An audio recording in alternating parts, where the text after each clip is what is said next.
Introduction. Before you stands the illustrious king of the Andals, the Rhoynar, and the First Men, the ruler of the Seven Kingdoms, the prince of Dragonstone, the protector of the realm, the slayer of the White Walkers beyond the wall, the conqueror of Essos, the founder of the continent of Sothoryos, and the explorer of Ulthos, His Majesty, the great Emperor Viserys Targaryen. Chapter 1. Viserys Targaryen. Viserys Targaryen III, king of the Andals, the Rhoynar, and the First Men, sovereign of the Seven Kingdoms and protector of the realm, the last true dragon. Standing at approximately 4 feet and 5 inches tall, he possesses a head of soft, naturally curly black hair and striking pale violet eyes, revealing a youthful yet distinct musculature as he stands bare-chested. Dyed hair to conceal his identity. He energetically wields a roughly 50-centimeter-long iron rod, 2 centimeters in diameter, striking the makeshift wooden post wrapped in filthy canvas with swift, precise, and forceful blows. With each resounding thud, the trembling wooden post, measuring 50 centimeters in diameter, attests to the ferocity of the power emanating from his diminutive frame. Beneath the blazing sun, glistening beads of sweat, akin to droplets of pearl, emerge from his fair skin, steadily pooling and dripping onto the deck beneath him, while wisps of his tousled hair cling to his cheek and forehead. Several meters away, a gray-haired elder clad in black leather armor stands, cradling a porcelain-like infant girl in his arms, no more than a couple of months old, with the same curly black hair and pale violet eyes, quietly observing the scene. Her hair is also dyed. Though the elder's eyes have dulled with age, the sharpness within them remains undiminished, and his tall, sturdy frame shows no signs of stooping despite the passage of time. With a complex expression, he hesitates for a moment before finally speaking. "Your Majesty, you have trained for over 3 hours straight. Perhaps it is time to rest and have a sip of water." The Your Majesty refers, of course, to the youthful figure drenched in sweat beneath the sun and sea breeze, Viserys Targaryen. Yet, this Viserys Targaryen is not the same as he was a month prior. Interestingly enough, a month ago, he had eagerly awaited the conclusion of the 8th season of a certain popular series, preparing to binge-watch it through the night. In the dead of night, Viserys was fully engrossed in the unfolding drama, when, to his shock, an astonishing twist occurred. To his utter disbelief, Jon Snow had slain Daenerys Targaryen, his own aunt. In a fit of rage, Viserys accidentally knocked over his thermos, causing goji berry tea to splatter everywhere, even onto the power strip beneath the table, with disastrous consequences due to the conductivity of water, thus highlighting the importance of waterproof power strips. When he next opened his eyes, Viserys found himself in a dimly lit ship's cabin, unfamiliar memories rushing through his mind as if he had lived them himself. There is no doubt that he, a weary soul enduring the grueling 996-work schedule, has traversed time and space to become the Beggar King Viserys Targaryen in the realm of Westeros. However, the fortunate news is that the timeline has advanced by over a decade, transforming him into an 80-year-old Viserys Targaryen, who, under the protection of Sir Willem Darry, is clandestinely sailing towards the free trade city of Braavos on the continent of Essos. Upon awakening, he is confronted with the harrowing reality. His grand empire has fallen. Ahem. The nation is in ruins, homes shattered, and the land is desolate. Friends and family have been mercilessly slaughtered. The illustrious Targaryen dynasty, which had flourished for 3 centuries, has collapsed with a resounding crash. Only he and his infant sister, Daenerys Targaryen, have miraculously survived. Yet living on is a true hell, particularly for an 80-year-old child and a mere infant, struggling to navigate a world that resembles a dark medieval nightmare, where every dawn is uncertain.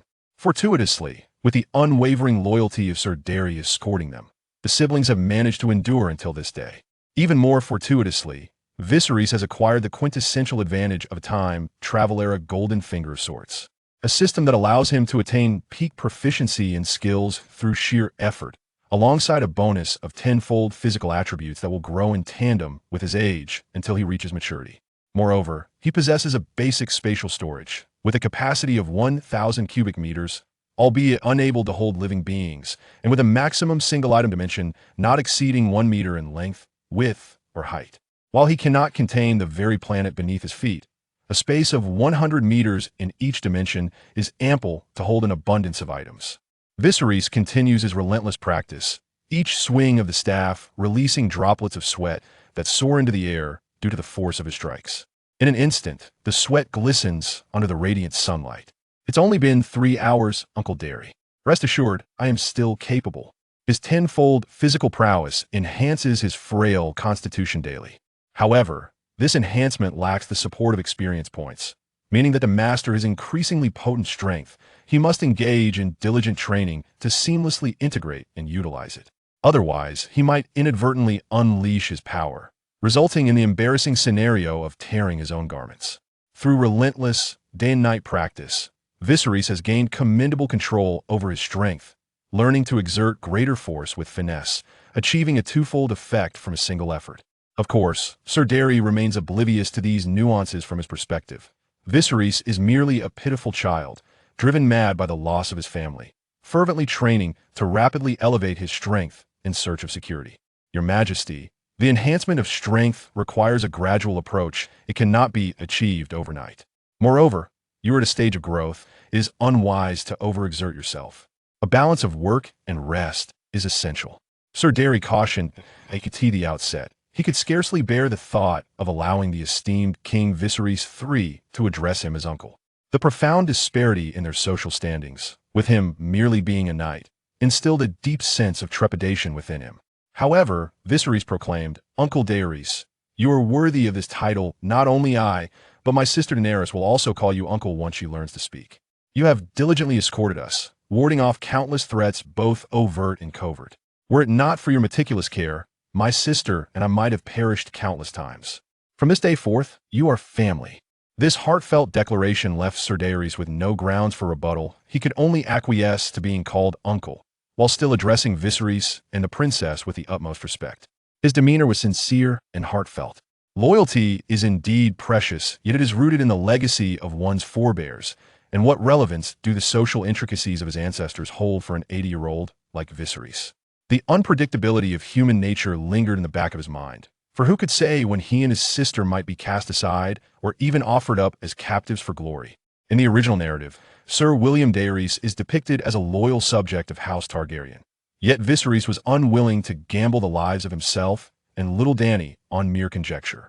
Acknowledging Ser Daenerys as uncle not only fostered a sense of intimacy between them, but also diminished the chasm that separated sovereign from subject, further deepening their bonds.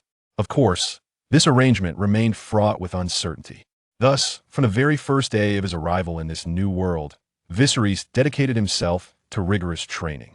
He firmly believed that in the realm of power struggles, only by becoming genuinely formidable could he stand unyielding against betrayal and treachery. Rest assured, after a month of training, I have completely acclimated to the weight of this short staff. Wielding it feels as effortless as my own arm. In fact, the intensity of my training is beginning to lag behind the pace of my growing prowess, he stated earnestly. At the tender age of 8, his physical capabilities were already tenfold those typical for his age, and the steel staff weighed no more than 3 or 4 pounds once accustomed. It was easily manageable. His training method for the staff was the most straightforward and effective, the deadly short staff quick mastery technique. This was a form of self-defense that combined traditional weaponry with modern combat techniques, allowing an ordinary individual to attain proficiency within 1 to 3 months of diligent practice. Those with exceptional talent could achieve mastery even sooner, capable of dispatching armed assailants in an instant. Originally, this was merely a collection of materials he had perused out of boredom in a previous life.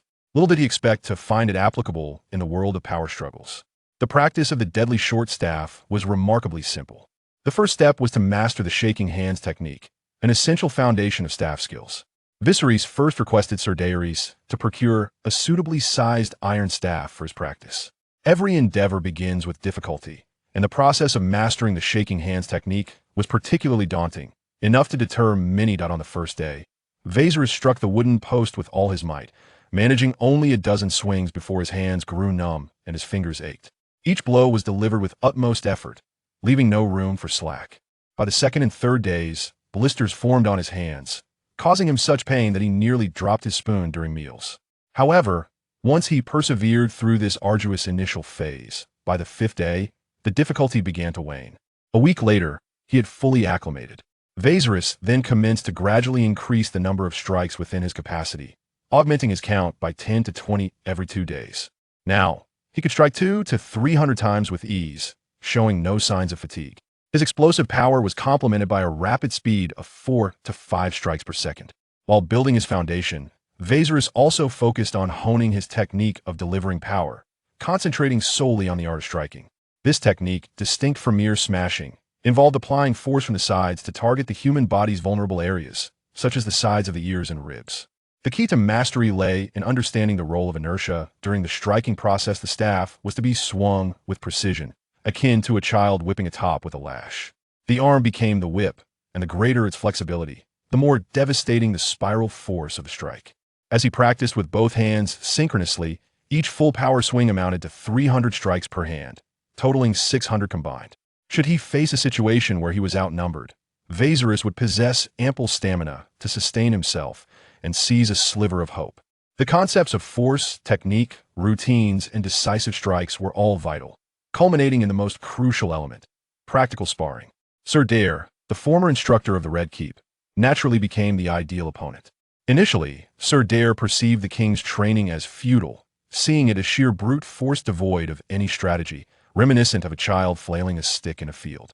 However, during their sparring session, the battle-hardened Sir Dare, who was prepared to hold back, found himself utterly outmatched by Viserys' swift and lightning-quick three-strike combination.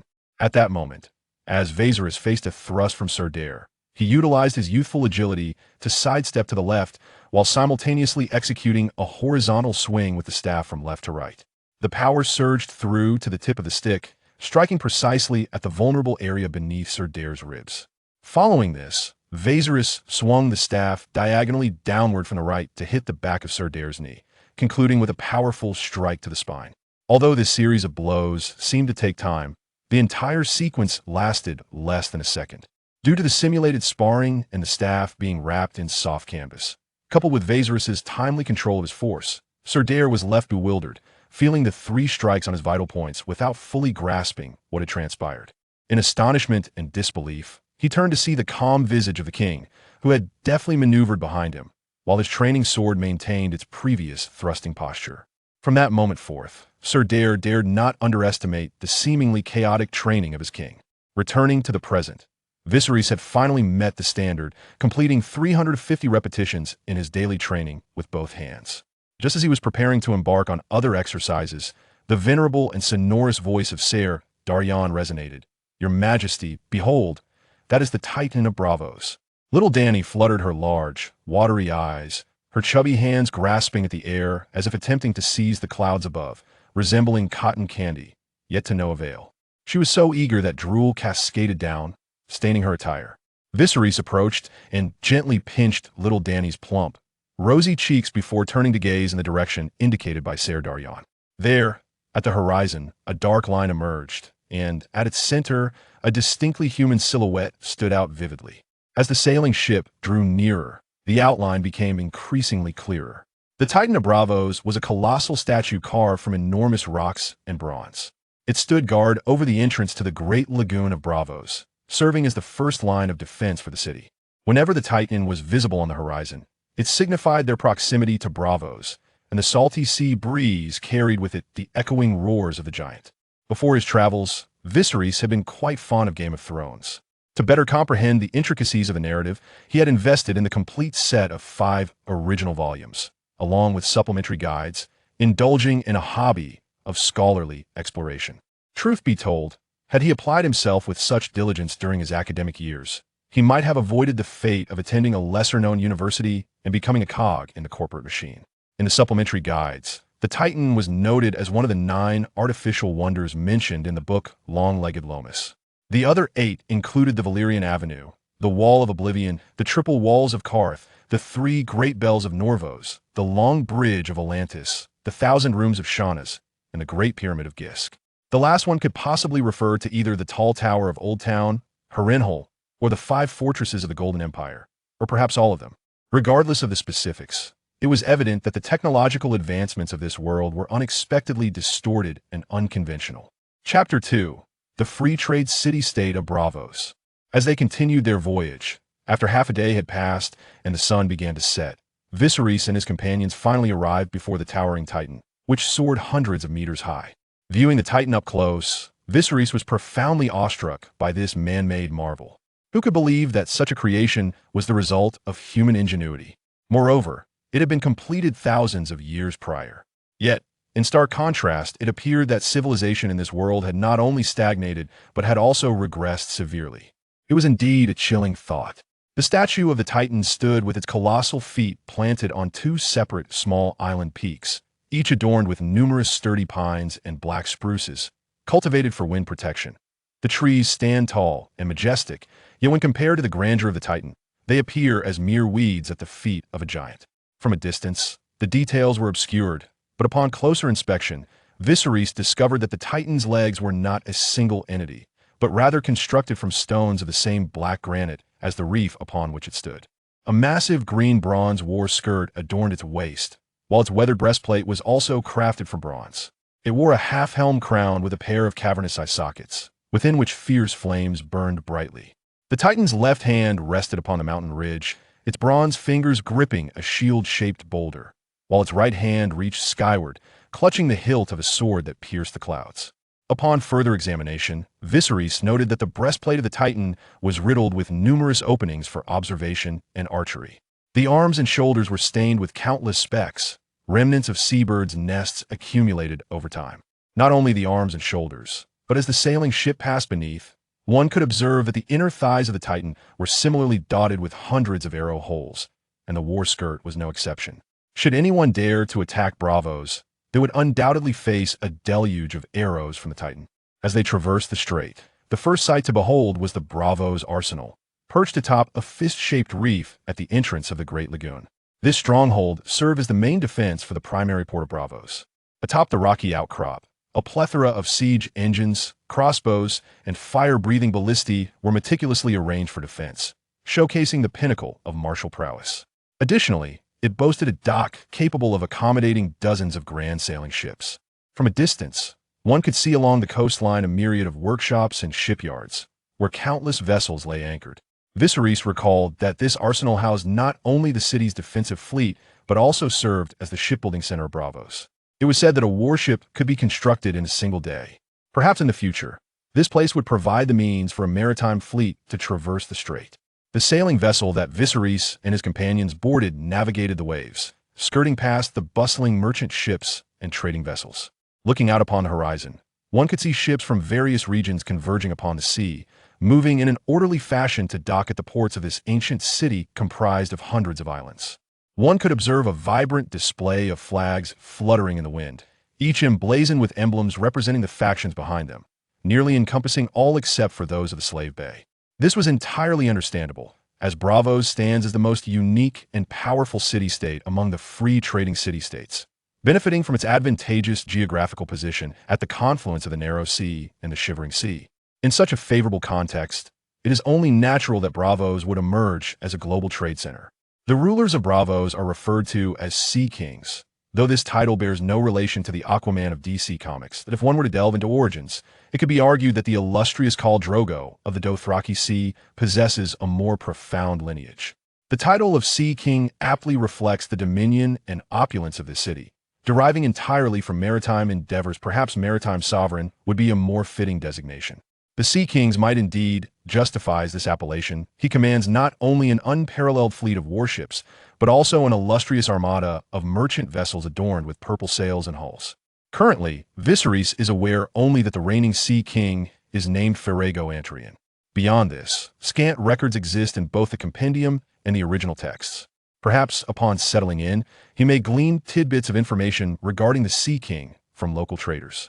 As they navigated through the throngs of vessels, the scene before Viserys gradually became clearer, allowing him to truly behold the visage of Braavos.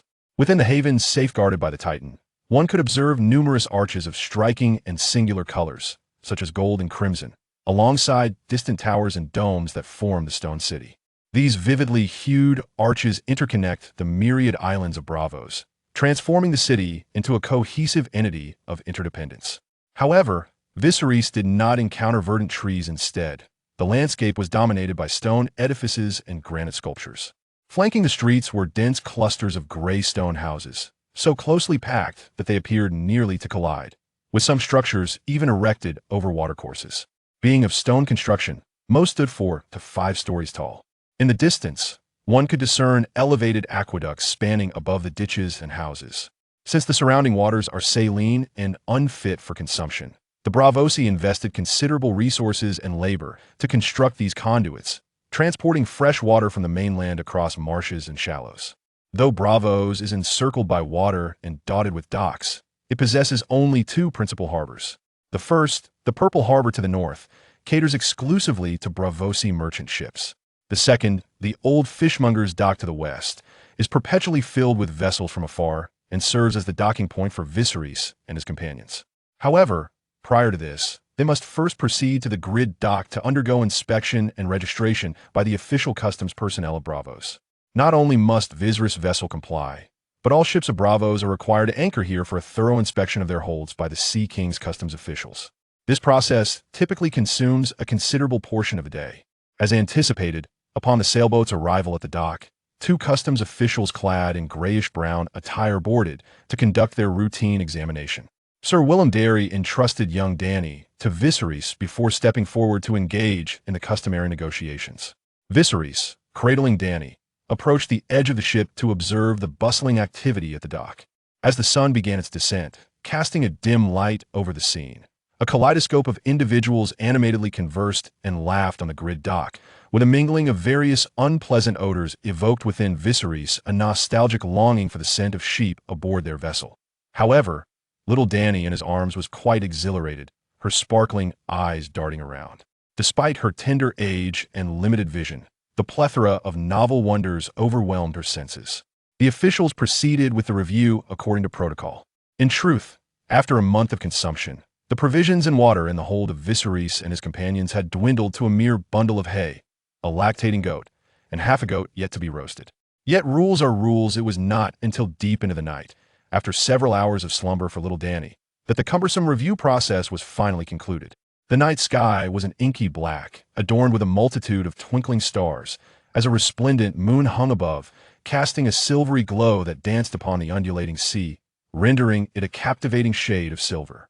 Once Viserys and his crew's vessel had passed inspection, they set sail under the guidance of a designated officer towards a nearby old clothes merchant's dock. Along the way, the ship passed numerous small docks and ferry terminals still aglow with light, where returning shrimp boats, crab catchers, and fishing vessels were moored. The sea breeze caressed their faces, filling the air with a nauseating stench of decaying fish and shrimp. It seemed that even though Braavos was the wealthiest among the free cities and boasted an advanced financial sector, it could not escape the shortcomings of a filthy and chaotic sanitary environment. Much like the bustling King's Landing, the unpleasant odors lingered vividly in Viserys' memory. During the journey, Ser Daenerys noted the king's curiosity about Braavos and began to expound on the fishing industry along the shoreline. The fishery here is quite prosperous, especially abundant in fish and shellfish, including herring, cod, oysters, clams, crabs, mollusks, scallops, and shrimp. Braavos' mining endeavors are established on the nearby continent, where they have seized many fertile iron, tin, and lead mines, allowing for rapid wealth accumulation. Simultaneously, Braavos boasts a flourishing textile industry, and the local sea snails yield a natural dark purple dye, which is said to have been the foundation of their initial prosperity. Merchant vessels from here can voyage to the lands of Essos and the Jade Sea Islands, with all but slave traders permitted to dock here. Even ships from Qarth and the Summer Isles frequent Braavos for trade. As your Majesty can observe, the artisans here possess exceptional skills. The exquisite buildings stand as their masterpieces, particularly the Palace of Truth and the Temple of the Moon Singer, which are indeed the finest of their kind. Furthermore, the local customs regarding courtesans and socialites are noteworthy, especially the latter, who enjoy a prestigious status and are renowned across the world. Each courtesan possesses her own carriage and a retinue of servants, while the beauty of celebrated courtesans often serves as inspiration for songs. Goldsmiths and craftsmen bestow them with lavish gifts in hopes of winning their favor. Nobles and affluent merchants provide courtesans with substantial sums of money, engaging them to accompany them to various events. It is well known that assassins often vie for their favor, showcasing their flamboyant swordsmanship in the process. Some of the courtesans in Braavos possess significant prestige and wealth. While they enjoy the status of celebrities, they also maintain an air of mystery, being both talented and beautiful. Certain families have been known for their courtesans for generations, such as the Beligeroceros family and other notable courtesan families of Braavos. As the conversation continued, it veered into less suitable topics. Viserys raised his gaze to the gleaming eyes of Sir William Darry, and suddenly he understood. It seemed that Sir Darry, in his youth, had also been a charismatic figure. After many years, returning to familiar ground, he was likely reminiscing about his youthful days. Fortunately, Sir Darry soon became aware of his lapse and cleared his throat, redirecting the conversation. Your Majesty, here, all deities are respected, and their temples are located on an island known as the Isle of the Gods in the heart of the city.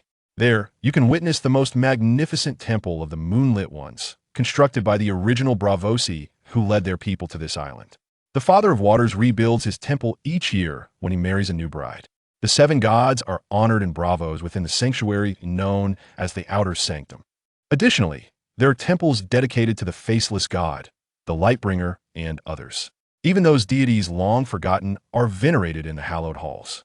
As Sir William Darry elaborated, their sailboat glided into the main waterway, flanked by colossal statues of past sea kings. These statues bore solemn expressions, draped in bronze robes, speckled with the remnants of seabird droppings. Some held books, others daggers, and some hammers. One statue raised a star fashioned of gold, while another tilted a stone amphora to allow a continuous flow of water into the channel. Moreover, Your Majesty, the local culture has cultivated a unique form of swordsmanship known as water dance. The practitioners of this art engage in combat with elegance, concealing lethal intent within their movements. They favor slender blades, sidestepping their foes with the swiftness of a deer, the stillness of a shadow, the speed of a serpent, the steadiness of water, the strength of a bear, the ferocity of a wolf, and the immobility of stone. I happen to know Busilio Frel, an exceptional water dancer, who has reportedly become the chief swordsman of Braavos and a master of the dance of water. Once we settle here, we might enlist his services to teach you the art of swordplay. Indeed, I am quite curious about the technique of water dance. If possible, I would like to exchange my iron staff for a spike hammer axe, ideally doubling its weight. The current staff feels too light and unwieldy. Tomorrow, I shall seek out the finest craftsman to have one made post-haste. It should be completed within 3 days. Although it had been many years since Sir Darry's last visit to Braavos, he was uncertain about the changes that had occurred, particularly regarding the existence of Six-Fingered Dean. Compared to the graceful water dance, I believe I am better suited for the direct and unpredictable nature of the hammer axe. However, as for Dany, she should learn the elegance of the art as she grows. Viserys spoke, playfully toying with little Dany's chubby chin, eliciting a cascade of giggles from her. In contrast, Sir Darry remained silent. He wished to rebut Viserys' remarks, yet after sparring with the king countless times over the past month, he had not triumphed even once. Particularly after discerning his own swordplay habits, he found himself often outmatched by lethal strikes that were unfathomably swift and decisive. Youth excels in vigor, while age falters with frailty. This adage encapsulates the notion that in the art of combat with shorter weapons, one must rely on skill and strategy rather than brute strength, blending firmness with gentleness, exploiting the element of surprise to attack when least expected. In just over a fortnight of practice, Viserys had rendered the seasoned Sir William Darry, who had devoted decades to mastering the sword, utterly helpless.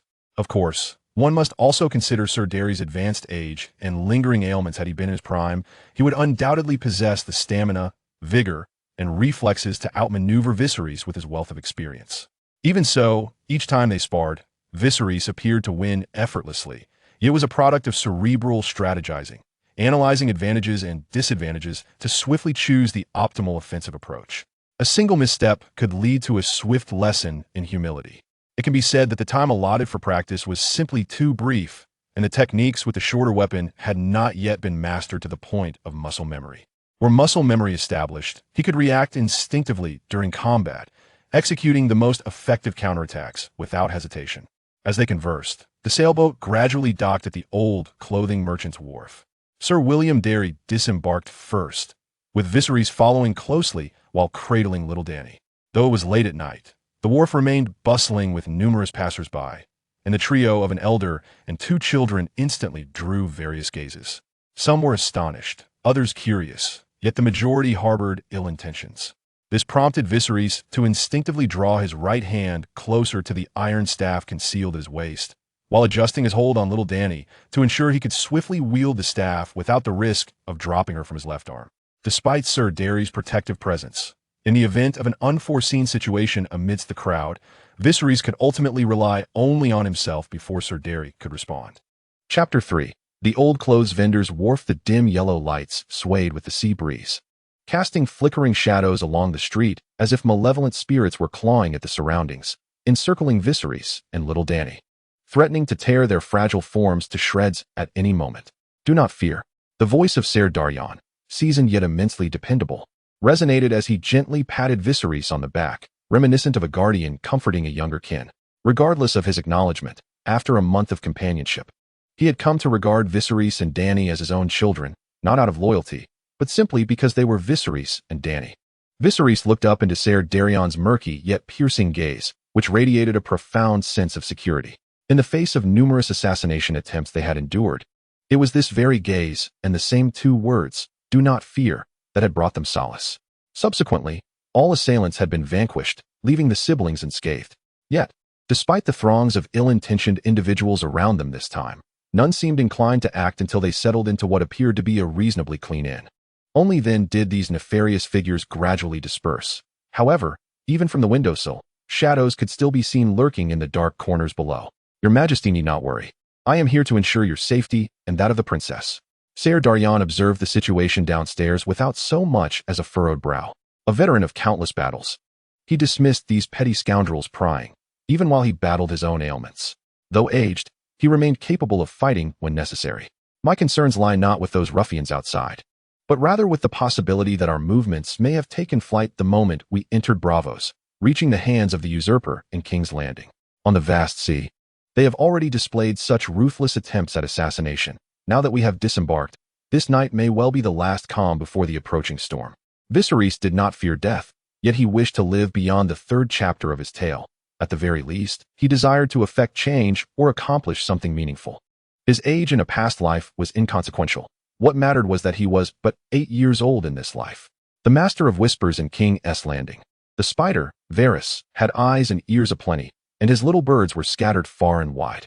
While he was indeed well informed, they now found themselves in the city-state of Braavos and Essos, not Westeros. His capabilities would be limited to relaying information and plotting clandestine assassinations. Ser Daryon spoke lightly, his countenance brimming with confidence, unafraid of the machinations surrounding them. Yet Viserys understood his underlying anxiety and tension, for since their landing, the knight had not moved his hand more than 3 inches from the hilt of his sword, clearly prepared for battle at any moment. Indeed, Viserys thought, genuinely concerned that Ser Daryon might overexert himself and exacerbate his old injuries. Thus, he offered words of comfort. "Uncle Daryon, fret not. I am still quite young. The enemy will likely underestimate me. If I strike unexpectedly when they are unprepared, I may manage to fend for myself, at least enough to protect Dany in my arms." The words spoken by Viserys were imbued with determination and solemnity, as Ser Daenerys opened and closed his mouth several times, ultimately realizing that the strength of his Majesty was not inferior to his own. In fact, it might even surpass it by a few measures. This was particularly evident in his lethal technique of targeting the vulnerable joints and critical points of his opponents, employing a swift and deadly staff technique that could potentially shatter the bones of a heavily armored knight in an instant. What set him apart from the young monarch was his decades of experience honed through life and death struggles, coupled with a keen insight to detect ambushes and assassinations. It was precisely this invaluable experience that enabled them to remain unscathed during their arduous escape across hundreds of miles. Ser Daenerys was acutely aware of his own physical condition. Fearing that he had only a few years left to live, he longed to impart his lifetime of knowledge to the young king, ensuring that even in his demise, the sovereign would possess the means to protect himself. "Your Majesty," he thought, "you have grown." A multitude of sentiments condensed into 5 words, with an unvoiced continuation lingering in his heart. But it is still not swift enough. The ruthless usurper, who spares no one, even infants, will show no mercy to you and your siblings. As night deepened, after drifting like a rootless weed upon the sea for a month, Viserys finally found solid ground and the luxury of a refreshing freshwater bath. The sensation was indescribable, an unparalleled feeling of invigoration. Only young Daenerys remained unfazed. She not only suffered no seasickness, but also frequently bathed in fresh water aboard the ship, undeterred by the preciousness of the sea's fresh water, adhering to her routine of bathing every 3 days without fail. Some might wonder how it was possible to lack fresh water at sea, with the ocean appearing so clean. Indeed, seawater can be used for bathing and has certain benefits for skin and health. However, moderation is key. Excessive use of seawater can damage the skin's keratin layer due to its high salt content, leading to dryness, roughness, and potentially causing allergic reactions and inflammation. Therefore, while occasional use is harmless, frequent bathing in seawater can be detrimental. After all, even a trace of poison becomes unbearable when consumed daily. A bath in fresh water is undeniably more pleasant. Viserys luxuriated for over an hour before finally rising contentedly, while young Daenerys, still brimming with delight, flailed her chubby limbs as if swimming in midair. Meanwhile, within the brightly lit Sea King's Hall on the northern side of the Purple Harbor, a middle-aged man with a rugged beard, exuding an air of authority without anger, sat before a desk reviewing documents. He was none other than the Sea King of Braavos, Ferrago Antarian. Opposite him lounged a young man, approximately 25 or 26 years old, with bronze skin, broad shoulders, and a slender waist, exuding a balanced and elongated physique, casually resting one leg over the other. Beneath his delicate eyebrows lay eyes as dark as an eternal night, reminiscent of a venomous serpent. His nose and forehead were sharply defined, and his lustrous black hair cascaded gracefully, forming a striking widow's peak above his brow. Coupled with a barely perceptible mischievous smile at the corners of his lips, he embodied the archetype of a heartthrob. Prince Oberyn, visiting in the dead of night, had his intentions shrouded in mystery. The Sea King promptly revealed the young man's identity, discovering that he was indeed the Prince of Dorne from Westeros. I have heard that Viserys III and his sister Daenerys have arrived in Braavos. I seek to discuss matters with them and would like to request your Majesty's presence as a witness, Prince Oberyn stated, his demeanor light, yet his tone gravely serious. Oh, you wish for me to act as a witness? Might it be that you intend to?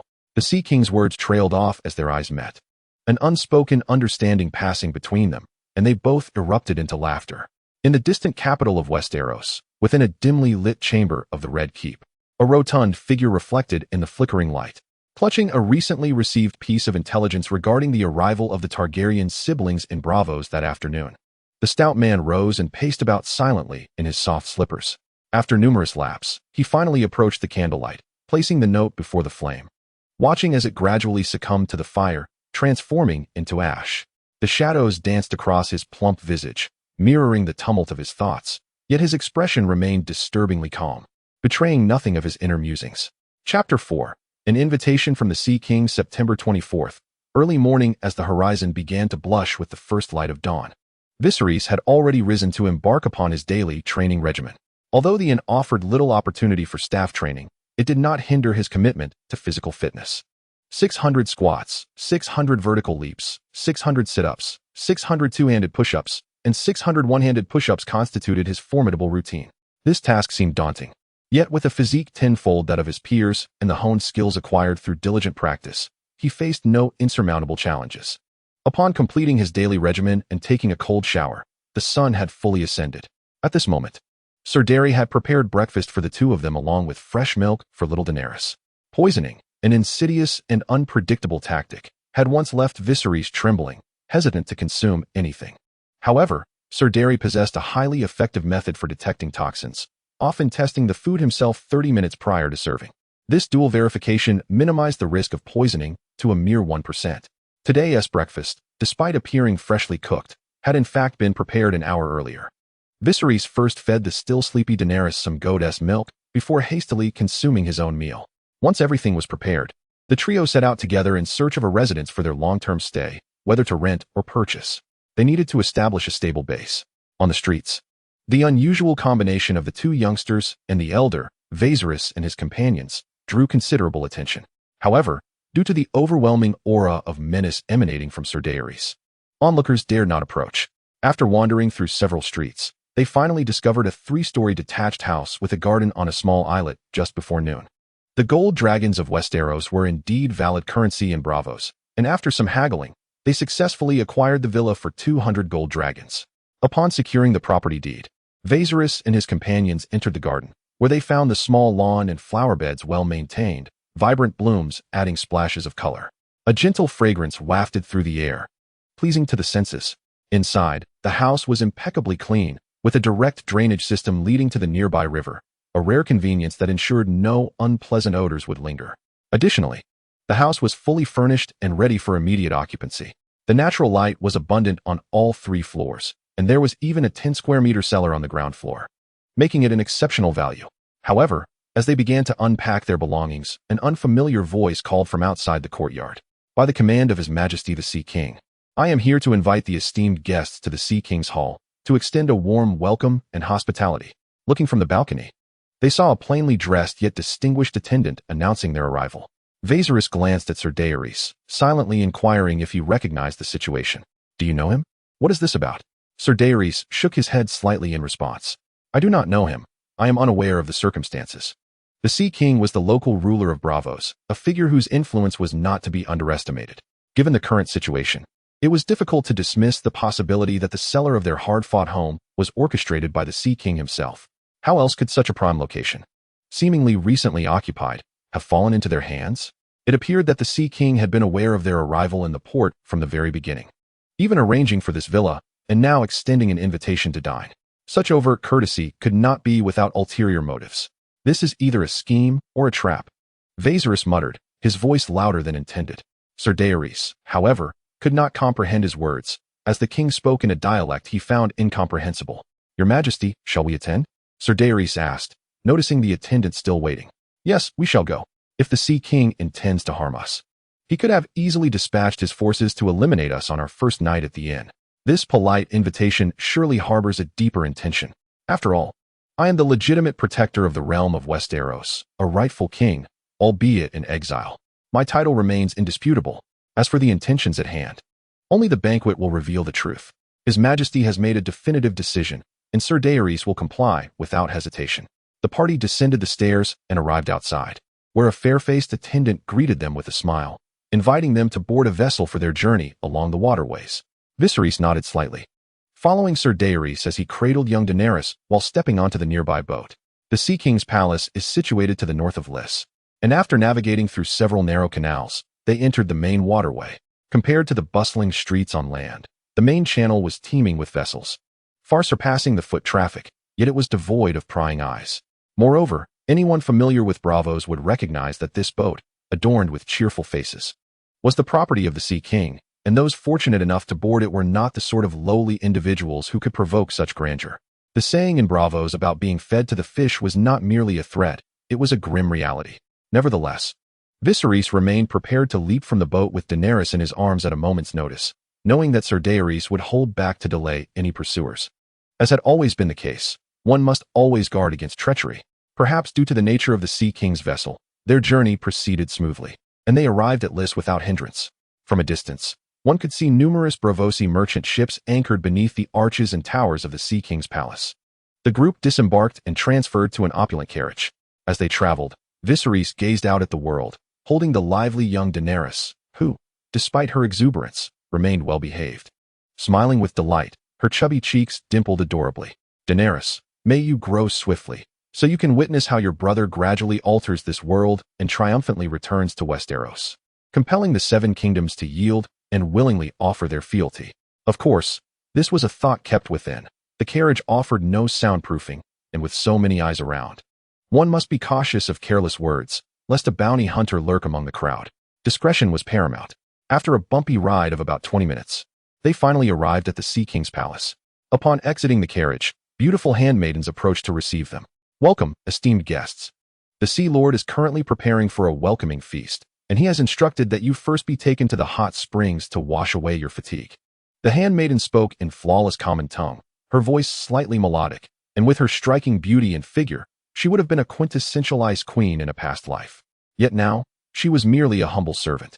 Viserys nodded with a smile and replied in High Valyrian, "Please, lead the way." Upon hearing such fluent High Valyrian, combined with the recent whispers of gossip, the handmaiden immediately recognized him as the fabled king of House Targaryen and could not help but steal a few glances before respectfully guiding the trio through a fragrant garden corridor and into a grand building.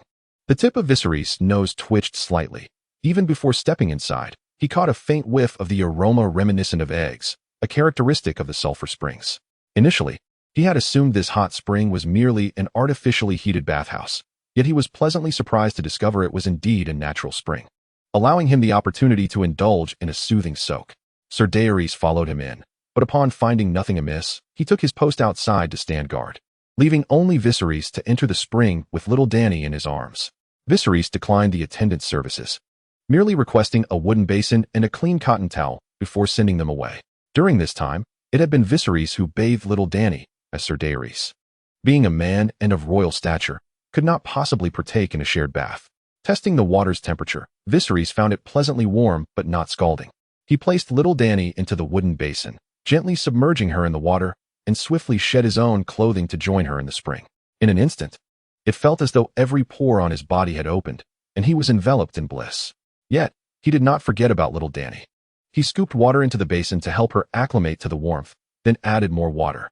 Little Dany splashed joyfully in the basin, unbothered by the somewhat warm spring water, her laughter resonating throughout the expansive space of the hot springs. "Stop kicking. You're splashing water on my face, you little imp."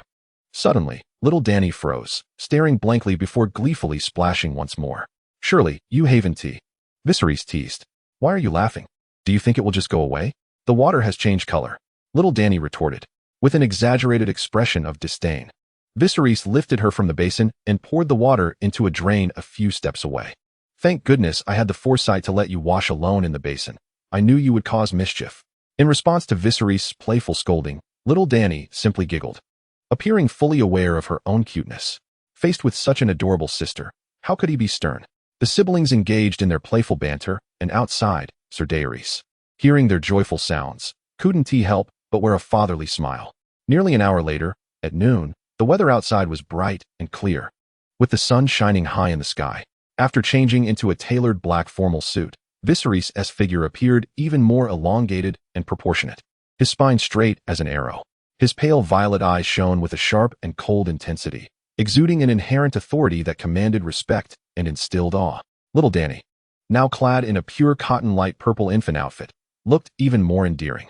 Carrying little Dany, Viserys approached the door, where the impeccably vigilant Sir Daenerys quickly saluted before calling for the waiting attendants to lead the way. Thus, the group proceeded toward the banquet hall, guided by the attendants. In the banquet hall, only 2 individuals were seated, while the rest were attendants. King Felagorn Antarian of the Sea was engaged in an amiable conversation with Prince Oberyn, seemingly enjoying a delightful rapport. Suddenly, a handmaiden hurried into the hall, announcing the arrival of esteemed guests. "Ha ha ha, do come in swiftly," exclaimed the king, filled with joy. He had long heard of the extraordinary lineage of House Targaryen, and today he would finally behold one in the flesh. Prince Oberyn added with a smile, "These are indeed the last 2 direct descendants of House Targaryen." However, his expression darkened abruptly. "Curse the Lannisters, curse the Baratheons, curse the Starks. If it weren't for their usurpation of the Iron Throne, my sister would not have perished. How could my nephew and niece have met such a fate?" And that wretched Rhaegar, amidst countless women in the realm, he chose a Stark. As he spoke, his teeth were clenched in anger, yet being a rational man, he quickly regained his composure, his countenance shifting as effortlessly as turning a page in a book. This sudden change left King Felagorn, who attempted to console Prince Oberyn, momentarily at a loss. Just then, a young man clad in a flowing black robe, tall and straight as a spear, approached leisurely, cradling an infant girl in his arms. His demeanor was neither obsequious nor arrogant, with resolute eyes concealing a sharpness within. Behind him, Sir Daenerys walked with solemnity, his gait commanding. Upon noticing that the chief swordsman behind the king was not his old friend Ser Illyrio, he instinctively moved his right hand closer to the hilt of his sword. The king promptly rose to greet the newcomer, closely followed by Prince Oberyn. Their humble demeanor caused Viserys to feel an inexplicable chill down his spine, sensing that something was amiss. Nevertheless, he spoke directly. "Your graces, King Felagorn and Prince Oberyn, you are too gracious. Today, I am but a guest, and given my current plight, the usurper seated upon the Iron Throne persistently sending assassins to eliminate me, I am hardly deserving of such honor from you both." This statement elucidated his circumstances while granting them a measure of respect, allowing for candid discourse. It was understood among them that flattery masked ulterior motives. Thus, it was best to speak plainly. "Ha ha ha, your majesty, you exaggerate. A usurper will always remain a usurper. He cannot claim legitimacy. This feast is for welcoming you. Let us not dwell on disheartening matters. Please take your seats, for these are all delicacies from Braavos, including the giant crabs harvested from the Jade Sea, truly exquisite. You must indulge." The king chuckled, having discerned the underlying meaning in Viserys' words, yet deftly redirected the conversation to the culinary delights. "Indeed, your majesty. After such a long journey, you must be weary. These oysters are highly nourishing. And we also have abalone and sea cucumbers, all top-notch seafood, added Prince Oberyn, assisting in the conversation's transition, as is customary at a banquet, first to partake in the meal, then to address the main topic. With both the king and Prince Oberyn advocating for this course of action, Viserys had no choice but to take his seat, while Sir Daenerys remained vigilantly by his side, surveying the surroundings. Your Majesty, it is with great enthusiasm that I extend a warm welcome on behalf of all of Braavos. Here, there are no Seven, no Starks, and no Baratheons. If you do not mind, you may take residence in my palace for as long as you wish, provided I still draw breath. The Sea King gazed upon Viserys, whose countenance bore a constant smile, radiating warmth and geniality. Having encountered countless souls, he had observed Viserys since his entrance into the banquet hall, discerning that this was no ordinary child. Despite his tender years, he had faced monumental upheavals and yet remained poised, truly a testament to the bloodline of House Targaryen. The Sea King, in a gesture of humility, offered sanctuary to a king in exile, fully aware that no amount of embellishment could rival the profound impact of timely assistance. Presently, Viserys found himself a fugitive, isolated and vulnerable, a circumstance that called for aid. By extending his protection, the Sea King would be rendering a life-saving favor, further enhanced by his courteous and considerate demeanor, which would undoubtedly forge a lasting positive impression. To offer support to a mere child? No, indeed. This is a Targaryen, the rightful king of Westeros, a veritable gem of potential. Should Viserys rise again to reclaim the Iron Throne, he would certainly remember the kindness shown to him today. Though the Sea King may not have many years left, his lineage would reap the benefits of this legacy, such as the concern of a devoted father, ultimately striving for the prosperity of his descendants. Of course, this is contingent upon Viserys not turning against those who extend their hand in friendship. Yet the Sea King was confident in his judgment. Viserys was undoubtedly a man of loyalty and integrity. Prince Oberyn, too, pondered the situation. Initially hesitant, he now felt a sense of assurance, though he recognized that the moment was not yet ripe for further discourse. The three exchanged formal pleasantries before the banquet commenced in earnest. Viserys, opting for juice in lieu of wine, engaged in conversation with the two, sharing laughter and banter. Although merely 8 years of age and appearance, Viserys possessed the intellect of an adult. While he may not match the cunning of these seasoned men, he could hold his own. Chapter 5. Arianne Martell, Your Majesty. Do you have any particular standards for your future queen? Prince Oberyn inquired, a teasing lilt to his voice as he raised an eyebrow at Viserys. The young prince paused, slowly setting down his cup. Standards for a future queen? At such a tender age, he had not given this matter much thought. As you well know, Prince, the Targaryen lineage has long adhered to the practice of consanguinity to preserve the purity of our royal bloodline. Observing the slight stiffening of Oberyn's smile, Viserys continued with a playful grin. However, times have changed. The rules are established by the king, and I am the king now. Thus, there is no need to adhere to those so-called traditions. The prince inquired, could it be that Prince Oberyn's slightly rigid smile instantly blossomed like spring? With a hearty laugh, he exclaimed, Indeed, Your Majesty, you are truly Your Majesty. To be frank, my purpose for coming to Braavos, aside from travel, is to represent Dorne in discussions regarding a marriage alliance with Your Majesty.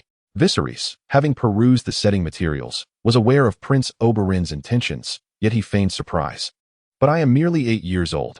Is it not a tad premature for such an alliance? As if struck by a thought, he instinctively clutched the little Dany in his arms, as if fearing she might be taken from him. My sister is even less suitable. She is not yet 2 months old. Haha, my apologies for the misunderstanding, Oberyn replied with a serious tone, shedding his prior levity. The intended bride from Dorne is not the little princess, but rather you. Me? Viserys hesitated, only to hear Prince Oberyn continue.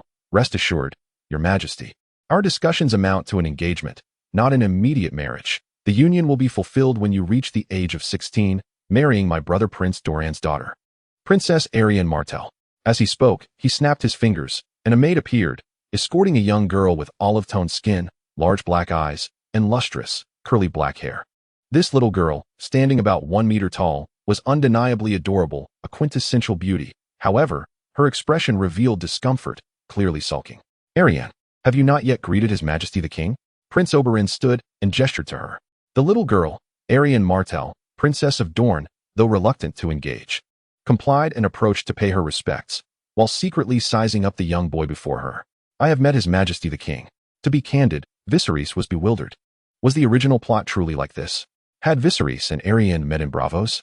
In truth, the original narrative did not unfold this way. It was merely that Viserys' demeanor and eloquence had pleased Prince Oberyn, prompting him to arrange an impromptu meeting between Arianne and Viserys.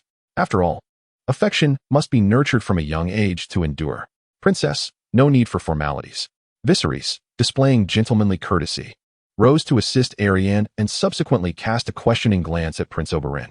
Arianne had secretly stowed away on the ship, eager to see what her future husband was like.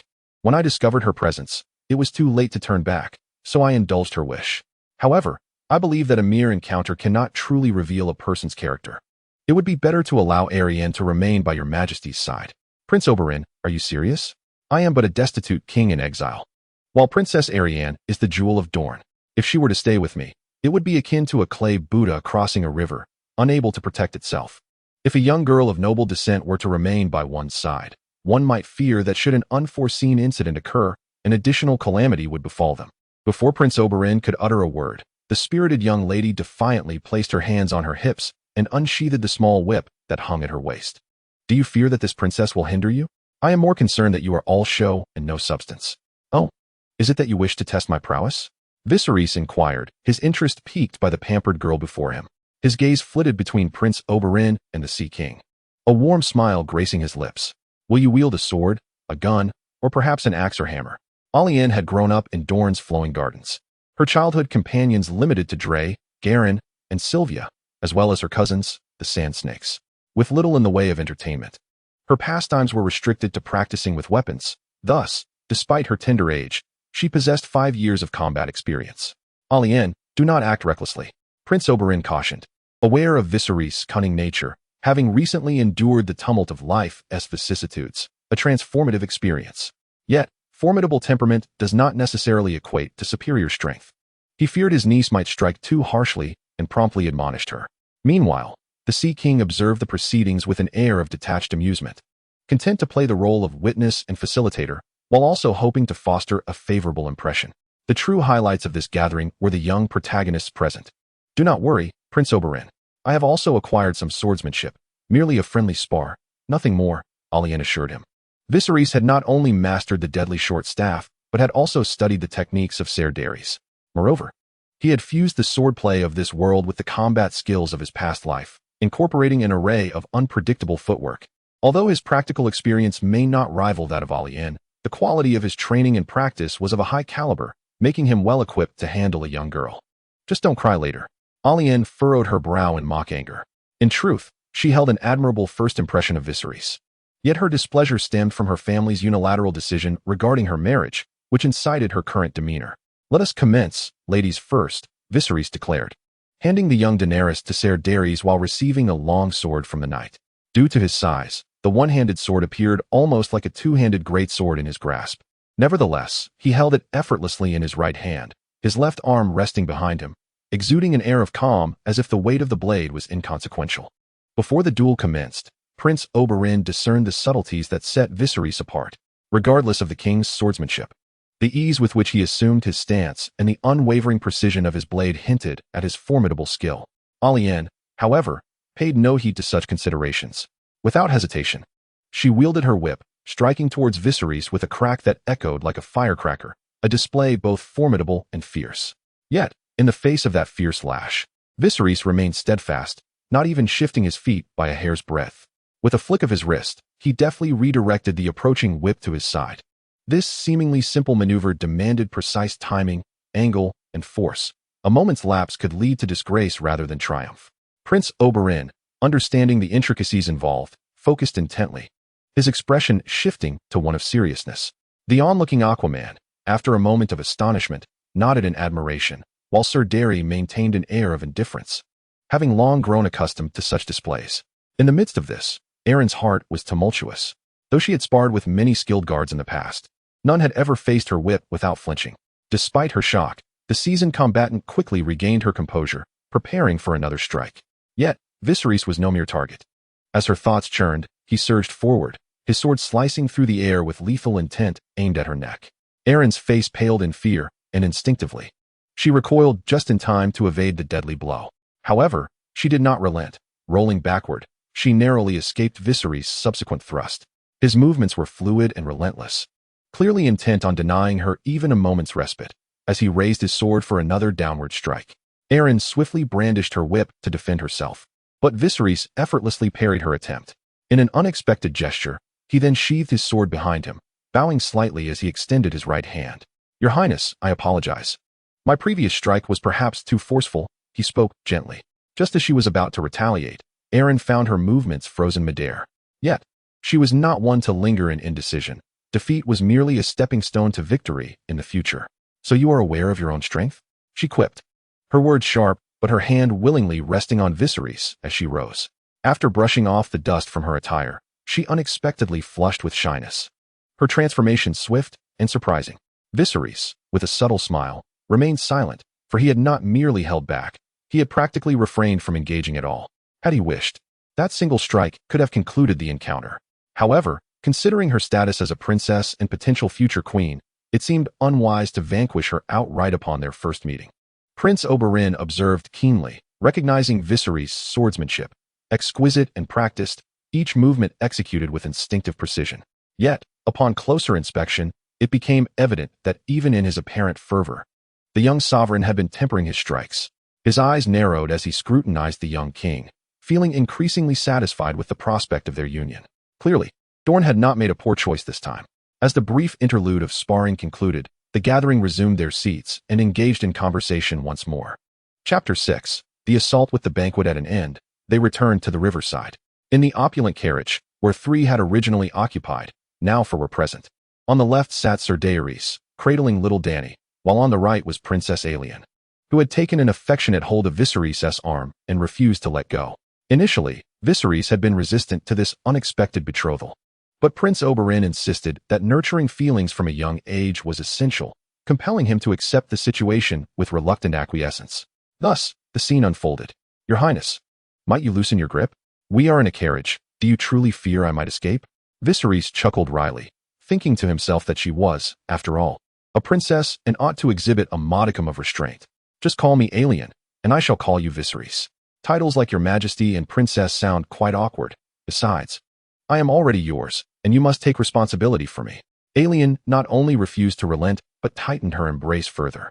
It was undeniable that a boy who could best her in combat, combined with his striking good looks and those steadfast, deep lavender eyes, was utterly to her liking. She simply could not let him slip away. Such was the nature of the Dornish women. They loved openly and without hesitation. As for their recent skirmish, well, that was merely playful banter. "Wait a moment. What do you mean by I am yours? We have merely become engaged. It is only upon our coming of age and marriage that you would be my queen," Viserys protested, though he did not truly reject Arianne. Despite the tumultuous narrative of Arianne's life in the established lore, it was shaped by her upbringing and familial circumstances. At this moment, she was simply a spirited, headstrong 8-year-old princess. What relevance did her potential future misfortunes hold against her present character? One need not bear the burden of responsibilities for events that have yet to unfold. With Viserys' presence, the trajectory of not only his life but those around him and the entire world was destined for profound alteration. Whether this would trigger a series of unfortunate consequences remained uncertain, yet he deemed it irrelevant. "I shall not relent. Since we are engaged, I am naturally yours, and you cannot weasel out of it," Arianne declared, tightening her grasp even further. Viserys was not the type to be rendered immobile by the presence of a woman. Yet faced with a pouting, playful little princess, he found himself at a loss. Just as he was about to speak, a sudden sense of danger washed over him. Without a moment's hesitation, he shouted, "Get down." The carriage, though spacious, allowed for quick movements. Grasping Arianne, he pulled her down into the carriage. Sir Daenerys, having witnessed the Emperor's keen sense of peril, adjusted his position to shield little Dany even as he heard the command to take cover. In that very moment when they had just crouched down, several sharp arrows pierced through the sides of the carriage, accompanied by a cacophony of anguished screams from the coachman and the guards dispatched by the Sea King. Had it not been for the elevated seats within the carriage, reinforced with multiple layers of wood, they would have been impaled like hedgehogs. "They have arrived." Viserys exchanged a knowing glance with Sir Daenerys, understanding each other's intent. The confined space within the carriage, coupled with the inability to discern the external situation, momentarily shielded them from danger. However, it was only a matter of time before they would be trapped like fish in a barrel, unable to escape. Without hesitation, the two sprang into action. Ser Daenerys gently laid young Daenerys onto the soft fur carpet, drawing his sword and charging forth. "Stay in the carriage and look after our sister until I return," Viserys urged, patting the trembling shoulder of Arianne, his tone grave yet imbued with courage. Before the princess could respond, he grasped an iron rod and dashed out of the carriage. As he emerged, he beheld the streets filled with civilians scattering in all directions, some bold enough to observe from a distance. Meanwhile, Ser Daenerys, who had disembarked first, was already besieged by fur-cloaked assailants, engaged in a fierce struggle. With Viserys' arrival, 3 more attackers turned their attention toward him, while 5 others advanced toward the carriage. In broad daylight, such audacity was astonishing. Yet, Viserys felt no fury. He remained remarkably composed, issuing a loud shout to draw the attention of all the assailants. And then he plunged into the throng, wielding the iron rod. With agile footwork reminiscent of the 8 trigrams, and his weapon dancing through the air, Viserys moved with the ferocity of a wolf among sheep, dispatching adversaries with each swing of his rod, leaving behind a trail of anguished cries and broken bones. His proficiency with the weapon had reached a level where even armored foes would find their bones shattered. How much more so these assassins, who were clad merely in leather armor for stealth. Those who fell would not rise again to fight. In mere moments, the 3 assailants blocking his path lay defeated, and Viserys swiftly turned to confront the 5 who had approached the carriage. Concurrently, Ser Daenerys had triumphed over the 4 who had encircled him and was returning to guard the carriage. The training they had undergone together had not been in vain. His reflexes and swordsmanship had improved significantly, especially when complemented by the intricate and fluid movements of the 8 trigrams, allowing him to resolve the conflict with remarkable swiftness. The original plan of the assassins had been to send a portion to distract Ser Daenerys, while the remaining attackers rushed the carriage to eliminate Viserys and Daenerys. But in the blink of an eye, their comrades lay incapacitated, their fates uncertain, and realizing the futility of their endeavor, thoughts of retreat began to surface. Yet, having already harbored murderous intent against the siblings, none would be permitted to escape.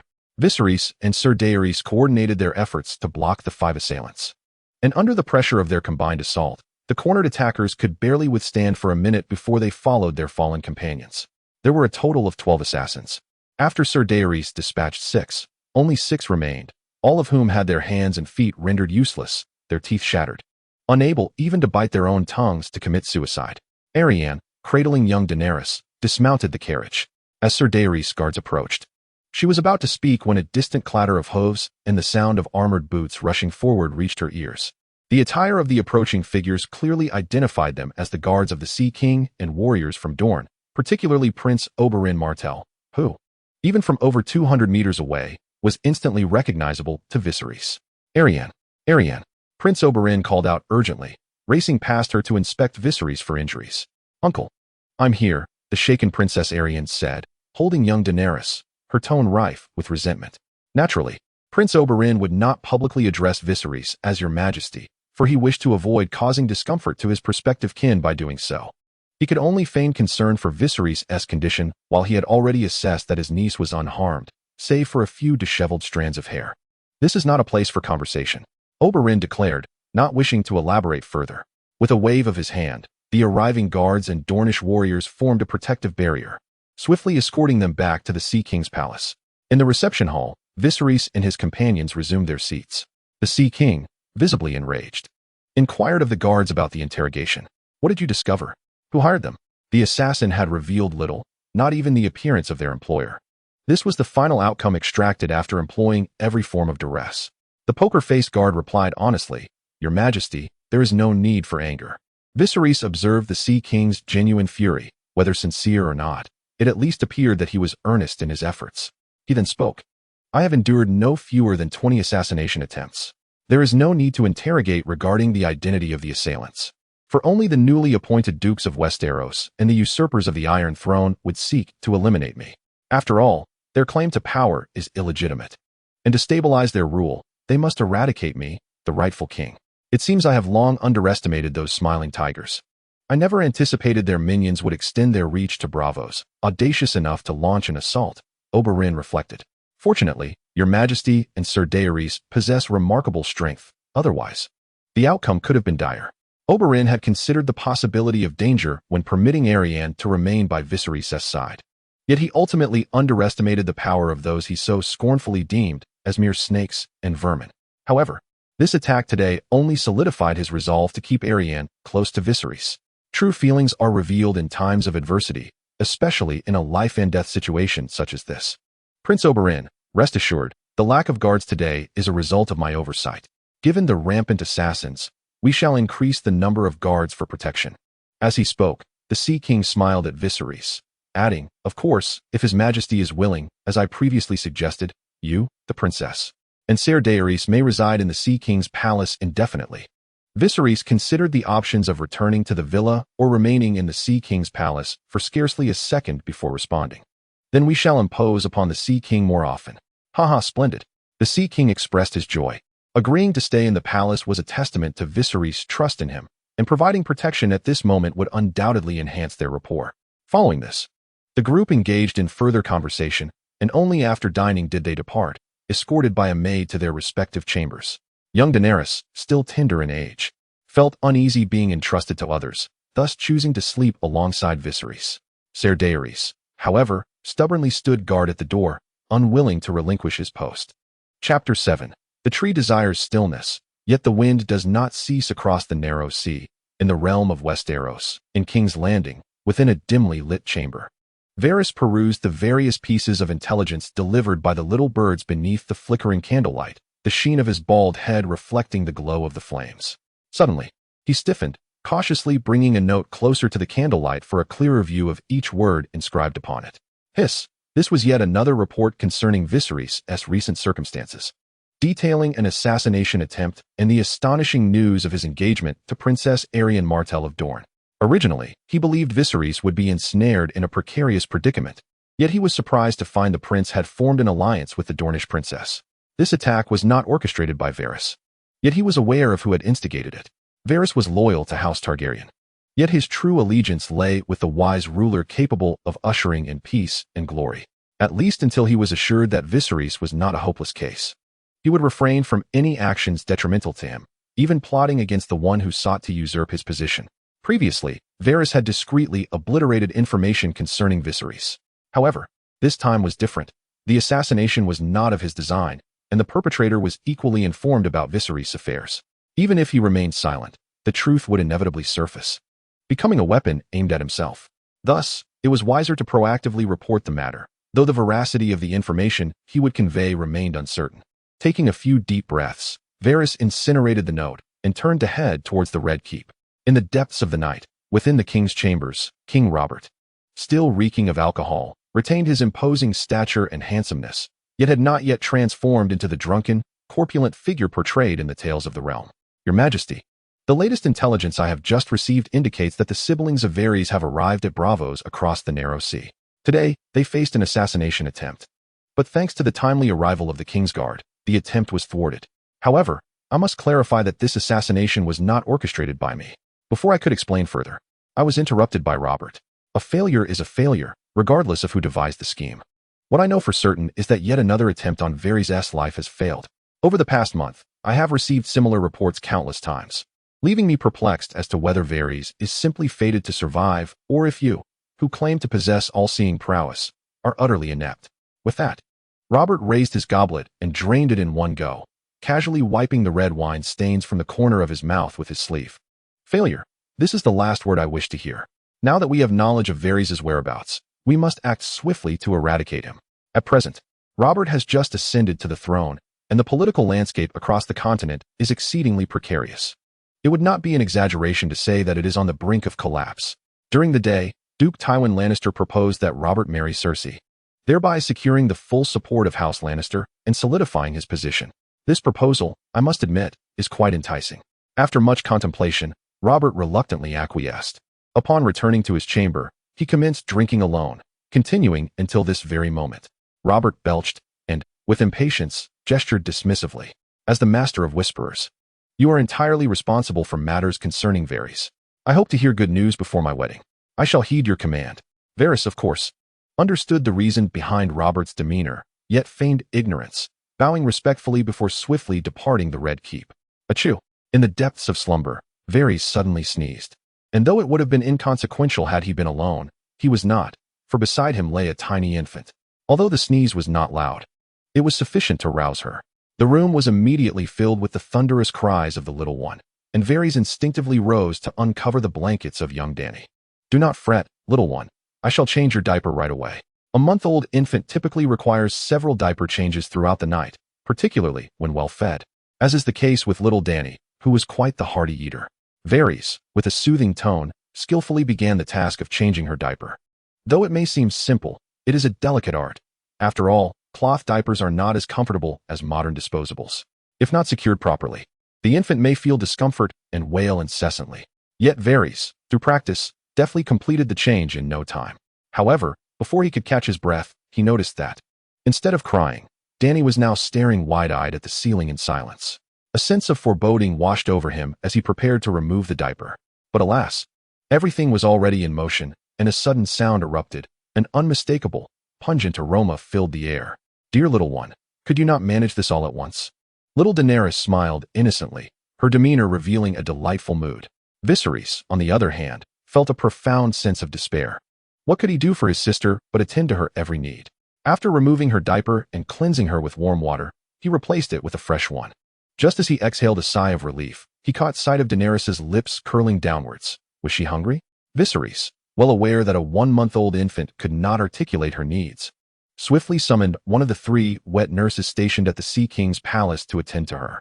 A maid entered the room with clean diapers, taking away the soiled ones for washing as she exited. Seizing the moment of respite, Viserys approached the window, gazing at the pristine moon hovering over the horizon. The sea breeze caressed his face, carrying with it a faint brine and the unique scent of mingled palm trees. "Ah, autumn." A sudden sneeze interrupted his thoughts. Rubbing his nose, he mused that with his constitution, he was unlikely to catch a cold. If it is not a cold, he pondered, then surely there are nefarious individuals plotting against me. Chapter 8. The Path to Wealth. September 25th, early morning after completing his daily training and signing in. Viserys indulged in a warm bath. Just as he donned a splendid new black outfit, a lively figure bounded towards him, bringing with her a delightful floral fragrance. "Did you miss me?" It was none other than Princess Arianne, who had chosen to wear a long gown of black lace today, perfectly complementing Viserys' own elegant attire. Dornish women were known for their boldness, while men exuded a carefree charm, as evidenced by the flirtatious Prince Oberyn. Viserys beheld the princess, her smile radiant as a blooming flower. Although he was unaccustomed to such expressions, he returned her smile with a nod. "Hee, I knew you would. But what of Daenerys? Has she awakened?" Despite Arianne being merely 8 years old, her maturity exceeded that of her male peers, yet she could not match the emotional depth of 20-something Viserys. "She has just woken and is nursing. But what about you? Why are you up so early?" It was around 6 o'clock, with the sun gradually rising above the horizon, prompting Viserys' inquiry. Arianne, brimming with curiosity, leaned closer to observe Daenerys as she took her breakfast, then turned to Viserys and cheekily made a face. "I do not have a habit of sleeping in. You must have been exhausted last night, right?" Viserys shook his head, explaining that caring for an infant required meticulous attention. "I could hear everything from next door. Daenerys cried 5 times throughout the night. You were busy changing her diapers and singing her to sleep. I must say, your singing, was that high Valyrian?" Each time he was roused, it was by the melody of his song. Arianne returned to Viserys' side, her curiosity about her betrothed growing ever stronger. "Firstly, I sincerely apologize for disturbing you last night. I am honored that my singing could bring you comfort. The lullaby was one my mother often sang to me. You should truly experience her voice in person. It surpasses my own by a great measure." As Viserys spoke, he gazed out the window, his eyes reflecting a profound sense of melancholy. Although he was no longer the Viserys of old, the essence of his past, imbued with familial love, remained vividly intertwined within him, each memory as clear as if it had occurred yesterday. Noticing Viserys' unusual demeanor, Arianne quickly shifted the topic. "Well, I am quite hungry. Shall we go have a meal?" she suggested. "Uncle Oberyn left last night, so you must take good care of me." Hearing this, Viserys felt a sense of helplessness. Oberyn Martell had indeed departed. He had thought that the assassination attempt from the previous day would persuade the prince to change his mind and return with the princess to Dorne. Yet, to his dismay, Oberyn had left without a word. "What sort of expression is that? Do you dislike me? Why do you react this way when I mention needing your protection?" Arianne bombarded Viserys with questions. "I was merely taken aback by Oberyn's decisiveness. I had expected he would take you back to Dorne for your safety," Viserys replied, refusing to engage in her barrage of inquiries, knowing it would only lead to further complications. "Arianne feigned annoyance. Uncle said you would protect me. He has faith in you. As for his hasty departure to Dorne, it seems his illegitimate son is about to be born. Do you believe I can keep you safe? Viserys countered, shifting the dynamic. Without hesitation, Arianne nodded emphatically. I believe in you. 1,000 times over. It seemed even that was insufficient, and she added another 0. Declaring, no, 10,000 times. Even now, when she closed her eyes, she could still envision Viserys's unwavering figure leaping from the carriage and the overwhelming sense of security that accompanied his words. Wait for me to return. Then you must stay close to me, Viserys said habitually, ruffling Arianne's hair and smoothing her slightly disheveled locks. My status is unique. Yesterday's attack was merely the first, but it will not be the last. I cannot guarantee your safety with absolute certainty, but I assure you that as long as I live, no one shall harm you in the slightest. The young girl, though appearing carefree and mature, blushed at his words, a mix of embarrassment and delight flooding her cheeks. What do you mean by as long as you live? If you do not accompany me to breakfast, this princess might starve. All right. Wait for me to fetch Dany. After breakfast, Viserys and his companions went to greet the Sea King, exchanging pleasantries, as it was only proper to express their gratitude for his hospitality. In a corner of the bedroom, Arianne squatted before a small water tank, perplexed as she watched Viserys continuously stir the wood ash he had brought from the kitchen into the water. What are you doing? Is it some sort of wicked sorcery? Viserys lightly flicked Arianne's forehead and inquired, what occupies that little mind of yours? Since when is sorcery conducted with wood ash? What, pray tell, is this endeavor? Arianne's small head was filled with immense questions. It is merely the preparation of something special, an invention of my mother. Once completed, I shall present you with a few. Given that Viserys was but an 8-year-old child, attributing such an invention to his deceased mother did not seem overly far-fetched. Something special? Arianne replied, skeptical yet intrigued. Then I shall await it eagerly. Anything crafted by your hands, I shall cherish. Ah, are you attempting to flirt with me? Viserys momentarily paused his stirring of the wood ash, then set the stick aside, brushing his hands together. You shall undoubtedly enjoy it. The first step is complete. We must now allow it to settle for about an hour. Is that all? Arianne questioned, gazing at the dark, murky mixture in the vat. Indeed. This is merely the first stage. After resting, the fine particles of wood ash will settle to the bottom, leaving the clear liquid above, which is precisely what I require. Viserys did not wish to delve into the complexities of chemical reactions and principles with a child. You may perceive it as a substance, invisible to the naked eye, smaller than the particles of wood ash, dissolving in the water, akin to salt or sugar. Arianne nodded, her understanding somewhat elusive yet filled with admiration. How remarkable! Your mother must have been extraordinary to discover such unseen elements. Far beyond that, even more wondrous revelations lie ahead, Viserys asserted, as he began to mix wood ash and water in another vat in a 1:2 ratio, repeating the process until he had prepared 5 vats. The alkali content in regular wood ash was quite low, merely augmenting the base to extract the desired quantity. During the waiting period, Viserys commenced the preparation of other ingredients for the olive coconut oil soap, such as palm kernel oil, olive oil, water, and fresh milk. These materials were readily available in the kitchen of the Sea King's palace. After approximately an hour, he finally acquired a clear alkali extract and called for Sir Darry to assist in filtering it through multiple layers of cheesecloth, ensuring the extract contained minimal impurities. The extracted alkali solution was then transported outdoors for heating and concentration, with Sir Darry stirring continuously with a wooden stick to prevent the solution from adhering to the container. This process continued for an extended duration until the alkali solution reached a sufficiently viscous consistency. Only then did Sir Darry halt and, under Viserys' guidance, pour it into the pre-prepared container to cool naturally. This method of extraction, though inefficient, was suitable for household and small-scale applications. In the future, more efficient chemical methods could be employed when conditions allowed. The cooling of the alkali solution did not take long, and before lunch, Viserys had obtained a white alkali block weighing approximately 1 kilogram. After lunch, he commenced the creation of handmade soap using the alkali combined with various oils and milk. As the sun dipped below the horizon, Viserys felt an overwhelming sense of accomplishment while gazing at a shelf brimming with neatly cut olive oil and milk soaps, patiently awaiting their drying process. Beside him, the young Princess Arianne was enchanted, her eyes sparkling with wonder. The notion that oil, milk, and the invisible essence of plant ashes could coalesce into such a miraculous substance, soap, capable of cleansing dirt, was utterly extraordinary. Chapter 9, A Majestic Beginning. Time passed day by day until October 16th arrived. After 3 weeks of drying, The palm oil and milk soaps had fully saponified and dried. With great anticipation, Princess Arianne was the first to test them. The delicate bubbles, the subtle fragrance, and the refreshingly cleansed skin provided her with an experience unlike any other. While waiting for the princess to finish her bath, Viserys gazed out at the sky, lost in contemplation about the future. Suddenly, a delightful fragrance wafted through the air. This palm oil soap is simply wonderful. I adore it. Could you spare me a few more bars?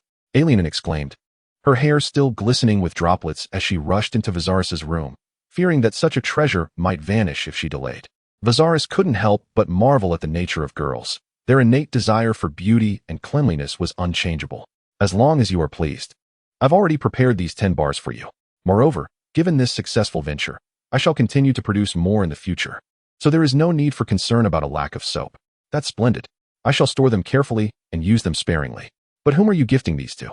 Arianne inquired as she received the package from Viserys, noticing another identical parcel on the table.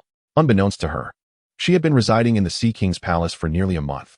These soaps were intended for the Sea King as a token of gratitude for his hospitality during her stay. Understanding the nuances of social etiquette is essential. One cannot take free lodging and meals for granted. This soap represented a gift capable of bestowing immense value. However, do you think this soap might seem a tad meager? Arianne pondered. While the soap was indeed effective, the notion of selling it had never crossed her mind. As a princess, her world revolved around acquiring rather than selling. Rest assured, this soap is far more remarkable than it appears. Little Dany is still at her meal. Please watch over her for a moment while I visit the Sea King with Uncle Darry. Very well, but do return swiftly. Only you can soothe Dany when she becomes restless. In the Sea King's audience chamber, the Sea King strode with authority to the meeting table, though weariness lingered on his face. I hear, Your Majesty, that you possess something special for me? This is palm oil soap, a daily necessity designed to remove dirt and grease from the skin. At Viserys' gesture, Sir Darry stepped forward to unveil the meticulously wrapped package, extracting a bar of milky white soap the size of a cigarette case. Oh, curious. The Sea King took the soap and inhaled its fragrance. Indeed, it possessed a pleasant aroma. The Emperor claimed this soap could eliminate dirt. What was its efficacy? The Sea King was eager to see the results for himself. Actions speak louder than words. With a wave of his hand, Viserys summoned a maid to present the prepared oils, demonstrating the soap's cleansing capabilities before the Sea King. Although handcrafted, its effectiveness on both skin and fabric was strikingly apparent. The contrast between the soiled and cleansed items was nothing short of remarkable. The Sea King observed with great attention, thoroughly pleased with the soap made from palm and coconut oils. I greatly appreciate your gift, Your Majesty. I shall gladly accept it. Viserys continued. If this cleansing soap were to be introduced to the market, he left the thought unfinished, but the Sea King grasped his implication. If launched, it would undoubtedly sell like hotcakes, being a consumable product with a high repurchase rate. Yet, he pondered the cost involved. The Sea King, astute as he was, understood Viserys' underlying message. The production cost of the soap was not prohibitive, and with mass production, it could be further reduced. The most expensive components were the various oils. However, acquiring the necessary lye was not an issue. Viserys smiled and continued. With its low cost, combined with its ability to cleanse skin, prevent ailments, and possess antibacterial properties, it will surely be in high demand. I can provide the production techniques and collaborate with you, taking only a 10 share of the profits. In return, you would oversee production and sales. 10. The Sea King's eyes widened in disbelief. Visions of immense profit danced in his mind at the prospect of soap flying off the shelves. Initially, he had anticipated a 50-50 split at best, but now he was confronted with a mere 10. With this realization, he regarded the young monarch with newfound seriousness. Where he once saw a junior to be befriended, he now viewed Viserys as an equal. This is unacceptable. Even if I were to handle all aspects of production and sales, without the essential formula and technology, it would be futile. Your Majesty, 10 is far too little.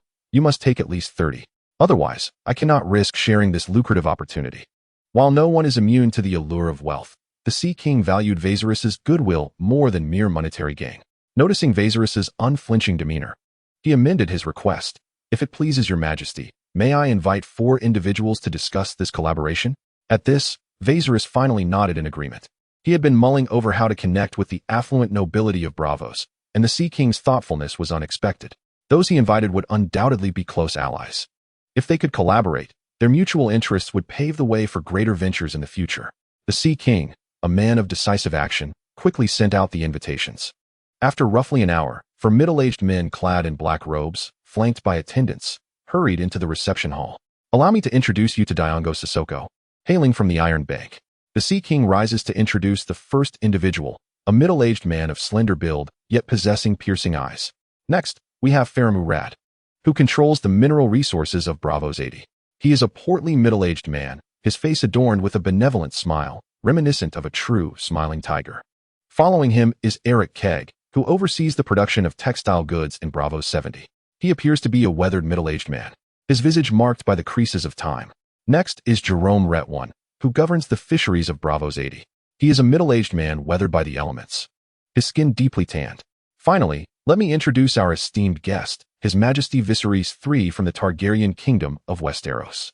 It is His Majesty who proposed this collaboration, inviting you to discuss the details based on the principle of mutual profit. These four individuals are indeed the true titans of Braavos, whose mere stamp of a foot could induce tremors. Thus, even though Viserys is new to this realm, he has already heard much of their illustrious deeds. Having them aboard at the inception of this venture is akin to a royal flush at the start of a game, with the Sea King acting as a facilitator. And after a series of comparative experiments and personal experiences, these four magnates, known for their decisive actions, promptly reached an agreement. On-site, a designated person began drafting the contract. Ultimately, Viserys invested core technology, securing 30 of future profits, with the remaining 70 to be equally divided among the Sea King and his four associates. As the primary party, Viserys retains the right to participate in operational decisions regarding the product, including but not limited to new product development, marketing strategies, and technological improvements. Concurrently, he is obligated to fulfill the development of the soap formula as agreed, ensuring product quality. The five associates, as the secondary parties, must provide manufacturing equipment, facilities, production licenses, and other pertinent resources as stipulated, as well as sales channels and marketing resources, along with the supply of raw materials and guarantees of quality. In essence, the contract stipulations thoroughly safeguard the interests of Viserys as the primary party, ensuring transparency and openness of benefits. Finally, the contract was signed, stamped, and imprinted with fingerprints, with each of the 6 individuals signing 6 copies and exchanging contracts, thus formalizing the agreement. Chapter 10. A future of uncertainty. With the contract signed, the assembly promptly departed, preparing to work diligently to set up the factory premises and procure materials, aiming to produce finished goods and reap substantial profits. Everything seemed to unfold seamlessly, and in his preoccupation, Viserys momentarily lost track of time before returning to his quarters. Upon opening the door, he was met with the haunting gaze of Arianne, whose mournful look sent shivers down his spine. However, Viserys remained undeterred. He had made a special detour to the kitchen on his way back, hastily crafting 2 or 3 dozen fresh fruit gourds. I sincerely apologize for leaving you to care for Dany for so long, but please, do not be angry. Look what I have brought back for you. At this moment, Sir Doran made a timely entrance, presenting candied fruits that immediately captivated Elaine's attention with their vibrant colors and delightful aroma. What is this? It looks incredibly delicious, and it smells sweet. Is it fruit? Elaine exclaimed, handing little Dany to Viserys and bouncing around the candied fruits, her curiosity bubbling forth in a cascade of questions. This is a special treat I made for you. Candied fruits prepared with a syrup of white sugar and fresh fruit. Do try it, Viserys said, taking little Dany while introducing the delicacies. Candied fruits? I have never heard of them, but they do seem intriguing. I shall indulge. With that, Elaine seized a stick of yellow peach and honey pear, taking a generous bite. The crisp, sugary coating shattered, releasing the succulent, juicy flesh that burst in her mouth, tangy and sweet, yet not overly rich, leaving her yearning for another bite. Delicious, utterly delightful. Anger? Not at all. If every occasion promised such delightful treats, little Dany would certainly be in my care. In the courtyard of Governor Illyrio's estate, a distinguished guest from Westeros had arrived, Varys, the spider. As you mentioned, it is indeed a challenging situation, he remarked, his rotund figure adorned with gem-studded rings, his golden locks framing a contemplative expression. Varys nodded. Indeed. The circumstances are peculiar. I cannot linger here. I must return to King's Landing post-haste. The matter of Viserys will rest upon your shoulders. Rest assured, old friend. I shall handle it. But will our esteemed monarch agree? He is merely 8 years old. Are we not taking a considerable risk? Illyrio stroked his beard, a grave look on his face. Though I am not afraid of the usurper Robert's assassination attempts, I must weigh the immense cost of this endeavor and determine if it is truly worthwhile. New intelligence suggests that Viserys III is betrothed to the Princess of Dorne, with a formal marriage set to occur upon her 16th birthday.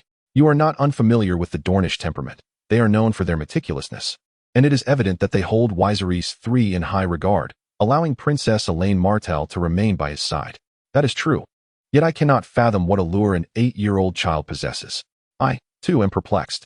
Nevertheless, a journey to Braavos will afford you the opportunity to witness it firsthand.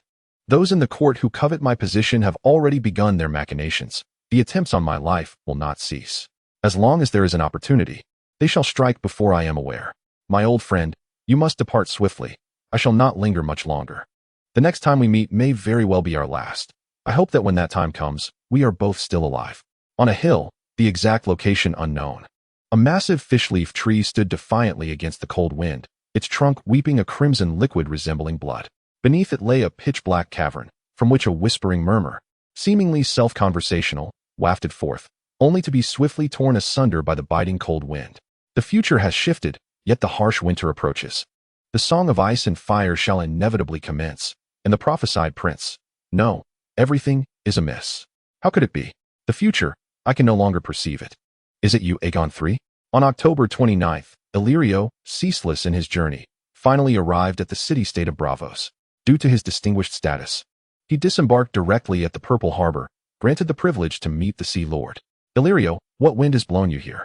The Sea Lord inquired, his demeanor devoid of any regal airs. Haha, would I not come to see an old friend without a breeze? Illyrio replied with a smile. I have brought you 10 casks of exquisite wine from the Jade Sea. We shall not depart until we are thoroughly inebriated tonight. Fine wines from the Jade Sea. How rare. You are most generous, dear friend. However, I too possess a delightful treasure that I am certain will pique your interest. Observing Illyrio's greasy yellow, forked beard, the Sea Lord felt he might be in need of it. Oh, that does intrigue me. Illyrio casually revealed his 10 gemstone rings, as if to imply, we are not short on wealth. You shall soon discover. The Sea Lord feigned mystery, clinking his cup against Illyrio's and downing his drink in one go. Before long, a maidservant approached Illyrio with a basin of water and a bar of palm oil soap. Illyrio, puzzled, asked, what is the purpose of this water and this brick? This is palm oil soap, designed to cleanse the oily residue from your skin and leave a pleasant fragrance. I've been using it for the past few days, and the results are remarkable. Just look at my beard, how fresh and smooth it is. The Sea Lord began to boast about his thick, well-groomed, and aesthetically pleasing beard. Illyrio, bewildered, responded, and what exactly do you intend to achieve? You shall experience it for yourself, then share your thoughts and feelings on the matter. Illyrio regarded the soap and then the Sea Lord, feeling that as an old friend, he would not lead him astray, and thus nodded in agreement. Upon his consent, the maidservant, who had long been prepared, commenced to cleanse every inch of his face, as he felt the delicate foam gliding smoothly across his skin. Accompanied by a subtle fragrance, Illyrio gradually began to relish the experience. After a quarter of an hour, the cleansing and massage concluded. Rising to his feet, Illyrio was overwhelmed by a sense of unparalleled freshness, a clarity so profound it was almost unbelievable. What is this soap? I am enamored. My dear friend, could you reveal the source of this splendid treasure? Indeed, this is not a secret. You are my old friend, and I trust you. Thus, I shall reveal a bit of insider information. The palm coconut oil soap is a brand new product that we, in Braavos, are poised to launch. It is anticipated to replace our purple fuel and become our most lucrative commodity. It comes in several varieties and serves multiple purposes, including facial cleansing, hand washing, laundry, and bathing. A meticulous classification based on the raw materials and the final product has been established to ensure that the soap reaches every household. Hai Wang possesses remarkable oratory skills, and his discourse left Illyrio in a state of astonishment. It appears that the market potential for this soap is indeed vast. With your 5 families united, you are likely to construct a colossal warehouse to store your wealth.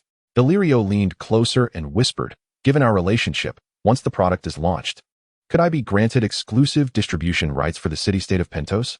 I had precisely this intention. The profits should not flow to outsiders. Chapter 11. The Golden Cicada sheds its shell the following day, October 24th. Upon learning that it was Viserys who invented the soap and had already formed an alliance with the foremost nobility of Braavos, Illyrio adjusted his mindset from a casual trial to one of earnest seriousness. He took special care to bathe 3 times, thoroughly cleansing himself with the soap, and donned his finest attire. Accompanied by a maid, he arrived at Viserys' chamber, where he beheld the steadfast Sir Daenerys standing guard.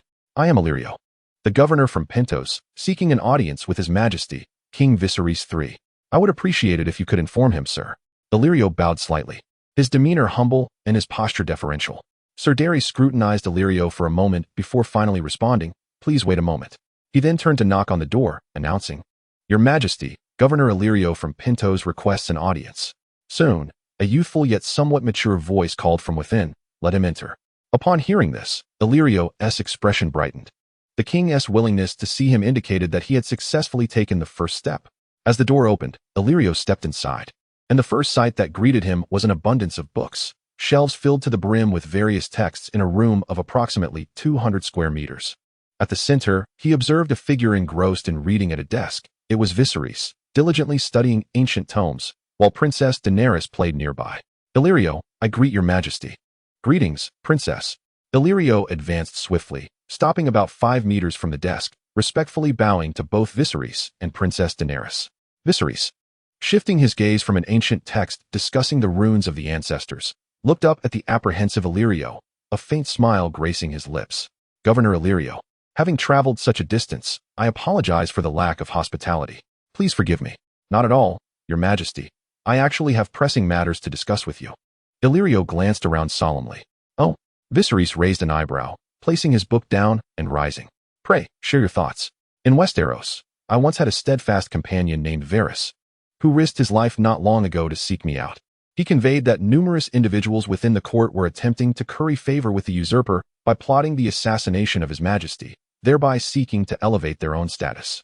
Should their ambitions remain unfulfilled, they would undoubtedly resort to any means necessary. The perilous situation of His Majesty has reached a critical juncture, necessitating immediate action to avert disaster. I have witnessed their cunning methods over the past month or so, yet I find it difficult to trust that you are not one of them. Should direct assault fail, they may turn to subterfuge. To be candid, Viserys harbors little faith in Illyrio's character. His portrayal both in the series and the original texts illustrates him as a shrewd and duplicitous merchant, rather than a confidant worthy of trust, save for his friend Varys. Illyrio's smile faltered, though this was within the realm of expectation. He solemnly acknowledged, "Your Majesty's suspicions are justified. I, too, would not easily place my trust in a sudden stranger. However, rest assured, I am indeed a merchant of dubious repute, yet I shall honor my commitments to my friends without fail. Varys has entrusted me, and I shall fulfill that duty." Subsequently, Illyrio recounted their conversation in its entirety, encompassing the current political climate of Westeros and the machinations of those lurking in the shadows. For the safety of His Majesty, it is imperative to swiftly identify the hidden wolves. Yet, the adversaries operate in secrecy, exhibiting remarkable cunning, rarely revealing themselves or leaving a trace. Thus, Varys conceived a strategy to draw them out. Since the king intends for Varys to dispatch assassins against the siblings Viserys, he would orchestrate a grand ruse. Before the shadowy figures could strike, he would stage the deaths of Viserys and his siblings, as well as Ser Daryon and Princess Elena, allowing them to vanish from the public eye and retreat into obscurity. In doing so, the impending wave of assassinations would be rendered moot. Although this would necessitate a temporary concealment of their true identities, the preservation of life is a worthy sacrifice. The plan appeared promising. Viserys returned to his desk, realizing that Varys could leverage the ensuing reactions and his considerable advantage to unmask the wolves coveting his position. 2 birds with 1 stone. I found myself unexpectedly pleased by how readily the young monarch acquiesced, much to Illyrio's relief. However, one should not rejoice too soon. After all, this is the Hall of the Sea King, where the last scion of House Targaryen met his demise. This monumental burden is one he would not accept lightly. The beliefs of Braavos are diverse, yet a guest's death within one's abode is universally regarded as ill-fated. "Perhaps we could consider relocating young Daenerys into the care of Ser Daryon temporarily," proposed Illyrio. Viserys then joined Illyrio in an audience with the Sea King, reiterating their plan once more. "Your Majesty, I find this plan commendable. While eliminating potential dangers, it allows you to transition from light to darkness. The unfortunate demise of a guest within the host's abode is indeed considered a taboo. Hence, it is imperative that the death occurs within the Hall of the Sea King." The Sea King stroked his beard thoughtfully, his gaze sharp. If the venue were deliberately altered, it would be overtly intentional, rendering it less plausible and less credible. However, by this means, does it not indicate that the Sea King is pleased with Illyrio, yet his countenance betrays a semblance of concern? The Sea King perceives Illyrio's subtle intentions. Yet his actions are not motivated by Illyrio or that Varys, but rather for the sake of his Majesty Viserys. He is merely providing sanctuary to Viserys for a month. Yet he has been rewarded with immense wealth. If he were to sacrifice a modicum of his so-called reputation this time, would it not yield him greater trust and favor? Sipping fruit tea, Viserys keenly observed the nuanced expressions of the two old foxes, aware that he has much to learn in the realm of interpersonal relations. The knowledge from his previous life was mere theoretical musings, akin to wielding a lethal short staff, if Viserys did not practice to hone his skills. Then being able to recite techniques by heart would be of no practical use whatsoever. Though he possessed the age of over 20, his past experiences paled in comparison to these seasoned old foxes who had thrived on the sharp edge of danger for decades. Your Majesty, what are your thoughts? The Sea King turned towards Viserys, who received a glance from Illyrio as well. Viserys nodded slightly, acknowledging the Sea King's kindness. Your Majesty is too gracious. Time is of the essence. I shall make arrangements immediately. The Sea King acted decisively, promptly dispatching a trusted confidant to prepare. Illyrio also hurriedly took his leave, eager to relay the agreed-upon news to Varys without delay. Viserys returned to his chamber as usual, proceeding with the plan with the assistance of the Sea King's personal guards. In the dead of night, the guest area of the Hall of the Sea King erupted into a roaring inferno. The dazzling flames could be seen even from the old clothing vendor's dock, the inky night sky stained crimson, as if bleeding. It was not until dawn that the flames consuming the city of Braavos finally subsided, though wisps of smoke lingered, reminiscent of restless souls lost in the fiery abyss. The tangible flames may have been extinguished, but the intangible wrath had only just begun to ignite. Before dawn broke, the Sea King issued a series of commands to seal off Braavos, initiating a thorough investigation into potential assassins and the accomplices responsible for the inferno at the Hall of the Sea King. The Sea King's thunderous roar reverberated, causing the very foundations of Braavos to tremble. Chapter 12. Each seeks their own November 2nd. The scorching sun blazed over the arid plains and deserts of Dorne. A sweltering whirlwind swept through, erasing all traces left by travelers riding camels. Yet, this had no bearing on the flowery gardens located 3 miles west of the capital of Dorne, Sunspear, by the coastline. The flowing garden serves as the private residence of the Dornish rulers, characterized by a fountain that brings warmth in winter and coolness in summer, along with a lush garden that resembles a paradise.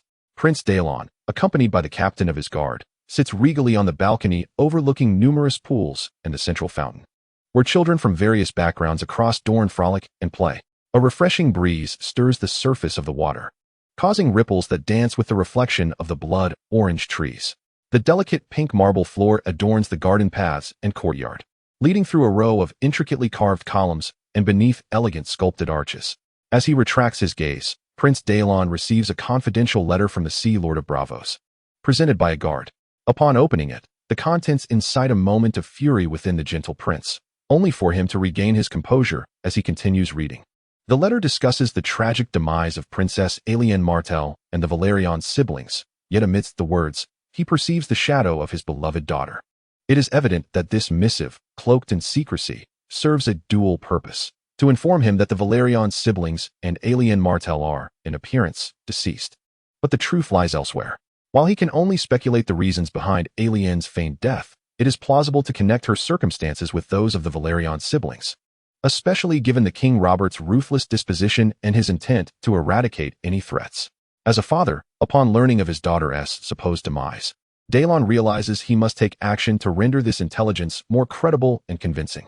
Without delay, he summons Prince Oberyn, who has recently returned to Dorne.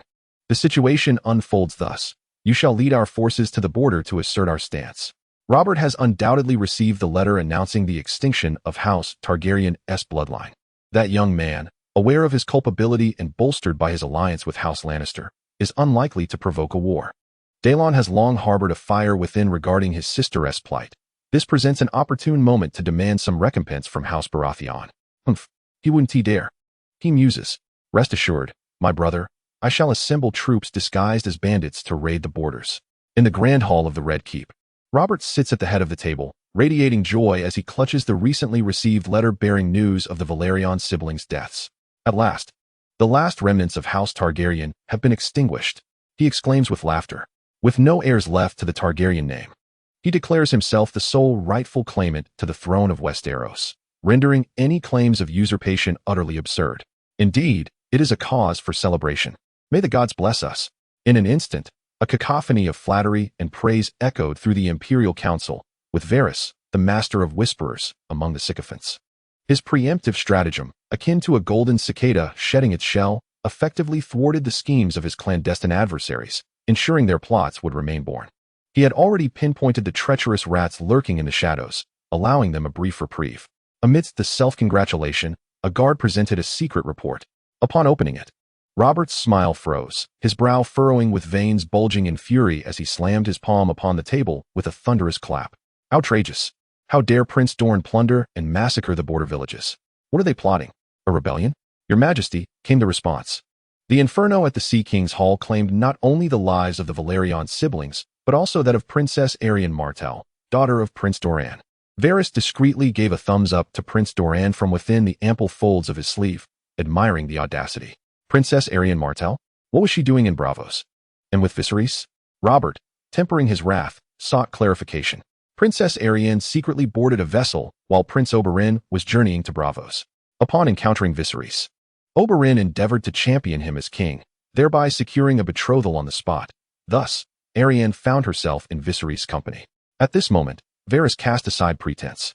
Revealing his hand, Viserys was dead, and the intended union was rendered moot. Robert, stroking his stubbled chin, nodded slightly. Since they initiated the rebellion, their losses are but the consequences of their own folly. Your Majesty, Varys inquired about Dorne's next move. Enough. I cannot declare war on Dorne now. What purpose would the alliance with House Lannister serve? A beloved daughter has perished, and while anger is understandable, as long as they do not cross my threshold, they may proceed as they wish. Your wisdom is unparalleled, Your Majesty. Night enveloped King's Landing as the dim glow of fire flickered in the wind at the port of Mudgate. On board a merchant vessel bound for the Slaveress Bay, Varys donned a cloak, stepping into the depths of a cargo hold replete with a medley of peculiar aromas. There, 37 wooden crates stood neatly arranged, emitting muffled cries of despair. Had I known this day would come, I might have acted differently, Varys mused, pacing amidst the crates, the torchlight barely illuminating the figures bound and bruised within. I have offered you opportunities countless times, yet you misconstrued my leniency for weakness, escalating your transgressions. Though you sought my demise, I shall not extinguish your lives. Rather, you will depart this land tonight, traversing the seas to the Slaver's Bay across the narrow sea. Fear not, for you are not alone. Soon, this vast hold will be filled with criminals and brigands destined for the slave markets. With their company, I assure you, the journey will not be devoid of amusement. Varys' voice was as tranquil as water, yet to the ears of those confined within the cargo hold, it resembled the sinister whispers of a demon.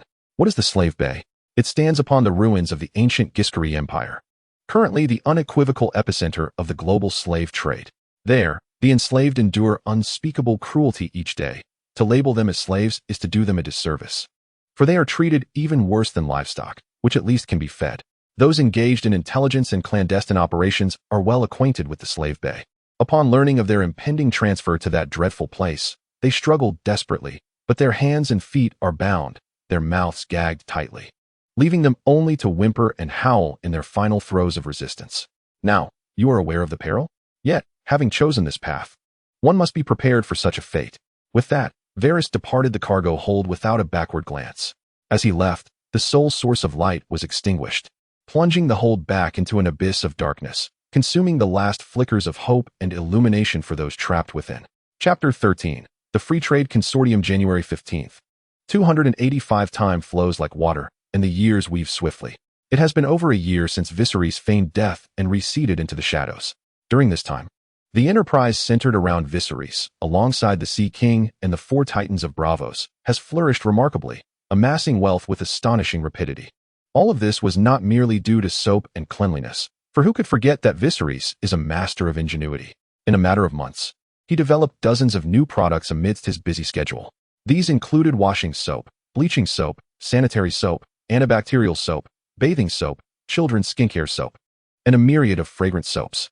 This extensive range of soaps addressed every facet of cleanliness, spanning not only the high-end market, but also encompassing mid and low-tier segments, ensuring that even the most destitute laborers could effortlessly afford a bar of soap weekly to maintain their hygiene.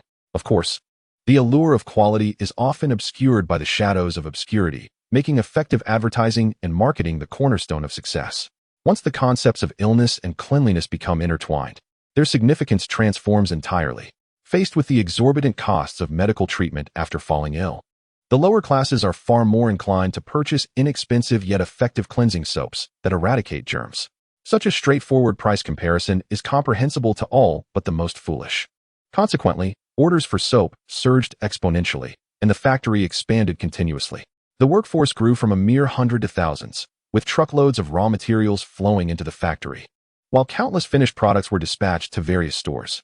Particularly in Illyrio, where Pantos has secured exclusive representation, the soap was successfully marketed across the remaining 7 city-states, securing 7 exclusive distributors for the Free Trade Consortium. Although his actions were motivated by the desire to become the chief minister of finance following the restoration of Viserys, Viserys was most pleased by his ambition. With such remarkable talents, what harm could there be in granting him the esteemed position of finance minister?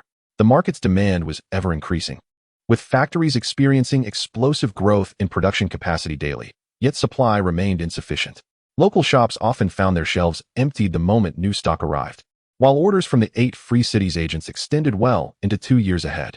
In just a few months, Viserys' worth had soared to a staggering 1 million gold dragons, a figure poised to multiply in the coming months. However, Viserys' aspirations extended far beyond this.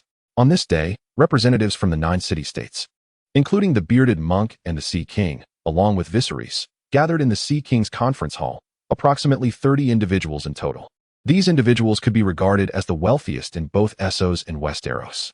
Yet they had convened for a singular purpose. Seated at the head of the table, Viserys wasted no time and promptly addressed the assembly.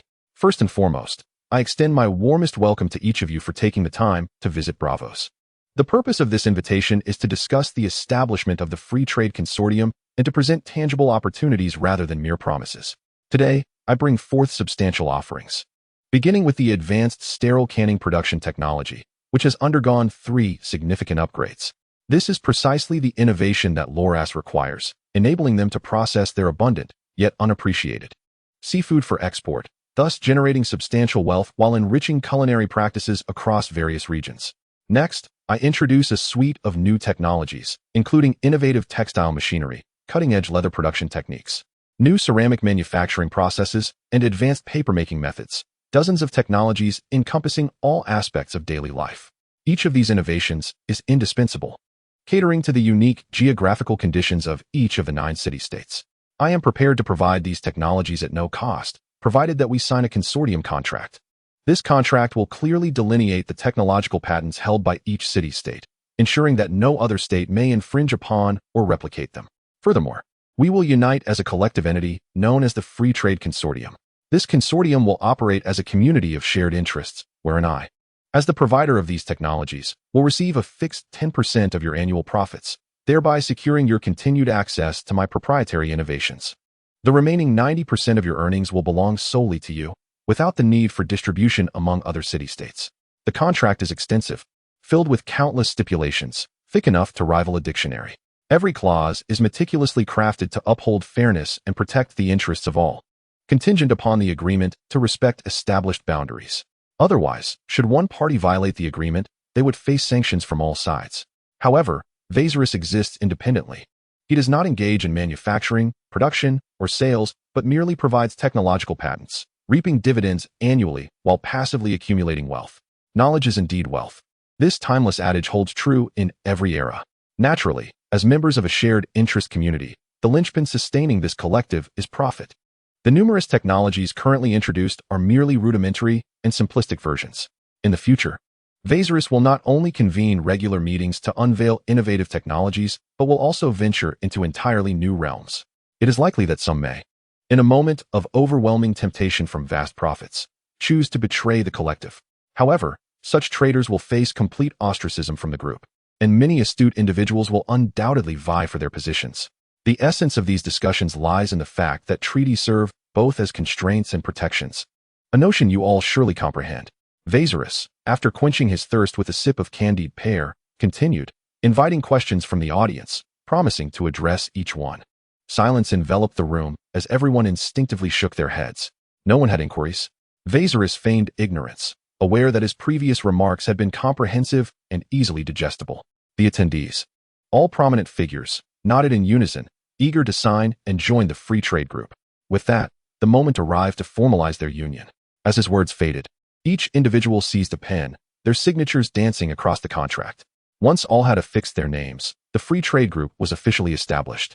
And the inaugural high-level meeting of the group concluded successfully. Dozens departed, triumphantly carrying metal briefcases containing confidential technological materials, moving with a sense of purpose under tight security. Their faces aglow with excitement, unable to contain their smiles. It is no wonder, with the technological resources provided by Viserys, immense wealth was on the horizon, an unstoppable tide. Upon the conclusion of the meeting, Viserys, after bidding farewell to the representatives of the city-states alongside the Sea King, retreated to his chamber to devise the next steps. With the establishment of the Free Trade Group, various sectors are on the brink of monumental transformation. Revolutionary products and epic-making technologies will enable the group to monopolize these industries, solidifying their status as true behemoths. Yet, this path is fraught with challenges, one being the low productivity and cultural literacy of the workforce. For the group to maintain its unrivaled superiority and monopolistic dominance, it is imperative to continuously introduce more advanced technologies, an endeavor that surpasses the current average level of civilization. Addressing this drawback is straightforward. It requires the foundational construction of systems in chemistry, physics, mechanics, and, most critically, the integration of Eastern and Western medical systems, which holds particular significance in the medieval cultural backdrop of this world of intrigue and power. It is impossible for Viserys to achieve this alone. A certain degree of educational dissemination is required to enable more individuals to learn and master this knowledge. Those who attain proficiency will be absorbed by the group's research department, engaging in in-depth investigations of dozens, if not hundreds, of projects. Consequently, Viserys will not have to toil endlessly. Even someone with his extraordinary physical constitution cannot withstand such relentless effort. Additionally, the drawback of low productivity presents a challenge. This issue, however, is manageable, as Viserys is currently developing a steam engine, which is expected to be successfully crafted in the near future. At that point, the world of ice and fire will officially enter the steam age of the first industrial revolution. This industrial transformation will significantly enhance productivity, utterly revolutionizing daily life. Likewise, this is not a feat Viserys can accomplish alone. He requires a team equipped with sufficient knowledge and research capabilities. At this juncture, the importance of educational outreach to identify talent becomes particularly evident. However, this process demands time, 6 years, 12 years, or even longer. Nonetheless, Viserys is also pursuing a second avenue, magic. It is well known that Old Town in Westeros boasts the largest library, housing countless rare ancient tomes. Yet the city-states of Essos also possess vast collections of books. Among these, numerous records concerning magic exist, though most are fictional fabrications, with few possessing genuine utility. This reality has left Viserys, who dedicates 12 hours a day to his studies, utterly disheartened. Fortunately, fortune favors the diligent, and he has indeed discovered a reliable method of meditation, along with a relatively complete system of ancestral runes. Although the method of meditation in this current age of waning magic does not allow Viserys to cultivate magical energy for spellcasting, it does continuously enhance his mental fortitude. Upon reaching a certain level of mastery, he can create a mental ocean within his mind, storing the mental energy gained through meditation. By consuming this stored mental energy, he can maintain his mental acuity at its peak, provided his body can withstand it. The ancestral runes, on the other hand, are even more miraculous. The complete rune system comprises 360 runes, each formed from simple straight and diagonal lines, reminiscent yet distinctly different from rune symbols. They manifest as the very source code of this world's rules, a tangible representation of intangible principles, embodying true reality. According to ancient texts, Viserys has compiled 5,837 distinct rune arrays, each composed of varying types and quantities of runes. The simplest rune array consists of merely 2 runes, while the most complex contains 180. These records represent only a fraction of the ancient texts concerning runes from the continent of Essos, undoubtedly. There are additional rune-related texts in the eastern continent of Essos and Old Town in Westeros, though there is no rush to acquire them. The myriad effects represented by these thousands of runic cores, alongside the distinct meanings embodied in each rune, would suffice for Viserys to dedicate several decades, if not longer, to their study. At times, Viserys finds himself pondering whether, should he decipher all these runes before the resurgence of the magical tides and innovate entirely new runic formations. It might signify his capacity to instigate a fourth revolution in a different sense, the revolution of runic technology. Envisioning runic power cores, propulsion systems, airships, and warships ignites a fervent passion within the depths of his soul. His anticipation for the arrival of the magical tide, the awakening of dragons, and the return of magic intensifies. Imagine when the Night King, having meticulously developed his powers over the span of millennia, sounds the horn of winter and advances to obliterate the wall, resolutely marching southward to plunge the world into an eternal night.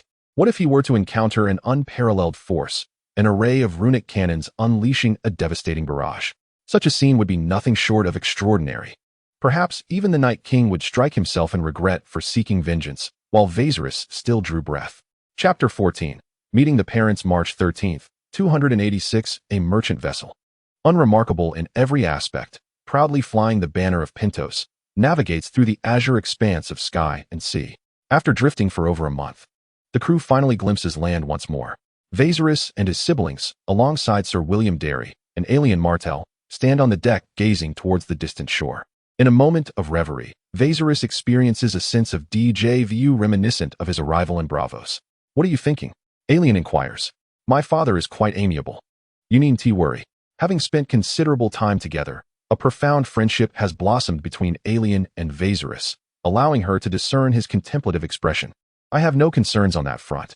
It's merely the prolonged voyage that makes the sight of land feel surreal. Meeting the Parents certainly stirs some nerves. But with my current strength and the formidable economic and monopolistic prowess of the Free Trade Group, my confidence is unwavering." "That is splendid. Let us resume our game of wealthy play. We still have half a day's journey ahead, and I intend to reclaim my losses." Alien, playfully clinging to Viserys' arm, pulls him towards the cabin. During their time aboard, she has developed a fondness for poker, particularly the 3 versus 1 format of wealthy play. Despite her frequent losses, she embodies the quintessential spirit of someone who revels in the game, finding joy in both victories and defeats, the experience of the game being utterly fulfilling.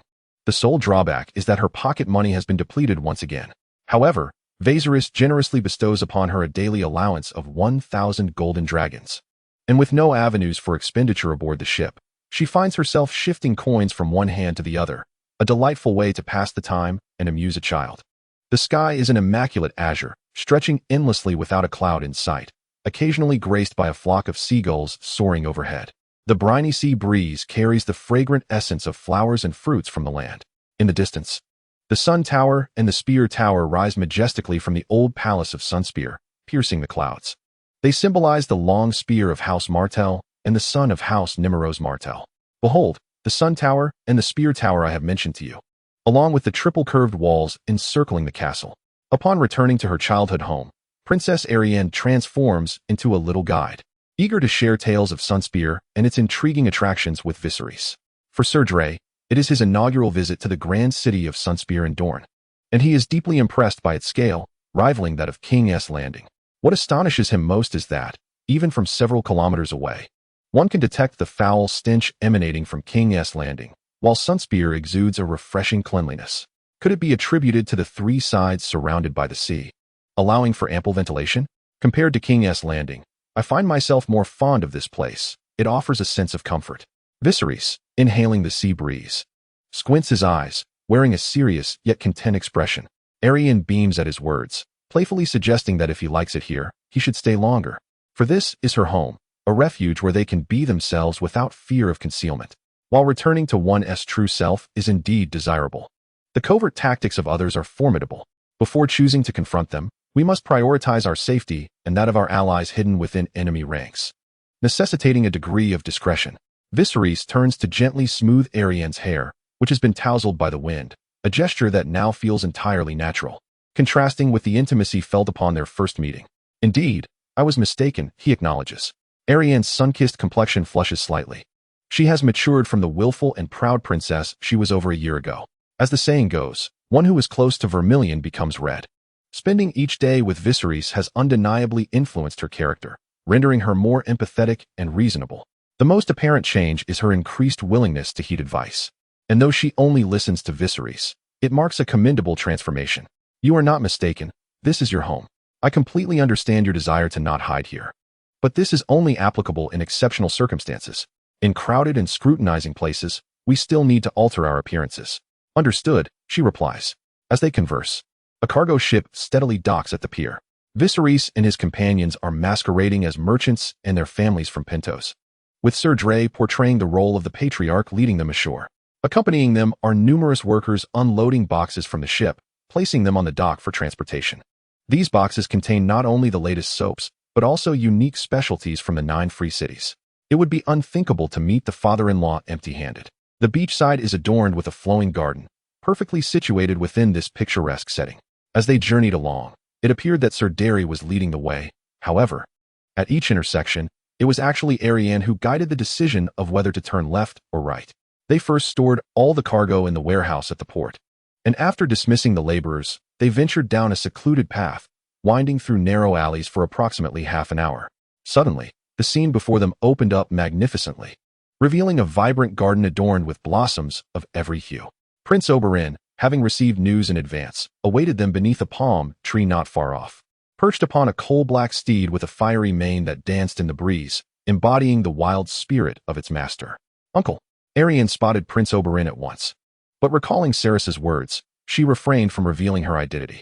Instead, she softly called out and followed closely behind Ser Dary alongside Varys. Prince Oberyn approached on horseback, while elite soldiers stealthily cleared the tail that trailed behind Varys and the others. After circling around them with a nod of acknowledgement, he turned his horse to lead the way. With so many eyes around, this was hardly a suitable place for recognition. With Prince Oberyn at the helm, their path was unobstructed. Those familiar with him knew he was both compassionate in nature and fiercely protective of his wayward children. The patrolling Dornish warriors, upon seeing the peculiar trio of an elder and 2 youths with an infant, promptly categorized them as another instance of Prince Oberyn reclaiming his illegitimate offspring. Even before entering the garden, the sounds of children playing could be heard. We shall not enter through the main gate. It is too crowded. We will take the side entrance, where my brother awaits, Prince Oberyn informed them, leading them around the front and through a side door. Upon entering the garden, Varys felt a refreshing coolness that contrasted with the heat outside. Arianne, now back in her beloved home, inhaled deeply, reminiscing about how desperately she once wished to escape this beautiful prison, yet now found it endearing. The young girl, despite her silence, longed for home. And this sentiment was palpable. Otherwise, Varys would not have risked exposing their identities by traveling thousands of miles to Dorne. Dismounting, Prince Oberyn handed his horse to an attendant and smiled at Varys and Arianne, saying, "Welcome home. There are no outsiders here, so you need not conceal yourselves." Uncle. Arianne, having held back her emotions for so long, could no longer contain herself upon hearing the words of welcome. She rushed forward and embraced Prince Oberyn, tears streaming down her cheeks. Prince Oberyn cast a disapproving glance at Varys, as if to convey, "Have you been mistreating my niece?" Varys, feigning innocence, shook his head, indicating that he had not engaged in the behavior the prince might suspect. Fortunately, Princess Arianne did not weep for long.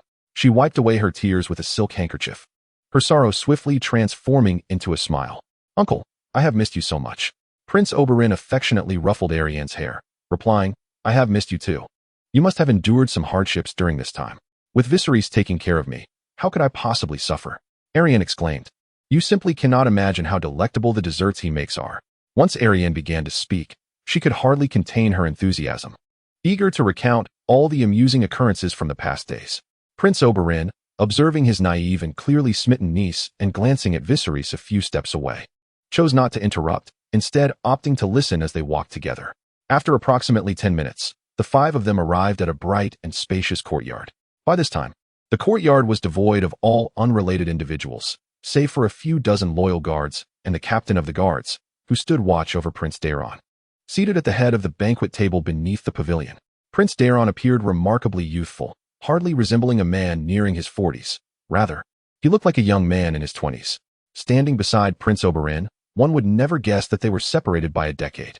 This was perhaps understandable, as the former had been recuperating in the flowing gardens, while the latter had been roaming the world, indulging in various passions. Viserys Targaryen approached Prince Daeron, stepping forward and placing his right hand on his left breast, performing the customary Braavosi greeting. "Your Majesty is a king. How could I, a mere subject, accept such a gesture?" Prince Daeron attempted to rise to avoid the formalities, but his gout-ridden legs rendered him immobile, forcing him to endure the greeting. Titles of lord and subject are relics of the past. Now that the Targaryen dynasty has fallen, I am merely an ordinary man with a claim to the throne. Since the prince has entrusted his daughter to me, I shall treat him as my future father-in-law. It is merely a matter of respect for a younger man to greet his elder, Viserys stated, maintaining his composure. He was not intentionally lowering himself. Rather, the truth of the matter was evident. Arianne's feelings towards him had become clear, and he was not one to abandon his promises. He would indeed fulfill his vow to marry her upon reaching the age of 16. Thus, paying respects to his future father-in-law posed no issue. Prince Daeron found himself momentarily at a loss for words, caught in an awkward silence. At that moment, his beloved daughter Arianne dashed to his side, kneeling before him and leaning against his legs. "Father, how have your legs fared in my absence?" Much improved, especially upon hearing of your return. "I feel as though I am on the verge of recovery," Prince Daeron replied, his smile growing brighter at the sight of his precious daughter, the earlier tension dissipating. He then addressed Viserys with a warm smile. "Your Majesty, please take a seat. I have specially instructed the kitchen to prepare some exquisite Dorne delicacies for you to enjoy." As everyone settled in, Arianne took her place between Prince Oberyn and Prince Daeron, while Viserys held little Dany in his arms across from them. This is the distinctive hummus from Dorne, paired with soft flatbread that will undoubtedly leave you yearning for more. Observing that his uncle and father were both fixated on Viserys, Elian promptly rose to introduce the delicacies gracing the table. "However, I believe the flatbread complements the flavor of the lemon duck even better, along with this spicy snake dish." Viserys nodded frequently, then began to savor the food following Elian's recommendations. First, he sampled the lemon duck that she highly endorsed, spearing a piece of golden skin-on duck meat with his fork. Upon tasting the duck, the sweet and fragrant essence of lemon burst upon his palate, akin to a sand snake suddenly emerging from the underbrush. Soon thereafter, the flavors of lemon, duck, and chili converged, engaging in a fierce battle within his mouth, with the spiciness ultimately prevailing. The fiery sensation gradually spread down his throat, poised to overwhelm the tastes of lemon and duck, but then it abruptly ceased. Such a peculiar gustatory experience compelled Viserys to indulge in another piece. After sipping some lemon syrup, he then proceeded to sample the uniquely Dornish spicy snake dish. It is well known that snake meat is quite similar to chicken, yet the brilliance of this dish lies not in the snake itself, but in the extraordinary spicy sauce. Admittedly, the texture of snake meat from Dorne does surpass that of sea snakes, but the warm, rich, and chewy sauce was something Viserys had never encountered before. Furthermore, the relatively mild flavor of Dornish snake meat accentuated the exotic essence of the sauce. As the saying goes, one thrives on the resources of their land. Viserys found himself contemplating the potential development of Dorne's economy at that moment. Chapter 15. Taking aim at the father-in-law. After a hearty meal, Viserys and his companions transitioned to the Violet Pavilion for leisurely conversation. "Father-in-law, how long have you been afflicted with this ailment in your legs?" Following an intimate exchange during the banquet, Viserys no longer referred to him as prince, but rather as father-in-law, fostering a sense of closeness. "It has been quite some time. I can hardly recall the exact moment," replied Prince Dowlong, squinting his eyes towards the horizon, his voice tinged with weariness and solitude. "I only remember it was long ago, when I was still young, full of vigor, and invincible on the battlefield, faced with no one who could stand against me. But then, I suddenly fell victim to this strange illness. Initially, I could still ride, albeit with some discomfort, but gradually it became exceedingly difficult to walk or even stand independently. Now, even the slightest movement brings excruciating pain. Father-in-law, I have come across descriptions of your condition in the medical texts at the Red Keep's library. May I take a look?" Viserys inquired, stepping closer, and upon receiving permission, he lifted the thin blanket covering Prince Dowlong's legs to examine them. There was no need to roll up his trousers. The alarming swelling of his toes, ankles, and knees starkly indicated that he was suffering from gout, and quite severely at that. Observing the grave expression on Viserys' face, Prince Dowling offered reassurance, stating, "I have grown accustomed to it over the years. It is merely an inability to walk, nothing more." "How could this be nothing? My dear father-in-law, you are suffering from a type of arthritis that is relatively common among royalty and nobility, a condition often referred to as a disease of affluence." Viserys rolled up Prince Dowlong's trousers to examine the affected area further, confirming that the longer this ailment is left untreated, the more severe it will become. "Surely, your legs were not this swollen before?" he inquired. Prince Dowling nodded in agreement, admitting that the condition had indeed worsened over the years, and there were nights when the pain was so intense that sleep eluded him. Initially devoid of hope, he felt a flicker of optimism upon hearing Viserys accurately describe his ailment. Prince Oberyn and Princess Arianne stood by, their faces reflecting surprise, yet they remained silent, eager to hear what Viserys would articulate next. Precisely, Viserys continued, gesturing towards the swollen areas. The affliction causes waste that should be expelled from the body to accumulate in these regions. He elaborated that gout, in essence, is a common ailment precipitated by elevated levels of uric acid in the body. Uric acid is a byproduct of purine metabolism, under normal circumstances. It travels through the bloodstream to the kidneys and is excreted via urine. However, when the body produces excessive uric acid or fails to eliminate it adequately, it can crystallize in joints, cartilage, and kidneys, leading to gout. The most significant contributors to this condition are the frequent consumption of red meat, seafood, and organ meats, with alcohol also playing a pivotal role, evident from the recent banquet. Are there remedies for this condition in the medical texts you possess, Your Majesty? Prince Dowling, encouraged by Viserys' informed discourse, sought further hope. There are treatments available, Viserys replied, though the entire process will be exceedingly painful. Given the severity of Prince Dowling's gout, the only recourse would be surgical intervention to remove the urate crystals, preventing further deformation of the feet and bones due to prolonged pressure. Subsequently, pharmacological support would be necessary. The commonly used analgesic in Westeros is cherry blossom milk. However, its dosage is challenging to regulate, and improper amounts could lead to addiction, an even graver predicament than gout itself. Fortunately, during his time in Braavos, Viserys fortuitously discovered a highly venomous spider. While it is indeed potent and acts swiftly, it does not prove fatal. Its sole effect is to paralyze the target, rendering them immobile and devoid of sensation, akin to a stone statue. This venom lasts for approximately 2 hours before being naturally metabolized and expelled from the body, presenting no side effects. Viserys had Sir Doran collect a substantial quantity of these spiders and even initiated small-scale breeding to ensure a sustainable supply of venom. By chance, I overheard Arianne mention that Prince Daemon suffers from a leg ailment. Viserys surmised it might be arthritis. Based on the description, it was likely gout. Thus, surgical intervention seemed inevitable, and he prepared a vial of spider venom as a precaution. The pain is something I endure daily. Enduring prolonged suffering is less desirable than a fleeting agony. I can withstand it. Prince Daemon gazed at his legs, gritting his teeth. It was merely a twinge of discomfort, far preferable to a lifetime of relentless torment. Is there truly no remedy for this suffering? I heard Oberyn speak. He understood better than anyone the agony his brother endured, and it was unimaginable what excruciating trials the treatment might entail, yet his words were interrupted. Oberyn, the cherry blossom milk can indeed alleviate pain, but it also severely erodes the body and creates a profound dependency.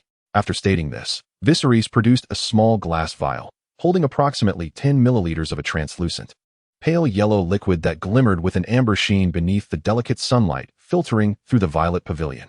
This is spider venom, a unique toxin capable of temporarily paralyzing the body, proven safe and devoid of side effects through countless experiments. Viserys rose and turned to Prince Oberyn, explaining that he had heard from Arianne about his father-in-law's condition and thought this might be useful, hence his bringing it along. Can this venom truly alleviate pain? Oberyn inquired, inspecting the vial closely. His skepticism was not towards Viserys, but rather a curiosity about the existence of such toxins unbeknownst to him. Viserys shook his head, clarifying that it does not merely alleviate, it completely paralyzes the body. During the period of paralysis, one feels no pain whatsoever. The sole drawback is that once the paralysis subsides, all sensations of pain return with a ferocity magnified several times over. That kind of agony, I have witnessed firsthand. It is indeed excruciating. Rest assured, I can endure it. Compared to the torment it inflicts upon me day and night, a swift resolution is preferable. After all these years, while I may not have achieved much, my tolerance for pain has far surpassed that of ordinary men. To be honest, Prince Daemon was also apprehensive, yet he feared even more a lifetime of living in such a state. Arianne stepped forward, embracing Viserys' arm, uncertain of how to articulate her thoughts. Viserys gently patted her hand, understanding her emotions. Do not worry. I will do my utmost to alleviate your father's suffering. Subsequently, with Prince Oberyn's assistance, Prince Daemon moved to a secluded, well-lit chamber. Here, the guards had already assembled all the tools and materials as instructed by Viserys. Do you require my assistance? Oberyn asked, glancing at the array of instruments laid out on the table. Even though he was no stranger to bloodshed and possessed a ruthless demeanor, the sight made him uneasy. No, please accompany Arianne outside. I shall complete the procedure as swiftly as possible. Very well. After he left the room and closed the door, Viserys approached the table and picked up an exquisite glass syringe, extracting approximately 2 milliliters of venom while expelling the air within. He turned to Prince Dowling, stating, "Now, I shall inject the venom of the stone spider into your legs. They will soon become completely paralyzed. This is a normal occurrence, so there is no need for concern." Prince Dowling gazed at the pure steel needle, an inexplicable chill coursing through him, yet he maintained a calm demeanor and nodded in agreement. "Then let us commence the procedure." With precision and efficiency, Viserys administered the venom, causing Prince Dowling's legs to lose all sensation within mere seconds. Subsequently, Viserys sterilized a razor-sharp scalpel over the flames of high-proof brandy, then proceeded to disinfect the areas of the prince's legs that required incisions. Utilizing acupuncture at the Weijong point, located at the midpoint of the popliteal crease between the biceps femoris and semitendinosus tendons, he effectively stanchioned the bleeding in the lower limbs. What followed was a display of breathtaking speed and surgical finesse, with a physique and strength tenfold that of an ordinary man. Combined with a mastery of the blade that reached perfection, Viserys' hands moved with the steadiness of a mountain and the swiftness of lightning. In a mere span of minutes, he completed the surgical extraction of stones from both of the prince's legs, meticulously suturing, disinfecting, and reducing inflammation at the wounds. In a semi-numb state, Prince Dowling witnessed the entire procedure, feeling a sense of nausea as repugnant yellowish-white stones were extracted from his legs. Yet, oddly enough, it provided a peculiar sense of relief, reminiscent of the discomfort felt while observing the trimming of hooves in a past life. Upon completion of the surgery, Viserys ground fresh red flowers, common ornamental blooms, not saffron, into a paste and evenly applied it to the sutured areas. While the efficacy of this remedy may not rival that of a more complex preparation, its accessibility and simplicity offered notable anti-inflammatory and blood-circulating properties. He concluded with breathable pure cotton gauze, completing his very first surgical endeavor with resounding success. The numbing effect would persist for over an hour, ample time for the topical anti-inflammatory and analgesic treatments to take effect, ensuring that once the paralysis subsided, the pain would diminish significantly. Afterward, Viserys moved to the door and opened it, signaling to Prince Oberyn and Princess Arianne that they could enter. Upon their entrance, they were greeted by the scent of brandy and a glass plate piled high with gout stones. "Is this the culprit behind the torment that plagues my brother daily?" Prince Oberyn exclaimed, turning to the bandaged legs of Prince Dowling. "How do you feel now, brother?" "I feel quite well," Dowling replied. Arianne, with tears welling in her eyes, rushed to her father's side, unable to express her gratitude to Viserys. Although still young, she understood the excruciating pain caused by the stones lodged in his leg. Yet her father continued to greet her with the gentlest of smiles, enduring the torment in silence. "Silly girl, why do you weep? Am I not well?" Viserys, reluctant to intrude upon this tender moment, waited a while before speaking. The surgical removal of the foreign object is merely the first step. It addresses the symptom, but not the root cause. In the future, dear father-in-law, please be mindful of your diet. Avoid red meats, organ meats, seafood, and legumes, and instead, consume plenty of vegetables. Additionally, ensure you drink sufficient water daily. It aids in expelling the toxins that contribute to your ailment, thereby reducing the risk of recurrence. He picked up a water glass, approximately 300 milliliters in capacity. You must drink at least 8 of these glasses each day, while also steering clear of excessive sugary and alcoholic beverages, such as lemonade. Chapter 16. The time to collect interest has come. Time passed swiftly, and over 20 days had elapsed. On the morning of April 5th, as the sun rose, the dense darkness retreated rapidly. A man on horseback was strolling along the southern bank of the Trident River, very close to the intersection of King's Road and the Trident. Near the town of Harrenhal, a few miles north lay the Vale, while to the south was the renowned Harrenhal. However, this man's destination was not among these well-known places. After advancing several hundred meters, he halted his horse atop a small hill, gazing towards the ancient castle of Derry, built by the water. Though modest in size, the castle was complete in its provisions and had been the ancestral home of his family for generations. Indeed, this man was Sir William Derry, tasked with returning home to reclaim his children. As he beheld the family crest, a plowing farmer, fluttering atop the castle, his heart ached. The sight of his son, Raymond, conversing with his 2 daughters outside the castle brought tears to his eyes, filled with guilt and an overwhelming desire to rush to them and never let go. The Derry family had always been staunch loyalists to the Targaryens, not only during the recent War of Usurpation but also during the perilous Blackfire Rebellion. They had unwaveringly supported the Targaryens. Even during the War of Usurpation, they chose to defy their liege, House Tully, rather than join Robert Baratheon in his campaign against the Targaryens. Though this preserved their honor, it had repeatedly thrust their family into the eye of the storm. Tragically, 3 of his sons lost their lives during the Battle of the Trident. Following the complete downfall of House Targaryen, the Derry family, stripped of their support, not only lost half their lands, but also nearly all the wealth accumulated over generations. The current plight of the Derry family weighed heavily on him as a father, a burden of responsibility he could not escape. His return this time was to take his children to Westeros, hoping to compensate for his past shortcomings as much as possible during his lifetime. Now, seeing his children healthy and in no danger, he felt a significant weight lifted from his heart. He urged his horse forward along a narrow path toward Dorne's water gardens.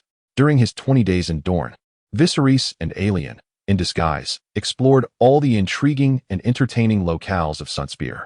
They savored every delicacy and beverage, truly experiencing the allure of a foreign culture.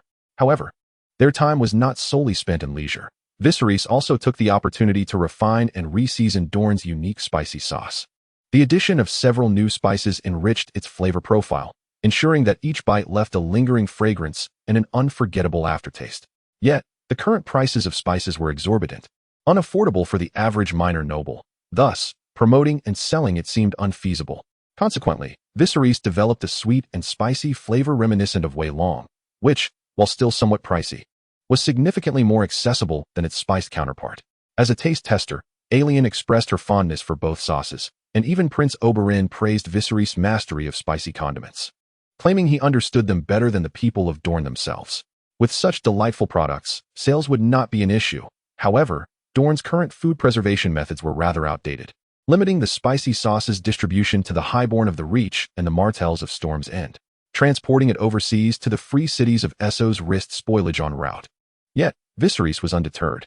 He instructed Illyrio to procure an entire canned goods production line, thus addressing the long-term storage dilemma.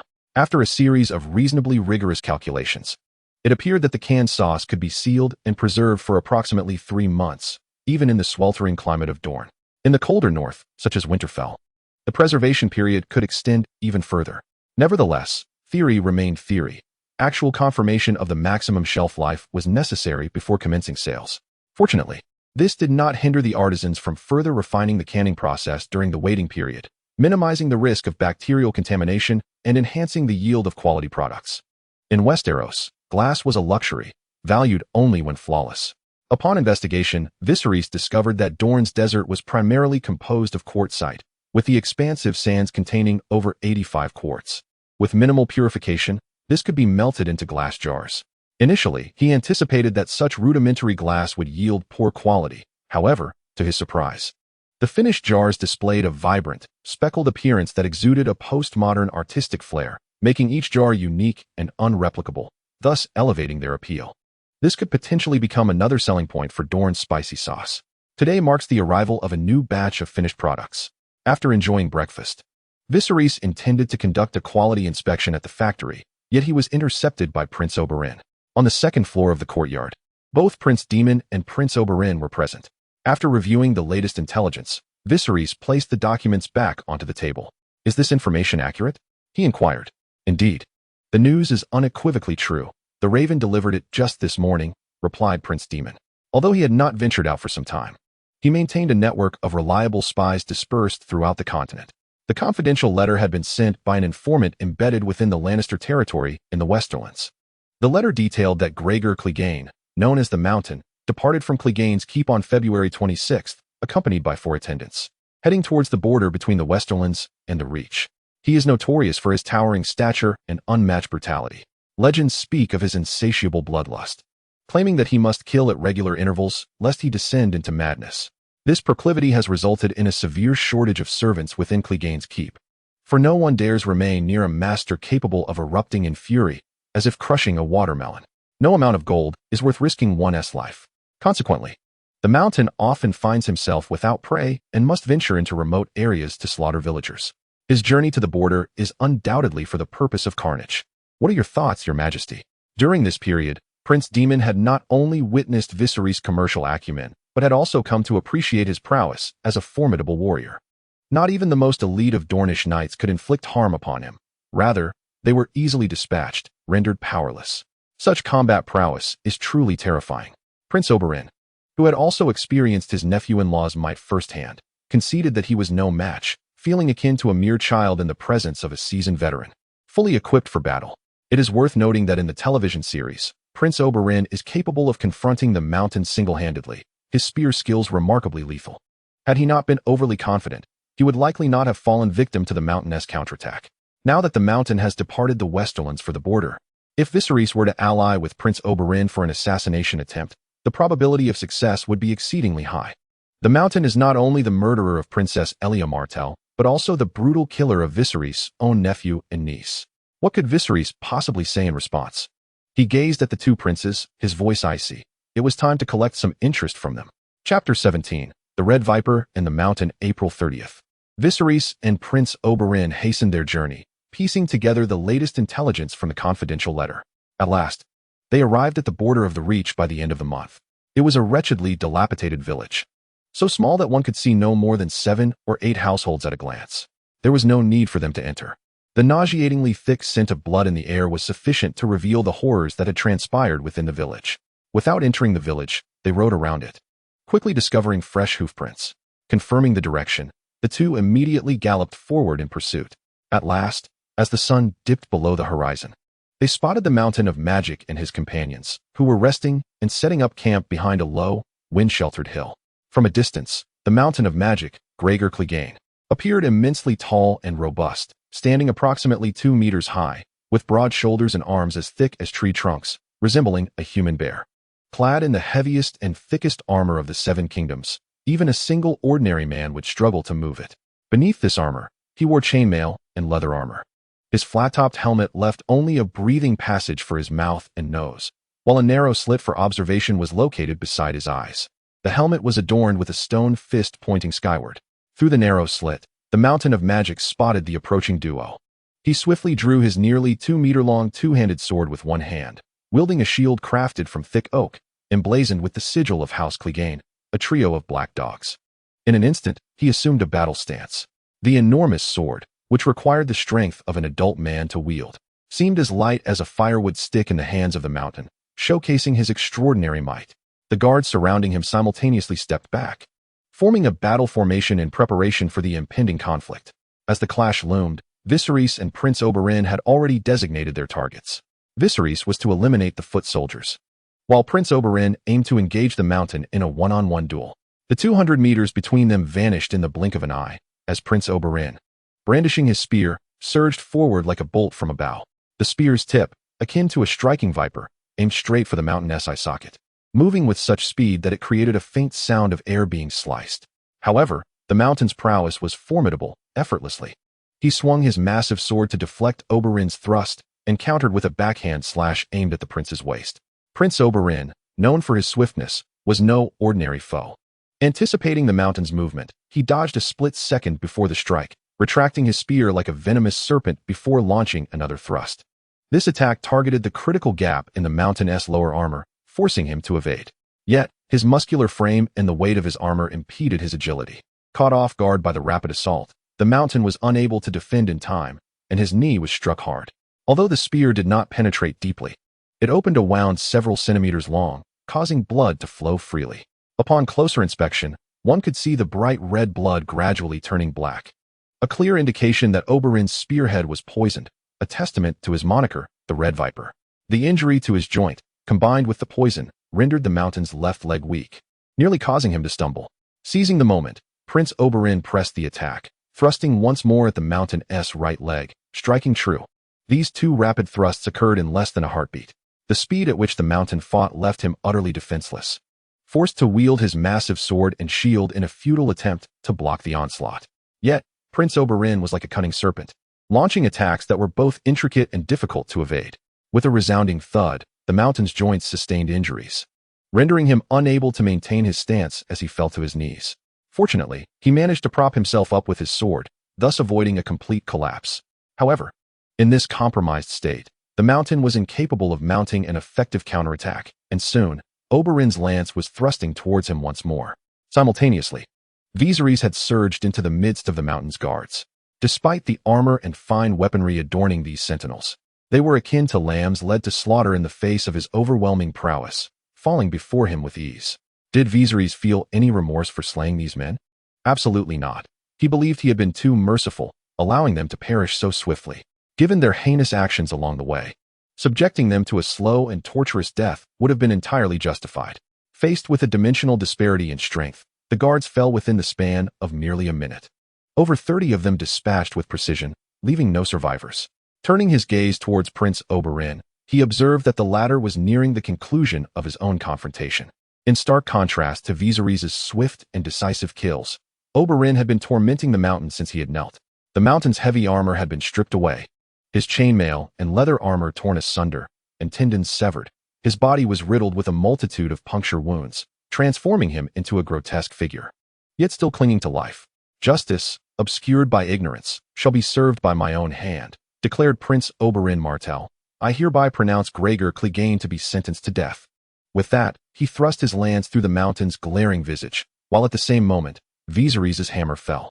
Together, their combined strike with lance and hammer extinguished the brief, yet profoundly malevolent existence of the mountain. Once the battle had drawn to a close, Viserys and Prince Oberyn gathered the lifeless bodies and collected a substantial amount of dry branches to incinerate them. The unnatural smoke that rose would undoubtedly attract the attention of border patrols, thus they lingered not for long. After adding sufficient firewood, they galloped away swiftly. On June 17th, Dorne basked in its customary warmth and brilliance. Not long after returning to the Water Gardens, having vanquished his foes, Viserys personally oversaw the enhancements to the hot sauce canning production line. After considerable effort, the production line for Dorne's hot sauce was finally perfected. The improved manufacturing process elevated the quality and preservation of the sauce, ensuring its freshness for long-distance transport. With the support of the Free Trade Group, Dorne's hot sauce was destined to gain acclaim throughout the continent. The surge in hot sauce popularity would catalyze a series of transformations within Dorne, creating numerous job opportunities in industries such as mining, canning, hot sauce production, and chili farming.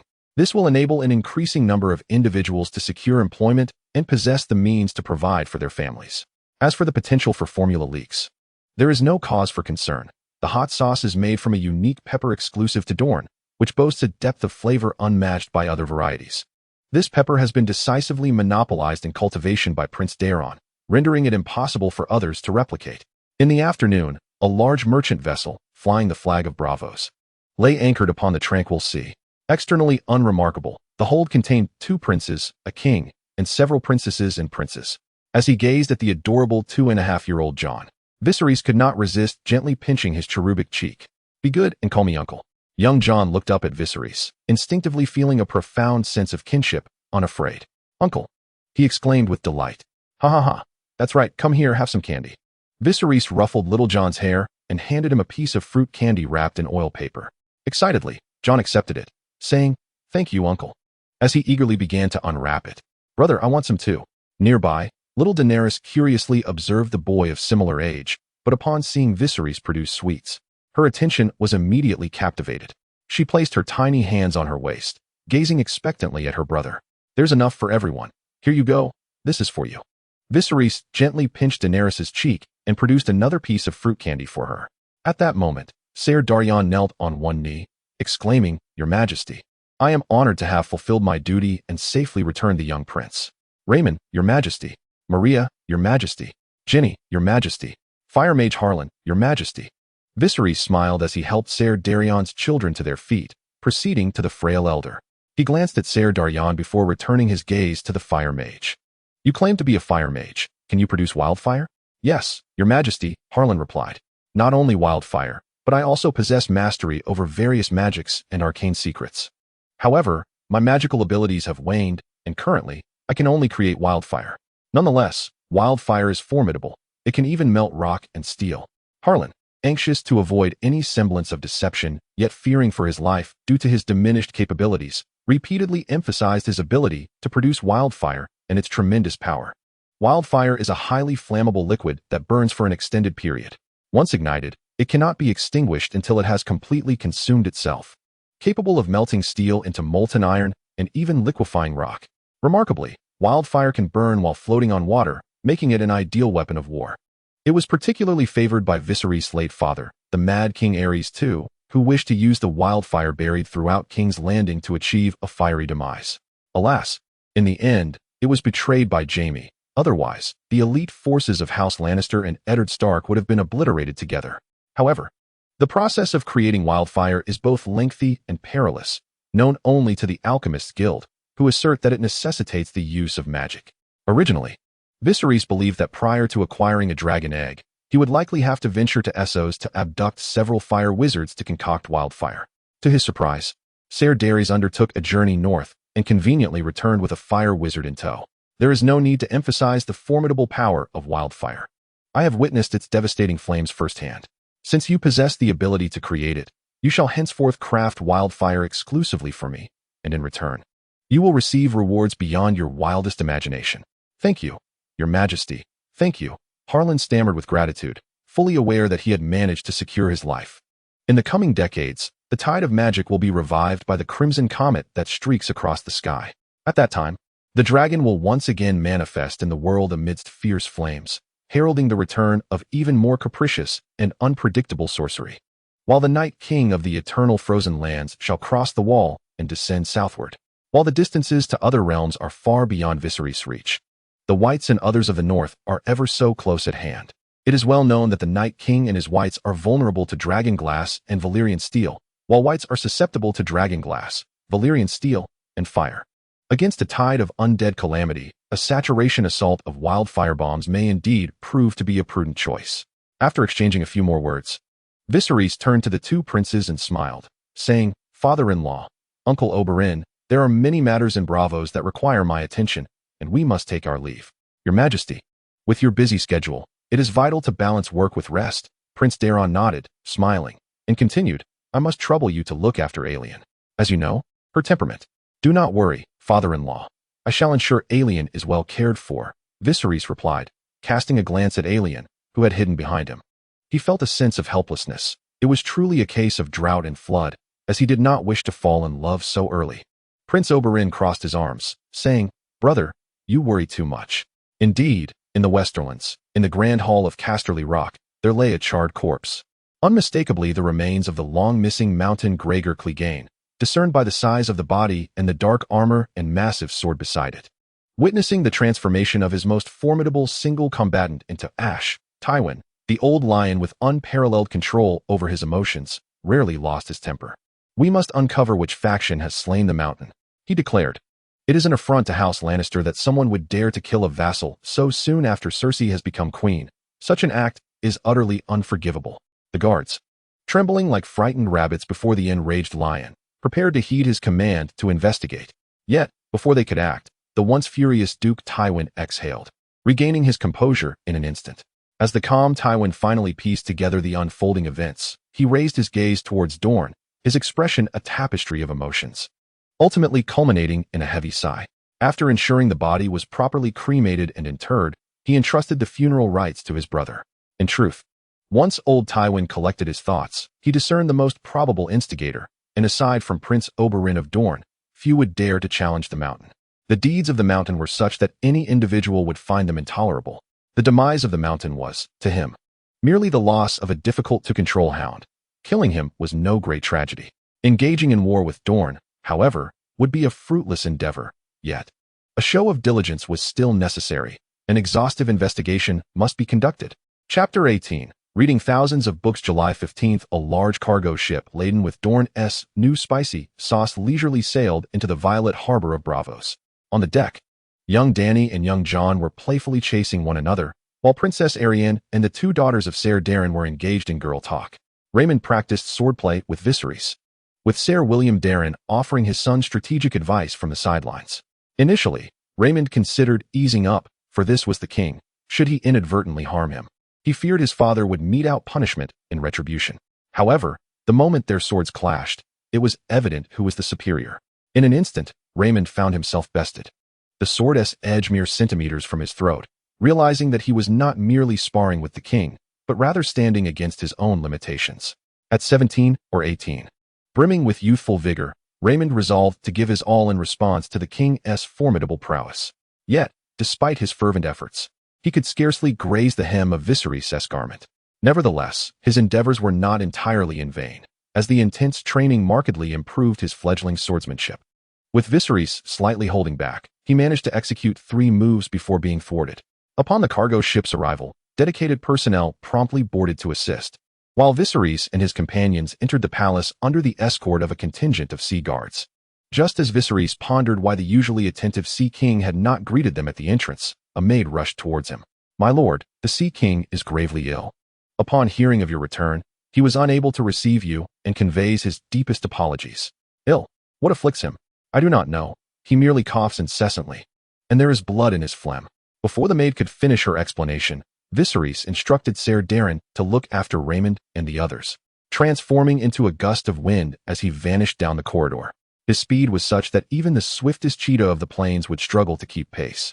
In the Sea King's chamber, a sudden tempest arose as Viserys appeared at the king's bedside. Observing the Sea King's gaunt visage, weary eyes, and persistent cough, Viserys furrowed his brow and swiftly approached to assess the situation. "My liege, you have returned," the Sea King rasped, attempting to rise, only to be gently restrained by Viserys. "Rest comfortably. I shall examine the nature of your ailment." In traditional Chinese medicine, the approach involves observation, listening, inquiry, and pulse-taking. Viserys first scrutinized the depths of Aquaman's eyes, then examined his tongue, followed by an inspection of the sputum he had expelled. Before long, a diagnosis emerged. Aquaman exhibited symptoms of a cough, chest pain, and a slight fever, with sputum that was not only foul-smelling but also tainted with blood, indicative of phlegm, heat, and stagnation of blood in the lungs. A clear sign of pulmonary abscess. Though Aquaman's condition appeared grave, hope remained. "Fear not. Your illness is not insurmountable. I shall send for medicine at once." Viserys gently patted Aquaman's shoulder and summoned Ser Daren, who was waiting outside, to retrieve the herbal wine from the apothecary. This medicinal brew is straightforward to prepare, requiring 30 grams of reed stems, 60 grams of Houtuinia cordata, 20 grams of honeysuckle, 24 grams of winter melon seeds, 12 grams of platycodon root, 9 grams of licorice, and 10 grams of peach kernels. All these herbs must be finely chopped, then simmered in 2,000 milliliters of water over low heat until reduced to 1,000 milliliters. Afterward, 5,000 milliliters of yellow wine should be added, and once it reaches a boil, remove from heat. Seal the mixture in a container and allow it to steep for 3 days. Finally, strain to remove the dregs, and the elixir is ready for use. This concoction is primarily designed to clear lung heat, detoxify, and expel pus, making it ideally suited for Aquaman's condition. Before long, Ser Daren returned, cradling a jar of the medicinal wine and a set of glassware as he entered Aquaman's chamber. "Your Majesty, I have brought the medicinal wine you requested." Ser Daren took the already opened jar and poured approximately 100 milliliters of the herbal remedy into a cup, which Viserys personally administered to Aquaman, 1 sip at a time. "This medicine will cure your affliction. Take it thrice daily, 1 cup each time. Until you are fully recovered, refrain from consuming fish, shrimp, chicken, and any spicy foods."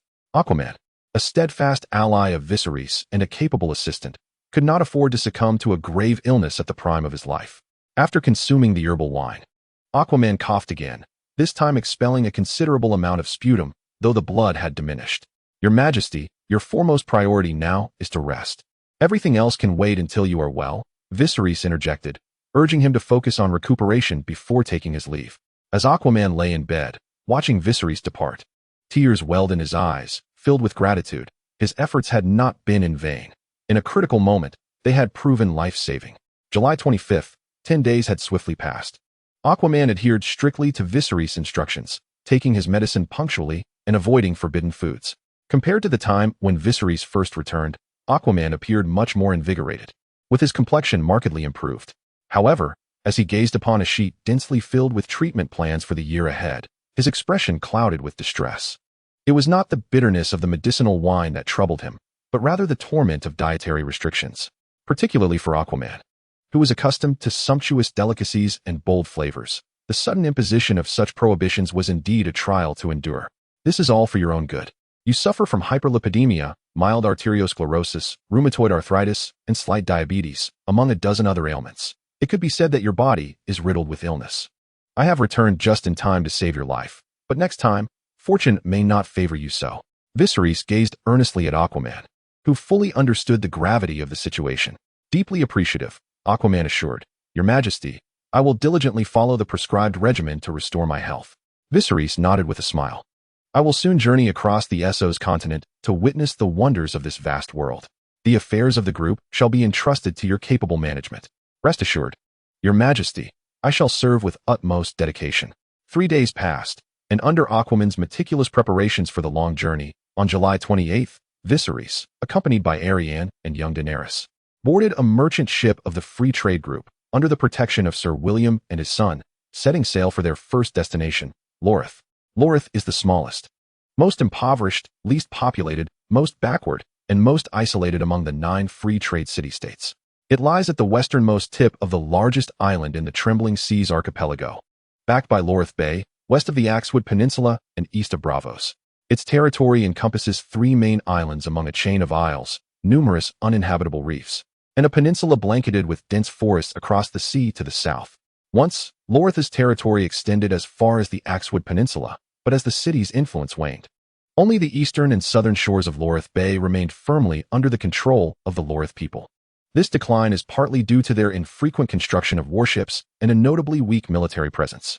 Fortunately, the local waters teem with marine products such as salted cod, sea ivory, seal skins, and whale oil, which have sustained their economy through challenging times.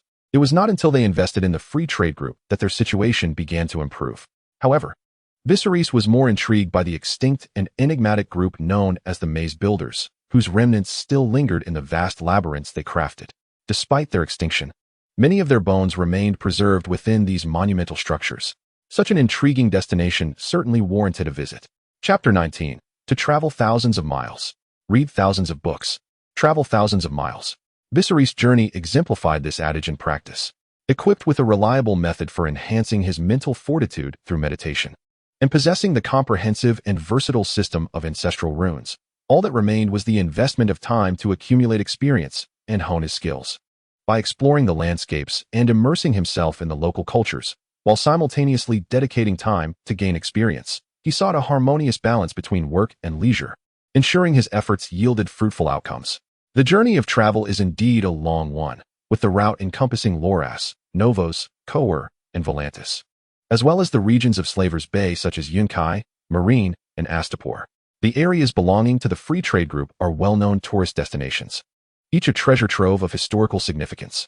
Once transportation develops further, the expansion of tourism in these regions is sure to flourish.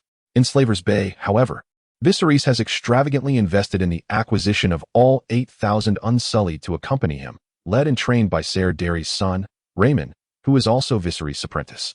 Additionally, he has procured 30,000 Unsullied in various stages of training, along with 100,000 children recently gathered by the slave masters. These individuals will be transported via sea to the newly established Comprehensive Technical School and Military Academy located on land southeast of Braavos, where they will be temporarily accommodated. Prior to Viserys' return from his travels, specialized personnel will provide them with foundational training. Viserys has previously contemplated that the dissemination of education is not an instantaneous endeavor. The capacity of the common folk in this era is limited. Transforming deeply entrenched beliefs often necessitates the efforts of one or even several generations. However, Viserys does not aspire for everyone to be literate and educated at this stage. Rather, he seeks to gather talents from various fields for concentrated and specialized nurturing. For instance, seasoned craftsmen in the shipyard, whose experience and skills far surpass those of newcomers, should be encouraged to pass down their knowledge, ensuring that it does not vanish with the passage of time. This principle extends beyond shipbuilding. Numerous ancestral masters in brewing, casting, textile production, and dyeing await discovery, each poised to nurture future titans of their trades. Previously, such initiatives may have proven difficult, as one cannot compel others to attend school. Yet now, with these 13,000 children under 16, their minds remain malleable, their understanding of the world confined to the cages and squalor imposed by their masters. Through the Academy's training, gifted children can be identified for further development, allowing them to alter their destinies. With these exemplary transformations, a greater awareness of the benefits of education will emerge, igniting a fervent desire among commoners to pursue learning. As demand increases, more schools can emerge, proliferating the foundation of education necessary for literacy. This is also an essential prerequisite for future training institutions. Otherwise, if a craftsman imparts knowledge for hours and the student remains incomprehensible, how can true learning occur? On October 19, 287, Viserys' grand caravan finally arrived at Conqueror, the easternmost city of the continent of Essos, a city of immense wealth and significance. The people of Conqueror proudly assert that they reside at the center of the world, serving as the gateway between the north and south, and the bridge connecting east and west. It is evident just how affluent Qarth truly is, as Viserys' initial impression of the city's architectural style is one of opulence and splendor. The nominal rulers of Qarth are the nobility, yet the actual power within the city is wielded by the 13, the Brotherhood of the Jade, the Spicers Guild, and the Warlocks. As one of the largest ports in the known world, Qarth boasts a vast and bustling dock. Behind the port, the wharves accommodate merchant ships from the Free Trade League, the Summer Isles, and Westeros. Adjacent to the sea is a colossal, ceaselessly vibrant marketplace, where wine cellars, warehouses, and gambling houses line the streets. From the city walls, one can gaze upon the expansive red wasteland to the northwest.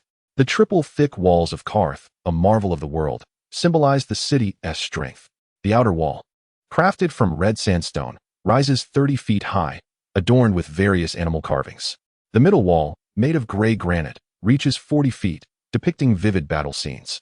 The inner wall, constructed of black marble, soars to 50 feet, embellished with intricate depictions of springtime revelries. The outer gate is inlaid with bronze, the middle gate with iron, and the inner gate is adorned with numerous golden eyes. The buildings within the city exhibit a spectrum of hues, resembling a dreamlike tapestry of rose, violet, and tawny tones. Countless delicate spires rise high, with each plaza featuring elaborate fountains shaped like griffins, dragons, and scorpion-tailed lions. A grand arcade street traverses the city, where the ancient heroes of Qarth stand upon columns of white and green marble, thrice the size of a man. In terms of prosperity, it far surpasses King's Landing by numerous streets. Dockworkers transport crates of goods from the ships to various destinations. Among them are numerous wooden crates marked with the golden octagram of the Free Trade League, indicating their contents likely include soap, ceramic wares, glass crafts, and luxurious new silk fabrics. These pristine products are not the first to arrive in Qarth, as ships will continually ferry goods in the future. Compared to the commonplace items available in local markets, the wares from the Free Trade League represent a significant disruption, being both cost-effective and highly profitable. This is merely the beginning. Qarth, known as the nexus of commerce and culture between the East and West, as well as North and South, commands the world's wealth centered around the Jade Gates, and is already at the mercy of the tumultuous waves generated by novel products encroaching upon the existing market. It is only a matter of time before Qarth joins the Free Trade League, becoming one of its stakeholders. However, more than the prospective stakeholders, what concerns Viserys most are the warlocks within the House of the Undying, attempting to restore their magical powers by daily sipping the waters of the shadow. In this age of waning magic, they appear feeble, yet should the tide of magic surge once more, they would regain their abilities and wield a variety of sorceries. Thus, the grand army of 8,000 immaculate warriors surged into the city, launching a surprise assault on the male sorcerers within the Eternal Palace. While striving to confiscate all tomes and various implements related to sorcery, the Great Lords not only failed to organize any resistance, but in their eagerness to smoothly invest in the consortium, they voluntarily dispatched their own guards to assist in the cleansing operation. The extermination of sorcerers progressed remarkably well. Within a mere 3 hours, dozens of male sorcerers were apprehended and subsequently herded into the Eternal Palace, where they were beheaded, their remains incinerated into ashes by wildfires.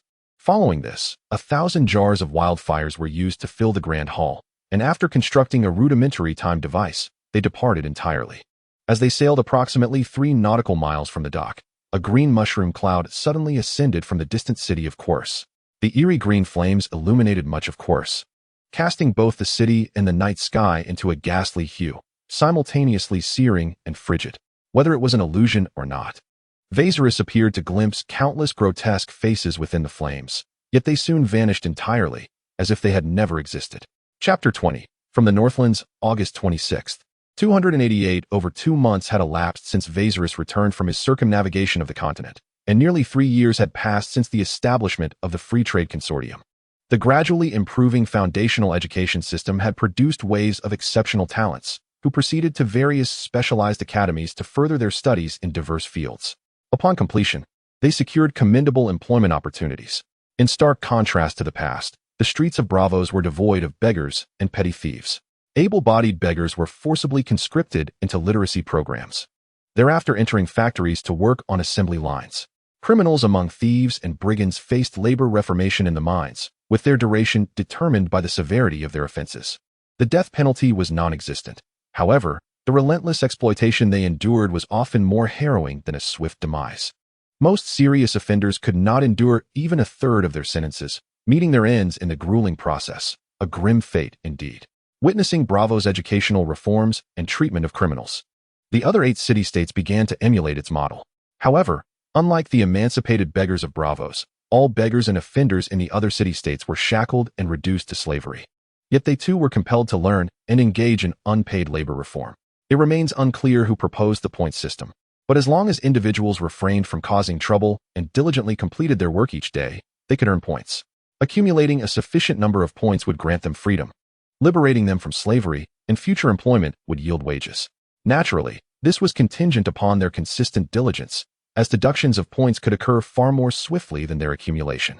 Furthermore, thieves would always persist, and the brigands outside the city were numerous, prompting the rarely seen large-scale purging operations by the governors, who had long neglected the management of their surroundings. In a remarkably brief period, all the bandits within a radius of several dozen kilometers were efficiently conscripted into labor at factories or mines. After all, these individuals represented free labor. Capturing them was akin to a windfall. Viserys welcomed this development, believing that such nefarious characters, who engaged in murder and theft while being indolent, deserved rigorous reformation through hard labor. Should they remain unrepentant upon completing their sentences, they would continue to face toil. The governors would not hesitate to repurpose these miscreants. With a substantial influx of manpower, the productivity of the factories soared, yet the docks remained perpetually congested with ships awaiting cargo, still unable to meet the insatiable demand. Just a week after Viserys returned to Braavos, wealthy merchants from QIRLS promptly dispatched representatives to sign a cooperation agreement with the Free Trade Group, becoming shareholders and exclusive agents for opening trade routes across the eastern Essos continent. Simultaneously, the esteemed leaders of the slave bay also sent envoys, hoping to secure agency status within the group. Despite their general aversion to the slave bay's inhabitants, the Sea King did not reject their overtures. As Viserys' first investor and friend, he understood the monarch's intentions behind the establishment of the group with the free trade city-states. It was all for the sake of war. Viserys Targaryen, the king of Westeros, had been driven into exile by his own subjects, making the prospect of reclaiming his throne all the more compelling. Yet, war is fought with manpower and resources. Without sufficient soldiers, logistical support, and robust financial backing, how could one hope to sweep across the continent?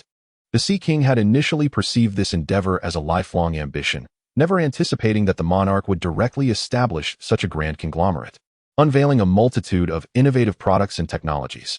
In merely 2 to 3 years, the group had firmly secured its position as the most formidable economic entity in West Essos and even across Westeros. Former major clients had now transformed into downstream agents, effectively earning vast fortunes with minimal effort. However, amidst the allure of such substantial profits, there were individuals within the group's upper echelons who contemplated breaching their agreements.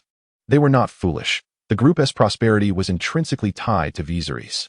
Should he develop even more advanced technologies and products, how would they respond? Assassination?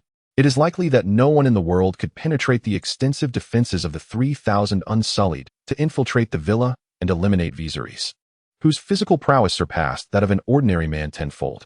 Surrounding his forces to annihilate them, the 3,000 Unsullied could easily match the elite Dothraki cavalry of 15,000. And now Viserys commanded 9,000, alongside a fully equipped Black Dragon Legion of 30,000.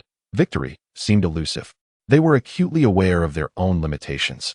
It was far more prudent to profit without courting disaster. Thus, the upper management of the Free Trade Group remained steadfast and united, as solid as rock. Should anyone dare to undermine the interests of the conglomerate, there would be no need for Viserys to intervene. The conglomerate would devise countless means to obliterate and absorb its adversaries. Yet, the true authority and decision-maker of the conglomerate, Viserys, has already set sail, reaching the northernmost Skaggs Island in the north. This island, the largest at the mouth of Seal Bay, is theoretically part of the north and nominally subservient to Winterfell. Yet it exists in a state of autonomy. It not only remains disconnected from the mainland, but also eschews productivity, surviving instead by plundering passing merchant vessels and coastal villages. Rumor has it that they exterminated all the inhabitants of Skane Island long ago, displaying unparalleled savagery. One night, a colossal warship adorned with the horns of a dragon, measuring approximately 200 meters, cut through the waves, flanked by a total of 1,600-meter warships and 9 large merchant cargo vessels. None of the ships flew any flags, rendering their allegiance a mystery. The frigid winds from beyond the wall howled, causing the sails to snap, while the low temperatures left a crystalline frost coating the deck. At this moment, Viserys stood upon the deck, gazing into the darkness at the immense island ahead, flanked by Ser Daenerys and 6 other members of the King's Guard, all clad in black and red armor. While they served as the standard bodyguards for the king of the Targaryen realm, their primary role was to bolster his presence rather than provide genuine protection. Before Viserys stood a disciplined formation of 31 men. Leading them was Ser Daenerys' son, Raymond. These 31 individuals, having undergone years of rigorous training, were now equipped with all the essential qualities of modern special forces, exhibiting impeccable discipline, obedience, and loyalty. Observing the spirited soldiers, their eyes ablaze with fervor, Viserys' youthful voice resonated softly. After nurturing soldiers for 1,000 days, the time has come to employ them. Your foes are no longer mere pirates, but the merciless Stoneborn. I trust you will flawlessly apply all the skills acquired through your training and execute this landing operation with excellence. Only through the brutal baptism of blood will you become true iron-willed warriors. Raymond, step forward. The sharp sound of polished leather boots striking the deck echoed. Raymond approached with the utmost precision, executing a perfect salute before kneeling on one knee. The metallic clinks of his armor reverberated as he cast a gaze of admiration and respect toward Viserys, though he quickly lowered his head. Raymond, you shall be the overall commander for this mission.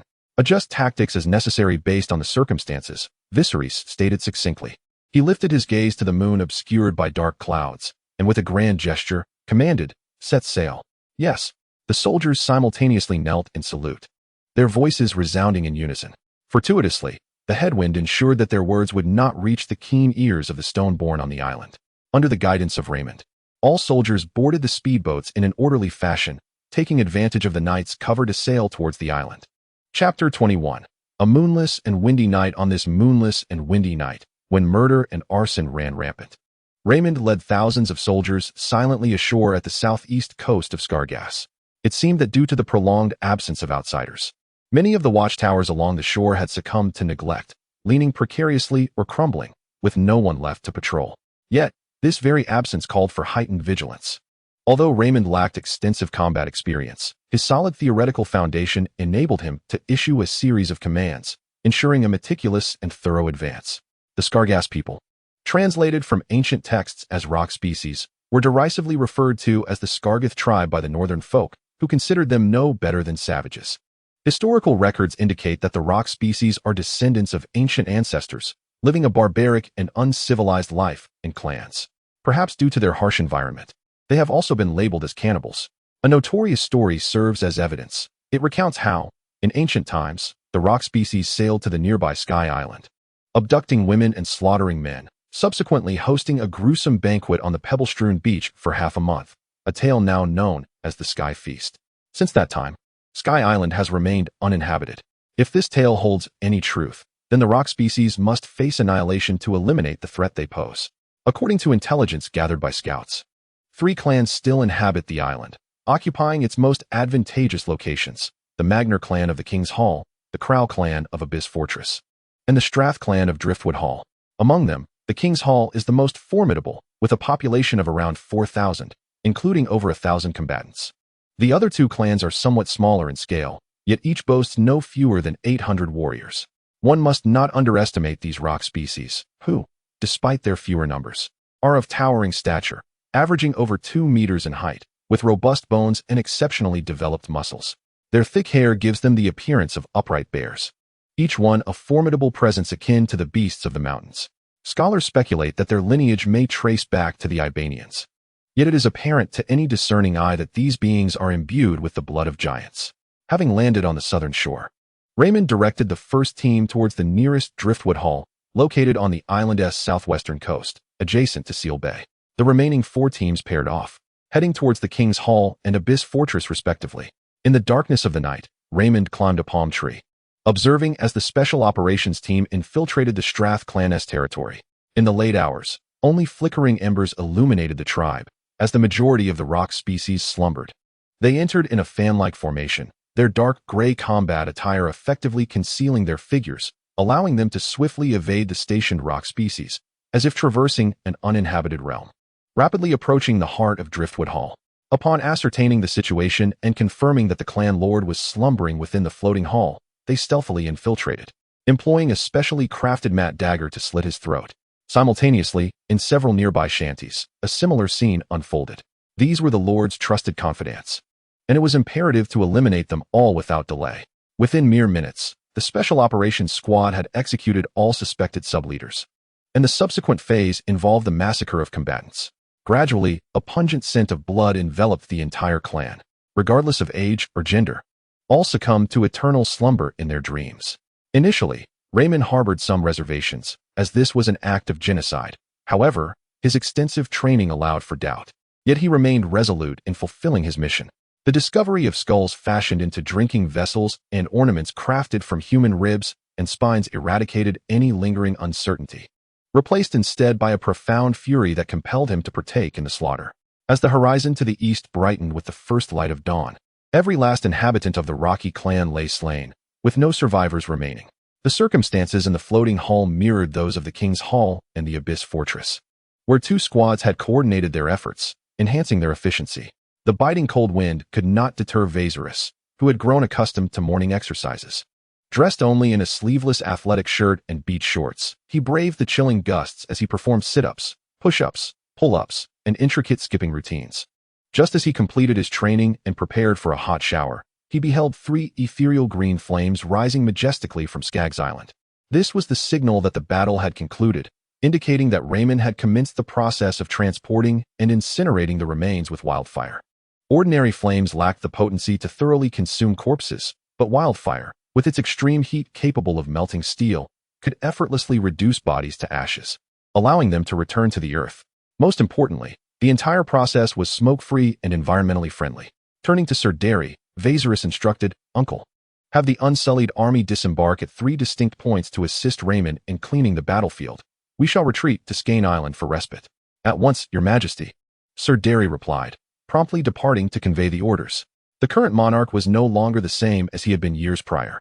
As he left the deck, he glanced back at the silhouette braving the cold wind, momentarily envisioning the conqueror Aegon from 3 centuries past. Upon stepping onto the long-awaited land of Skaggs Island, Viserys stretched languidly. Now 12 years old, he stood over 1.7 meters tall.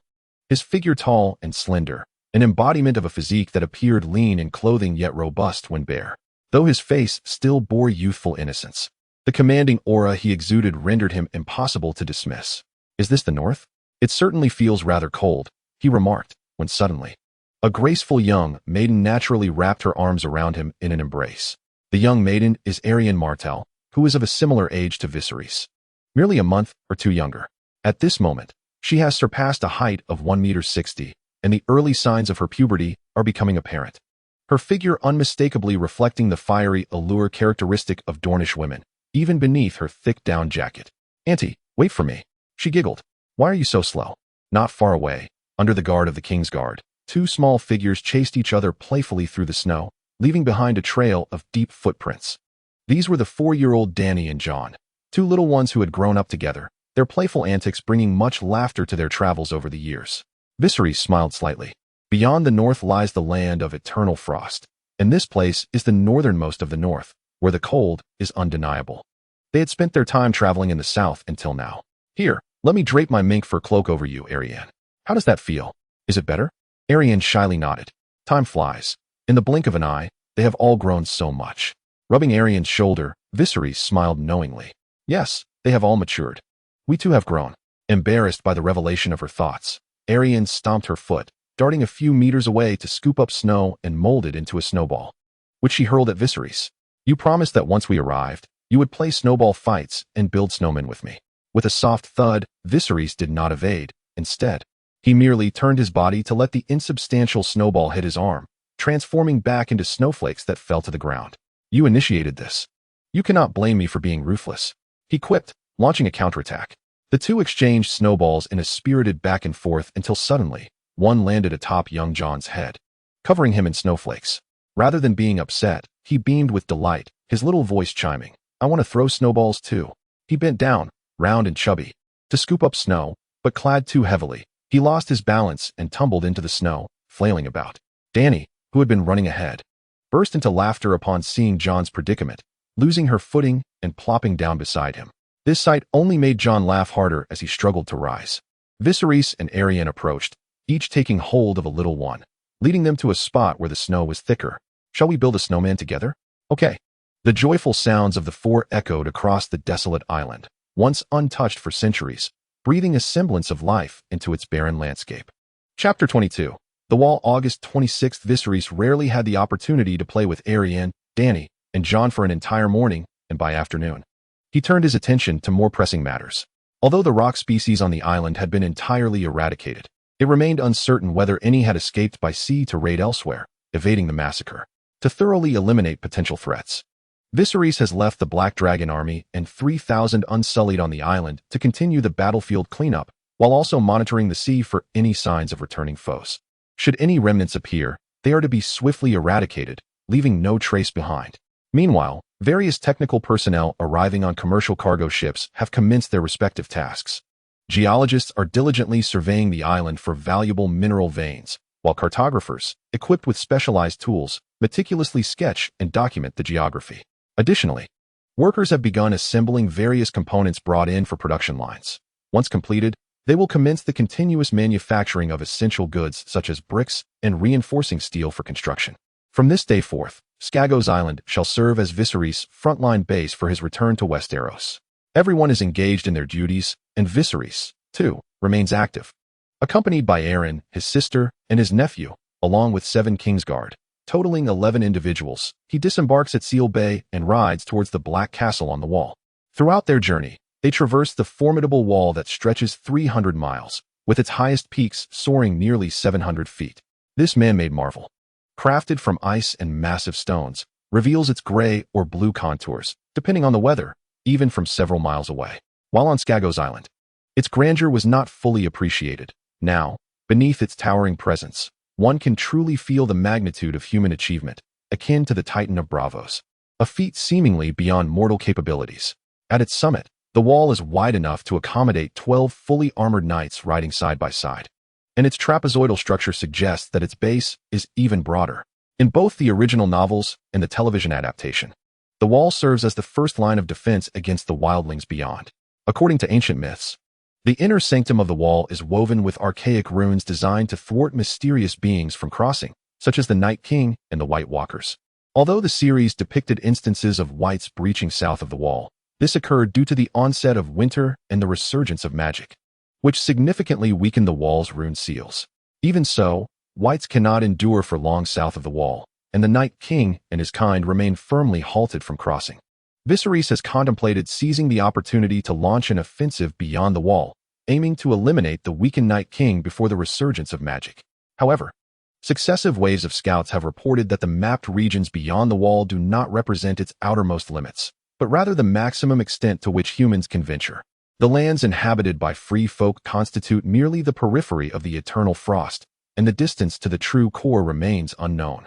What is certain, however, is that as one travels northward, the temperature plummets, and terrifying blizzards occur with the frequency of day and night. There, layers of snow, accumulated over thousands of years, have become unfathomably thick. The snow-capped mountains rise steeply into the clouds, stretching to the horizon, creating a vast expanse of white, reminiscent of a desolate Arctic wilderness. What weighed most heavily on Viserys' mind was the significant portion of a colossal spider's corpse the last wave of scouts had returned with, nearly at the cost of their lives. Although the remains had thoroughly decayed by the time they reached halfway back from the frozen lands, leaving only a fragile, translucent shell, the scouts' accounts vividly painted the perilous encounter they had faced and the terror evoked by such a monstrous creature. The lone survivor ultimately succumbed to his grievous injuries.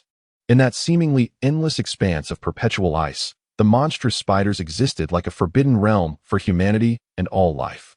At present, Viserys lacked the strength to delve deeper into this mystery, forcing him to momentarily set it aside.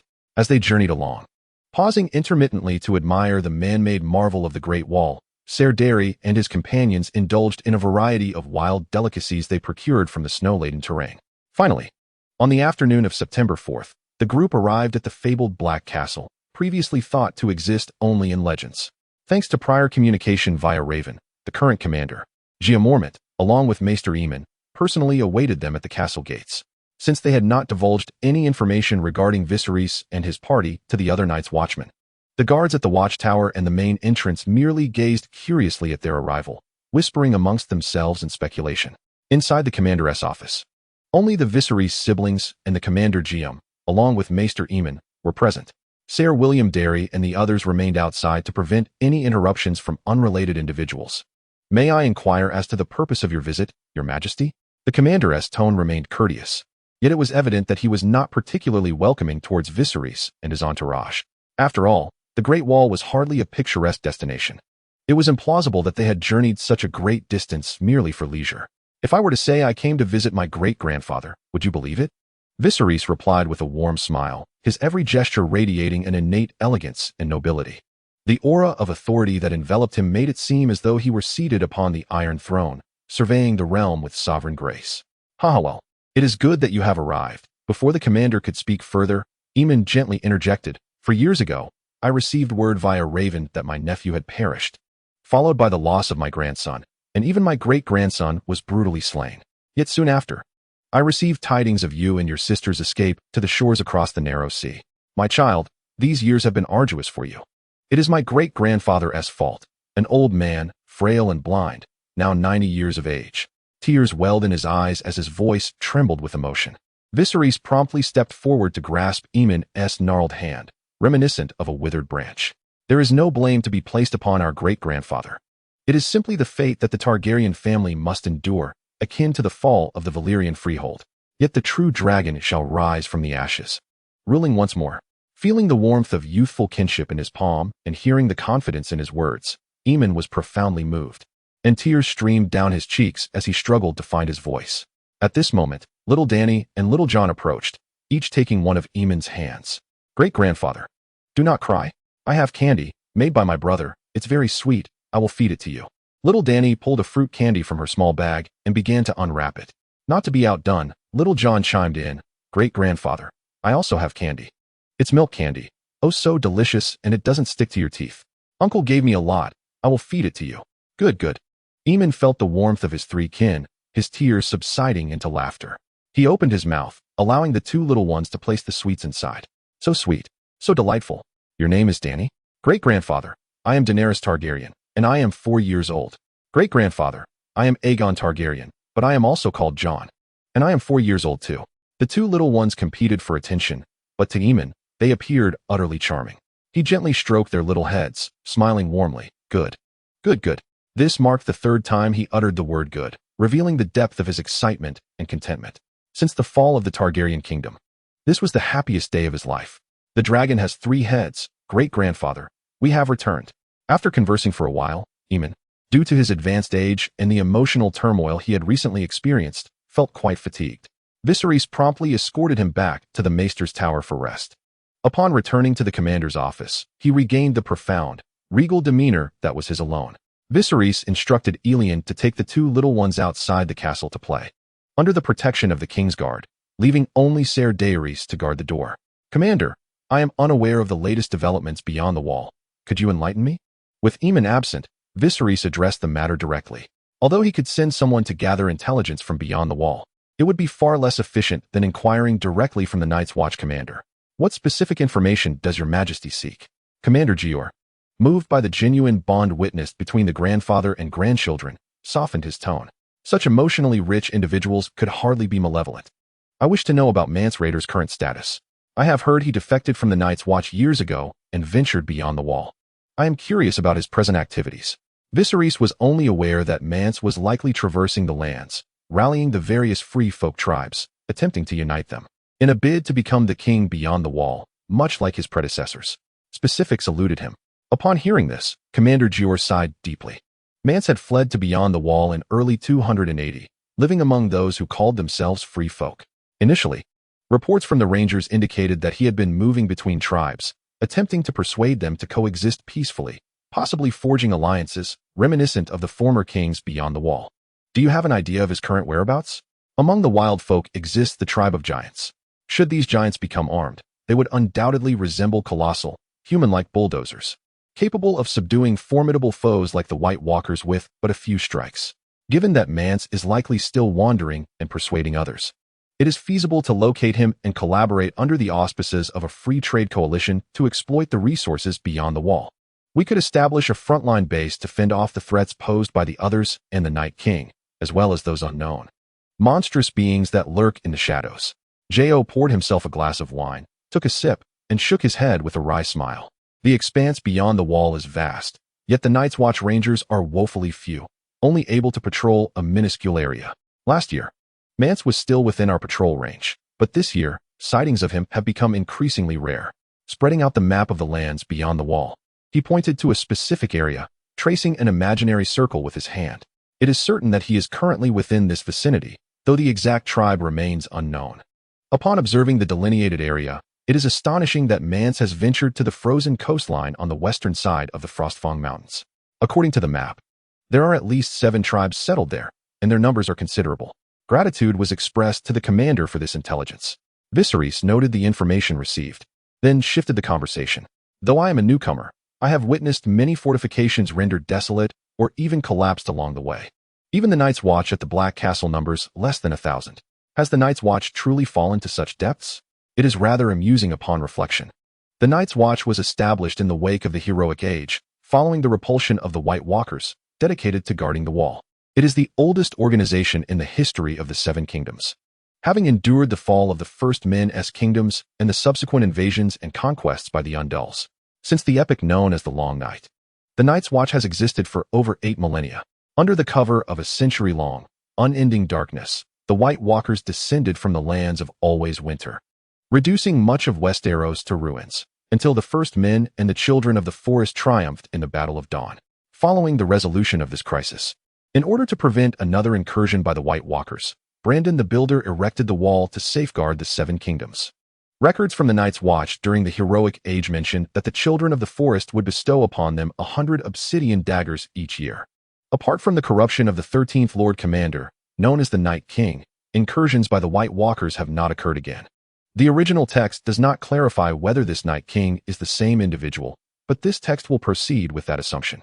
Instead, the Wildlings, under the leadership of their king beyond the wall, have repeatedly launched offensives southward against the wall.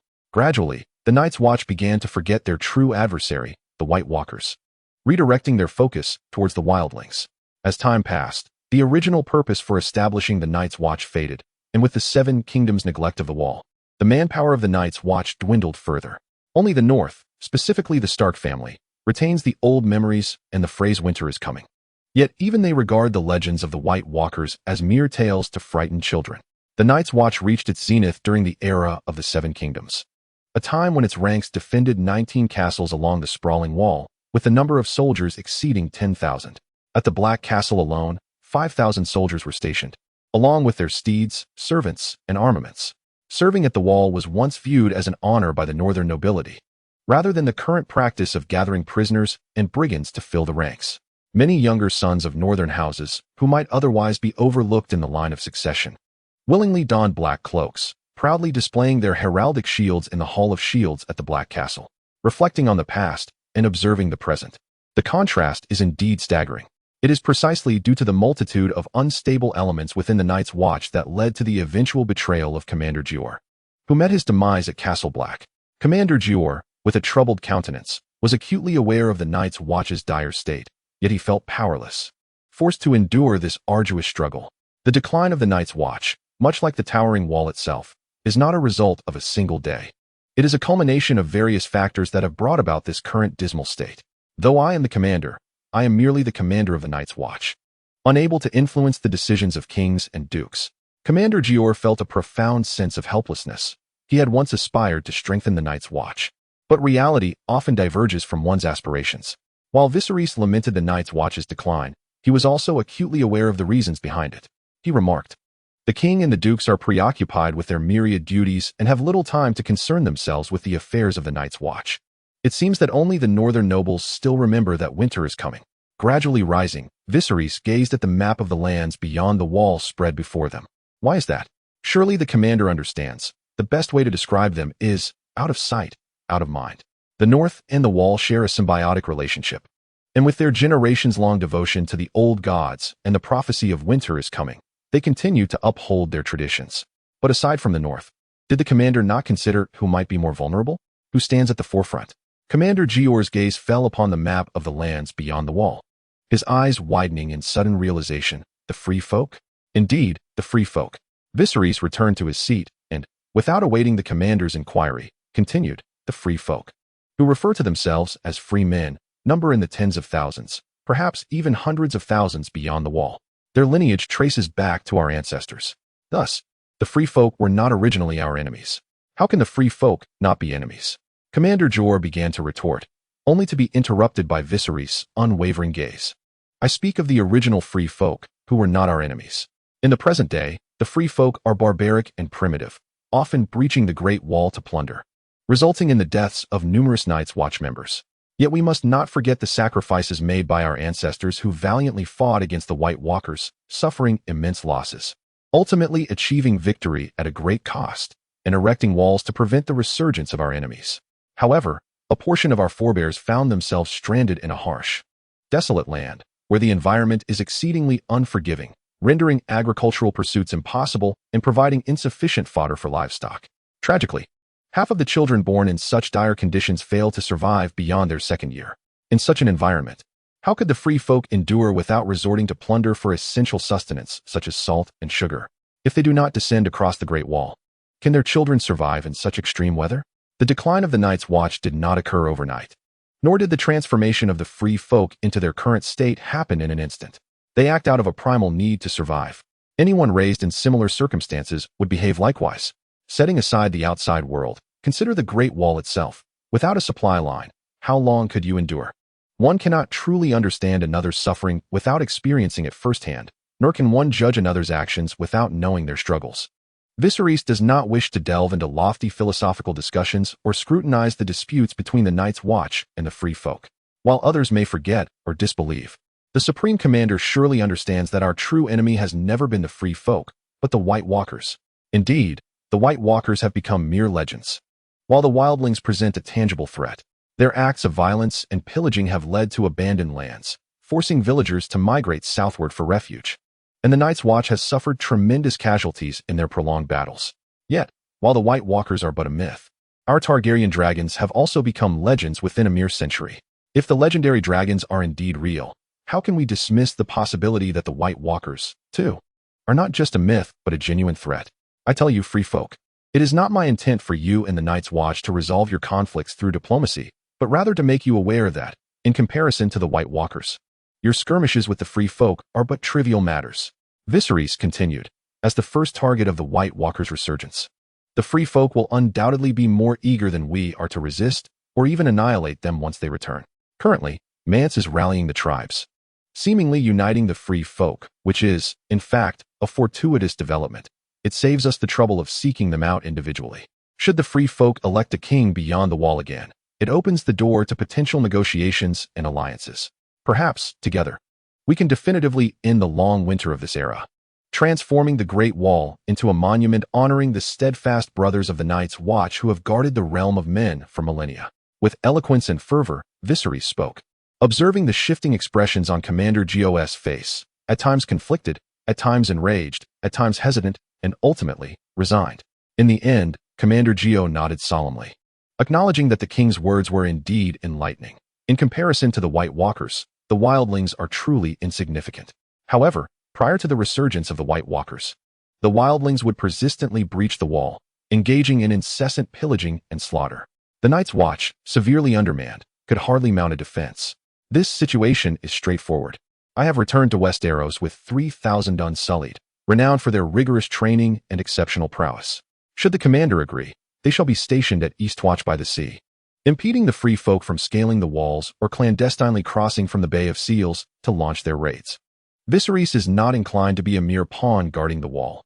Eastwatch is the easternmost fortress, positioned upon the tempestuous shores of the Bay of Seals, where all vessels of the Night's Watch are docked, primarily for patrolling the bay and apprehending smugglers trading arms to the free folk. Securing control over this area would grant him a bloodless passage into the lands beyond the wall. In the future, whether it be for exploiting resources or trading goods with the free folk, the path would be unobstructed. The free folk place great value on honoring their promises. Mance Rayder serves as a successful exemplar, operating under the auspices of a reputable free trade coalition. This endeavor would progress smoothly. 3,000 Unsullied. Commander JL was taken aback, clearly aware of the illustrious exploits of the Unsullied and astonished that Viserys would commit such a formidable force at once. Indeed, 3,000 Unsullied, with another 3,000 set to arrive shortly, would mean a total of 6,000 Unsullied stationed at Eastwatch. If the commander consents, I could also oversee Greenwatch and the Signal Tower, allowing for the swift reactivation of the Signal Tower to alert Castle Black in case of emergencies. Moreover, we would be self-sufficient, imposing no burden on the resources of the Night's Watch. Commander, what say you? With such words laid bare, Commander JL contemplated for a moment before resolutely agreeing. Eastwatch, Greenwatch, and the Signal Tower could indeed be entrusted to His Majesty, yet I must inquire, what is your true intention? Why? Because I am Viserys Targaryen III, King of the Andals, the Rhoynar, and the First Man, ruler of the Seven Kingdoms, protector of the realm, and Prince of Dragonstone. It is my duty and obligation to safeguard the kingdom's welfare. Viserys met Commander JL's gaze, his eyes ablaze, each word resonating with strength and conviction, striking deep into the commander's heart, causing him to tremble slightly. Your Grace. Commander JL was utterly captivated by Viserys' resolve, immediately kneeling to pay his respects. Despite the fact that this monarch was but 12 years of age, Viserys stepped forward to assist Commander JL, assuring him that there was no need for such deference. The Night's Watch is fortunate to have a dedicated commander like you, which is indeed a blessing for the realm. Chapter 24, So Much Sugar? As their conversation concluded, both Viserys and Commander JL swiftly penned letters carried by ravens to communicate with Skane Island and Eastwatch. Viserys found it somewhat fanciful that he could acquire Eastwatch and the other two fortresses merely through his persuasive discourse. Yet, matters have unfolded in an unexpected manner. Now the message has been set free, and it will not be long before it is conveyed, firmly established. Am I truly a child of fortune? The acquisition of the castle has proceeded as smoothly as the prior establishment of the Free Trade Group and the events at Slaver's Bay, all transpiring with such ease. In the midst of conversation, time slipped away unnoticed. When they reached the outside of the Supreme Commander's office, darkness enveloped them, with only the bright moon suspended in the inky sky, surrounded by twinkling stars. It seems we have missed mealtime. Your Majesty, please allow me a moment. I shall send someone to prepare a meal. General Geo, too, had lost track of time and only now realized how late it had grown. He promptly turned to descend the stairs and instructed the steward to prepare a special feast featuring the renowned delicacies of the Great Wall for Viserys and his companions. Shortly after General Geo departed, Arianne returned with two little ones in tow. Brother, I am so hungry. Uncle, I am also very hungry. Each child grasped one of Viserys' hands, their big, watery eyes sparkling with anticipation. Do not fret, dinner will be ready shortly. It is chilly outside, let us go inside. Viserys found himself at a loss with the two lively children. After such play, how could they not be hungry? As they entered the room, Arianne seemed to exhale with relief, settling into a plush chair with an air of resilience. They are such handfuls. They insisted I help them build a castle. Such a grand structure. She gestured with her hands, exclaiming how exhausting it was to construct it alone. It was this large. Little Dany shook her head and mimicked the size. No, it was this big. Look, it was that immense. Little Jon could not miss the opportunity to join in, jumping up and gesturing as if it would emphasize the size. The two children were in a spirited contest, their gazes sparking with rivalry.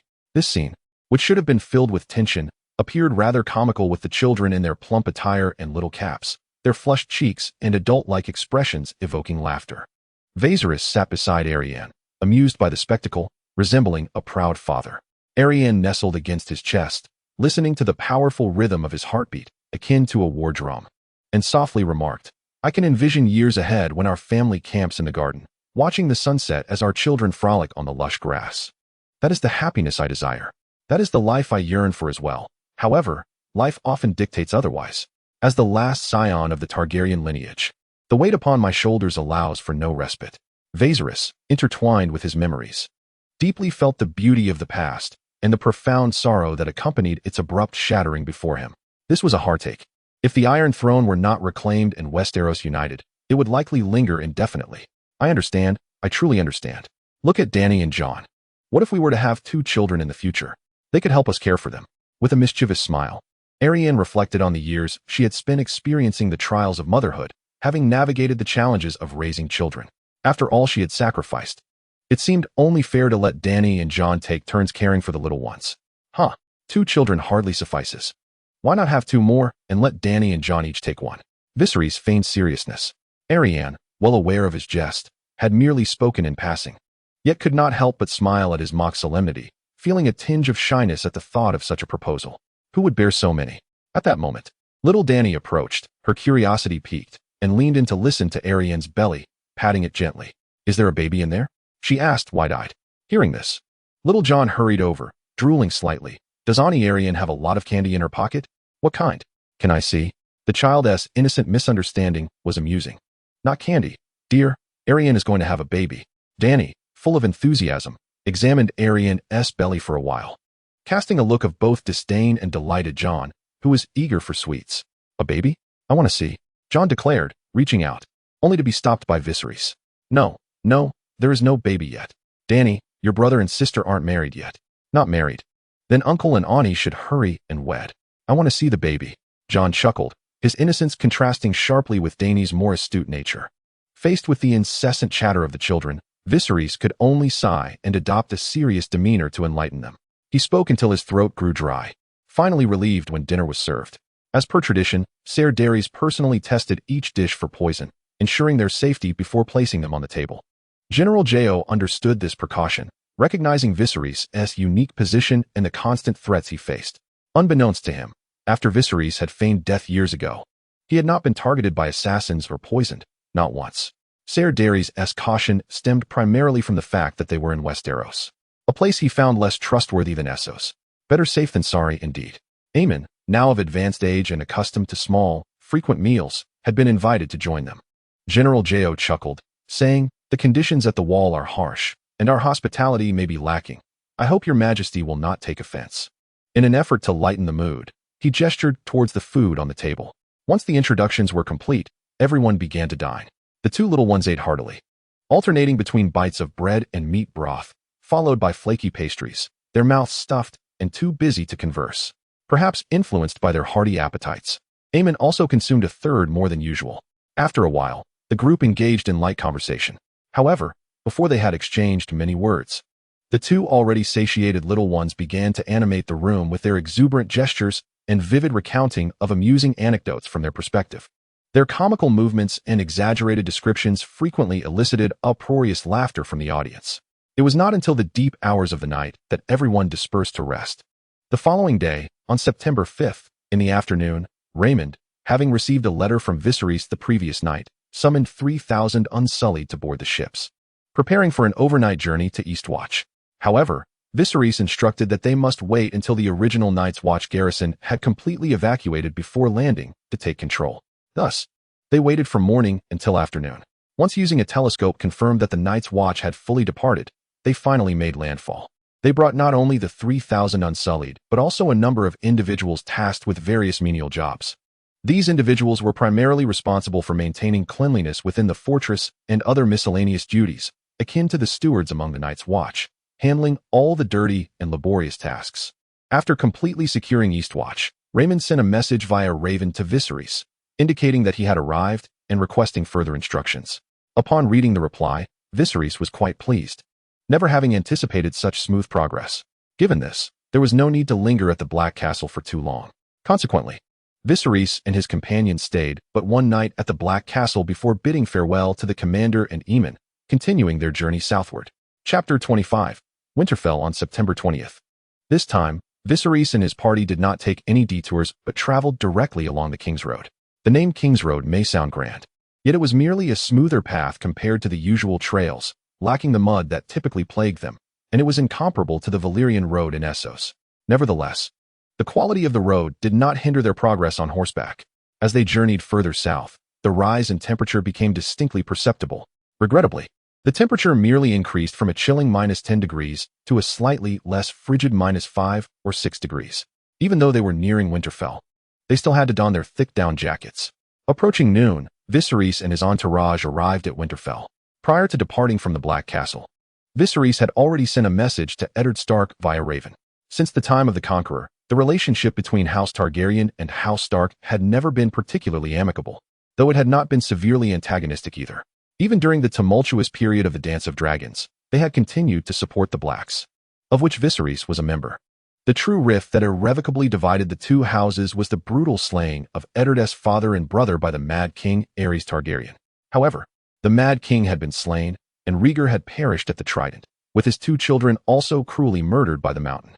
Eddard had witnessed all of this, and in his heart, he understood that all grievances were resolved with the death of the Mad King. There was no necessity to involve families, especially the children.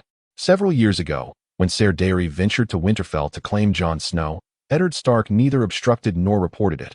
Rather, he proactively filled in the gaps of Jon's disappearance, revealing his worth as a companion. It is precisely for this reason that Viserys would send word to Eddard. At that moment, a tall, robustly built and handsome man adorned in a brown fur cloak rode towards them. A great sword hung at his waist, its design unmistakably belonging to House Stark, known as Ice. Only the current Lord of Winterfell, Eddard Stark, was permitted to wield this ancestral blade. Eddard had arrived alone, without any guards.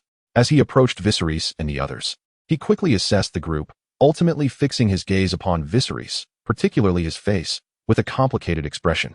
"You are Viserys Targaryen?" Eddard inquired. He had met Rhaegar on more than one occasion, especially during the tournament at Harrenhal, where Rhaegar, having won the championship, placed the crown of Winter's Rose, symbolizing the queen of love and beauty, upon his sister Lyanna's lap. The image of Rhaegar's strikingly handsome face, coupled with his gentle demeanor and charming smile that captivated countless maidens, was forever etched in Eddard's memory. Thus, when he beheld Viserys, Eddard noted the striking resemblance to Rhaegar. However, their essences were starkly different. Rhaegar exuded warmth and familiarity, while Viserys radiated an unwavering determination, his eyes brimming with ambition and regal authority. Did Eddard harbor resentment? How could he not? Originally intended to wed his dear friend Robert's sister, she had instead married Rhaegar in secret, leading to a difficult childbirth that tragically claimed her life in the Tower of Joy. Yet, Eddard's inherent kindness, coupled with his steadfast adherence to honor and his unwavering sense of justice, prevented him from attributing the sins of Aerys II and Rhaegar to the young Viserys and his sister. As Jon had articulated regarding House Karstark in the original text, the errors of fathers and brothers were repaid with death. He would not punish an entire family for the misdeeds of one. Who did Jon learn such principles from? Naturally, from his idolized father, Eddard Stark. As a loyal follower, Eddard embodied these virtues even more profoundly. It was for this reason that when Eddard faced peril in King's Landing, his son Robb was able to successfully rally their bannermen to march south. "My lord Eddard, it has been a long time." Given the relationship between Rhaegar and Lyanna, Viserys could be considered Eddard's kin. They were, in terms of age, peers, albeit unacknowledged by Eddard, which was of little consequence. "I was quite astonished when I received your letter. You truly dared to come to Winterfell." Eddard disregarded Ser Dairy and the disguised Kingsguard, as well as the others, stepping closer to Viserys. "You must be aware of what your father and brother did back then. Are you not afraid that I might summon my bannermen and have you besieged here in Winterfell?" Viserys smiled faintly, acknowledging the well-known reputation of Lord Eddard. "If you intended to kill me, I believe we would not have arrived here unscathed. Indeed, I shall not harm you. You were merely children, oblivious to the world, and the mistakes of adults should not burden you as well." Eddard sought to penetrate the depths of Viserys' thoughts, yet found nothing but obscurity. The Targaryen dynasty had fallen, and the throne now belonged to Robert Baratheon. Why had he returned so suddenly? Was it to reignite the flames of war? The forebears of House Targaryen hailed from the Valyrian Peninsula, where they established the magnificent freehold of Valyria, flourishing for 5 millennia before its catastrophic demise centuries ago. However, the Targaryens survived, riding dragons to conquer Westeros, unifying the continent and ushering in an era of peace and prosperity. In 284 AC, the Targaryen dynasty fell, yet Viserys III, and Daenerys endure. "Lord Eddard, do you not see the striking parallels in our history?" Viserys continued without awaiting Eddard's response. "Rest assured, I shall not instigate war to plunge Westeros back into chaos after mere years of peace, provided that Robert on the Iron Throne governs the 7 kingdoms with prudence. Robert will be a good king. He will certainly manage the realm well," Eddard interjected, hastily defending Robert. "I grew up with Robert in the Vale. He is honorable and kind." Yet, as he spoke, memories surfaced of the time he and Robert lamented the brutal deaths of Rhaegar's children, recalling Robert's cold, detached gaze and his chilling assertion, "I see no infants, only the spawn of a dragon." The dragon slayer had ultimately become a dragon himself. For a moment, Eddard hesitated, questioning whether the man upon the Iron Throne truly remained the Robert he had once known. "I care not for the nature of Robert's character, at the very least. He has not yet descended into folly that would lead the seven kingdoms into civil strife, indicating he possesses some measure of capability and responsibility. After speaking, Viserys glanced at the sun, now dipping towards the horizon. However, Lord Eddard, shall we remain in this city discussing matters indefinitely? Eddard, pulled from his reverie, realized he had been so engrossed in conversation that he had neglected to invite Viserys and his entourage into the city. I have been remiss, he admitted. Upon entering Winterfell smoothly, Viserys dismounted and walked alongside Arianne, observing the ancient castle that had stood for countless years. Young Daenerys and Jon were under the watchful care of Ser Dairy, for the duty of the Kingsguard was to ensure the safety of the royal family, which did not conflict with the responsibilities of child-rearing. Both aimed to protect against harm. They entered the castle through the southern gate, then turned left into the great hall, where numerous servants were busily preparing and setting the table for lunch, paying little heed to the arrival of Viserys and his companions. In the center of the hall stood a stunningly beautiful mature woman, with chestnut hair and blue eyes, accompanied by a boy and a girl, one large and one small. The larger boy was approximately 4 or 5 years old, of an age similar to that of little Dany and little Jon, while the smaller girl was merely 1 or 2 years old. They both possessed a mane of chestnut hair and striking blue eyes. It was none other than Catelyn. Along with young Robb and Sansa, Catelyn immediately spotted little Jon, who trailed behind Viserys, his brown hair and gray eyes making him easily recognizable. However, having learned the truth, the disdain in her gaze had vanished. "Madam, the guests have arrived. How is the lunch prepared?" Ed inquired, referring to the guests without disclosing Viserys' name. Catelyn, understanding the stakes, knew that lunch was ready and could commence once they were seated. "Then let us begin." Chapter 26. The luncheon in Winterfell was of significantly higher quality than that at the Black Castle. There was roasted bison with leeks, venison pie enriched with carrots, bacon and mushrooms, lamb chops glazed with honey and clove sauce, salted duck, and spicy Dornish boar. As per tradition, Ser Dairy tasted for poison before the meal commenced.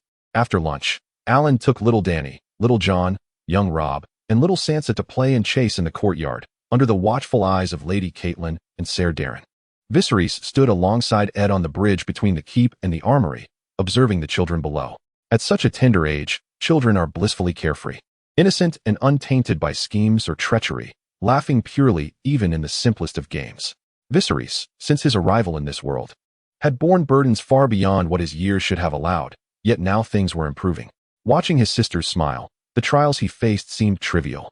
However, one must grow and shoulder responsibilities, whether willingly or unwillingly. No one can escape this fate.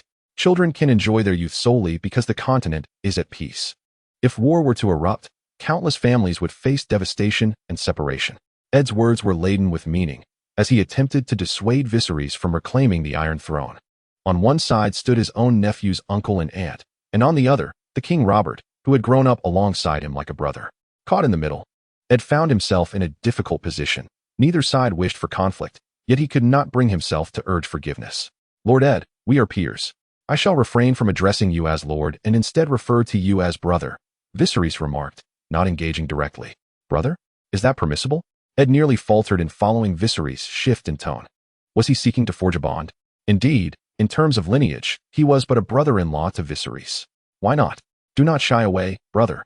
Your decision to spare my life is testament enough to your character and integrity," Viserys said, intending to facilitate the forthcoming plans. Surely, a brother-in-law could lend some support in matters of consequence. Eddard, lacking in political acumen and strategic insight, sensed that Viserys had something of significance to discuss, though he could not ascertain what it was that necessitated the formal acknowledgement of their familial bond. The Northerners preferred directness in their discourse, having recognized him as a brother-in-law. Eddard felt it appropriate to engage candidly. "Since we are now bound as family, let us speak plainly," he declared. Viserys, anticipating Eddard's response, wasted no time and delved into the matter at hand. "During my journey, I have witnessed the gifts bestowed by Brandon and the desolation of newly granted lands, as well as the numerous abandoned and dilapidated villages scattered along the banks of the Last River. The harsh environment of the north has rendered it sparsely populated, compounded by the occasional incursions of wildlings who cross the wall to pillage and plunder, leading to a state of desolation. Over time, the north has transformed into the barren wasteland it is today, a veritable land of bitter cold and poverty." Upon hearing this, Eddard's expression darkened. As the protector of the north, he felt a profound sense of failure in safeguarding his subjects and vassals. Each winter, countless souls succumbed to the cold and hunger in their homes, while many villages fell to slaughter. He was acutely aware of these tragedies. Yet the unforgiving climate allowed for scarcely enough time to cultivate crops to sustain the villagers through the winter. In truth, solutions to the agricultural challenges in the north existed within Winterfell. Are you referring to the glass garden? Eddard mused, recalling the greenhouse heated by geothermal springs, which facilitated the growth of various vegetables, an explanation for the freshness and abundance of their midday meals. However, the glass garden relied on a costly thermal system, making it impractical for widespread application across the villages. What kind of remedy was that? Indeed, the expense of glass may seem prohibitive to outsiders, as commerce is inherently profit-driven. Viserys countered, but as brothers-in-law, we need not be concerned with such costs. Moreover, the issue of heating can be easily addressed by installing fireplaces or stoves within the glass structures, providing efficient warmth. The ash produced from combustion can be directly incorporated into the soil to enhance its fertility. Many fruits and vegetables do not require constant sunlight to thrive. For instance, leeks can grow without exposure to the sun. Although the north experiences more overcast days than sunny ones, it is still sufficient. Viserys elaborated confidently, proposing that greenhouse cultivation was the optimal solution to the north's agricultural woes. Eddard nodded in agreement, though he felt the weight of their financial limitations. The north truly is impoverished, he admitted, finding it difficult to voice his concerns. Glass can be sourced from Dorne, where there are established production lines capable of crafting custom sizes and shapes. I can negotiate to acquire it at cost for you, dear brother, Viserys proposed. However, we must first ascertain its feasibility. The cargo ship should already be en route to White Harbor. Once the materials arrive, we can commence construction immediately. If this endeavor proves feasible, it could be widely implemented, perhaps by establishing concentrated greenhouse facilities just outside Winterfell for the villagers to utilize. Viserys elaborated on his plan, addressing every conceivable detail and potential subsequent issues, demonstrating remarkable thoughtfulness. However, the financial investment required for this initiative would amount to an astronomical sum. Before Eddard could deliberate on whether to acquiesce, Viserys interjected, assuring him that he need not worry about the funding, for he had managed to accumulate a considerable fortune over the years, sufficient to easily purchase all of Westeros. I can advance the expenses, he said. After all, we are family, not strangers. Yet, the sheer magnitude of such a sum led Eddard to lament, fearing that it would burden generations to come. Touched by Viserys' generosity, he reflected on his initial inclination to harm him. Here was Viserys, extending a hand to assist not only him but the entirety of the north. How narrow-minded he had been, lacking the vision and grandeur that Viserys exhibited. Do not concern yourself with repayment. If fortune favors us, you may even profit, Viserys remarked, maintaining a subtle smile. With this, they were finally poised to discuss the crux of the matter. What do you mean? How could one profit from this? Eddard realized he was struggling to keep pace with Viserys' line of thought. Indeed. The key lies in land reclamation. Land reclamation? Eddard pondered, considering the vast expanse of the north, which encompassed roughly 40% of the Seven Kingdoms. This territory, replete with marshes, hills, plains, forests, and mountains stretching to the wall, remained largely undeveloped and valueless. However, with the right methods for land reclamation, it could yield immense wealth. Are you not concerned that I might undertake the reclamation myself? Eddard's guilt resurfaced at Viserys' candid admission. If the north had the capability for such endeavors, it would have been cultivated long ago, rather than remaining neglected for centuries. Viserys dismissed the notion without concern. The truth was, land reclamation required a substantial initial investment, one that far exceeded the costs of establishing greenhouses. Simply put, the north could not afford such an undertaking. What about borrowing from the Iron Bank? Eddard suggested, only to be met with the reality that the Iron Bank had been rebranded as the Free Trade Union Bank, now covertly under Viserys' control, rendering any loan requests futile. With a resigned smile, Eddard acknowledged the truth. The north was impoverished, unable to exploit its vast resources even while sitting atop them. My proposal is this. I shall dispatch individuals to survey the north, gathering empirical data to ascertain the land's potential for development. Subsequently, I will contract the rights to these viable areas, with the contractor's fee and the value of the produce offsetting the costs of the greenhouses. Should there be any surplus, I will compensate you in gold dragons. What do you think, brother? Viserys aspired to industrial development, necessitating a diverse array of resources. Although Essos, apart from the Valyrian Peninsula and the Dothraki Sea, is currently dominated by the Free Trade Group, boasting unimaginable wealth, much like the pursuit of profit. Who would object to a few extra zeros in their account balance? This situation was ideal, especially considering the vast, desolate expanses of the north that could be harnessed for development, a prospect that Ed deemed wholly agreeable. Since the potential for recycling waste into something beneficial for the populace existed, he found no reason to refuse. Furthermore, the advancement of the development zones required substantial human and material resources. I would provide the materials, while the labor could be sourced from the residents of the north, to whom I would offer monthly wages. Viserys painted a vivid picture of a promising future for Ed, one that seemed almost tangible. As long as the plan was executed methodically, Ed could hardly fathom the transformation that awaited the north.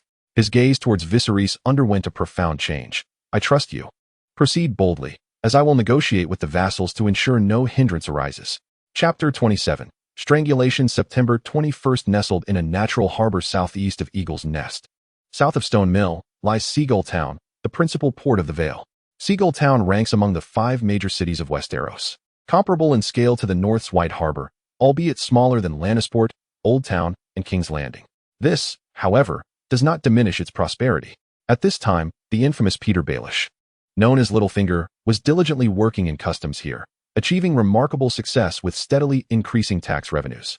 Yet, Littlefinger's ambitions extended beyond the modest confines of Seagull Town. He was unwilling to squander his time in such a tiny locale.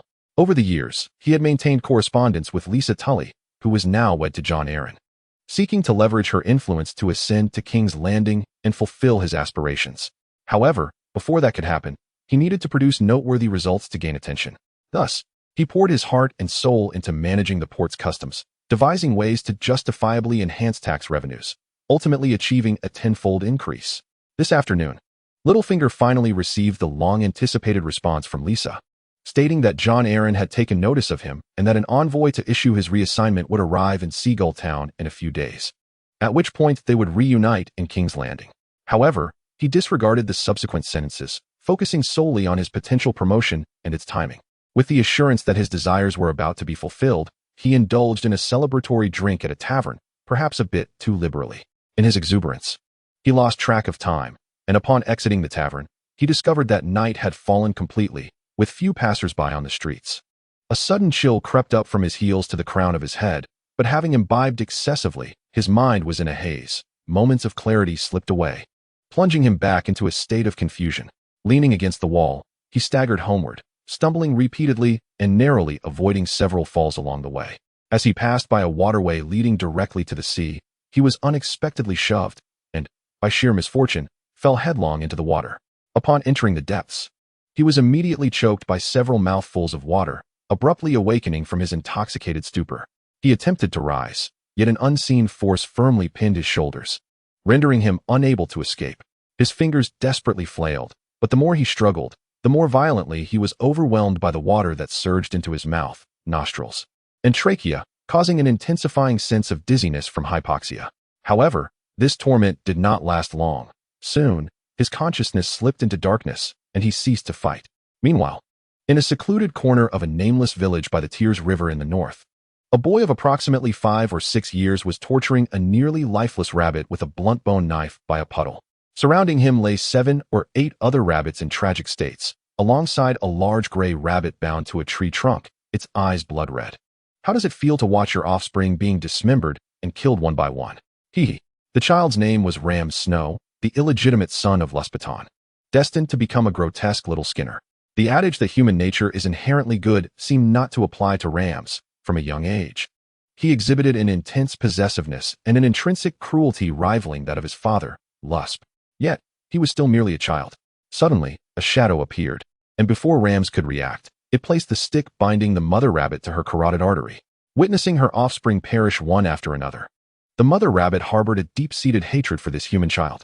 Though unaware of who was aiding her, she unhesitatingly opened her jaws, sinking her massive front teeth into the flesh, tearing away a significant chunk of skin, and blood gushed forth in an instant. Rams, realizing the gravity of the situation, attempted to cover the gaping wound on his neck, but the laceration inflicted by the rabbit was beyond his capacity to contain, as it severed both artery and trachea, rendering him voiceless. In mere moments, the murky puddle was stained crimson.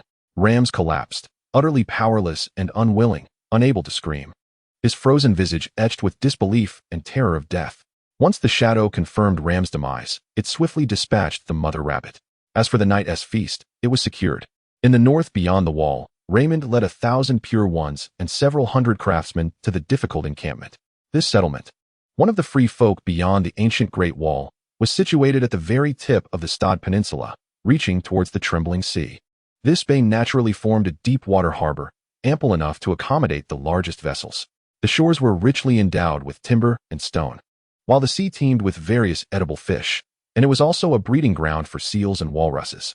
Were it not for the frigid temperatures, this would undoubtedly be an exceptional site for long-term habitation. In this present day, there are no longer any traces of wild men. Only the myriad of caves etched into the cliff faces, howling eerily with the cold winds, leaving behind a collection of terrifying tales.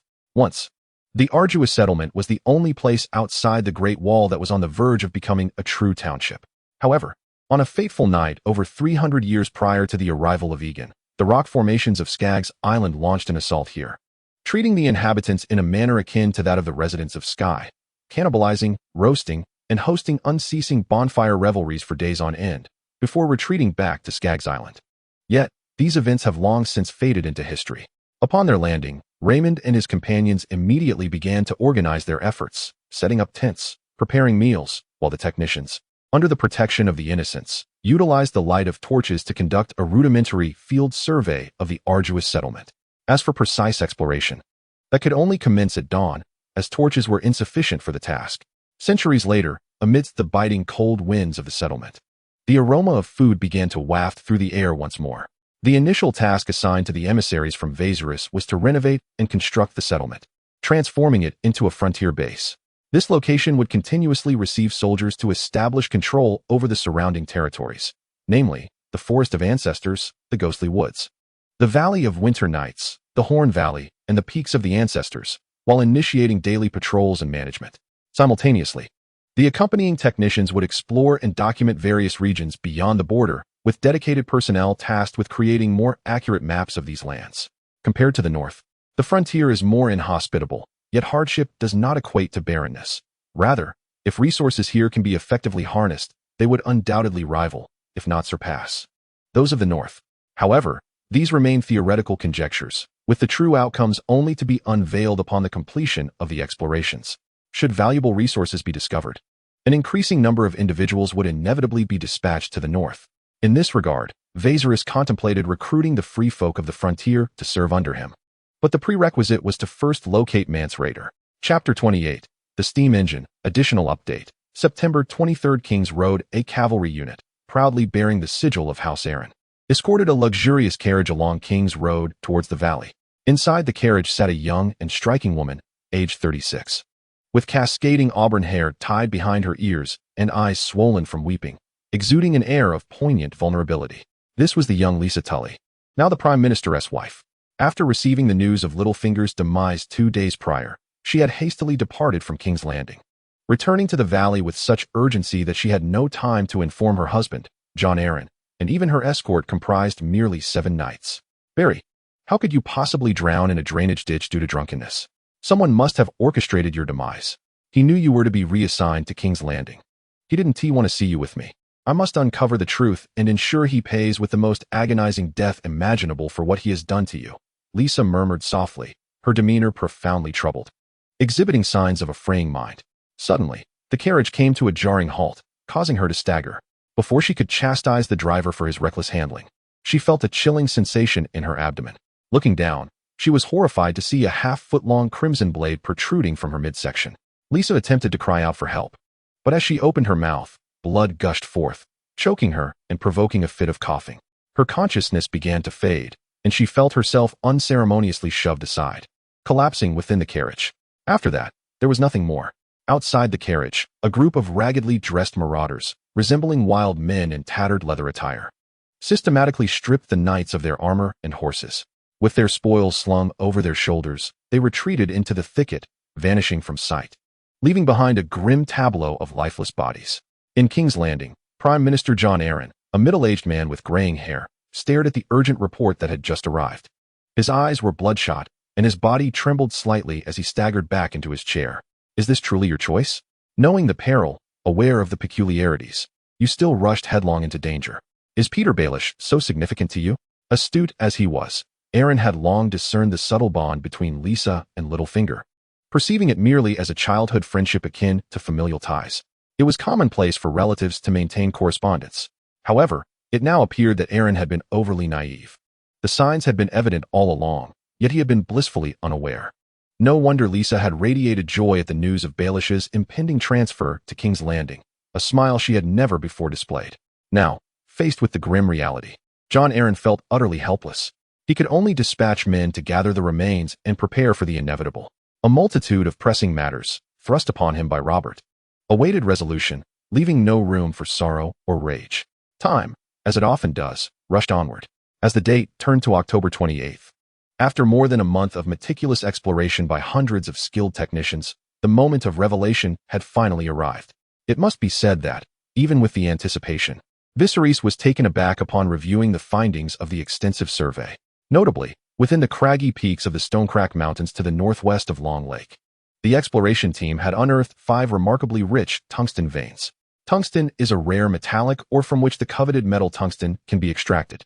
This element possesses numerous unique properties and applications. For instance, tungsten is a crucial component in the production of hard alloys, which are extensively utilized in cutting tools, drill bits, and mining equipment. With tungsten, Viserys could manually craft the most primitive mother of all machines, thereby igniting an industrial revolution and propelling technological advancement. Moreover, tungsten exhibits excellent heat resistance and electron emission properties, making it a primary material for incandescent filaments. One must experience the flickering glow of candlelight at night to truly appreciate the value of electric light.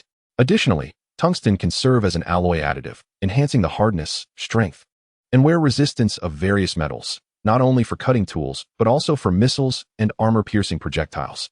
Tungsten compounds, such as tungsten trioxide and tungstates, are employed in the fabrication of semiconductor devices, electron beam tubes, and cathode ray tubes. Should Viserys possess the capability in the future, he might even harness tungsten's exceptional high temperature and radiation-resistant properties to develop atomic energy. In summary, tungsten ore is a significant strategic resource with a vast array of applications, particularly in hard alloys, filaments, alloy additives, electronic devices, and the nuclear industry. However, tungsten ore merely represents the tip of the iceberg in the northern treasure trove. Locations abundant in tungsten ore frequently harbor other mineral resources, as tungsten often coexists with other minerals, especially within geological environments like the Riftstone Mountain. Consequently, the exploration teams have also uncovered numerous associated ores in proximity to the tungsten veins. Tin ore yields tin, which can be used to create tin alloys. Molybdenum ore is another crucial strategic mineral resource, primarily utilized in the production of specialty steel, alloys, and electronic devices. Copper ore serves as a versatile metallic mineral, employed in the manufacturing of wires, electrical equipment, and construction materials. Iron ore constitutes the principal raw material for steel production, widely applied in construction, automotive, and shipbuilding industries, and is indispensable for infrastructure. Lead ore, a toxic metallic mineral, is mainly used for producing batteries, cables, and pigments. Zinc ore is a vital non-ferrous metal mineral, extensively used in galvanization, alloys, and chemical products. Gold ore, undoubtedly a precious metallic resource, finds extensive application in jewelry and electronics, and primarily serves as hard currency. While the Riftstone Mountain boasts a rich deposit of tungsten ore, the reserves of the aforementioned associated ores are not particularly high. Nevertheless, the vast expanse of Riftstone Mountain collectively holds significant mining value. Beyond Riftstone Mountain, exploration teams have also discovered coal deposits in Lonely Mountain, leading to the conclusion that this mountain should more aptly be named Coal Mountain. For this barren and desolate terrain conceals within its modest rock face an abundance of exceptionally high-quality coal. The reserves are so immense that current technology cannot accurately quantify the specific data. If Lonely Mountain is indeed Coal Mountain, then Sheephead Mountain undoubtedly qualifies as Iron Mountain, as iron ore can be easily collected from the surface, attesting to its staggering reserves. What astonished Viserys the most was the discovery of several square kilometers of exposed asphalt in the region of Neck Marsh, covered by wetlands and swamps. It is known that marshlands may harbor oil, though not all marshlands are endowed with it. Oil reserves necessitate specific geological conditions, particularly in sedimentary basins rich in organic matter, with suitable temperature and pressure. The geographical environment of Neck Marsh aligns well with these conditions. If fortune smiles upon them, this area may have undergone the appropriate geological processes, such as subsidence, compaction, and heating countless years ago, leading to the potential formation of oil. Similarly, the technology at present is insufficient. Viserys and his companions can at most collect some asphalt for development, while the extraction and utilization of underground oil remains an insurmountable challenge. However, this can be regarded as promising news, as it alleviates concerns regarding energy supply following the steam era, thus facilitating a swift transition into the electrical age. Furthermore, numerous valuable minerals have been discovered throughout the north. Viserys and Eddard engaged in candlelit discussions throughout the night, ultimately securing a deal at a price that Eddard and his vassals could hardly refuse. As dawn broke, their conversation finally drew to a close. The northern lords would therefore require the elder brother's assistance in this matter. Rest assured, with such substantial benefits at stake, they shall certainly not decline. I shall write to summon the vassals for deliberation. Eddard, gazing at the dizzying figures on the list, found even his principled nature tempted, not to mention the other lords. After their discussions concluded, Viserys and his entourage resided in Winterfell for an extended period before finally departing that morning, heading back to Skagos Island to prepare for the long-anticipated Industrial Revolution. As for who would represent Viserys, the governor of the Free Trade Coalition, Illyrio, had already disembarked at White Harbor and would reach Winterfell in a matter of days. On February 27, 289, for months had swiftly passed, and the development in the north had entered a formal phase. The Free Trade Coalition continuously dispatched workers and summoned local northerners to engage in mining and transportation.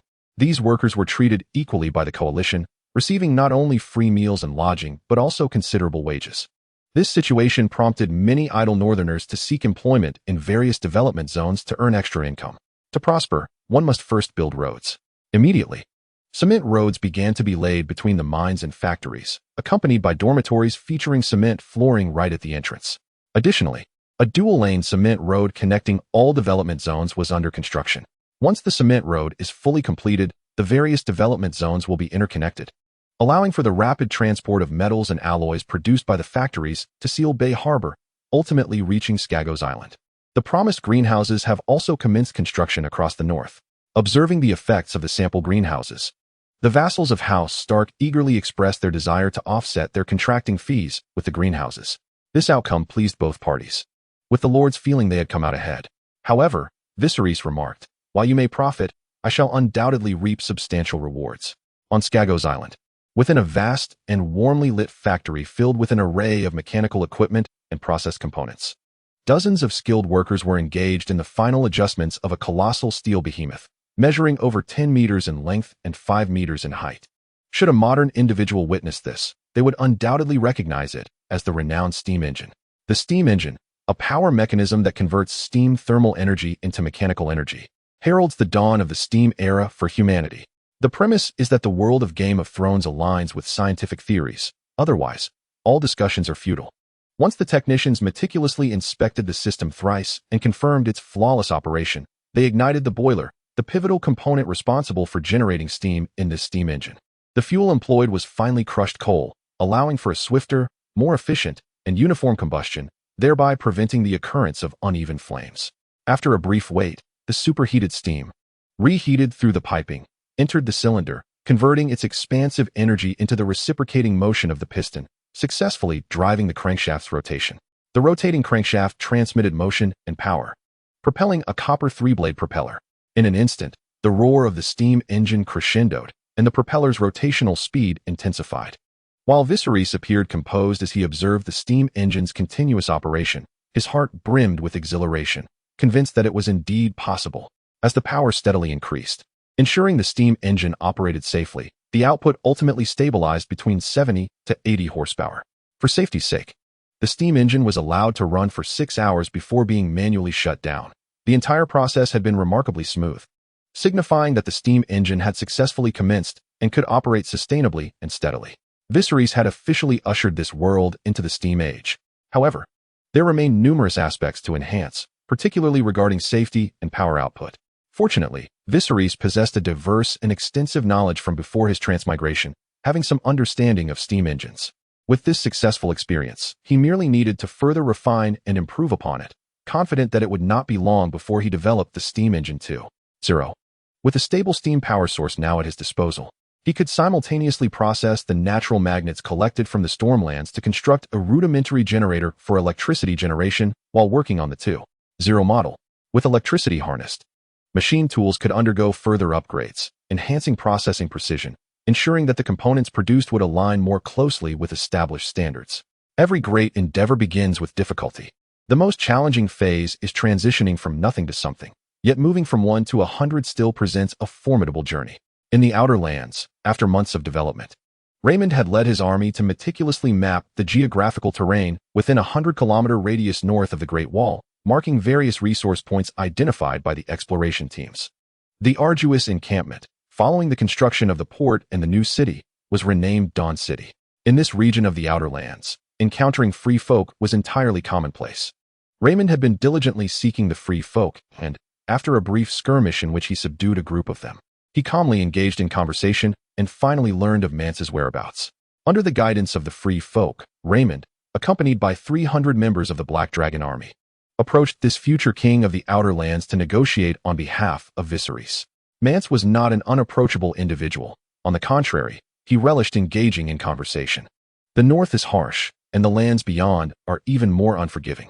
Yet, the free folk refuse to accept charity. Instead, Viserys proposes to hire them for mining and to raise the unique creatures of the wilderness, such as moose, snow hares, shadow cats, and snow bears.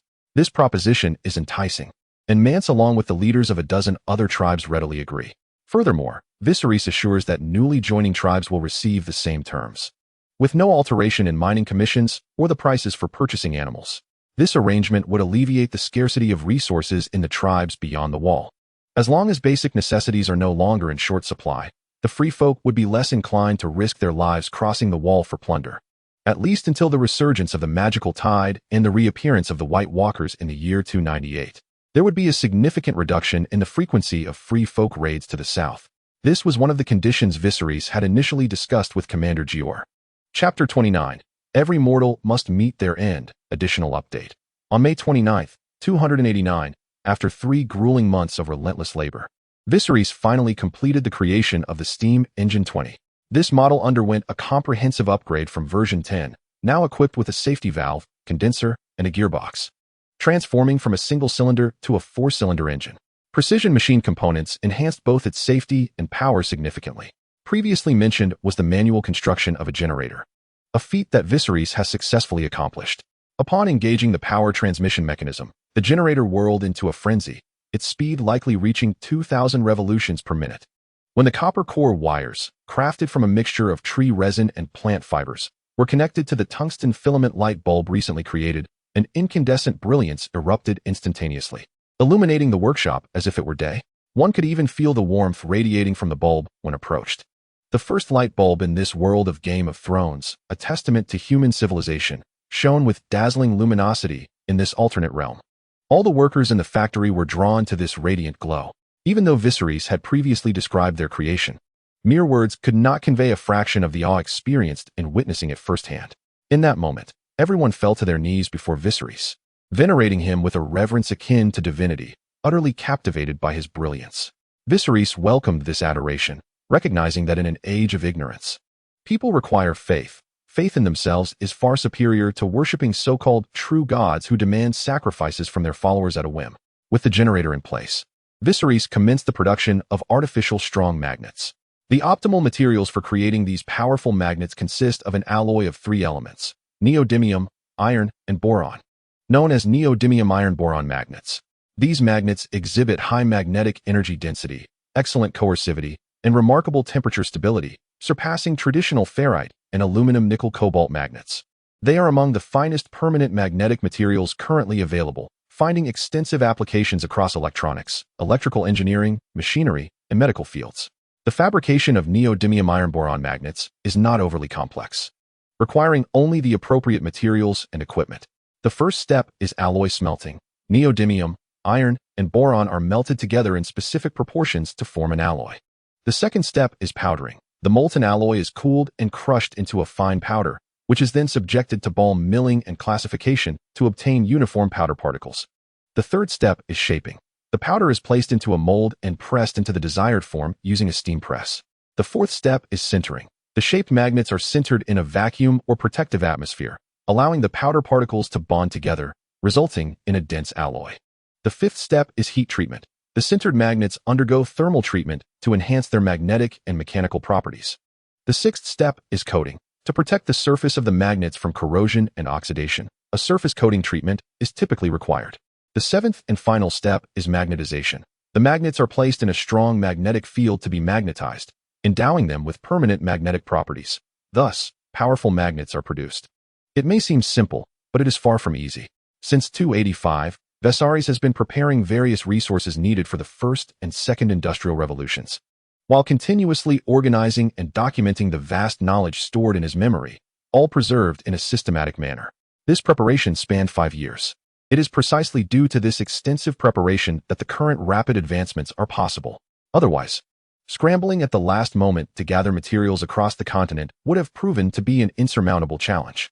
With the strong magnetic generator and gearbox, the efficiency of power generation has multiplied significantly, and Viserys has also developed electric motors, replacing steam power in machine tools with electricity, resulting in smoother and more stable operations. The power of the steam engine has been tested to reach 2,000 horsepower, nearly 1,500 kilowatts, making it entirely suitable as the core power source for trains and ships.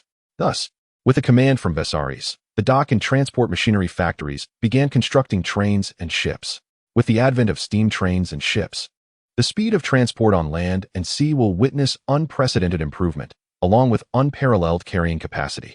On the morning of June 7th, in the north, at Terror Fortress, Lustborton enjoyed cold, fresh cod fillets brought by the Free Trade Group while listening to his subordinates report on the construction of new sunlight greenhouses within his territory and the growth of vegetables already planted in the completed greenhouses. His face, as frigid as ice, revealed no discernible emotion, yet his hearty appetite suggested a pleasant disposition. Lonely Mountain, part of the territory of Terror Fortress, had long been barren and neglected, with ancient terrifying legends leading people to avoid it. However, it has now transformed into a treasure trove, bestowing countless benefits upon Terror Fortress. 3 more batches of greenhouses of the same scale are to be constructed, as scholars predict that Westeros will experience a prolonged summer. Yet for the north, where snow falls in summer, a long summer merely means it will not be as cold. In contemporary times, the issues surrounding food supply can be addressed, and it is now opportune for the population within the territory to increase. A notice shall be disseminated. Each household is encouraged to bear an additional child, which will result in a halving of annual taxes, with the maximum reduction reaching 30%. As he spoke, Lustbolton was suddenly seized by a wrenching pain in his abdomen. His body weakened, and he collapsed to the ground, his eyes bloodshot and red, with dark blood trickling from the corners of his mouth. The guard beside him was rendered speechless with shock, rushing forward in a desperate attempt to administer aid, while another quick-witted guard hastened to summon the scholar from the keep. However, before the scholar could arrive, Lustbolton succumbed, blood streaming from his orifices, and passed away. Immediately, a raven took flight toward the Red Keep in the valley, home of the Redford family. There, Lustbolton's only heir, Dominic Bolton, was serving as a squire to Lord Redford. At midday, in the city of Hugiant, Marquis Vadeford, like many nobles, had long been plagued by gout. He reclined in the high seat of the hall, cushioned beneath him, with a black mink blanket draped over his knees. Today was a momentous occasion. The offspring of Vadeford, his son, daughter, grandchildren, great-grandchildren, sons-in-law, daughters-in-law, and servants, were gathered, nearly filling the entire hall. Ahem. Old Vadeford cleared his throat, and when silence fell, he began to speak slowly. I have summoned all the descendants of the Vadeford family to announce that in 3 days' time, I shall wed Anna Farland of the Farland family. You will gain a 7th matriarch. In these 3 days, prepare for the wedding feast. Now, let us raise our glasses in celebration, for this is fine red wine from Dorne, a rare delight. Upon finishing, old Vadeford led the toast, and the young Vadefords followed suit, drinking heartily amidst cheers. Yet, before he could speak again, he felt a chill beneath his nose, and soon found all his children below him bleeding from their nostrils, coughing violently, and one by one, they collapsed. What is happening? Old Vadeford gazed incredulously at the maid beside him, only to witness her slowly tearing away her skin. Her form transformed from a height of 160 centimeters to 175, and her gender morphed into that of an unfamiliar man. Who are you? All mortals must face death. Chapter 30. A Fool's Rebellion. On August 17th, Within the factory's research chamber, Viserys was engrossed in sketching on blueprints. The components and preview images indicated that he was still working on the design for a steam engine, albeit the 30th version. Should the 30th succeed, it would mark a milestone in the industrial evolution of this world, ushering industry into a new era. However, the design still required further study and could not be completed in the short term. As Viserys stood to pour a glass of water, a knock echoed at the door of the research chamber. Knock, knock, knock. Enter. Sir Darry gently pushed the door open, followed by a young man who hurried in, respectfully presenting a letter to Viserys with both hands. Your Majesty, the scouts from the Iron Islands have reported that Balon Greyjoy intends to declare himself king and instigate a rebellion. Upon hearing this, Viserys merely nodded slightly. He took the letter and glanced at it. Such news was entirely anticipated. The man, whose clan saying proclaims, plunder triumphs over toil, would undoubtedly seize the opportunity to wage war amidst Robert's shaky foundation, attempting to break free from the Seven Kingdoms. However, unbeknownst to him, it was precisely this rebellion that would solidify Robert's claim to the Iron Throne. Has the letter been dispatched to Winterfell? Viserys had no desire to involve himself in what he perceived as a farcical rebellion. He was preoccupied with advancing technology. Once his research reached fruition, it would yield an even more sophisticated internal combustion engine, alongside the creation of firearms. At that time, the Seven Kingdoms would once again bow before the might of artillery, just as they had knelt before the dragons 3 centuries prior. The message has already been sent via Raven. The young squire stole a glance at Viserys, but quickly averted his gaze, focusing on his own toes. Well, since war is imminent, the 3,000 sets of alloy armor and alloy swords ordered from Winterfell must be expedited, along with an additional 1,000 bolts for the crossbows. Be swift in your actions. Yes. As night fell, the pale moon cast an eerie blue light over the Iron Islands. At Naga Hill, thousands of Iron Islanders gathered, their eyes fixed upon Balon Greyjoy, crowned by the drowned men and adorned with the driftwood crown. As the ceremony concluded, Balon Greyjoy ascended the hill, met with thunderous roars from the Ironborn. The deceased do not perish. They shall rise again, their might even greater. If Balon had initially harbored intentions of rebellion, at this very moment, he officially instigated an uprising, determined to liberate the Iron Islands from the Seven Kingdoms and restore the old way lost by the Ironborn during their conquest 300 years ago. The old way is the term the Ironborn used to refer to their tradition of raiding. The Ironborn would amass wealth through warfare rather than purchase it, which they termed paying with iron. Before the conquest, the Ironborn had already established their kingdom by conducting swift maritime raids, seizing women and goods, and subsequently burning the remnants of their plunder. Through such means, the Ironborn's notorious reputation spread far, reaching even the old towns on the southern coast of the continent and the free trade city-states. Influenced by the old way, the Ironborn derided agricultural and mining endeavors. Fishing was regarded as a noble profession, hence the saying, plunder triumphs over toil. However, during the conquest, Aegon I subdued the Ironborn and declared this tradition illegal, imposing a strict ban on raiding within the realm, though raids on ships from free trade city-states or more distant territories were still permitted. Now, with Balon's rebellion, he seeks to restore this tradition. In essence, one cannot change their nature. Plundering is far more lucrative than toiling in the mines. After all, as the ancients say, murder and arson bring golden belts, while toiling away brings naught. Westeros, while not vast, cannot be dismissed as insignificant either.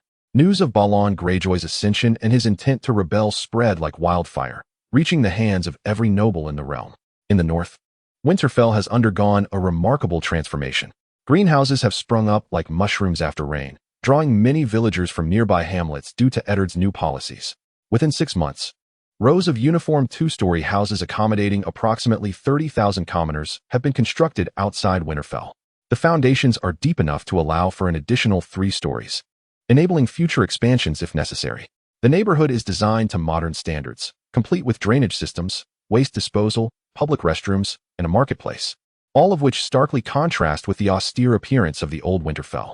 Eddard perused the renovation proposals provided by Viserys, finding each one to his liking, which left him in a quandary. Catelyn, too, was overwhelmed and could not offer decisive advice.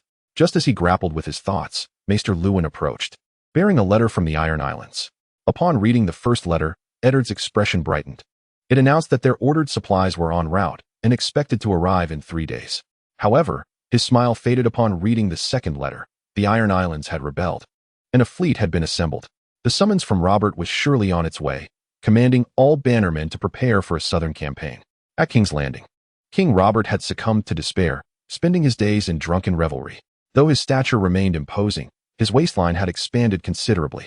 His unkempt beard was stained with remnants of drink and pie, resembling a beggar's disheveled appearance. The death of Lyanna Stark had profoundly affected him, reducing the once dashing Storm Lord to this pitiful state. Your Majesty, the Iron Islands have revolted. Viserys, the realm's master of whispers, had the privilege to directly inform the king of critical intelligence. The words echoed like a shot of adrenaline, snapping Robert from his stupor. His previously vacant gaze sharpened with focus. Is it true? Absolutely, Viserys confirmed. Balon Greyjoy has donned the crown of the Iron Islands and is rallying his fleet with the intent to restore the ancient ways. Seeing the king regain his composure brought a sense of relief to Viserys. Despite Robert's seemingly unreliable demeanor, he could readily shift into a warrior's mindset when war was at hand. Perhaps he was better suited to be a general, expanding territories, rather than sitting on the Iron Throne commanding the Seven Kingdoms. With the news confirmed, it was imperative to summon all bannermen and assemble the armies without delay. Let Stannis lead the royal fleet to Lannisport to await further instructions. Inform Eddard in the north. It is astonishing that merely a few years after the downfall of House Targaryen, there are those bold enough to rebel. This time, Eddard and I shall unite once more to quell the Iron Islands. A fierce light flickered in Robert's eyes, his bloodlust surging as he sought an outlet for his simmering frustrations. The Iron Islands have presented themselves unbidden. There is no room for hesitation. Action must be taken. On August 20th, as King Robert rallied his vassals, including the Stark and Lannister families, to assemble their armies, Balon Greyjoy officially initiated his assault. After deliberation among the three brothers, it was decided to employ the strategy devised by Balon's second son, Euron, entrusting the execution to their youngest brother, Victarion, who would lead a night raid on Lannisport with the Iron Fleet. This audacious strike resulted in the complete destruction of Tywin's assembled fleet at Lannisport, causing a temporary loss of maritime control and leaving the Ironborn unchallenged at sea. The following day, August 26th, upon receiving the news of the Lannister fleet's annihilation, the Ironborn, led by Balon's eldest son, Roderick, launched an invasion of Seaguard. Unfortunately, Seaguard was under the dominion of Count Jason Mallister, who had already been apprised of the Iron Islands insurrection.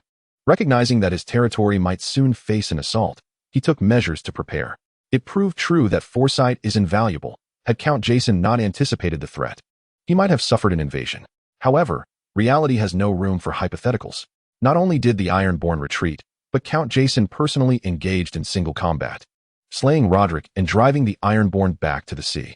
Yet, the Ironborn did not retreat far. They retaliated along the coast with pillaging and destruction. Count Jason, receiving news of the Ironborn's rampage, found himself powerless. If he pursued them out of the city, he risked drawing them away from their stronghold, allowing them to exploit any vulnerabilities. He could only hope for the swift arrival of reinforcements. Otherwise, he would be forced to avenge the innocent against the Ironborn.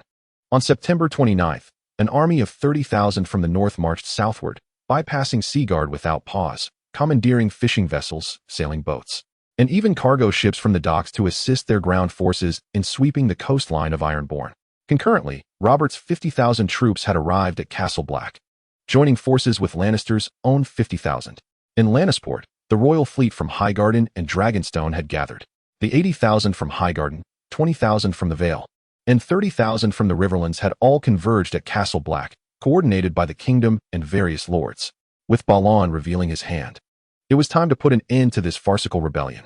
On October 18th, Stannis, commanding the royal fleet in conjunction with the forces from Highgarden, set an ambush at the Isle of Beauties, successfully inflicting severe damage upon the Iron Fleet, which sought to plunder the town of Casterly Rock.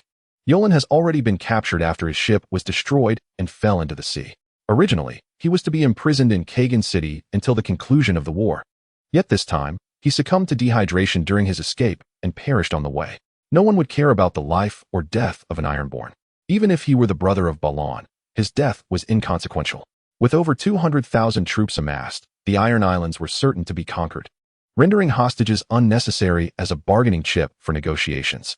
At this moment, the Iron Fleet was in complete disarray, retreating back to the Iron Islands, leaving the seas secure.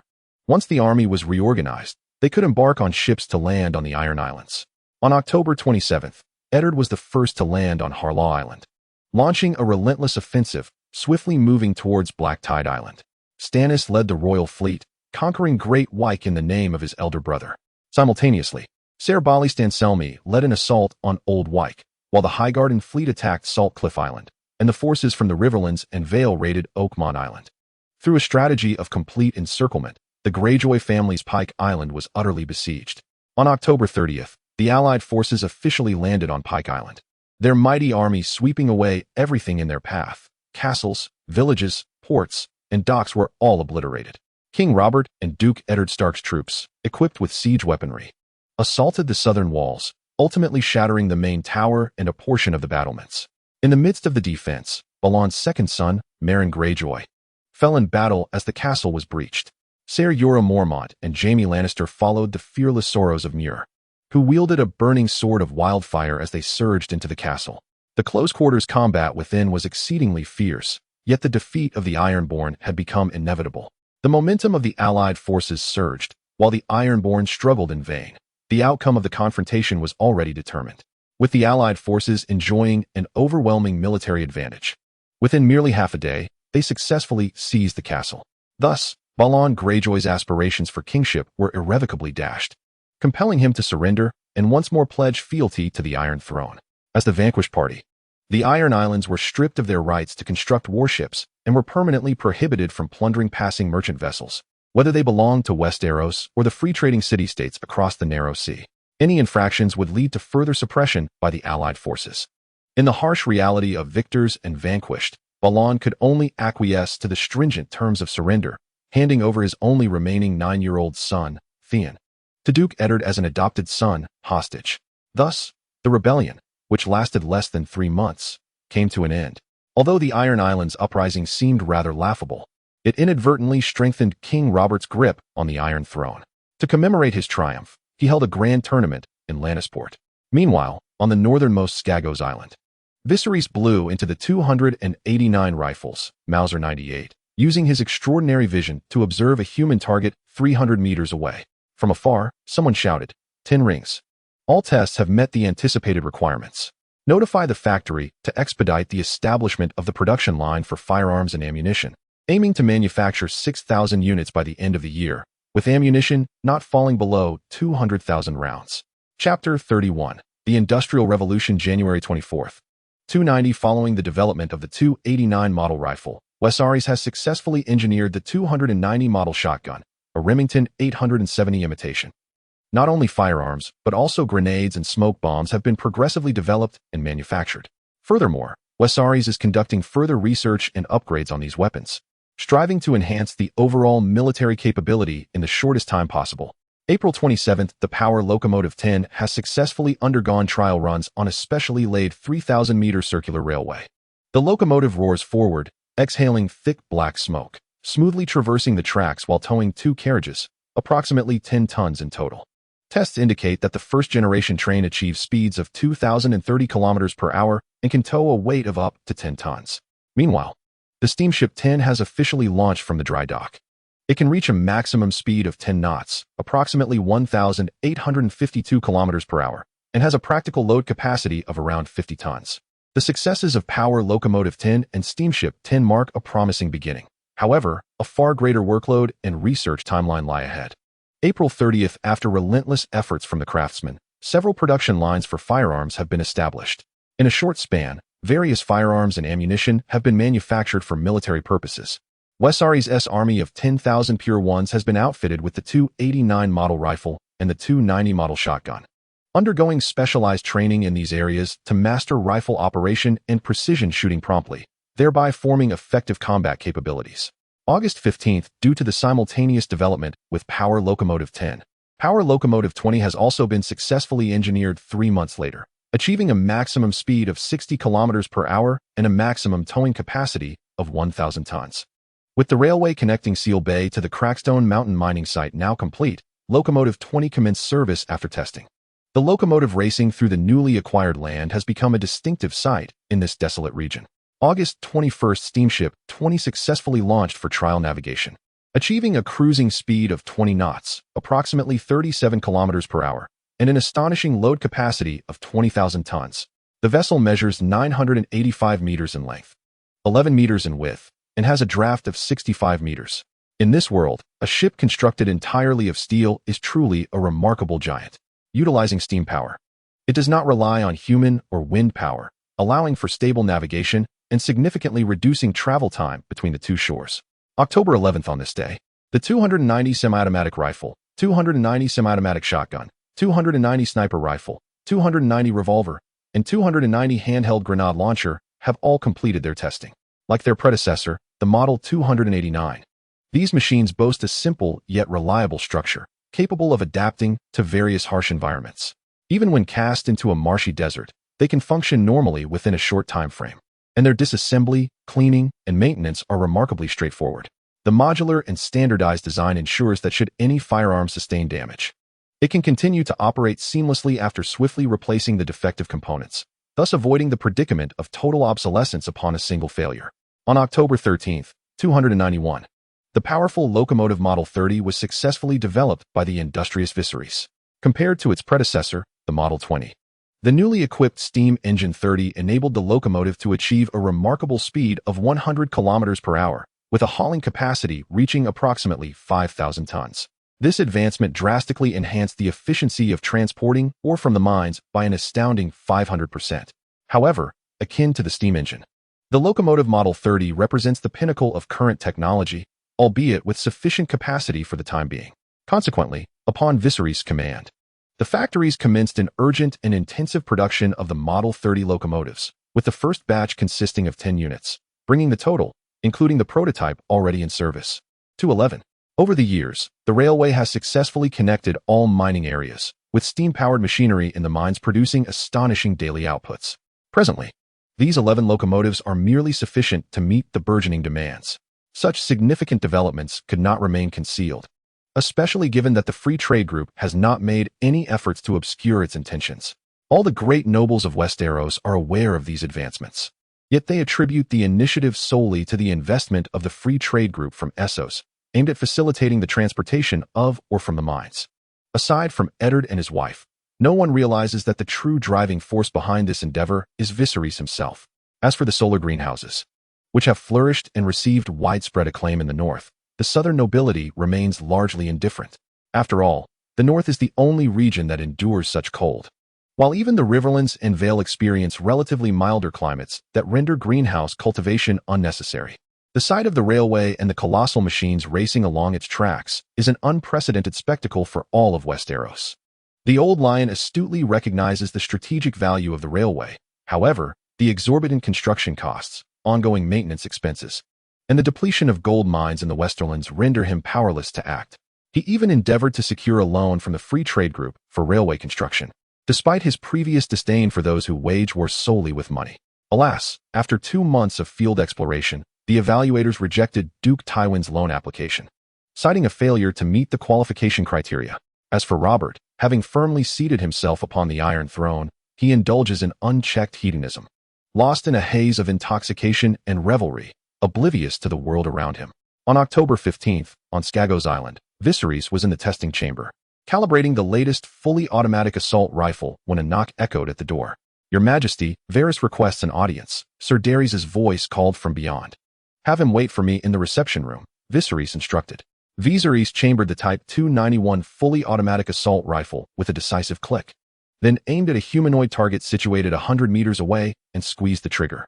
He initiated with single shots, transitioning into automatic fire until the magazine, containing 30 rounds, was entirely expended. Subsequently, he swiftly disassembled the weapon to inspect its internal mechanisms. The Type 291 assault rifle measures 880 millimeters in length and weighs 36 kilograms, firing 7.62 by 39 millimeter ammunition, equipped with a standard 30-round magazine, boasting a theoretical rate of fire of 660 rounds per minute and an effective range of 300 to 400 meters. Upon completion of the inspection, everything appeared to be in order. Under Viserys' exceptional shooting precision and extraordinary vision, every shot, whether single or automatic, struck in the 10 ring.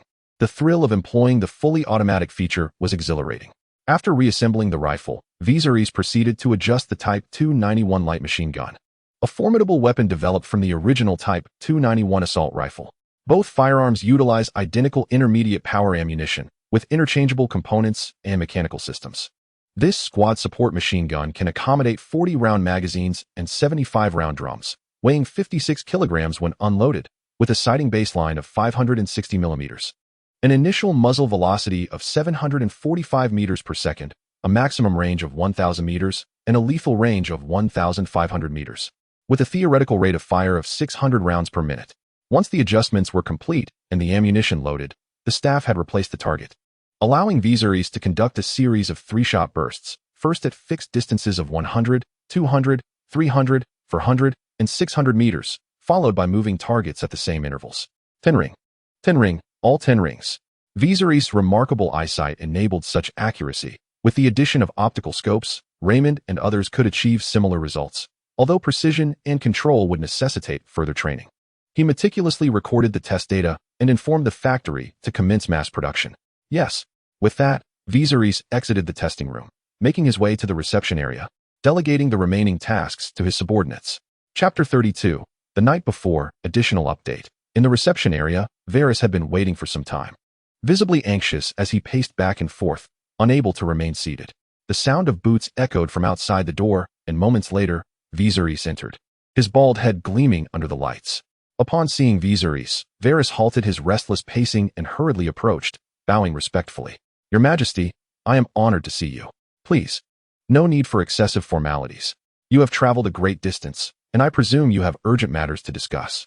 Let us address the important issues at hand, Viserys replied, assisting Varys to his feet before casually settling into a plush sofa. He accepted a cup of coffee brewed by a maid and took a sip. Varys now found himself in a state of heightened anxiety, treading carefully. Even before reaching the island, while still several dozen nautical miles away, he had undergone 3 rigorous inspections and was permitted to land only alone. Upon arrival, he faced 3 additional checkpoints. Varys was not naive. He understood that such stringent security and thorough scrutiny indicated that this place held extraordinary significance. He observed a fully armed patrol of guards, their equipment and weapons unlike anything he had ever seen before. Though it was difficult to discern the purpose of the ominous iron implements they bore, an instinctive fear welled within him. Varys took several deep breaths, striving to calm his tumultuous emotions, and then spoke. Your Majesty, I have come to discuss how we might address the matter of Queen Cersei's liaison with the Kingsguard, Ser Jaime. In truth, Lord Varys had already devised a strategy. Had he not? Viserys chuckled softly, inviting him to sit and relax, encouraging him to share his thoughts. Varys nodded, cautiously taking a seat opposite Viserys.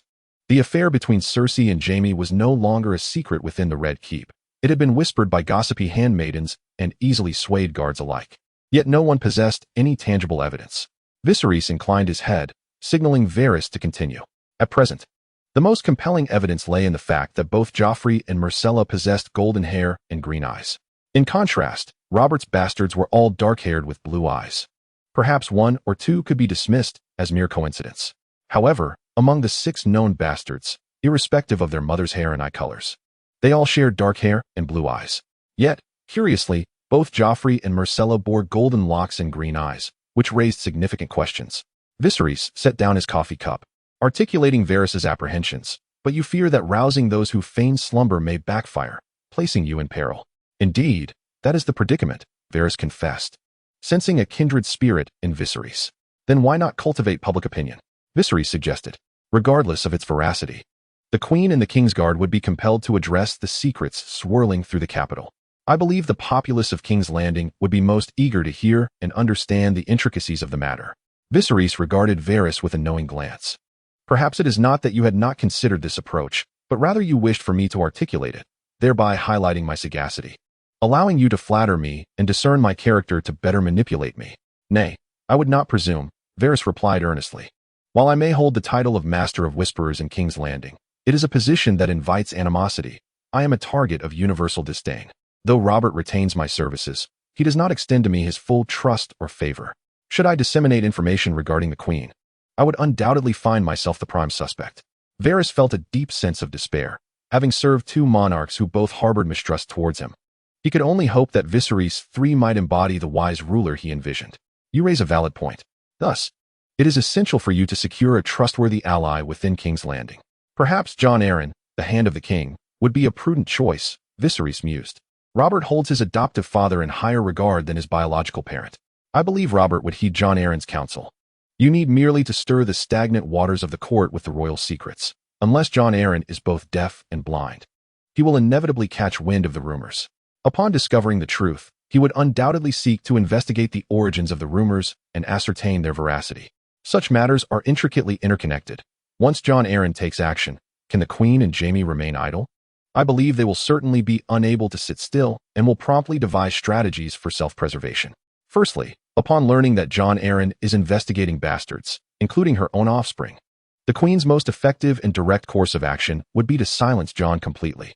With the formidable power of House Lannister at her disposal, this task would not prove difficult.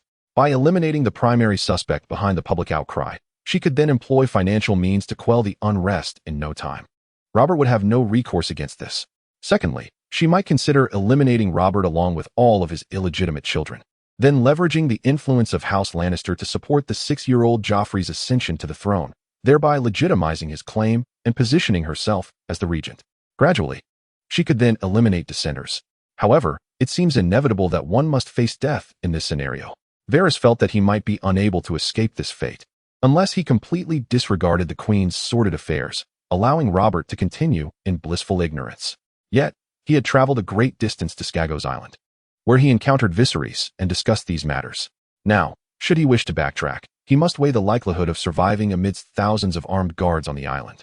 Did he not feel the grim inevitability of death? Varys was adept at managing his expressions, yet his eyes betrayed his true feelings. Death did not frighten him, especially not for the sake of overthrowing the Queen. He merely wished to serve His Majesty longer. He had only just met the king, after all. I understand, Viserys reassured him, but rest assured, I will not allow you to perish in vain. Upon your return, 2 of my sworn guards will accompany you to ensure your safety. With that, 2 guards clad in battle attire and equipped with full weaponry entered from outside. They were the elite of the elite, handpicked by Raymond from the ranks of the Black Dragons, with 100 men designated for the Royal Guard. In this time, they began to train a substantial reserve force for the Royal Guard, as the Unsullied were far too scarce to muster a legion of 10,000. The 2 guards knelt in unison, declaring, "Your Majesty, Lord Varys is your next charge. You must ensure his safety." "Yes," they responded with resolute vigor. "Lord Varys, while they are responsible for your security, you do not possess the authority to command them. Thus, your forthcoming actions will depend on your own connections and subordinates." The assignment of guards to protect Varys was, in essence, a means of oversight. With the guards' combat prowess complemented by modern weaponry, their safety would be assured. "Rest assured, Your Majesty, I shall exert every effort to fulfill this task."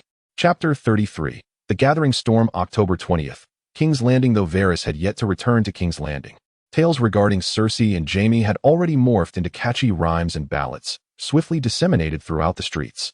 Within just a few days, the narratives had become common knowledge. The traveling theater troupe had incorporated sensational royal secrets into their repertoire, attracting a full house with every performance, leaving no seat unoccupied. In a dismal tavern, the sanitation was appalling, a medley of indescribable foul odors mingling to create a more repugnant stench. Yet the impoverished patrons and inebriates within seemed blissfully unaware, reveling in their surroundings. In a corner, a scruffy middle-aged man with a deep-set gaze rubbed his ruddy, alcohol-ravaged nose and spoke mysteriously to 3 companions. "Have you heard the news?" "Not only have I heard, but I've witnessed the theater troupe's performance," he continued, wiping his beer-soaked beard with a hand, a lewd grin spreading across his face. "I must say, these nobles certainly know how to indulge. Robb is truly a fool. Not only can he not keep such a beautiful queen, but he also pursues common maidens and even whores, oblivious to the fact that his own queen is deceiving him." A lighter voice chimed in from somewhere. "Indeed, if it were me, I would ensure she couldn't rise from bed for 3 days. Come now, I've heard Shasta say you can barely last 3 minutes. You'd be the one unable to get out of bed." At this remark, the tavern erupted in uproarious laughter. The Prime Minister's office, once spacious and bright, now resembled an ocean of letters and documents. The current Prime Minister, Jon Arryn, was buried in this seemingly endless sea, tirelessly working day and night, yet he felt far from keeping pace with the relentless influx of correspondence. These letters proliferated like cancer cells, and he doubted he would ever see a day when they could be cleared. Despite his overwhelming busyness, Jon Arryn had caught wind of the scandalous rumors surrounding Cersei and Jaime. Numerous versions of the tales circulated, some so outrageous that their falsity was evident, such as the claim that Cersei's private parts were golden or that Jaime possessed 2. However, Some rumors bore a certain credibility, devoid of fabrication. Frustrated, Prime Minister Aeron scratched his bald head and tossed a report on missing persons into a growing pile of documents. "Enter," he commanded. "Your Grace." A guard clad in light armor entered the office, maintaining a respectful demeanor. "What of the investigation into the recent rumors?" While information gathering should ideally be entrusted to the adept Viserys, Prime Minister Aeron held little faith in the cunning eunuch. Instead, he had dispatched a trusted aide to investigate. And after 2 days, he hoped some clues would emerge. The origins of the rumors concerning the Queen and Ser Jaime Lannister remain elusive. However, we have made progress in our search for the King's illegitimate offspring and are prepared to report our findings. The guard produced a crumpled piece of paper from his pocket and respectfully handed it to the Prime Minister. Prime Minister Alan examined the document, his brow furrowing in concern. Although he had never paid much heed to Robert's personal life, he was aware of the existence of his bastards. Yet upon reviewing the list, he discovered not one, but 4 illegitimate children. The eldest, named Maya Stone, is 12 years old and serves the Royce family at the Moon Door as a guide, leading nobles and knights through treacherous mountain paths. She possesses coal-black hair and deep blue eyes, and her robust physique surpasses that of her peers. Combined with her short hair and demeanor, she resembles a boy. Alan knew of her, as Eddard and Robert had visited her together before the War of the Usurper. Now, as Robert reigns as king, she remains at the Moon Door. The second is a child named Jon, approximately 8 years old, the offspring of Robert and a tavern wench from the Peach Inn, who still resides at the inn. The third, Gendry, is a 7-year-old boy who was recently sent to the smithy in the hills of Visenya to apprentice under Bummet to learn the art of forging. The fourth is Edric Storm, the illegitimate son of Robert and Delena Florent, who, although only 5.5, is often remarked upon for his striking resemblance to Robert. These 4 bastards share a commonality. All possess black hair and blue eyes, along with strong physiques. In contrast, within the Red Keep, Joffrey and Myrcella are both golden-haired with green eyes, their builds resembling that of Jaime Lannister rather than Robert's robust form. The implications are evident. While the rumors cannot be wholly dismissed, they are also not entirely credible. Nonetheless, Prime Minister Alan does not intend to report to the king immediately. Rather, he wishes to see Gendry and King's Landing with his own eyes. It is far better to witness the truth than to rely solely on the guard's report, especially given that the rumors implicate the Queen and her twin brother Jaime, as well as the King's honor. Without substantial evidence, merely a few comparisons among the bastards, Robert is likely to dismiss the matter with a laugh, paying it no mind. Thus, this situation cannot be rushed. It requires the gathering of irrefutable proof, sufficient enough to penetrate the fog of alcohol and lust clouding Robert's judgment. In a secluded corner of the garden at the Red Keep, the elderly Maester Pycelle stood before a mature, poised woman with golden hair and green eyes, her beauty striking. He spoke with a fawning demeanor, relaying clandestine intelligence. "Your Majesty, the Prime Minister has been investigating the prevailing rumors in King's Landing for several days. Not only is he scrutinizing public opinion, but he has also secretly dispatched trusted aides to investigate all of the King's illegitimate children. Your Majesty, I believe it would be prudent for you to prepare in advance. Your Majesty, the Queen, is none other than the current Cersei Lannister." Upon hearing the news, her delicate brows furrowed, her eyes ablaze with indignation. This old fool simply cannot be silenced, perpetuating rumors and insinuating the existence of illegitimate offspring as if he seeks to unseat me.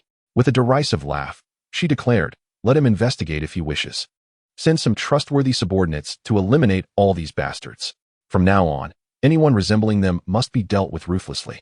To think he could use their likeness to bring about my downfall. What a fool's dream." "My queen," one of her advisors interjected, "rather than eliminating these illegitimate children, we could more decisively dispose of the Prime Minister." "Utterly foolish," Cersei retorted, cutting him off. "How could my father have sent someone as dim-witted as you to assist me? If you were to kill the Prime Minister, indeed, no one would investigate the bastards. But you would also rouse the slumbering beast upon the throne. He is the adoptive father of Jon Arryn, the man he reveres as a father.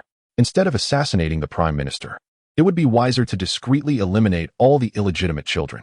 Accidents happen, after all. By eliminating all of Robert's bastards, we would effectively eradicate any evidence proving that Joffrey and his siblings are the offspring of the Queen and her brother. A direct assassination of the Prime Minister would only escalate the situation. I shudder to think of the outrageous actions an enraged Robert would undertake. Do you possess any slow-acting poison that would not manifest its effects immediately, but rather would take days or even weeks to culminate in death, undetectable upon examination? There is indeed such a poison, came the reply. I have a rare concoction known as Soul Snatcher. It is colorless and tasteless, and symptoms will not appear until many days later, resembling acute gastritis, with no trace of the poison itself. The collection of poisons in the advisor's possession was extensive, with countless vials lining the shelves, and no one knew how many secrets he concealed. This Soul Snatcher had never appeared in either the original text or its adaptation. Excellent. We must act without delay. Go forth immediately. In the depths of the night, along the western coastline of Westeros, stood a magnificent stone castle nestled against the mountains, the capital of the Westerlands, Casterly Rock. Atop the castle's tower, Tywin Lannister, aged yet in the prime of his life, gazed out towards Lannisport and the obsidian depths of the Sunset Sea. In his hand, a letter was crumpled tightly, and he turned to his brother Kevin, his voice icy. This incident occurred 3 days ago. Why am I only being informed now? After all, it is merely a rumor. It cannot be trusted, Kevin replied. As Tywin's brother and his most reliable confidant, they together bore the immense weight of the Lannister legacy. I shall determine the veracity of these rumors myself. Your duty is to report any matters to me without delay. Tywin, though skeptical of the rumors regarding his children, could not afford to be complacent. The whispers of the populace could be perilous. One may deceive an individual, but if thousands come to believe it, the truth becomes inconsequential. Because, compared to the genuine truth, those individuals are more inclined to believe in the comforting fabrications that align with their desires. After a moment of contemplation, he slowly spoke, instructing that a message be sent to Pycelle, requesting him to inform Cersei that, under the pretense of missing his grandchildren, Joffrey and Myrcella should be brought back to Casterly Rock for a period of time. Would Robert be amenable to this? Tywin hesitated, realizing that retrieving the prince and princess at this juncture might appear rather suspicious. Their king, perpetually lost in a haze of drunken revelry or indulging in nocturnal pursuits with women, had he ever truly cared for his son or daughter? Had he ever shown concern for his queen? Tywin's expression turned as cold as frost. The night is long and dreams are many. So go and arrange this immediately. Yes. As he watched Varys depart, Tywin's gaze shifted back to the still radiant Lannisport. A sudden tightness gripped his heart, sensing that something significant was about to transpire in King's Landing, as if unseen hands were orchestrating these events. Contemplating this, he directed his piercing green eyes towards the distant north, as sharp as an eagle-ass, seemingly penetrating through layers of obstruction to glimpse Winterfell and the military base on Skagos Island. Chapter 34. No need to worry about him. The following morning, October 21st. In the Queen's chambers, Cersei and Jaime perused a letter from their father, Tywin, their expressions fraught with conflict. Were they truly to send Joffrey and Myrcella to Casterly Rock? Cersei, though often indifferent or even callous towards others' lives, harbored genuine love for her children. She could hardly bear the thought of parting from them, who had never been away from her since their birth. Recent rumors swirling in King's Landing were indeed unusual, and their father must have sensed something, taking precautions as a safeguard. Jaime too felt reluctant, yet their father's command seemed to be the most prudent course given the circumstances. However, Joffrey and Myrcella had never been separated from her. They would likely find it disconcerting. Cersei wished to voice her concerns, but Jaime interjected, rest assured. Regardless of the situation, they are still our father's beloved grandchildren. Once in Casterly Rock, they will be attended by the finest maids and taught by the best scholars. I understand your reluctance, but given the current climate, it is far too perilous for them to remain in King's Landing. After much internal struggle regarding the safety of her children, Cersei ultimately nodded in agreement, conceding, very well, we shall heed Father's wishes. With their decision made, they promptly arranged for guards and attendants to prepare, simultaneously notifying Robert. In the King's chambers, Robert rose from his soft bed, playfully patting the young woman beside him, who laughed as she got up. With the assistance of maidservants, he washed and dressed. The woman, however, did not linger long, hastily donning her clothing. Her legs awkwardly splayed as she limped away with the help of a maid. This was Robert. In the evening, he could profess undying love, yet by morning, he would cast aside all vows made in the night.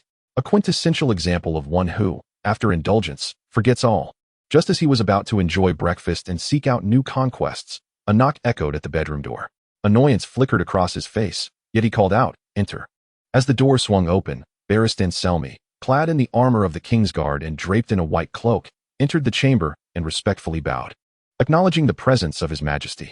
What is the matter? Robert, having taken a sip from the goblet filled with red wine by the maid, unceremoniously plopped down onto the wide, soft chair, exuding an air of impatience and a desire for promptness. This morning, a missive arrived from Tywin Lannister in Casterly Rock, expressing his longing for his two grandsons and wishing to take them to stay for a few days. It is only natural for a grandfather to miss his grandchildren, and I shall certainly acquiesce. Is there anything else? Robert, having long been accustomed to his drinking habits, found his goblet empty within moments of conversation, prompting the maid to deftly refill it. Sir Barristan shook his head, indicating there was nothing further. Then you may withdraw. Such matters need not be reported in the future. Understood. Robert feigned indifference. Yet once Barristan had departed, a glimmer of keen insight flashed in his eyes, though it was fleeting. Soon shifting his attention to the maid pouring his wine. You are quite commendable. What is your name? At midday, Prime Minister Aelin, under the protection of guards, journeyed to the smithy on the hills of Visenya. There, he encountered Jandrai. Upon the arrival of the notable figure, Jandrai displayed no sign of panic, instead maintaining a calm demeanor, embodying the spirit of a young calf unafraid of the tiger. Observing Jandri's coal-black short hair and deep blue eyes, as well as facial features reminiscent of Robert's youth, the Prime Minister could ascertain without doubt that this was indeed Robert's progeny. Do you recall the name of the person who raised you and brought you here to learn the craft? Jandrai shook his head, delving into memories shrouded in obscurity. He had never disclosed his name, nor had his appearance been revealed. I only know he was male, likely middle-aged, with a coarse voice and an average build. Not particularly strong. Aelin glanced at the guard beside him, who nodded, confirming the information had been duly noted, and then smilingly inquired of Jandrai. And where is your mother now? My mother passed away when I was very young. She was a tavern waitress. The only detail I distinctly remember is her magnificent golden hair. Your mother's hair was golden, yet your hair is black. A definitive connection. Considering the appearances of several other bastards and their mothers, it became evident that Robert's lineage was undeniably dominant, entirely disregarding the traits of the mothers, as all bore black hair and blue eyes. Consequently, it is highly probable that the so-called princes and princesses within the Red Keep are not of Robert's bloodline. When combined with various rumors, it almost confirms the assertion. However, such certainty remains elusive. Uncertainty equates to a lack of correctness, and a lack of correctness precludes any possibility of condemning the Queen and Jaime. Thus, it remains imperative not to divulge this to Robert, lest it provoke a fierce backlash from the Lannister family, particularly from Tywin Lannister, who places utmost importance on family honor. While rumors may be dismissed, accusations are an entirely different matter. Aelin could not afford to take such a risk. To err on the side of caution, he instructed the blacksmith's master to treat Jon Allen kindly before returning to the Red Keep's Prime Minister's tower under the protection of his guards. Upon gazing at the towering pile of pending documents, Allen shook his head with a sigh and resumed his arduous task of reviewing them. At that moment, a thoughtful guard brought forth a cup of rock candy pear tea to soothe his throat. Accustomed to such offerings, Allen accepted the appropriately tempered fruit tea and drank it down in one swift motion, entirely oblivious to the guard's subtly curled lips and the cruelty lurking in his eyes. Had Allen been more observant, he might have noticed that this guard was unfamiliar, certainly not the one who typically served him tea. However, with the tea now settling in his stomach, the soul snatcher had already begun to lurk within him, while he remained blissfully unaware, once again engulfed in the endless sea of paperwork that would haunt him throughout his life. Nightfall found Viserys swaying a goblet filled with ruby-red wine in the top-floor office of the headquarters, his gaze surveying the brightly lit training grounds below, where 1,000 elite guards were undergoing drills. Behind him, Sir Darry read aloud the latest news from King's Landing as conveyed by Varys. In just a few days, the stagnant waters of King's Landing had been thoroughly stirred. Indeed, Varys proved to possess remarkable abilities. Tywin had brought his grandchildren back to Casterly Rock, professing disbelief while internally recognizing the grim reality that lay ahead. Meanwhile, Robert, carefree and indulgent, remained oblivious to the treacherous game of power that ensnared him, failing to realize that complacency would be his downfall. Viserys took a sip from his goblet and turned to Sir Darry, instructing him to relay a response to Varys. Since Jon Allen lacked the courage to pierce through the veil of pretense, he would take it upon himself to nudge the Prime Minister forward, convinced that the Premier would greatly require an ally to share the burdensome risk of exposing the Queen. Sometimes, passivity was essential. Yes, Sir Darry acknowledged the command and departed, transmitting Viserys' words to King's Landing without omission. Viserys smiled faintly, taking another sip of his wine, his gaze profound, lost in contemplation. Chapter 35, Wind-Filled Tower, October 22nd. Morning. Receiving Viserys' command, Varys did not dare to delay. He hastened to the Prime Minister's tower at the Red Keep immediately upon landing. After the guards announced his arrival at the door, it slowly creaked open, allowing Varys to enter. The Prime Minister's office was modestly sized, and it was easy to spot John Allen, weary and bloodshot-eyed, nearly buried beneath a mountain of paperwork. Varys could not help but shake his head at the sight. Everyone aspires to wield power, to be exalted above all others. Yet, the man before him had long surpassed 80, in the twilight of his years, with thinning white hair and a mouth bereft of most of its teeth. Even the once piercing gaze had dimmed, flickering like a candle nearing its end. Despite his advanced age, he still toiled away, tending to the indulgent Robert upon the Iron Throne. In the realm of power, where one stands just beneath the sovereign, the truly responsible are those who dedicate themselves wholeheartedly, while the irresponsible either wield excessive influence or face execution by the king. Before me stands a prime minister who embodies true responsibility, an individual worthy of admiration and trust. Having met with your excellency, Prime Minister, Varys respectfully bowed. It is rare for one to visit the esteemed office without just cause. What brings you, my eight-legged spider, to my tower?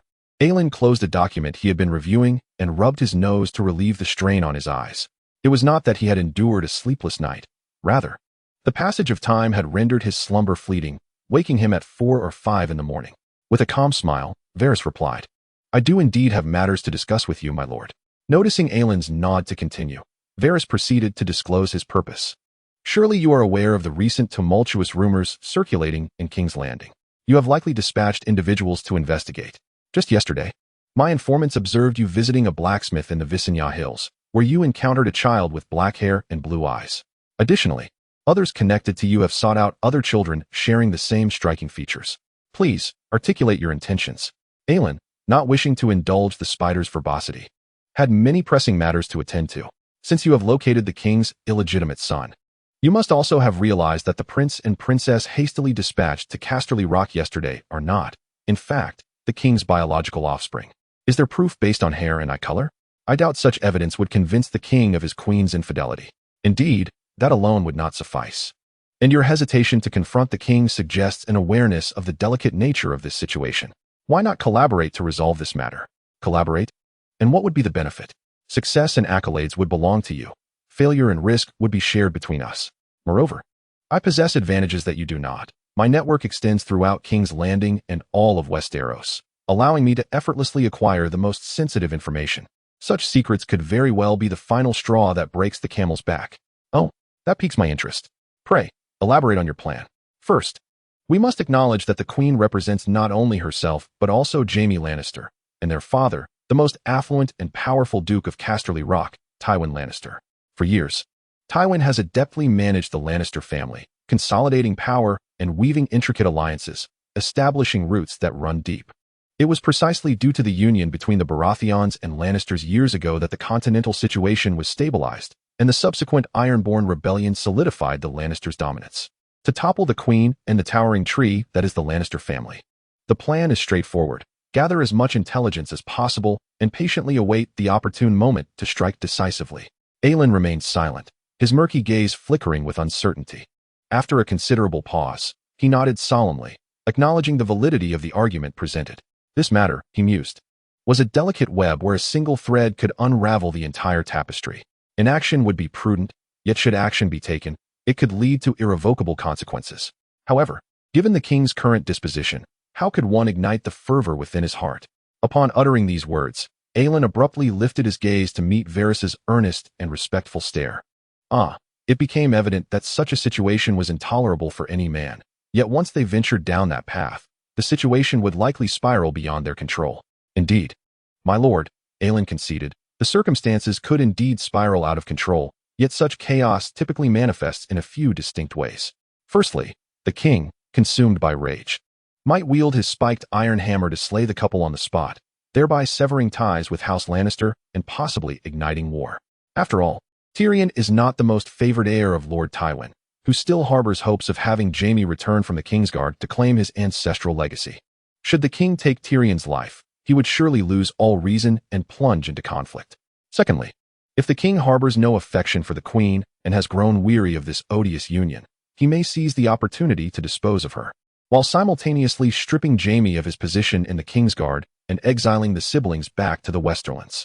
However, such a course could invite assassination upon the king, for his illegitimate son was slaughtered just last night during the Bats festivities. Should the king die unexpectedly without an heir, Joffrey, safely returned to Casterly Rock, would become the sole successor. Aelin inhaled sharply, realizing the truth behind Varys' moniker, the Spider. His network of information was as pervasive as it was intricate, ensnaring all within its reach. Yet, regardless of the outcome, it appeared that none would bode well. Given the king's temperament, the former scenario seemed more likely, and should war ensue, it would bring untold suffering and despair to the populace. Our only recourse is to ensure the king remains uninformed of the queen's infidelity, which gravely undermines his authority. Whispers have already circulated throughout the Red Keep, and now the entire city is aware. We might bury our heads in the sand like ostriches. But once the king learns the truth, what then shall we do? Varys respected Aelin, but his admiration was not blind. Aelin's current indecisiveness and hesitation rendered him unfit for the role of Hand of the King. In the ruthless game of power, one either thrives or perishes. Aelin's predecessor, Ned Stark, had met a similarly ignoble fate due to his own shortcomings. Aelin's fingers drummed increasingly faster upon the table, a clear manifestation of his inner turmoil. His decisions bore weighty consequences, impacting the lives and safety of countless citizens and valiant soldiers. Having only just emerged from the turmoil of the Iron Islands Rebellion, this seemingly tranquil, yet precariously unstable kingdom could hardly withstand the ravages of war once more. In stark contrast to Aelin's distress, Varys felt a sense of ease within himself.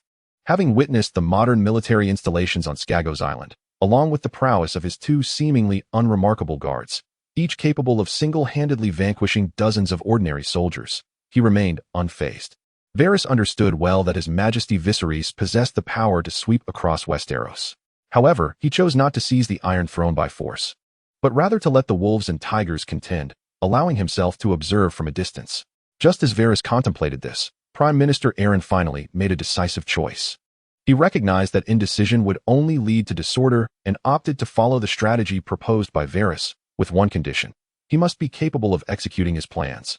For otherwise, no one could guarantee his safety. Rest assured, my lord, I shall devote myself wholeheartedly. Chapter 36, Rage and Fury, additional update. On the night of October 25th, in the Queen's chambers of the Red Keep, Cersei adorned herself in a delicate silk nightgown, barely concealing the flushed beauty of her face, which still bore traces of recent excitement. Beside her leaned the handsome man, Jaime Lannister. At that moment, they were clandestinely meeting, taking advantage of King Robert's absence from the Red Keep, even though the Queen was already 7 months pregnant. After indulging in each other's company, they turned their conversation to the increasingly scandalous rumors circulating around them. The rumors had become increasingly unbearable. While Robert remained indifferent, Cersei felt an unsettling anxiety. Perhaps we should return to Casterly Rock until I give birth and the rumors subside, and then we can come back. What is there to worry about? He will be utterly oblivious to our affairs. A single hand cannot clap alone.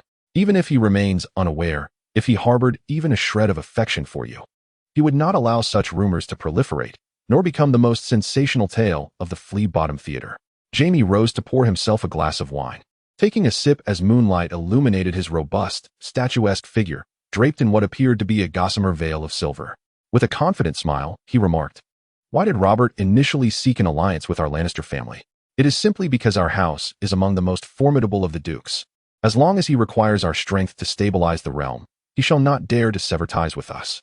Should he do so, his claim to the Iron Throne would be precarious." Despite his words, Cersei remained uneasy about Robert's volatile temperament, sensing impending trouble. Robert was no longer the spirited and valiant stag he once was. He had devolved into a self-destructive shadow of his former self. Jaime patted his sword, asserting that with the might of the West, he was far superior in strength to Robert, who now posed no threat. Having already embraced the title of regicide, he had no qualms about solidifying that reputation by eliminating another king. In a tavern on the second floor, a slightly inebriated Robert was enjoying the company of two alluring ladies, charming them with his masterful wit, causing them to laugh with unrestrained delight. Suddenly, a series of urgent knocks shattered the enchanting atmosphere. Reluctantly, Robert lifted his gaze, wiping his mouth with a silk cloth. His voice laced with fury. "Did I not declare that I should not be disturbed, even if the sky were to fall? You better provide me with a satisfactory explanation, or your head will surely adorn the gates of King S. Landing. Your Majesty, it is Prime Minister Aelin and Master Varys, the Master of Whisperers." The guards at the door reported hurriedly, fearing that any delay might cost them their heads. They were aware that neither of these esteemed individuals could be trifled with. and it was foolish of them to be so consumed by greed as to follow. Upon hearing this, Robert's rage subsided somewhat as he patted the soft cushions, apologizing. For the king is not omnipotent. You may leave for now, and I shall seek you out again tomorrow. The two ladies smiled as they donned their alluring silk gowns, nodding in farewell to Robert, their hands laden with gold coins. When they opened the door, they were met with a throng outside. Yet the crowd instinctively parted to allow their passage. Aelin shook his head in disappointment, while Varys remained composed, both entering the chamber and disregarding the scattered garments and filth upon the floor. What could warrant such a grand assembly? To provoke the king at this late hour? The two esteemed gentlemen must have urgent matters to discuss. Robert lounged carelessly upon the bed, his silk nightshirt undone, revealing his ample belly adorned with a profusion of hair. Your Majesty, you must have heard the recent rumors concerning the Queen and Ser Jaime Lannister. To be candid, Master Varys and I have been conducting a discreet investigation. Tonight, a reliable informant witnessed Ser Jaime in a clandestine meeting with the Queen, Aelin reported, his tone grave. Some truths are inescapable. Impossible, Robert interrupted, his voice laced with disbelief. They are siblings. The Queen is with child and requires her family's care and a confidant. Rumors are but phantoms. Do not let yourself be misled by the machinations of others into actions you may regret. His authoritative gaze fixed upon Varys, clearly indicating that the others he spoke of were Varys himself. Varys feigned terror and immediately knelt before the king. Your Majesty. Aelin gritted his teeth, also kneeling, prepared to speak against the king. Your Majesty, this cannot continue. The veracity of the rumors has been investigated and confirmed. It is certain that the prince and princess are not of your blood. The Queen, upon discovering our inquiries, has secretly dispatched assassins to eliminate those unfortunate children and has sent the prince and princess to Casterly Rock. This is telling evidence. Should you still doubt, we can return to the Red Keep at once. The Queen and Ser Jaime are presently in the bedchamber. It shall be evident upon inspection. It would be a falsehood to claim Robert did not doubt the rumors. However, his disdain for Cersei, the source of his troubles, rendered him indifferent to the whispers surrounding her, even finding a certain satisfaction in the potential embarrassment of the Queen and Ser Jaime. Yet, if what Aelin asserted were true, did this not imply that a green cap had long been placed upon his head without his awareness? The king's authority and reputation lay in tatters. How would history remember him? As the green-capped king? The whoremonger king? Or perhaps the pathetic king? Regardless of the title, none were to be tolerated. At this moment, Robert's mind, not yet entirely consumed by alcohol and the allure of beauty, experienced a fleeting clarity. Return to Red Keep. If this matter is disclosed, you shall all perish. In the Queen's chamber of the Red Keep, the two had already exhausted their moments of wisdom and were now embroiled in their second round of battle. Suddenly, a deafening crash echoed as the heavy door was violently forced open from the outside, the warped door panel soaring several meters before crashing to the ground. Then, under the panicked gazes of Cersei and Jaime, Robert, reeking of alcohol yet astonishingly lucid, stormed in wearing a silk robe and wielding his iconic 60-pound spiked hammer. Radiating an aura of fury, consumed by rage, Robert had already caught wind of their shameless conversation at the door, and upon witnessing the two bare and entangled on the bed, his beard and hair bristled in indignation. Has the Queen been suspecting for over a month? Yet you are so impatient, so addicted. Robert's forehead pulsated with veins, his entire being trembling with fury as he bellowed. How dare you, shameless wretches? He swung his hammer towards Jaime. Should this strike land, there would be no doubt. Blood and flesh would scatter. However, Jaime was no ordinary man. In a split second, he pushed Cersei aside, rolled off the bed, and deftly drew his sword from the bedside table, confronting Robert. Robert, incensed, mocked. Jaime, had you chosen to remain passive, perhaps I would have spared your corpse. But since you have chosen to draw your sword against the king to whom you pledged your loyalty, do not blame me for what ensues. Let the 7 gods be the judges of our duel. At the doorway, Varys and Alan shook their heads in despair. They had been attempting to persuade Robert on their journey, hoping to spare the lives of Cersei and Jaime. Yet now, with Jaime poised against the king he swore allegiance to, his fate was sealed. Let the battle commence. It is your own doing. If you truly cherish my sister and were not reveling in debauchery yesterday, would she resort to such vengeance? Jaime did not wish to draw his sword, but Robert's menacing demeanor left him no choice. To refrain would mean certain death. Enough of your excuses, face your fate, Robert roared, ceasing all further dialogue as he swung the hammer once more. Jaime reacted swiftly, dodging to the side, only to witness the hammer veering midair toward the now terrified Cersei, who was paralyzed by fear. No, Jaime's eyes reddened with fury as he let out a heart-wrenching scream that resonated throughout the Red Keep. Attempting to intercept the hammer with his own body to save his sister, but ultimately, he was a heartbeat too late. A ghastly sound echoed, a cacophony of flesh being torn and bones shattering. Cersei did not emit a single cry of anguish before her head was severed from her body. She could scarcely fathom that her life had been extinguished in such a manner. The witch had foretold that she would bear 3 children, that her progeny would ascend the throne, crowned and resplendent. How could she possibly meet her end? Indeed, how could Cersei perish so effortlessly? Yet, the harsh reality remained. Cersei was undeniably dead. Robert, you have sealed your own fate. Jaime witnessed the tragic demise of his sister unfold before his eyes. Blood and gore splattering across his visage. Fury consumed him. The oaths and the title of Kingslayer were meaningless now. He was resolute in his intent to slay Robert. Do not be hasty. You shall be next. Robert brandished his blood-soaked warhammer, shaking it as he directed his ire at Jaime, who appeared as a cornered animal. Come, let me witness your prowess. In a frenzy, Jaime charged forward, his sword drawn. His skill with the blade was exceptional, and his horsemanship unmatched. Yet, what of the once mighty Prince Rhaegar? He had easily parried Jaime's frenzied, uncoordinated strikes. Robert pressed the attack relentlessly. Jaime evaded and absorbed blows, his heart racing with disbelief. Robert, despite years of debauchery, still possessed formidable strength. How powerful must he have been in his prime? Robert's might was indisputable. He had slain Rhaegar with a single blow in their fateful duel. Jaime, wary of underestimating his opponent, intensified his frantic attacks, seeking an opportunity to land a decisive blow. Meanwhile, Robert misjudged Jaime's state, believing him bereft of reason, for he could not fathom that Jaime could maintain composure after witnessing his sister's horrific end. This overconfidence, combined with the unwieldy weight of the warhammer, proved detrimental. After exchanging blows for what seemed an eternity, a deep gash found its way across Robert's left calf, narrowly avoiding the artery. Soon after, his right forearm was lacerated, followed by a stab to his back. Blood flowed freely, his complexion grew pale, a telltale sign of excessive blood loss, and he swayed dangerously on the verge of collapse. A vulnerability. Jaime seized the moment, evading an attack and closing in on Robert. Yet, before his blade could pierce Robert's chest, a fierce gust assailed him, and his sword slipped from his grasp, his right arm going limp. Only then did Jaime feel the searing pain, a cry escaping him, but it was cut short as his left arm was shattered, followed by his legs, all reduced to a puddle of crimson, staining the granite floor, reflecting Robert's cold and emotionless visage. Jaime could not discern how many times he had lost consciousness, only to be roused by excruciating pain. The last image burned into his mind was that of the colossal warhammer, now smeared with his golden hair, descending upon him. And then, all was lost. Casting the warhammer aside, Robert's expression had long returned to calm. He turned away from the Queen's chamber, leaving behind a chilling command: clean up the refuse. With that, he strode away.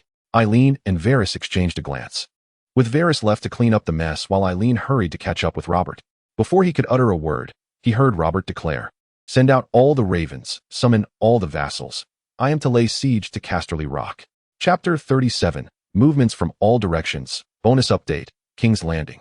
Royal bedchamber Robert's wounds had already been staunched and bandaged by Chancellor Eileen. Shortly thereafter, the limping Grand Maester Pycelle arrived, carrying a large wooden box. Breathing heavily, he explained, "Your Majesty, I am truly getting old. A short walk leaves me gasping. Allow me to attend to your injuries." The Grand Maester did not inquire about the source of Robert's wounds. He was already aware of the Queen and Jaime's tragic demise before his arrival and understood his purpose. He knew that failure would lead to his own demise, and he had yet to savor many pleasures in life. He could not afford to die just yet. His tardiness was due to the need to reconstitute the soulbind potion. He was intent on regicide. "Your Majesty's injuries are not severe. They are mere flesh wounds, not involving blood vessels or bones. I possess the finest coagulants and healing powders. You must endure, as it may be quite painful." The Grand Maester trembled as he produced 2 vials of powder, sprinkling one evenly over the wounds. The powder seemed to possess both antiseptic and alcoholic properties. As Robert's complexion reddened and the muscles around the wound twitched uncontrollably, beads of sweat forming on his brow and cascading down. Fortunately, despite his shaking hands, the Grand Maester worked swiftly, and after a few minutes, he had applied the coagulant powder to every wound. The effects of the treatment were evident. The wounds that had been seeping blood were now staunched. Next came the healing powder. "Your Majesty, bite down on this wooden stick to prevent excessive pain from causing you to bite your tongue." The Grand Maester retrieved a wooden stick, approximately 10 centimeters long and 2 centimeters in diameter, and offered it to Robert. Robert swatted it away. Get lost. I have no need for that. Just apply the medicine. Yes, yes, the Grand Maester replied, his stooped figure betraying a glint of determination in his eyes. The stick had been coated with soulbind, and should Robert bite down on it, it would serve as a secondary precaution. But Robert, intent on preserving his pride, refused to comply. The Grand Maester then opened the vial containing the tainted healing powder, preparing to apply it to Robert, but his guilty conscience was manifest in his shifting gaze. Chancellor Aelin had already been alerted by Varys that the Grand Maester was, in fact, a Lannister agent, and he had been observing closely. It was evident that the coagulant was safe, but the treachery in the Grand Maester's eyes indicated that the healing powder posed a grave danger. Seize him! A sharp command rang out, and the guards immediately restrained the Grand Maester, pinning him to the ground. What have you added to this powder? Speak the truth. Robert glanced at his foster father Aelin, understanding that this man, akin to a true father in his life, would not make baseless accusations. Thus, it became clear that the Grand Maester was indeed implicated in foul play. The powder contains the unique secret formula I have meticulously developed over decades, composed entirely of the finest ingredients. Why must you treat me this way, Your Majesty? The Duke of Pycelle was thoroughly frightened and hurriedly attempted to defend himself, casting a desperate glance towards Robert, only to be met with a pair of emotionless eyes that seemed to gaze upon a lifeless corpse. A chill of dread gripped his heart, and he yearned to continue his feeble justifications. However, Aelin's next words plunged him into despair. Pycelle, your affairs have been thoroughly investigated by Varys. Your close dealings with the Lannister family and your role as a messenger have been fully exposed. As a Grand Maester, if you confess, you might still have a chance to preserve your life. I did not. Pycelle stammered, desperately trying to deny the accusations.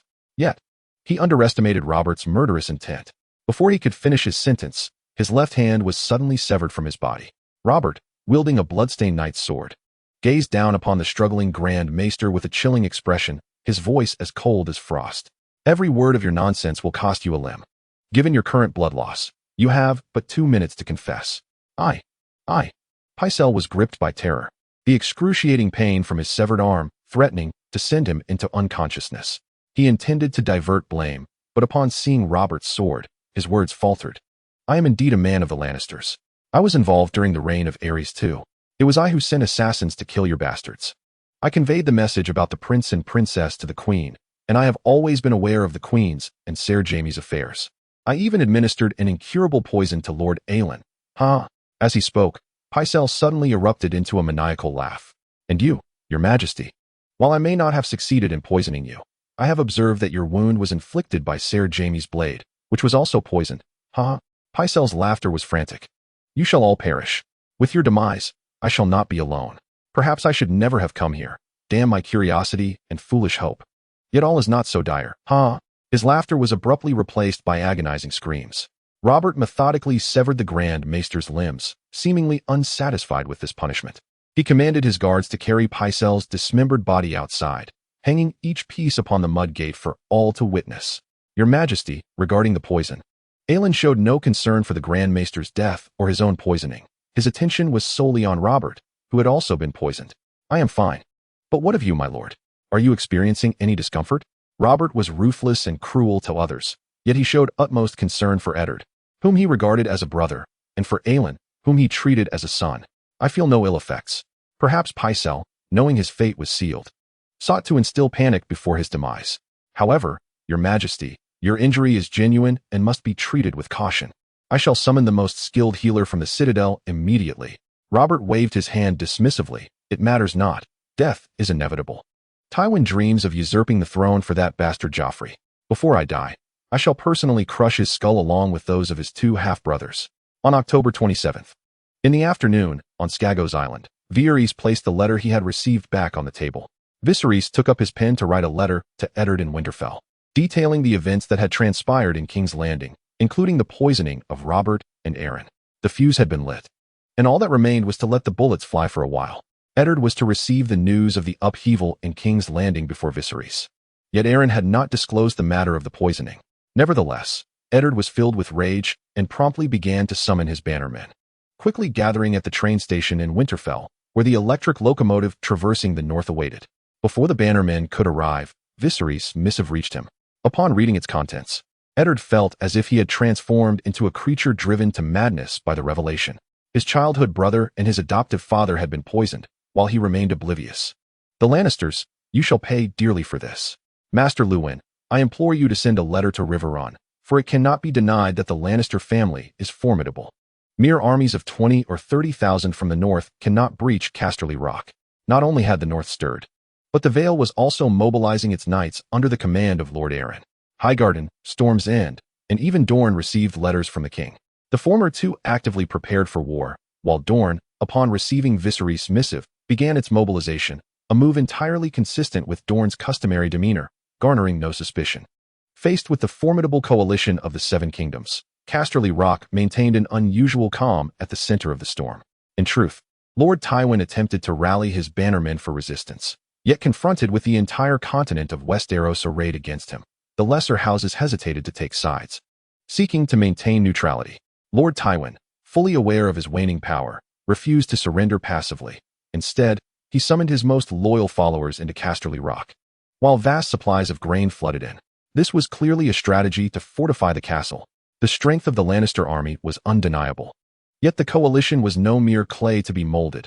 In open battle outside the walls, defeat was inevitable. However, by fortifying and relying on logistical support, there remained a glimmer of hope for victory. Chapter 38, The Iron Islands, a final liberation on October 28th on the Iron Islands, in Pike.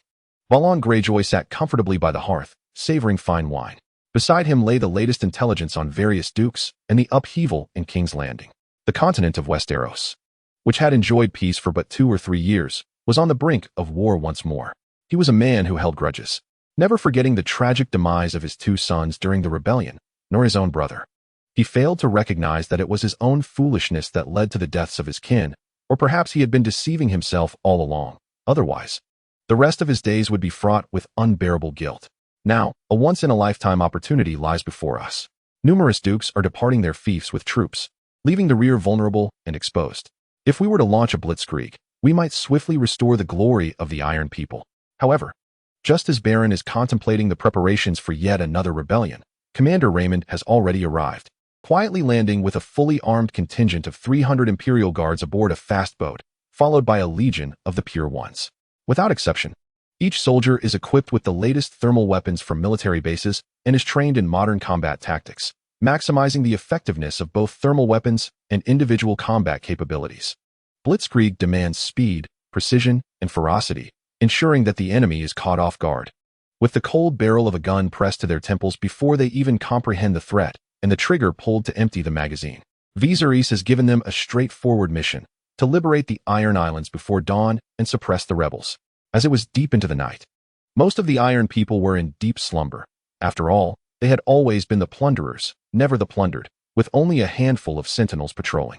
Then, everything came to an end. Raymond took merely half an hour to breach Pike City, capturing Baron and his family alive. The remaining squads on the islands swiftly subdued the noble elite on each isle. Remarkably, the entire blitzkrieg, from inception to conclusion, did not exceed 2 hours.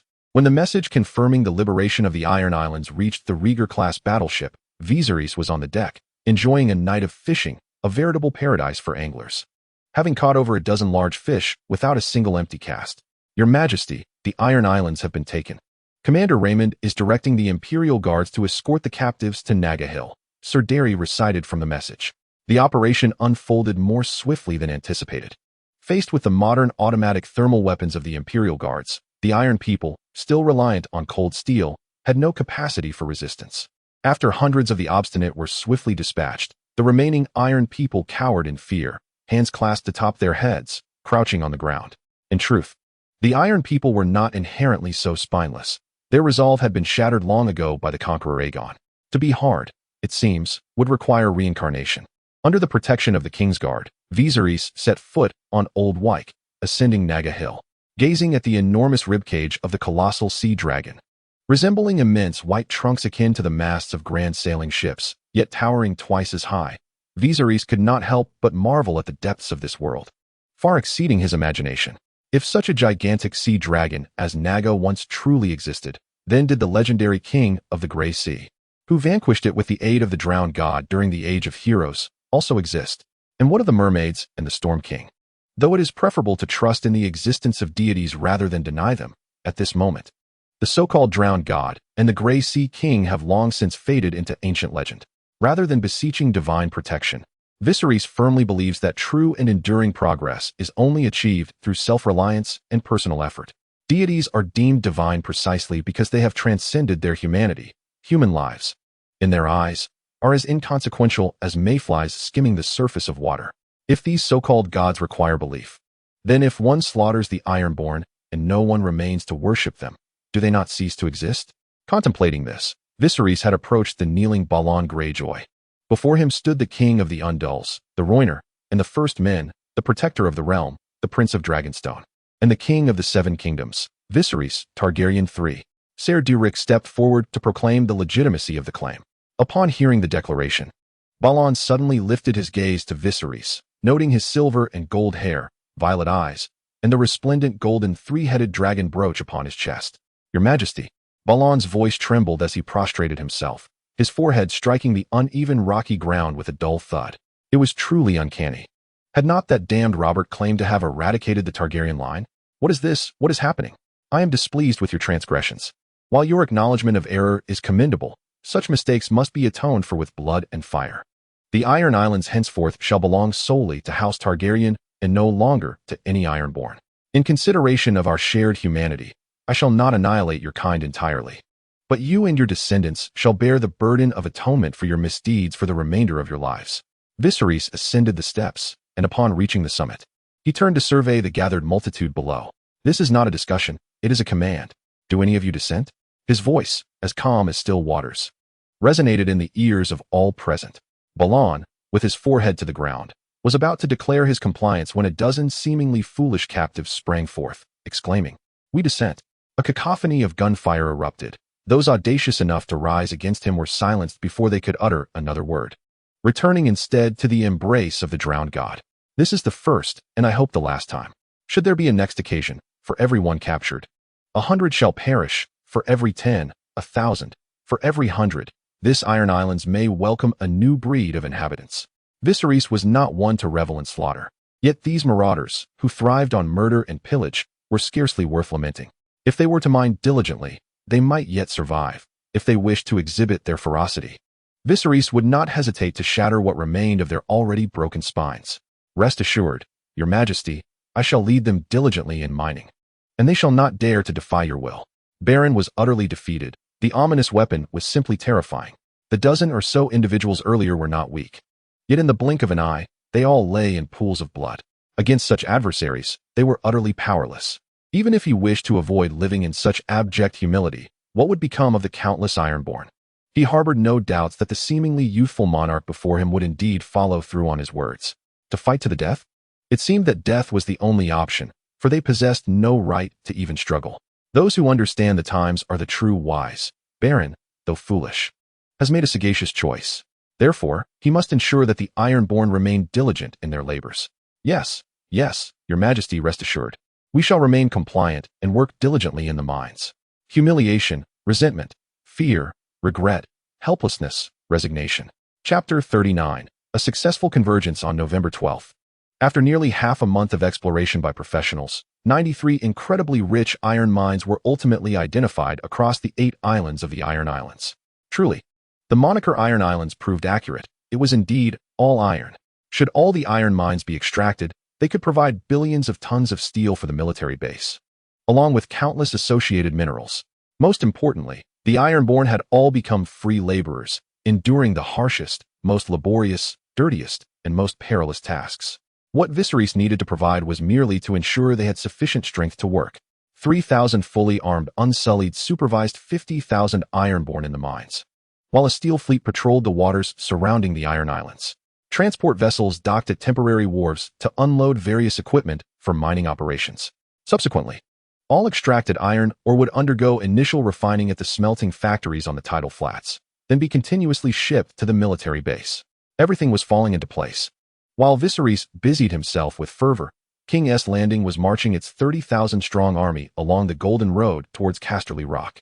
However, on the third day of their departure, the army halted and camped in place. This was due to the King S hand, Prime Minister Jon Arryn. suffering a toxic outbreak within his body, leading to his agonizing demise in the early morning. Robert ordered a 3-day halt to regroup, intending to arrange for the funeral of his foster father. With Aeron's passing, command of the valley's 10,000 cavalry also transferred to Robert. Yet, Robert was not in a favorable condition either. Although a dozen scholars endeavored to treat and expel the poison from his body, the toxin from the blade of Jaime was unlike anything they had ever encountered. The scholars could find no effective remedies in the short term, only means to delay the effects of the poison. This caused the corpulent Robert to rapidly lose weight, returning to his former peak appearance, albeit only in form. His looks were another matter entirely. That evening, news of Aeron's death reached Eddard, who had just arrived at the twin station by train. How could this be? With so many scholars, why could they not save you? Eddard wept silently in the tent, grief-stricken, his hatred for House Lannister growing ever deeper. The letter not only recounted Ellen's circumstances, but also briefly described Robert's plight, causing Eddard's heart to clench with worry. Robert, you must hold on. We have yet to seize Casterly Rock together and exact our revenge. Eddard opened the waterproof canvas bag beside him, filled with anti-inflammatory medications and antibiotics. He had procured these from Viserys before heading south, fearing the indiscriminate nature of battle. Now, he hoped these remedies could alleviate Robert's suffering and buy the maesters as much time as possible to unravel the mysteries of the soul binding. On November 28th, Eddard Stark, leading a mere 200 cavalry, finally reunited with Robert at Deepwood Motte after a fortnight of relentless travel. Inside the large tent, Robert's condition had deteriorated further, leaving the maesters utterly helpless. Their only recourse was to ensure he endured a few more days. With reddened eyes, Eddard gazed at his emaciated brother on the bed, the air thick with the acrid stench of medication and festering wounds. "My brother, you've come. I knew you would," Robert managed to utter before succumbing to a fit of coughing, gasping for breath. After a prolonged struggle, he continued, "My body may not withstand much longer. Do not speak such disheartening words. I have brought ample supplies. They will surely ease your pain. I refuse to let you perish. We must avenge Lord Ellen together." Eddard commanded everyone to leave the tent and, from the canvas bag, retrieve disinfectants, anti-inflammatory drugs, and hemostatics, requesting the physician from Skagos Island to treat Robert. The physician, appearing to be in his early 30s, was one of the first exemplary doctors trained in the integration of Eastern and Western medical practices. The application of chemical remedies was not something to be taken lightly. It depended on the patient's actual condition. Thus, Viserys had thoughtfully sent a doctor along, lest a careless mistake lead to dire consequences. As the doctor unveiled the blackened, crimson bandages from Robert's wounds, he frowned at the sight of the festering sores. "Your injuries have worsened significantly. The wounds require thorough disinfection and debridement. I must administer anesthesia. Otherwise, the pain could induce spasms that would hinder treatment. Proceed as you deem fit, as long as it alleviates my afflictions." Eddard's eyes reddened further at the sight of the wounds. He was not a man of cruelty. Rather, he had always adhered to the belief of sparing those who could be spared. However, Robert's dire state extinguished the last remnants of compassion he held for the Lannisters. He resolved to eradicate them entirely, for the sake of his foster father Ellen and for his brother Robert. "Fear not, treat me boldly. My condition is dire enough. Death is but the worst that can befall me. Eddard, should I perish, command the army as you see fit. You shall lay waste to Casterly Rock and avenge Lord Ellen." Robert had come to terms with his fate. He had endured this far only to await Eddard's arrival. Now that Eddard was here, he could find solace in the prospect of his own demise. "Please, speak less, good doctor. I entrust you with this duty." The physician nodded. "Reassuring, rest assured, my lord. It is the duty of a healer to save lives, and I shall exert every effort." With that, he commenced Robert's treatment. Robert's injuries were severe. After an extensive series of treatments, 3 hours had elapsed. The wounds had been meticulously cleaned and treated with anti-inflammatory, analgesic, and hemostatic powders to promote healing. He had also been administered oral anti-inflammatory and antipyretic medications, culminating in an intravenous infusion of saline and glucose to replenish his nutrients. Upon completing these efforts, the male physician, drenched in perspiration, received a cotton towel from Ed, who had been vigilantly observing the procedure. "Doctor, is the treatment complete?" "The surgery was successful. The wounds have been thoroughly cleansed. As long as the dressings are changed regularly and hygiene is maintained, there should be no recurrence." While excising the necrotic tissue, I noted that the underlying muscle remained intact, unscathed by the venom, indicating that the poison had not penetrated further. Once his fever subsides and the inflammation abates, he will have safely passed the critical phase. My abilities are limited. and I cannot guarantee that no venom remains within his system. I must request the scholars to investigate the toxins within this necrotic tissue to devise an antidote. Upon hearing this, Ed's expression softened slightly. That is already a significant improvement. Thank you, Doctor, thank you. Observing Robert's pallid face regain a hint of color, he felt a sense of relief for his foresight. You have worked hard. Doctor, please rest here for now. When we triumph, I shall surely grant you a title. A physician merely performs his duty. There is no need for such accolades, my lord, replied the doctor, not naive to the fact that the titles bestowed by the previous regime were not for him to claim in this new order. Chapter 40. The siege approaches on December 20th. The royal fleet, along with the Dornish fleet and the Southern Island fleet, launched a surprise assault on Lannisport. By December 23rd, the coalition fleet had effectively blockaded all maritime routes to Castle Casterly, ensuring that no one could escape by sea. By December 25th, nearly 300,000 troops had completely encircled the Grand Castle Casterly from both land and sea. Along the way, the coalition faced resistance from loyal vassals of House Lannister. Yet their few thousand soldiers were no match for the coalition's might, akin to a grasshopper attempting to halt a chariot, utterly deluded, unable even to delay the coalition's advance. As of now, no noble in the Westerlands dared to openly support House Lannister.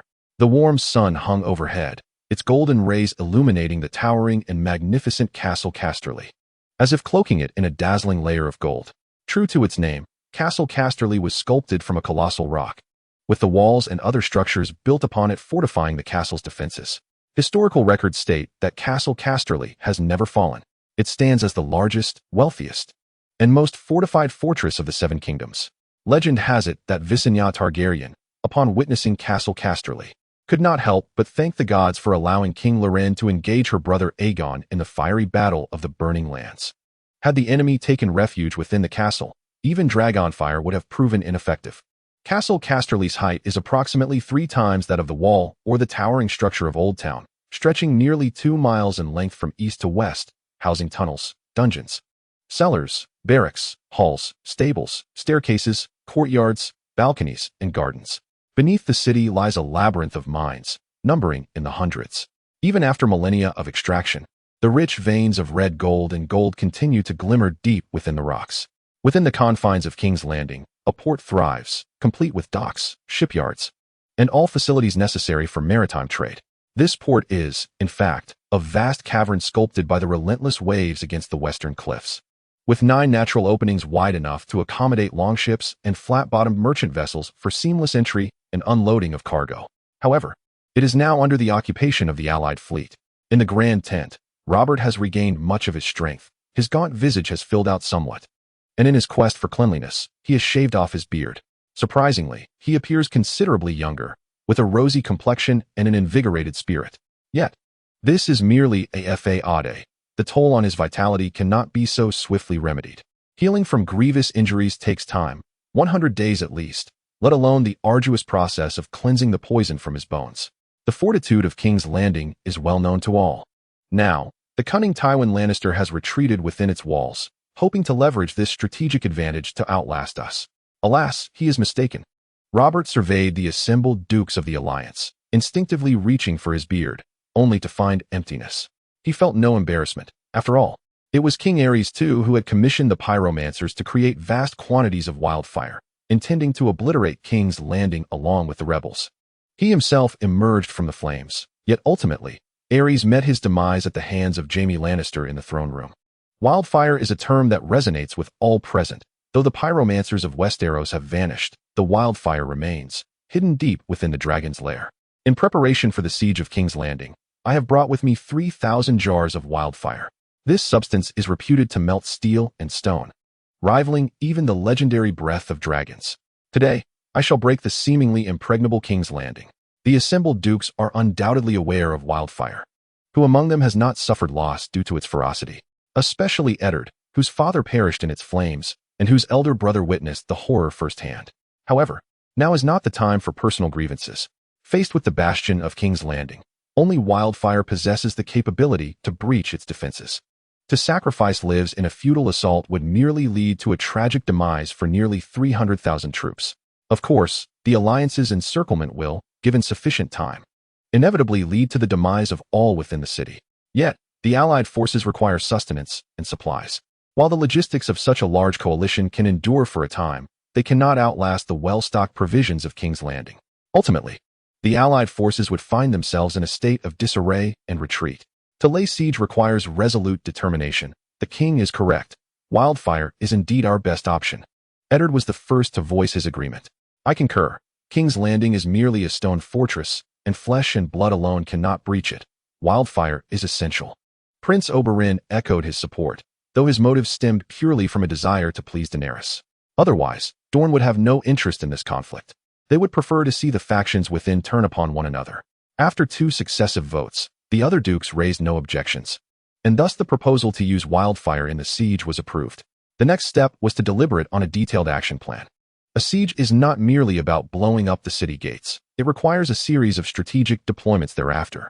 Atop the tower of Casterly Rock, the stern-faced Duke Tywin gazed down upon the seemingly endless coalition army below. He had initially believed that Robert was merely a facade of strength, yet he was astonished to see such a vast army summoned. Despite his contempt, he understood that warfare is not solely about numbers. Logistical support plays a crucial role as well. Thousands of kilometers of supply lines and the consumption of hundreds of thousands of troops weighed heavily on his mind. Tywin had been stockpiling provisions, and the food within the castle, combined with the cultivated small gardens, would suffice for 3 to 5 years without issue. Could the coalition truly besiege the castle for such an extended period? The answer was undoubtedly no. The young stag was too inexperienced. In a fit of impulsiveness, he dared to assault Casterly Rock, unaware of the peril he faced. Since its inception, Casterly Rock had never fallen, and this time would be no different. If Robert wished for demise, he would meet his fate alongside his coalition, as long as they refrained from engaging outside the castle. It was only a matter of time before the coalition would be worn down. Brother, the enemy is at our gates. Should we not take some action? In stark contrast to Tywin's composed demeanor, his brother Kevin felt a growing sense of unease. Take action? What do you propose we do? Tywin retorted. You could lead the prince and princess to safety across the narrow sea, while I remain to defend Casterly Rock.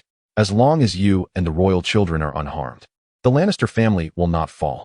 Although Casterly Rock was indeed formidable, brother, have you forgotten that King's Landing once possessed many caches of wildfire? The heat of wildfire is capable of melting steel and stone. Robert claims to have destroyed all of it, yet I cannot trust him. He must have retained some, for he would not be so reckless otherwise. If Robert truly possesses wildfire, Casterly Rock may not withstand for long. Humph. Tywin scoffed. What of wildfire? Should I flee like a frightened dog to the narrow sea merely because Robert might have wildfire? No, brother, that is not my intention. Kevin hastily defended himself. I understand your meaning perfectly, but I am the Duke of Casterly Rock, the head of House Lannister. If I were to flee, our family's honor would be tarnished, and we would forever be looked down upon by other noble houses. I will not flee, nor can I. Tywin's resolve was unwavering as he turned and descended the tower. Chapter 41. The Breach of Casterly Rock. In the dead of night, 100-man suicide squad, each clutching a jar of wildfire, charged forward with a fearless resolve. Under the cover of their army, they sprinted to the great gates, dousing them in wildfire. To ensure the wildfire would melt the massive gates, this process needed to be repeated more than 3 times, ultimately placing over 100 jars of wildfire before the colossal entrance. With a commanding order, the rocket was launched, igniting the flammable and explosive wildfire in an instant. A violent explosion ensued, and the green flames of the inferno, akin to the fires of a demon, unleashed a terrifying heat that swept across the land, causing even the ground to tremble slightly. Yet, the colossal stone gate at the center of the flames stood resolute, unbroken, although one could observe the rocks slowly turning red, melting and cascading down to the earth. The wildfire did not extinguish swiftly. It persisted for over half an hour before finally burning itself out, and the massive gate was thoroughly melted, leaving a pool of molten stone, with even the surrounding rock walls significantly affected. Tywin gazed upon the liquefied giant door, his eyes wide with disbelief. He had always assumed that Robert had long eradicated the wildfire, and the spies in King's Landing had reported no sightings of it. He could scarcely fathom that on this very night, Robert would employ the wildfire to breach his own gates. He could no longer afford to hold his position. A counterattack was imperative. The stone gate could not withstand the wildfire, and he must send men to locate the source of the wildfire and obliterate it entirely. Tywin, despite his meticulous calculations, had not anticipated that Robert would dare to use wildfire against Casterly Rock. The image of the melting gate momentarily reminded him of the historical accounts of Harrenhal's fall during the Conqueror's time, a striking resemblance to his current predicament. In that bygone era, Harrenhal was besieged by a formidable army of 8,000 led by Aegon. In such dire circumstances, the obstinate Harren chose to defend his seemingly impregnable fortress and rejected Aegon's demand for surrender, proclaiming that stone would not burn. In response, Aegon threatened that Harren's bloodline would be extinguished that very night. Under the cover of darkness, Aegon descended upon Harrenhal with the fearsome dragon Balerion. And amidst the billowing black flames, the once unassailable fortress transformed into a veritable furnace. Indeed, while stone may not burn, everything within the castle, its flora and inhabitants, would. The Dragonfire consumed Harrenhal, melting the stones like wax and incinerating Harren and his sons alive. At this moment, it felt as though time had circled back. This was precisely why Tywin was struck with horror and urgently initiated a counteroffensive. Should he allow Robert to continue wielding the wildfire, he would undoubtedly meet the same fate as Harren. Tywin's counterstrike was anticipated, and Eddard Stark was well prepared. In the face of a relentless downpour of arrows, heavily armored infantry raised stout fireproof shields, disregarding the assault as they charged forth to protect the lightly armored soldiers behind them, pressing into the city. Without the protection of gates and walls, the Lion's Guard quickly succumbed to the overwhelming numbers of the allied forces. Even as Tywin and his brother attempted to orchestrate a defensive counterattack to repel the invaders from Casterly Rock, all their elaborate strategies proved futile against the sheer weight of force. In less than half an hour, they were compelled to retreat behind the second colossal gate for defense. With no news returning from those dispatched to locate and sabotage the wildfire, Tywin feared that Robert would once again breach the gates with it. This time, the arrows rained down relentlessly, and they could not afford to send the wildfire's death squad charging toward the main gate, successfully thwarting their attempts on 3 occasions.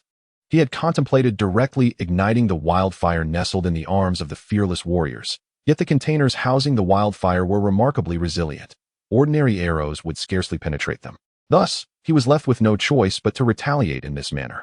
Simultaneously, the Dornish fleet and the forces from Qingtian Island united to thoroughly blockade the harbor of Kaijin City, effectively severing any escape routes for those within. Prince Oberyn led the charge, swiftly landing and launching an assault, and before long, he had secured control of the port. The surrendering soldiers of House Lannister were bound and gathered in a designated area for custody. Meanwhile, Dornish warriors patrolled the port meticulously, ensuring no one had evaded capture. "My lord, we have discovered a dwarf hiding within a cargo box. By his appearance, it must be Tyrion Lannister." A soldier, gripping the dwarf with one hand, hastened to present him before Prince Oberyn, then gently set him down. Observing the dwarf, one could note his short and misshapen legs, a disproportionately large head, a prominent forehead, and an unseemly visage. His eyes were of contrasting hues, one dark and the other of vivid blue, and his long, straight hair shone almost white, interspersed with a beard of brown and gold. Prince Oberyn cast an approving glance at the Dornish warrior. "Well done. Indeed, it is Tyrion. Proceed to logistics and claim your reward." "Thank you, my lord." The Dornish warrior respectfully bowed before swiftly departing. Lowering himself into a half-squat, Oberyn poked at Tyrion. "Tyrion, it has been quite some time. It seems you have grown taller." The two had indeed met before. 12 years prior at the wedding of Prince Rhaegar Targaryen and Princess Elia Martell. "Oberyn Martell, it has been far too long. I did not anticipate that our next encounter would unfold in such a manner. Please forgive me for my inability to offer you fine wines and delicacies." Tyrion was astute enough to comprehend that he was not destined for death, at least not for the time being. Rather than groveling in tears and pleading for mercy, he deemed it wiser to ascertain the intentions of his captor. "Let us dispense with the pleasantries. The feast of fine wines and delicacies can await the celebration following the fall of Kaijin City. For now, I am intrigued. What led you to hide within a cargo box?" As Tyrion had surmised, Prince Oberyn had no intention of executing him. After all, a mere silver-tongued dwarf posed no substantial threat.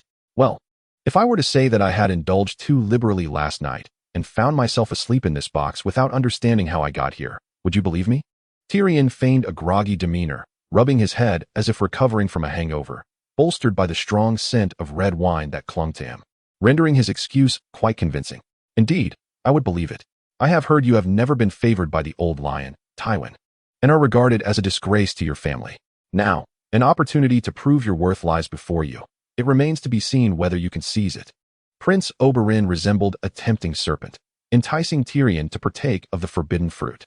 The Duke of Tywin's tactical prowess was beyond question, a paragon within the Seven Kingdoms. However, the constraints of a siege were numerous, rendering even the most ingenious strategies ineffective. After repeated assaults from the allied forces, the fearless warriors finally surged forward, successfully deploying the wildfire, breaching the second gate. In this dire situation, Lord Tywin had no choice but to continue his retreat, accompanied throughout by the siblings Joffrey and Myrcella, the flickering embers of hope for their family that must not be extinguished. Behind a third massive gate, he urged, "Brother, swiftly lead Joffrey and Myrcella through the secret passage. I shall remain with the remaining soldiers to cover our retreat." Without uttering a word, Tywin's intentions were clear to Ser Kevan. They could not possibly withstand the relentless assault of the allied forces. Thus, he resolved to stay behind, buying time for his elder brother. He firmly believed that as long as Tywin survived, the Lannister family would surely rise again. Foolishness. This is war. When morale is low, the commander fleeing only exacerbates our defeat. Tywin's eyes were bloodshot, his once orderly hair now disheveled, resembling a furious lion. "I am the commander, as long as I remain. The spirit of our troops shall not falter. Kevan, take Joffrey and Myrcella through the secret passage at once. That is an order." Yes, Kevan understood that his brother was bestowing upon him the hope of survival. Military orders are as immovable as mountains. Despite his reluctance, he would obey. He could only wish that the secret passage would allow them to evade the encirclement of the allied forces and depart safely from the port. Only then could he feel that he had honored the life his brother sacrificed for their chance at survival. Chapter 42. The Fall of the Lion. The allied forces advanced, using wildfire to breach the gates, rendering the once impenetrable rock gates vulnerable. With each gate that fell, the morale of the Lannister soldiers waned further. After 5 gates were breached in succession, thousands of the garrison had perished, and the remaining soldiers, numbering over 10,000, lost their will to fight, casting down their weapons in surrender. This outcome was entirely within Eddard's expectations. Even if the Lannister soldiers chose not to surrender, he would merely lay siege rather than continue the slaughter. At Casterly Rock, in the throne hall, hundreds of allied soldiers streamed in, completely filling the vast chamber, leaving only a narrow passage at the center for 5 individuals. Upon the throne sat the illustrious Duke of Casterly Rock, the Shield of Lannisport, the Guardian of the West, and the savior of King's Landing, Tywin Lannister. Tall and imposing, Tywin was in his prime, just past 50, with broad shoulders and freshly groomed golden hair, complemented by his pale green eyes flecked with gold. He exuded an air of authority without raising his voice. Clad in deep crimson armor adorned with a lifelike golden lion, and draped in a magnificent cloak woven with golden thread, he embodied the essence of regal presence, albeit with an aura of a hero in his twilight. The sound of footsteps echoed as all soldiers saluted, their gazes fixed upon Eddard Stark and the wheelchair-bound Robert Stark entering the hall. Eddard slowly pushed Robert towards the throne. In that moment, the hall, though filled to capacity, was eerily silent, resembling a grave. "Duke Tywin, are you prepared to surrender?" Rob's injuries have been stabilized, yet the venom coursing through his veins remains only partially eradicated. In a short span, he has shed several pounds, which has inadvertently restored some semblance of his former gallantry, albeit with a pallor that speaks of his weakened state and a voice that lacks its usual resonance. "Your Majesty, you have triumphed." Tywin's tone betrayed no hint of emotional fluctuation, his gaze fixed vacantly upon the gilded corridor beyond the hall's entrance, never once lingering on Robb. "Do you have any final words to impart? Now is the time to speak, though I doubt I shall take them to heart." Robb, indifferent to Tywin's musings, would have swiftly taken up his warhammer had he not been so enfeebled. "Final words? Spare me. You have slain my children and that unborn child. I have nothing left to say to you. Do as you will, kill or maim. It is of no consequence to me." Tywin, unafraid of death, as the patriarch of House Lannister and the Duke of Casterly Rock, found no disgrace in dying at the hands of the kingdom. Such an end was far more dignified than being slain by his own son, Tyrion, in a privy, as per the original narrative. "Very well. I shall grant you your wish," Robb declared, turning to his brother, Eddard. "Brother, it was meant to be my hand that delivered Tywin's demise. But now I entrust this task to you." "Yes, your Majesty," Eddard responded, drawing his formidable sword, Ice, and advancing forth, while several northern warriors bore a guillotine towards them. In the shadowy passageways of Casterly Rock, Fonkai hurriedly led Joffrey and his sister through the dim corridors. An unsettling premonition gnawed at him, as if danger lurked ahead. Yet this was a hidden escape route known only to a select few. How could peril possibly await them here? Before he could fully comprehend the source of his unease, The sound of hurried footsteps echoed from the passage's end. Instinctively sensing the urgency, Fong Kai swiftly turned back with the siblings. But their panicked flight caught the attention of Prince Oberyn Martell, who was accompanying Tyrion upward. Realizing that a significant quarry was attempting to flee through the dark passage, Oberyn seized Tyrion and hastened in pursuit, his entourage closely on his heels. Gradually, the footsteps grew alarmingly nearer. Ultimately, Fong Kai, burdened with the two children, could not outpace Prince Oberyn, who apprehended him on the spot. This scene bore a striking resemblance to the past, when the Targaryen lineage was decimated, with only Viserys and Daenerys managing to escape from Dragonstone to the shores of the Narrow Sea. Now, it was the Lannisters' turn to face slaughter and flight. Regrettably, while the Targaryen siblings had succeeded in their escape, the Lannister siblings were destined to fail. Prince Oberyn could not help but reflect on the capriciousness of fate and the haunting echoes of history. You may do as you please, but they are merely children. Can you not spare them? I assure you, they will not seek vengeance against you. I promise, Fong Kai implored, aware that escape was beyond his reach. All he could do was plead for the children's lives, even if it meant sacrificing his own dignity, even his very existence. Merely children? Oberyn retorted, thrusting his spear through Fong Kai's knee, his eyes blazing with rage. What a splendid defense for them. In the year 283, when you mercilessly slaughtered my sister and her 3-year-old daughter along with her infant son, did you ever consider that they were merely children? It was not an order from us. It was executed unilaterally by Gregor Clegane and Amory Lorch, of which my brother and I were only informed afterwards. I, Fong Kai, endured the excruciating pain in my knee to explain, yet after only a few words, my right knee was pierced, prompting me to finally cry out in agony. If they acted independently, it implies your acknowledgement of the crimes committed. Prince Oberyn has personally executed Gregor and Amory, yet the truth must not be forgotten or buried. Such is the nature of war. I do not perceive any wrongdoing in this. Fong Kai's complexion turned pale, his lips quivered, but he still shielded the Joffrey siblings behind him. In light of this, Prince Oberyn would not permit him to perish so easily. He would take them along. Yes, in the name of King Robert Baratheon of House Baratheon, the Andals, the Rhoynar, and the First Men, ruler of the Seven Kingdoms and protector of the realm, I, Eddard Stark of House Stark, Duke of Winterfell, and Warden of the North, hereby pronounce the death sentence upon the treasonous Tywin Lannister. In the center of the throne room, before the guillotine, Eddard grasped his sword firmly, declaring Tywin's death sentence, and then raised a massive blade to execute the sentence, severing his head. This scene was witnessed by Prince Oberyn and his entourage, who had just emerged from the hidden passage. Tyrion sat helplessly on the ground, his gaze vacant, unable to believe the reality of the situation. Fong Kai struggled to crawl towards Tyrion in the hall, leaving a trail of blood behind. Joffrey and Myrcella, unable to withstand the shock, both fainted. Execute him, and those two bastards as well. Robert's eyes were filled with fury. Despite his own infidelities and numerous illegitimate children, he could not tolerate his queen's betrayal, and the offspring of incest must perish. Your Majesty, Eddard hesitated. He could slay Fong Kai and Tyrion, but he found himself unable to harm the two children.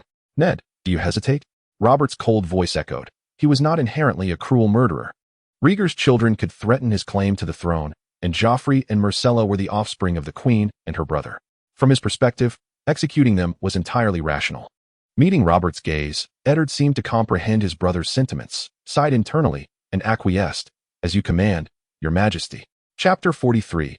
A wrathful Robert. On the morning of December 26th, Viserys personally led 6,000 Black Dragon soldiers, accompanied by Daenerys, Aerys, and Jon, triumphantly returning to Dragonstone, the home they had left in disarray 8 years prior. Is this truly our home? Daenerys had blossomed into a delicate young girl, her light blue dress accentuating her charm. Though she was only 8, her exquisite beauty was already apparent. She shook Viserys' arm, gazing at the towering castle before her violet eyes brimming with curiosity.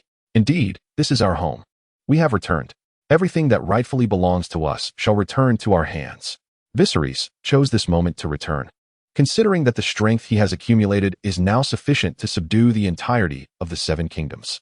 The opportunity presented by Robert's call for a coalition to besiege Casterly Rock also influenced his decision. Meanwhile, the dark-haired and dark-eyed Jon Snow had transformed from a small child into a youthful lad. He approached the dragon-headed statue at the entrance, his mind brimming with questions. Uncle, is this a dragon? Are there still dragons today? This is indeed a dragon. Once, our Targaryen family possessed many dragons. People could see the great dragons soaring above Dragonstone from afar, and under their protection, the populace thrived in peace. However, as the age of magic waned and the tide receded, the dragons, intimately linked to magic, gradually perished. Yet, within the Red Keep, many dragon skeletons remain preserved. In due time, we shall visit them together. How wonderful! Jon exclaimed, his joy evident. Though it was a pity he could not see a living dragon. The presence of dragon skeletons was still a delight. Congratulations, we are finally home. The graceful and alluring Princess Arianne linked her arm with Viserys, her tone gentle.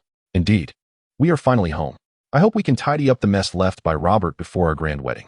Viserys had long been aware of Robert's poisoning, and the physician who treated him had discerned the nature of the toxin. Coincidentally, Viserys possessed the antidote, yet he had no intention of providing it to save Robert. A man who had once acted as king would never willingly accept being beneath another. One must not expect gratitude after saving his life. No. It is easy to descend from frugality to extravagance, but arduous to revert from extravagance to frugality.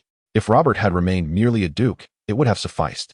But he successfully rebelled and ruled as king for 8 years, indulging in excess and extravagance, depleting the treasury, and even incurring debts of hundreds of thousands of golden dragons to House Lannister. Therefore, it is better for Robert to perish. As they engaged in their conversation, the 6,000-strong Black Dragon army, under the leadership of Ser Dairy, successfully captured the castle in less than half an hour and opened the gates to welcome them. Your Majesty, the castle is now under our control. You may enter with confidence. Ser Dairy, clad in black and red knightly armor, approached Viserys and bowed respectfully. Given his previous physical condition, he should have succumbed to his ailments by last year. However, with Viserys' meticulous care, all maladies had vanished, and his chronic conditions had significantly improved. Coupled with his robust constitution, he had recovered remarkably well. Even the glaucoma affecting his vision had been cured, restoring the sharpness of his sight. Now, Ser Dairy appeared to be at least a decade younger than during his flight across the sea. Viserys nodded slightly, taking Princess Arianne's left hand, and together they ascended the winding steps along the ridge, followed closely by his sister and nephew. Nightfall enveloped the encampment of the coalition outside Casterly Rock. Stannis Baratheon trembled slightly as he gazed at the missive delivered by the Raven, which succinctly recounted how Viserys had landed and effortlessly seized the castle, concluding with the alarming news of his wife and daughter being confined. How could this be? It was inconceivable. The Viserys siblings were supposed to be dead. Stannis was unwilling to accept the grim reality, yet his domain, Dragonstone, had been effortlessly overrun. This could not be a fabrication. Nevertheless, something was amiss. The Viserys siblings were alive. Stannis' exclamation was far from subdued, prompting Robert, who was in the midst of changing bandages, to rise in a fury and stride swiftly to Stannis, snatching the letter and glancing at it hastily. Upon reading the contents, Robert's face turned ashen, and he was overwhelmed with emotion, spewing a mouthful of blood that splattered onto the very Stannis who had intended to assist him. Your Majesty, what has transpired? Earlier, Eddard had been coordinating the upcoming retreat of the coalition forces and had caught wind of Stannis mentioning the Viserys siblings, prompting his approach. However, he had not anticipated that Robert would be so shaken after reading the letter that he would vomit blood. Robert, now weakened and pallid, trembled as he displayed the letter to Eddard before collapsing onto a featherbed, submitting to the physician's care. Eddard, upon receiving the letter, perused its contents swiftly, his expression fluctuating with concern, while Stannis, observing from the side, felt an urge to curse. The revelation that the Viserys siblings were not only alive, but had also led thousands of elite troops to conquer Dragonstone was utterly unfathomable. Eddard was hesitant to disclose to Robert that he had long been aware of the siblings' survival, especially since the renowned Free Trade Group was established under Viserys auspices. Given Robert's current state, such news might very well provoke a fatal reaction. My Lord Stannis, what is your perspective on this matter? Eddard inquired. What is there to deliberate? We must rally the coalition and eradicate the last remnants of House Targaryen, then rescue my wife and daughter. Stannis had initially been resolute in his charge, contemplating whether he might secure a new fief after capturing Casterly Rock. However, with the unexpected emergence of the Viserys siblings, his plans had been utterly disrupted. This may prove unfeasible, Eddard cautioned. The coalition is vast, and our supply consumption is astronomical. It is a miracle we have managed to hold our ground thus far, and still contemplate taking Casterly Rock. Even if the castle offers provisions, our capacity for burden and transport is limited. Any remaining supplies would merely allow us to return to our respective lands in a state of relative abundance. if you intend to lead the coalition to Dragonstone for a rescue and then return. The outcome is predetermined. We will be overwhelmed by our own logistics and collapse before the battle even begins. Eddard spoke the truth as the army prepared to march. The sheer number of soldiers and steeds necessitated a daily consumption of provisions measured in tons. Casterly Rock had indeed stockpiled a considerable amount of resources, but it could not withstand the overwhelming numbers of the coalition. Even if they were to strip the castle bare, the supplies would not sustain them for long. What shall we do? Shall we simply allow the Valyrian siblings to seize Dragonstone? Stannis was agitated. Certainly not. The letter stated that aside from the initial attackers who were injured and incapacitated, the garrison left on Dragonstone had been captured without further casualties. Eddard intended to inquire about the true situation from the Valyrians, as he sought to restrain Stannis from acting impulsively. Your wife and daughter are currently under soft confinement, indicating that the Valyrians do not wish for conflict. Otherwise, they would have already engaged in battle. Chapter 44. The Second Fury of Robert. Supplement. December 27th. Dragonstone. At the pinnacle of the Stone Drum Tower, there existed an expansive circular conference hall. Its 4 narrow floor-to-ceiling windows facing the cardinal directions. In the center stood a grand obsidian table, intricately carved with a detailed map of Westeros, where during the conquest, Aegon the Conqueror devised his strategies. The obsidian map table formed a singular entity, extending over 50 feet in length, its width approximately half that, narrowing to less than 4 feet at its narrowest point. At the corresponding position of Dragonstone, a meticulously designed seat on a raised platform offered a commanding view of the entire table. At this moment, Viserys stood at the position once occupied by his ancestor, Aegon the Conqueror, surveying the realm of Westeros.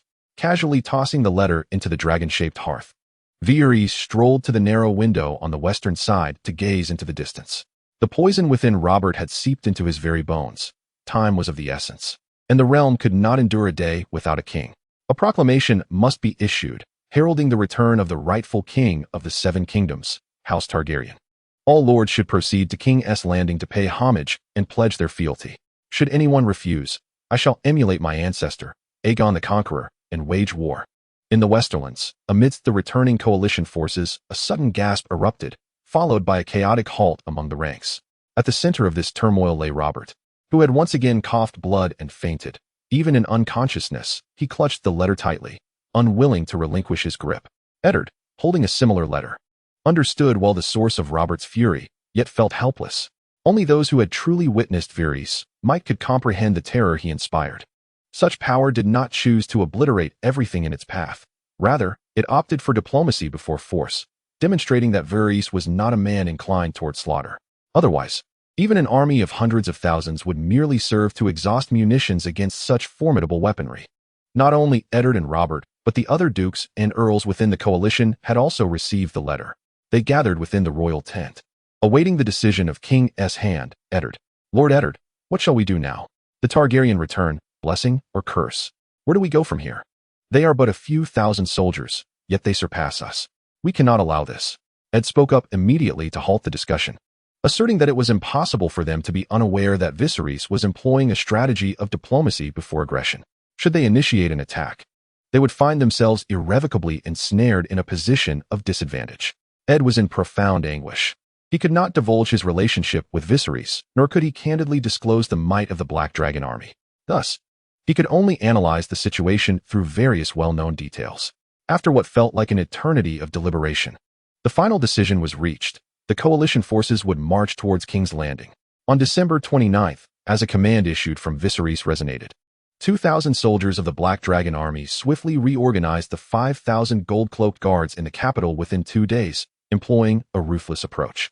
This organization, which had begun to languish in complacency, was revitalized. Subsequently, with the assistance of intelligence chief Viserys, a sweeping campaign against corruption commenced, targeting both corrupt officials and criminal nobles, resulting in a thorough cleansing, with all assets seized and deposited into the royal treasury. However, these apprehended criminals were not executed. Rather, they were subjected to a meticulously structured labor correction system akin to that of Essos, where sentences were graded according to the severity of their crimes. Thousands of labor offenders were dispatched to the outskirts of King's Landing to construct prefabricated concrete housing. Simultaneously, hundreds of construction workers surveyed the terrain near the 7 city gates, determining where to dig channels, drive piles, and elevate foundations, all designed in accordance with modern urban planning. with a population of 500,000. King's Landing was predominantly composed of ordinary citizens, who made up 60 of the populace, while the impoverished accounted for an additional 30, leaving a mere 10 as the wealthy nobles and merchants. Such a dense and diverse population was a fertile ground for crime and pestilence. Remarkably, despite the appalling conditions over the years, King's Landing had not experienced a significant epidemic, a stroke of fortune indeed. Now, with Viserys' return, a substantial transformation was imperative. On January 9, 292, the initial phase of a comprehensive urban planning project was completed in the 4-square-kilometer area between the Old Gate and the Dragon Gate. This plan focused on housing for the impoverished. The first phase would see the construction of 2,500 modern 3-story duplexes, divided into 25 districts, expected to accommodate approximately 150,000 individuals, with a maximum capacity of around 180,000, sufficient to house all the impoverished classes of King's Landing. These residences would not be provided free of charge. Rather, they would be sold at a standardized price of 1,000 silver deer per unit, with options for contractual installment payments. Upon completion of this initial phase and the subsequent occupancy of the impoverished, a revenue of 30 million silver deer would be generated, which, when converted to gold dragons, would amount to over 14,000. Although this sum was but a fraction of the overall costs, it marked merely the inception of real estate development and the first step towards transforming King's Landing into a global metropolis. Given the enormity of the undertaking, in addition to the 30,000 labor offenders, all able-bodied men from the flea-infested district were recruited to work, earning wages for their daily labor, which included meals. They would be guided and trained under the tutelage of over 1,000 skilled craftsmen. The foreman anticipates that the first phase of the project will take approximately 1 year to complete. This remarkable speed is largely attributed to the support of the Free Trade Group. Without their assistance, the timeline would have been significantly extended. Thus, the grand construction began in earnest. On January 24th, after a fortnight, the first district was completed, allowing the diligent and exemplary workers to be granted residency rights, with around 6,000 individuals moving in. Concurrently, a newly established census team meticulously registered each household, distributing specially crafted identification cards made of stainless alloy infused with the artisan techniques of mill, using red and black thermochromic ink. This would become the identity verification for all in the future, as well as a rapid tool for investigating individuals' information. By January 30th, after more than a month of arduous travel, the coalition finally arrived at King's Landing. The long journey had left Robert completely exhausted, and the other dukes and earls were equally weary. However, as they approached within 3 kilometers of King's Landing, they keenly noticed something unusual. To their surprise, the foul stench that had previously been detectable from 5 kilometers away was conspicuously absent. Was it merely a matter of the wind direction today? As they continued onward, just 2 kilometers away, they beheld an expansive array of prefabricated concrete housing, stretching beyond the horizon, arranged in neat rows across multiple zones, with a battalion of 100 soldiers from the Black Dragon army awaiting them. Eddard approached to inquire, quickly grasping the situation. He beckoned the others to join him. Soon, the fatigued coalition, under the guidance of their respective lords, made their way to various areas to rest. This was a deliberate arrangement by Viserys, not only providing the coalition with a place to recuperate, but also ensuring ample food supplies. As the saying goes, a short hand is easily grasped, and a soft mouth is easily fed. Without even having met Viserys, they already owed him a favor.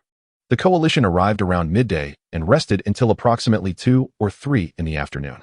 Only then did all the dukes and earls, led by Eddard Stark, commence their walk toward the God's Gate of King's Landing. As they drew nearer to the city, their conviction grew that King's Landing was no longer enveloped in the stench of the past. What had transpired? Just as they pondered this, they spotted the bustling first-phase construction site along with the completed residential area. What is happening there? Eddard inquired. The guiding soldier from the Black Dragon army began to explain. That is the first-phase construction site, where a housing project for the impoverished is underway, designed to accommodate all the destitute and beggars. Accommodating all the destitute and beggars. Free lodging for them. Eddard's initial reaction was skepticism. Surely, the impoverished and beggars could not afford such seemingly fine housing. However, it was clarified that the homes were not free. Each unit was priced at 1,000 silver stags, and as long as the impoverished and beggars were able-bodied, they could secure gainful employment to earn wages. These earnings would not only cover their essential living expenses, but would also leave them with enough surplus to gradually repay their debts. Silence enveloped the crowd. Such occurrences were utterly unprecedented. To mitigate unnecessary errors, they resolved to observe and listen more, and speak less. After a quarter of an hour, the group finally entered King's Landing. The first sight that greeted them was the immaculate streets and the myriad of shops lining either side, displaying an array of exotic and sought-after goods from beyond Westeros. The streets were bustling with activity, alive with the vibrancy of commerce. The Black Dragon Army, clad in matte black scaled armor, patrolled the thoroughfares in groups of 10, maintaining order. All of this felt surreal, almost otherworldly. Only Eddard remained relatively composed, for the North was also transitioning in a similar manner, even outpacing King's Landing in railway developments. However, the other dukes and earls were utterly astounded. The impact of these new phenomena on these medieval nobles was palpable. Even Robert, drowsy in the carriage, roused enough to open his eyes, eager to glimpse the happenings outside. Chapter 45, The Three Wrath of Robert, Additional Update, Red Keep. Throne room. Upon the formidable and awe-inspiring Iron Throne sat Viserys, draped in a black and red dragon cloak, adorned with a crown embedded with rubies. To his left stood 7 Kingsguard clad in black and red dragon scale armor, led by Ser Daenerys, while to his right were Princess Arianne, Daenerys, and Jon, arranged in succession. Flanking the hall were 2 ranks of the Black Dragon Army, standing in disciplined formation. The atmosphere within the hall was steeped in solemnity and gravitas, with a stifling tension that made breathing laborious. The sound of footsteps echoed as Eddard entered first, followed by Robert, who was being carried by guards, and then the various dukes and earls. Viserys did not hasten to speak. Instead, he looked down upon them from his elevated position. Once all were assembled, he began to speak slowly. All of you were once vassals of my Targaryen kingdom. I have never doubted your loyalty. Over a month ago, you united to combat the Lannister family. I commend your efforts. You are truly Viserys. Robert's pallid face suddenly flushed crimson as he struggled to sit upright, glaring furiously. How can you still be alive? Indeed, I am Viserys. As for my survival, have you heard of the golden cicada shedding its shell? Viserys rose and strode to Robert's side. Now 16 years of age, he stood approximately 2 meters tall, with broad shoulders and a slender waist, long legs, and gold-and-silver hair tied back, perfectly showcasing his elfin beauty. His violet eyes seemed capable of ensnaring the hearts of onlookers. Years ago, you sought to eradicate my Targaryen lineage. Alas, you overlooked 3 young dragons. Having taken to the sea, they shall ascend. Have you ever dreamt of this scene in your nightmares? Abomination. You wretched abomination. Robert roared, trembling with rage. Indeed, he had endured countless nightmares over the years. Visions of being engulfed by the flames of malevolent dragons, utterly powerless to resist, much like now, teetering on the brink of death without any means of opposition. Confronted with Robert's vitriolic accusations, Viserys chose to remain unperturbed, offering a faint smile as he regarded the lords present. Once, you were vassals of the Targaryen house. Yet you have forsaken your oaths to pledge allegiance to the new king. At that time, the fall of the Targaryen dynasty rendered your actions somewhat justifiable. Today, however, if you are willing to once more swear fealty to me, all past grievances may be forgiven. Now, I beseech you to make your choice. With that, Viserys cast a sidelong glance at Robert, who was panting heavily and visibly agitated, before resuming his seat upon the Iron Throne.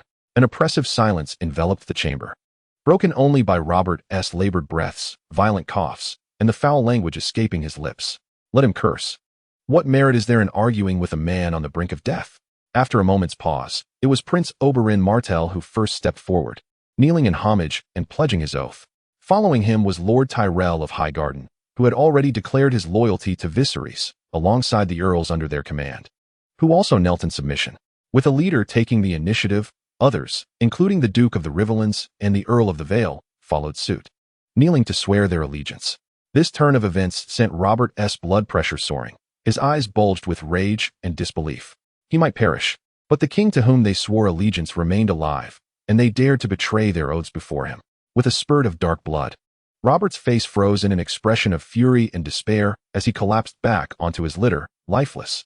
A physician hurriedly approached to examine him, soon concluding that poison had infiltrated his very marrow, causing his veins to rupture and resulting in his complete demise. Regrettably, I had intended to bestow upon Robert the title of Duke of Casterly Rock, yet that prospect now appears unattainable. Viserys' gaze shifted to Stannis, who was stricken with grief over his brother's sudden death. Stannis Baratheon, Viserys called out, prompting Stannis to instinctively step forward. Your original fief was Dragonstone, which I reclaim upon my return. Consequently, you presently possess no lands. As compensation, would you accept the title of Duke of Casterly Rock and Guardian of the West? Stannis, still reeling from the swift turns of fate, hesitated not, kneeling without a moment's thought. The existence of two dukes within one family was untenable, thus. The title of Lord of Storms would be stripped from Gendry and bestowed upon Jon Targaryen. The old king has perished, the new king has ascended. The tide of destiny is such that refusal is not an option. Had Robert lived, Eddard would likely have resisted. However, now, exchanging glances with his father-in-law, he too knelt to pledge his loyalty. With the mightiest of dukes already declaring their allegiance, the earls could do naught but acquiesce. In a matter of moments, dozens within the hall were kneeling, albeit somewhat disjointedly, as they collectively swore their oaths. Thus, without the necessity of raising a single sword, Viserys successfully united the Seven Kingdoms, achieving a semblance of dominion. Please remember today's vow. To betray is to forsake all but one, and trust me, those who turn against this oath will face consequences beyond your endurance. With a snap of his fingers, Viserys summoned attendants to carry Robert away, while tables laden with exquisite food and fine wine were brought forth. Esteemed guests, your journey has been arduous. We have much to discuss. So let us dine and converse simultaneously. Thank you, your majesty. The coalition consists of over 300,000. It would be a pity to send them home. Viserys envisioned their involvement in grand infrastructure projects. However, being a feudal system, he could not directly impose such orders without consulting the dukes and earls. Working without pay was out of the question. Joining the construction teams would provide meals, lodging, and a significant income. After a period of work, they would also acquire valuable skills, making this proposition exceedingly attractive. Thus, even before the meal concluded, agreements were reached. On May 11th, with the addition of 300,000 laborers, the first phase of the project, initially expected to take a year, was completed in just over 4 months. Subsequently, the second phase, aimed at the affluent district, and the third phase, targeting the commoners, were set in motion. Outside the city, activity was bustling, and within, dust swirled as the previously squalid flea market was leveled. Designers and planners were conducting on-site surveys and data measurements. The residents of King's Landing were to be gradually relocated outside the city, which would be transformed into a hub of commerce, entertainment, and education. To ensure the city's efficient and orderly operation, meticulous urban planning would be implemented during the reconstruction, encompassing road systems, public transportation, and water supply and sewage systems. Notably, the Dragon Pit would be converted into a dragon memorial hall, preserving dragon bones to allow ordinary people to experience the magnificence of dragons and recognize their existence. As the grand renovation of King's Landing unfolded, news of Viserys Targaryen III reclaiming the Iron Throne spread across every corner of Westeros. Dukes and earls eagerly endorsed Viserys as the legitimate ruler. In an instant, all recognized him as the true sovereign. Their fervent support stemmed from the fact that Viserys had not enacted sweeping reforms threatening the interests of the nobility. Instead, as the leader of the Free Trade Coalition, he encountered minimal resistance. The common folk remained indifferent to the identity of their king. Over millennia, they had encountered various rulers and continued to live their lives as they always had. While the external structure remained feudal, a centralized governance was established within King's Landing. The position of the Hand of the King was abolished, eliminating any authority subordinate to the king.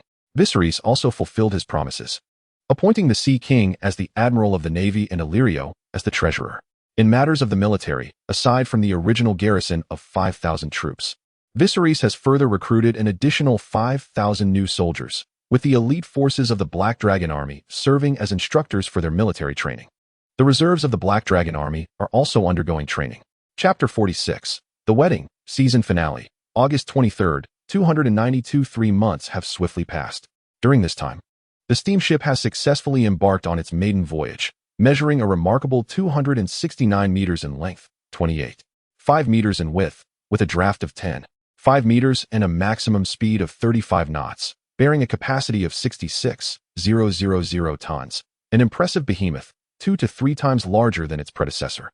In terms of armaments, Viserys has developed the 292 model mortar, the 292 model howitzer, the 292 model anti-material heavy machine gun, and the 292 model anti-material sniper rifle, all of which have successfully passed test firings on Skaggs Island and have entered mass production. Regarding infrastructure, the progress of the Seven Lords Union, as well as the laying of railways and cement roads, has been exceedingly smooth.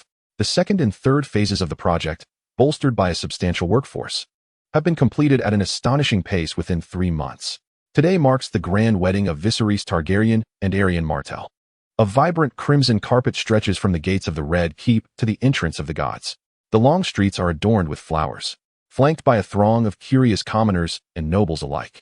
As king, Viserys' prestige and connections are truly manifested on this day. The first to step upon the red carpet are the esteemed dukes and earls of Westeros, followed by the 9 high-ranking members of the Free Trade Coalition. The Magnate of Qarth, the esteemed lords of the Slavers' Bay, Mance, King Beyond the Wall, and the monarchs of the Summer Isles. All significant figures from Westeros and Essos have gathered, creating a grand spectacle filled with exuberant energy. Dressed in a resplendent red gown, Viserys personally welcomes each guest at the gates of the Red Keep, exchanging warm handshakes. The attendees bestow upon him various meticulously prepared gifts. In truth, given Viserys' current stature and status, he lacks for nothing. However, the King Beyond the Wall presents him with a remarkable surprise, a Valyrian steel longsword, slender in form. Its hilt and guard adorned with golden flame motifs, a piece of exquisite simplicity. This sword is one of the ancestral treasures of House Targaryen, known as the Dark Sisters, which was lost beyond the wall over a century ago after being brought there by Bloodraven Brynden Rivers. Yet, the surprises do not cease there. Illyrio Mopatis, the governor of Pentos and now the financial overseer, offers another ancestral sword of House Targaryen, the Blackfire, along with the imperial crown of Aegon I, the Conqueror, made of Valyrian steel. In contrast, the 3 dragon egg fossils, which had long been anticipated, evoke less astonishment. The first egg is as dark as the midnight sea, yet alive with vibrant crimson waves and whirlpools. The second egg displays a deep green hue, revealing various bronze speckles as it turns. The third egg is a pale milky white, adorned with golden stripes. These are the very eggs of Daenerys Targaryen's dragons, Drogon, Rhaegal, and Viserion. Now, they shall each belong to Viserys, Daenerys, and Jon. When the tide of magic revives, it will be the time of dragon hatchlings. As noon approaches, the guests have gathered, and it is an honor for all to witness the ascension of the new king in the Great Hall of the Red Keep, marking the dawn of a new era for Westeros and the lands beyond the narrow sea. Under the watchful eyes of the multitude, amidst the solemn strains of music, Viserys Targaryen III approaches the Iron Throne and kneels on one knee. The High Septon, holding the sacred oil, stands before Viserys and begins to recite the oath.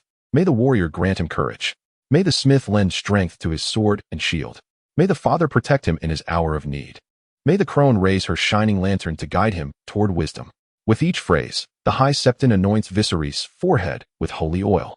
Upon the conclusion of the oath, the High Septon presents the crown of conquerors to Ser Daenerys, who gently places the coronet upon Viserys' head.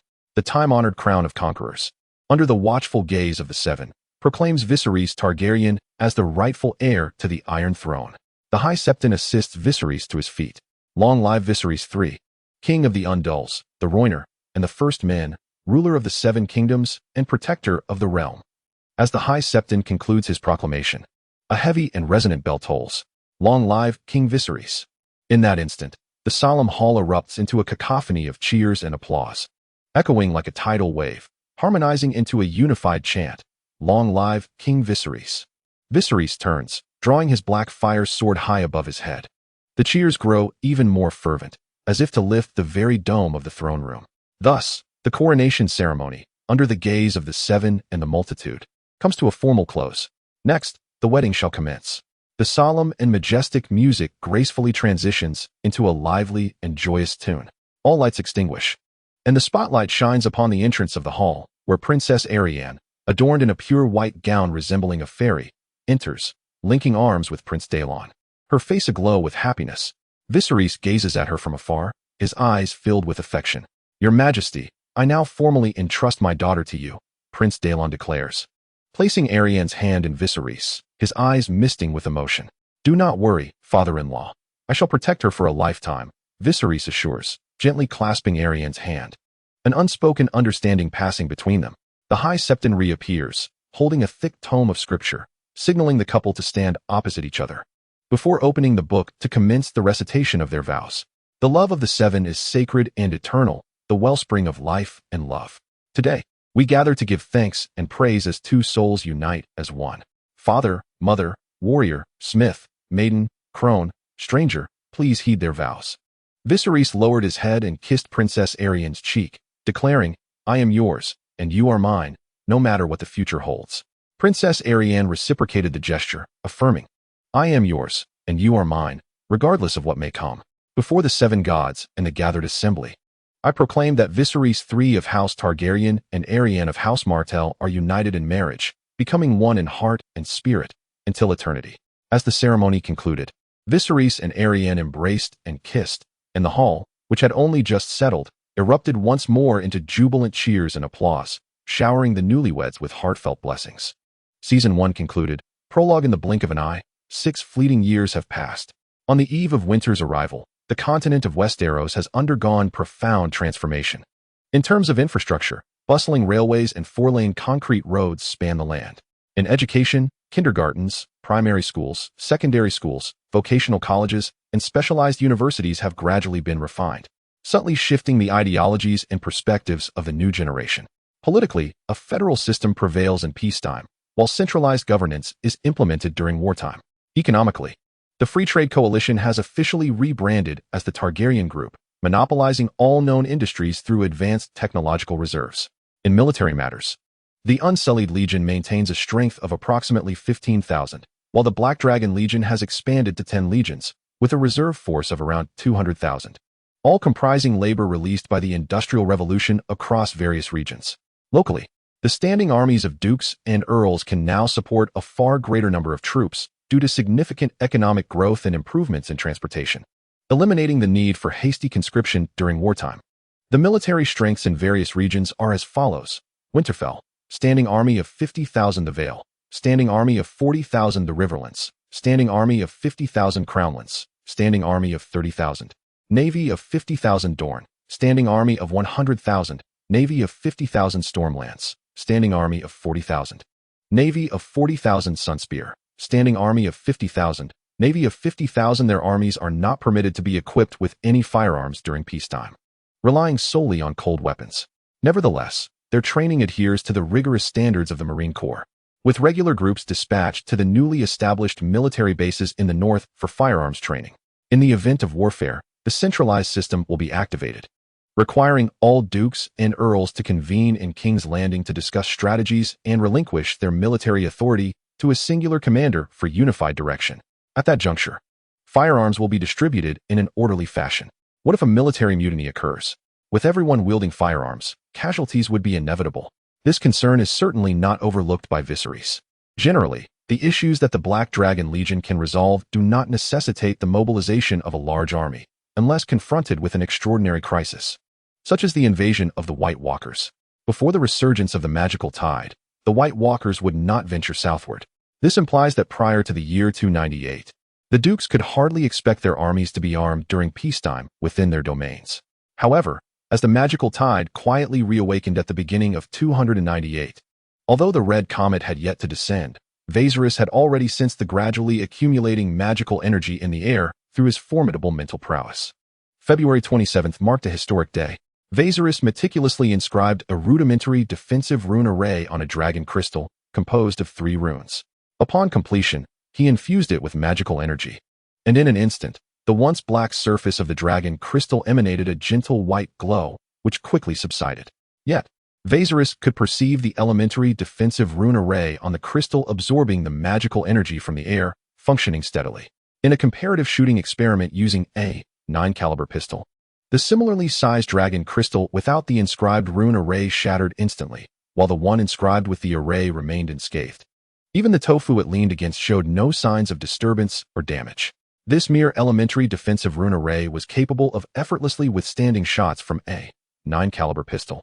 While it could also disregard the continuous fire from ordinary arrows and crossbows, even high-explosive grenades could not inflict significant harm unless detonated at close range.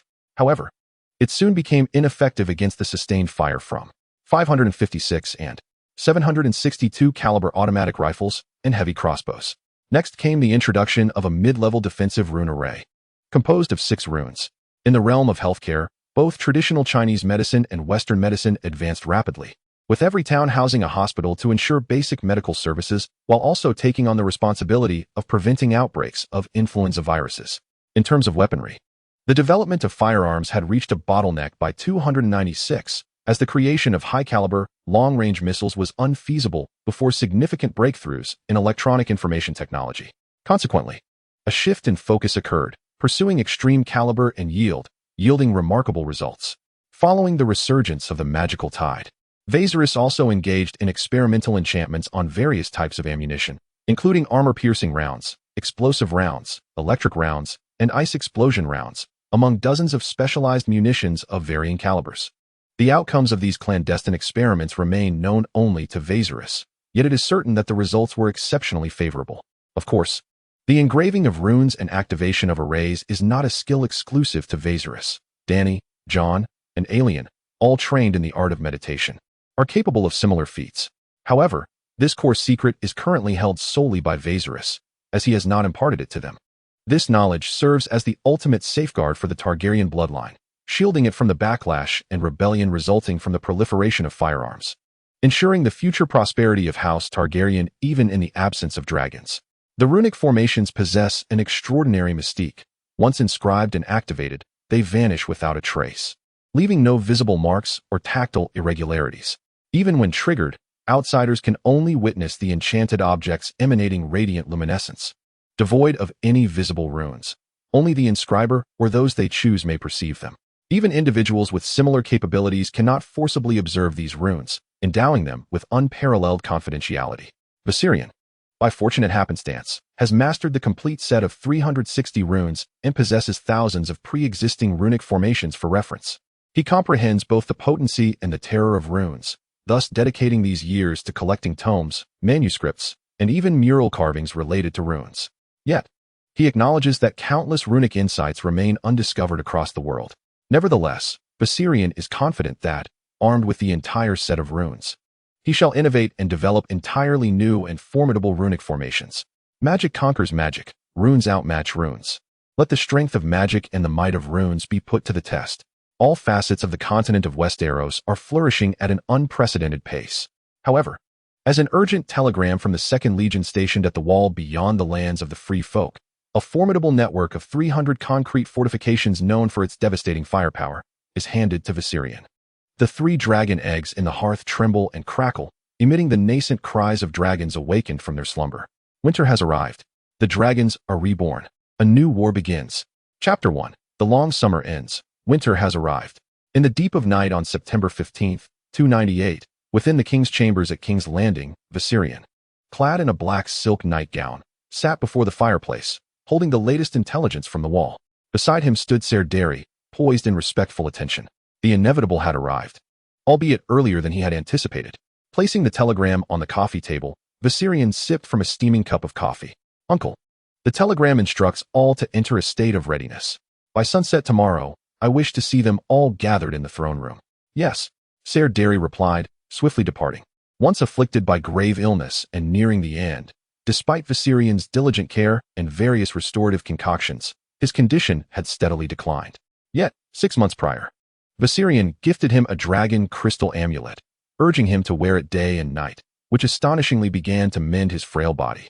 Now, he felt as though he had returned to his prime, fully aware that this miraculous recovery was a boon bestowed by the young sovereign he had watched grow. What immense power it is, and what a profound grace it is for a ruler possessing such strength to still call him uncle. As Ser Darius departed, Viserys rose and seated himself at the edge of the bed, gently tending to the stray strands of hair that adorned the queen's cheek. "Did I wake you?" he inquired softly. "No, it is merely the little ones who are rather restless, kicking about even at this late hour." The queen, Princess Arianne, had shed her youthful naivety since their marriage, now radiating the allure of a mature woman. A smile of contentment graced her lips as she took Viserys' hand and placed it upon her prominently rounded belly. "Is that so? Allow me to see these 2 little mischief makers," Viserys replied, leaning down to rest his ear against her abdomen. Suddenly, a pair of vigorous little feet struck against him from within, followed by another kick. "Ha ha ha, such vitality. Yet, with all this commotion, you are surely exhausting your mother." Viserys possessed an extraordinary mental acuity, capable of discerning the condition of the queen's womb with greater clarity than the most advanced instruments. He was acutely aware that she was expecting twins, one of each gender, and that both were thriving in good health. It seemed that the little rascals understood Viserys' words, for they settled down in response to their father's voice. "It appears your influence is quite effective. A single word from you, and they quieten." Arianne shifted her position, seeking comfort, while Viserys rose to gently massage her, alleviating the discomforts of her pregnancy. "You spoil them too much, just as you did with young Dany," he remarked. "Perhaps it is my innate disposition to be a devoted wife and mother. By the way, I overheard that you summoned all the lords to King's Landing for a meeting. Has something significant transpired?" The Queen's role was typically one of non-involvement in governance, yet Arianne, having grown up alongside Viserys, was an exception. "Nothing of great magnitude," he replied lightly. "It is merely the resurgence of the magical tide. The creatures beyond the wall have become restless." A patrol discovered traces of the others near Frostfang and reported it post-haste. Viserys spoke with a calm demeanor, bolstered by the current stockpile of modern weaponry and enchanted runes, which granted him the confidence to remain composed.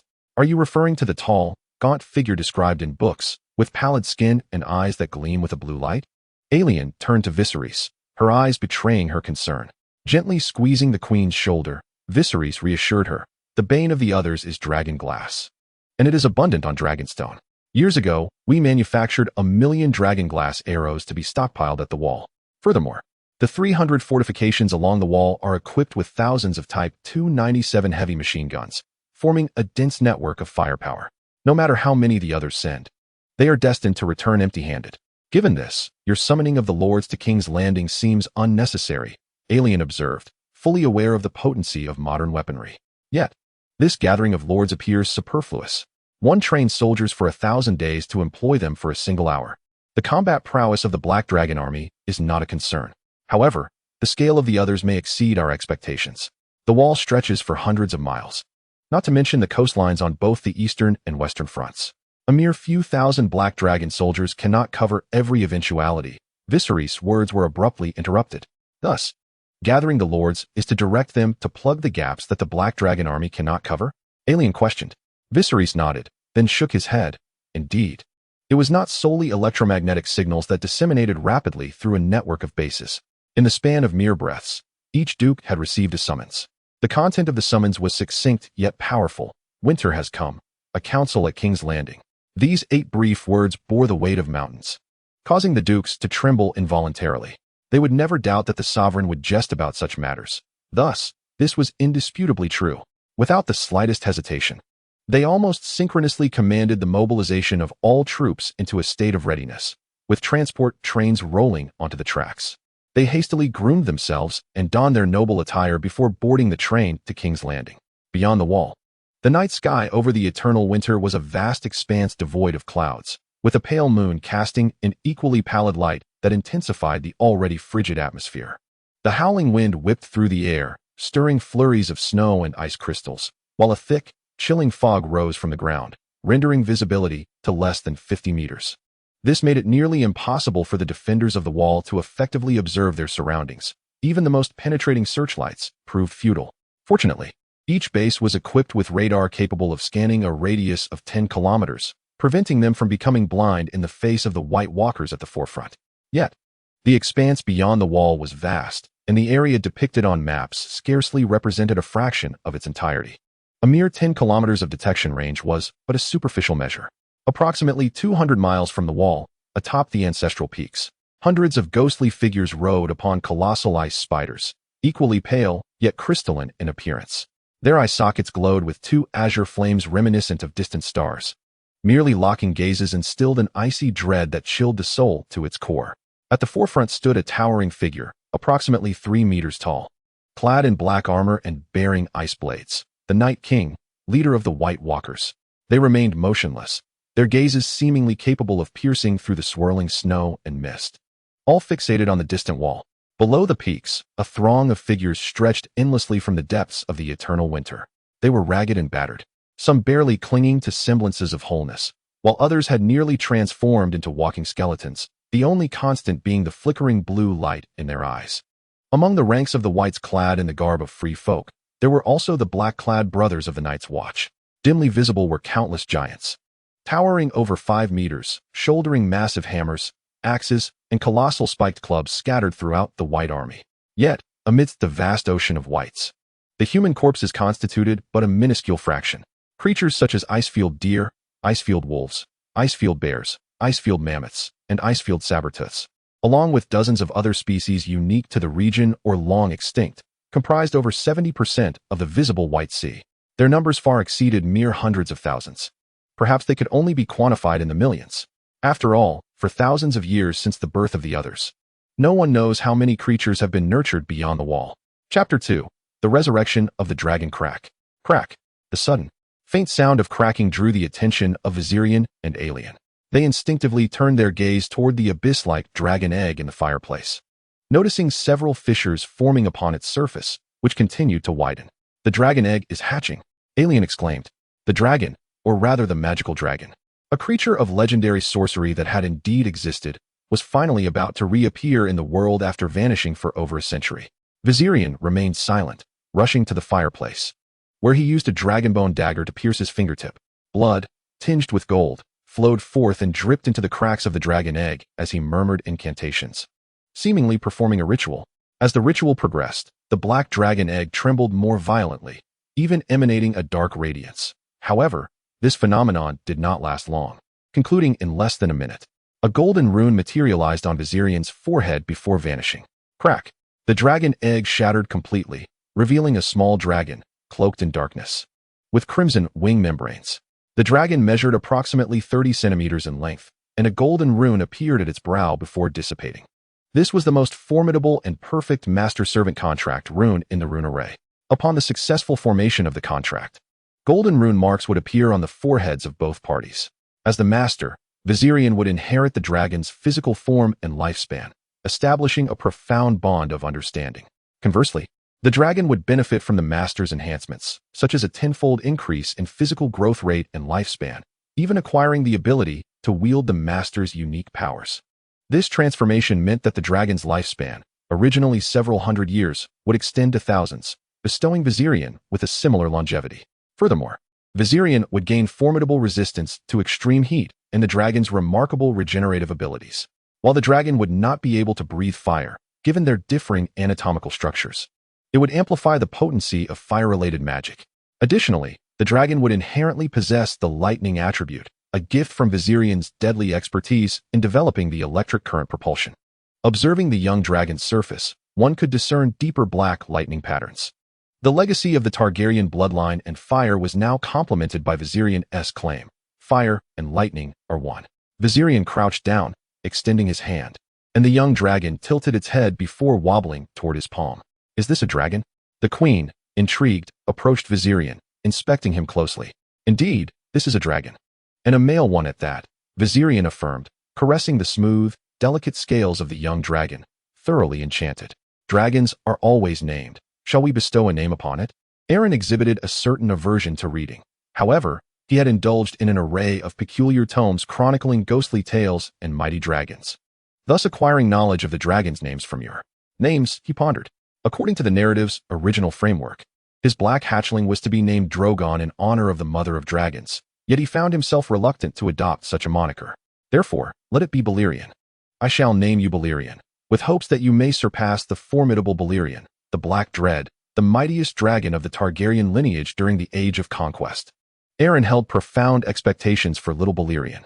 Sensing his master's aspirations, the young dragon unfurled its wings, emitting a tender roar in response, signifying its commitment to strive earnestly. "Ha ha ha, splendid." Arianne chuckled, feeling the little dragon's sentiment as he gently placed it upon his shoulder. Balerion had already hatched, and thus the dragon eggs of Dany and Jon must be nearing their own hatching. They ought not to slumber too deeply and miss the moment of emergence. As if summoned by fate, a voice trembled from outside the door. "Your Majesty, Her Highness the Princess and His Highness the Prince request an audience." It was Sir Darry. "Enter." Arianne discerned the outcome from the tone of Sir Darry's voice, requiring no psychic probing of the situation outside. With a creak, the door swung open, revealing the eager figures of Dany and Jon, akin to celestial beings, rushing into the chamber, each cradling a young dragon in their arms. Upon noticing Balerion perched on Arianne's shoulder, their excitement intensified. "Brother, uncle, your dragon egg has hatched too." "Indeed, have you completed the ritual circle?" Arianne approached to inspect the hatchlings, finding them in robust health.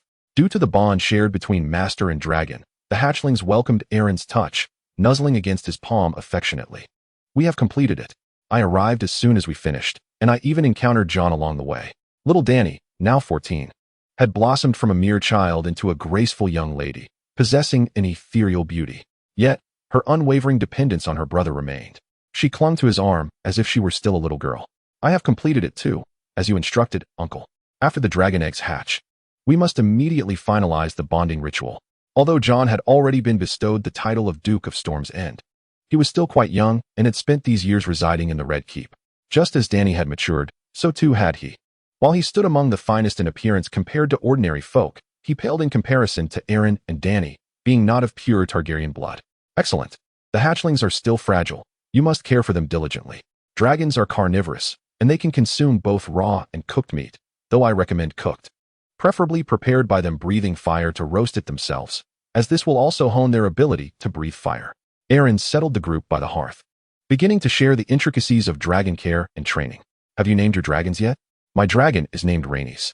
Dany's dragon scales shimmer in deep emerald and bronze hues, reminiscent of moss in a twilight forest, glistening like jade. Its teeth and claws are ebony, while its eyes are a lustrous bronze, brighter than a polished shield, emanating a radiant glow from its own warmth. This dragon mirrors the character of Vhagar from the original series and is indeed a female dragon. My dragon is named Jaehaeryn. Jon's dragon bears predominantly creamy yellow scales, with golden horns, wing bones, and spine. Its formidable teeth are 2 rows of gleaming black blades, and its eyes resemble molten gold, exuding flames of fiery orange interlaced with pale golden light, akin to Viserys from the original tale, also a female dragon. My dragon is named Balerion. Do you not see the resemblance to the legendary Balerion, the Black Dread from ancient texts?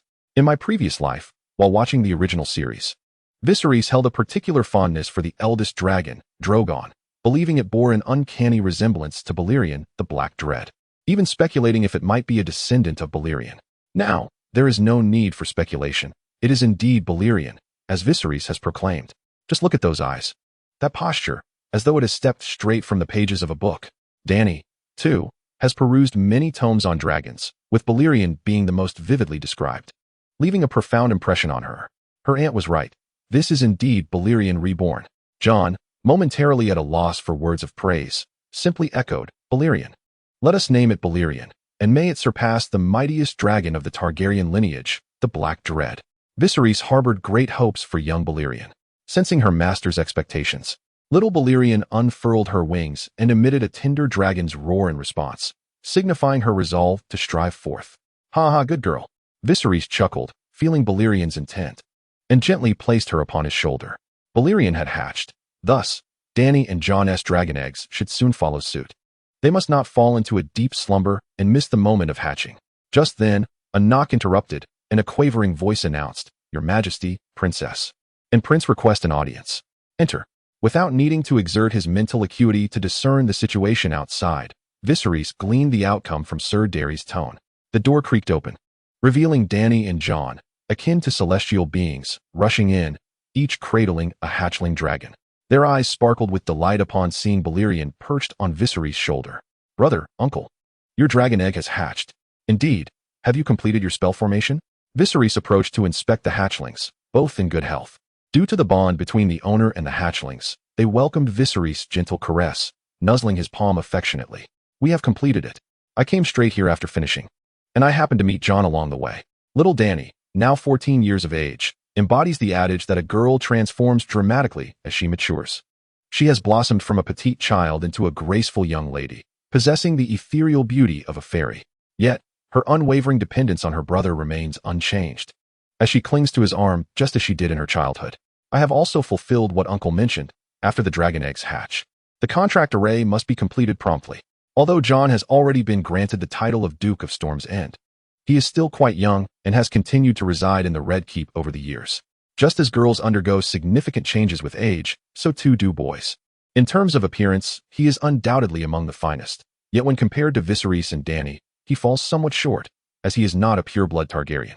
It is splendid that the young dragon has just hatched and is still fragile. You must take great care of it. Dragons are carnivorous, capable of consuming both raw and cooked meat. However, I recommend feeding them cooked meat, ideally allowing them to roast it themselves with their fire, as it will also help train their fire-breathing abilities. Viserys instructed the group to sit before the fireplace and began to elaborate on the methods of raising and training dragons. Have you named your dragons yet? My dragon is named Rhaenys. Dany's dragon boasts deep emerald and bronze scales, reminiscent of moss in a twilight forest, reflecting light like jade. Its teeth and claws are black, and its eyes, akin to scaled bronze, shine even brighter than a polished shield, glowing with its own warmth. It is indeed the Reagar of the original tale, and also a female dragon. My dragon is named Jaehaerys. Jon's dragon features predominantly cream-colored scales, with golden horns, wing bones, and a spine. Its sharp teeth are 2 rows of gleaming black blades, and its eyes are pools of molten gold.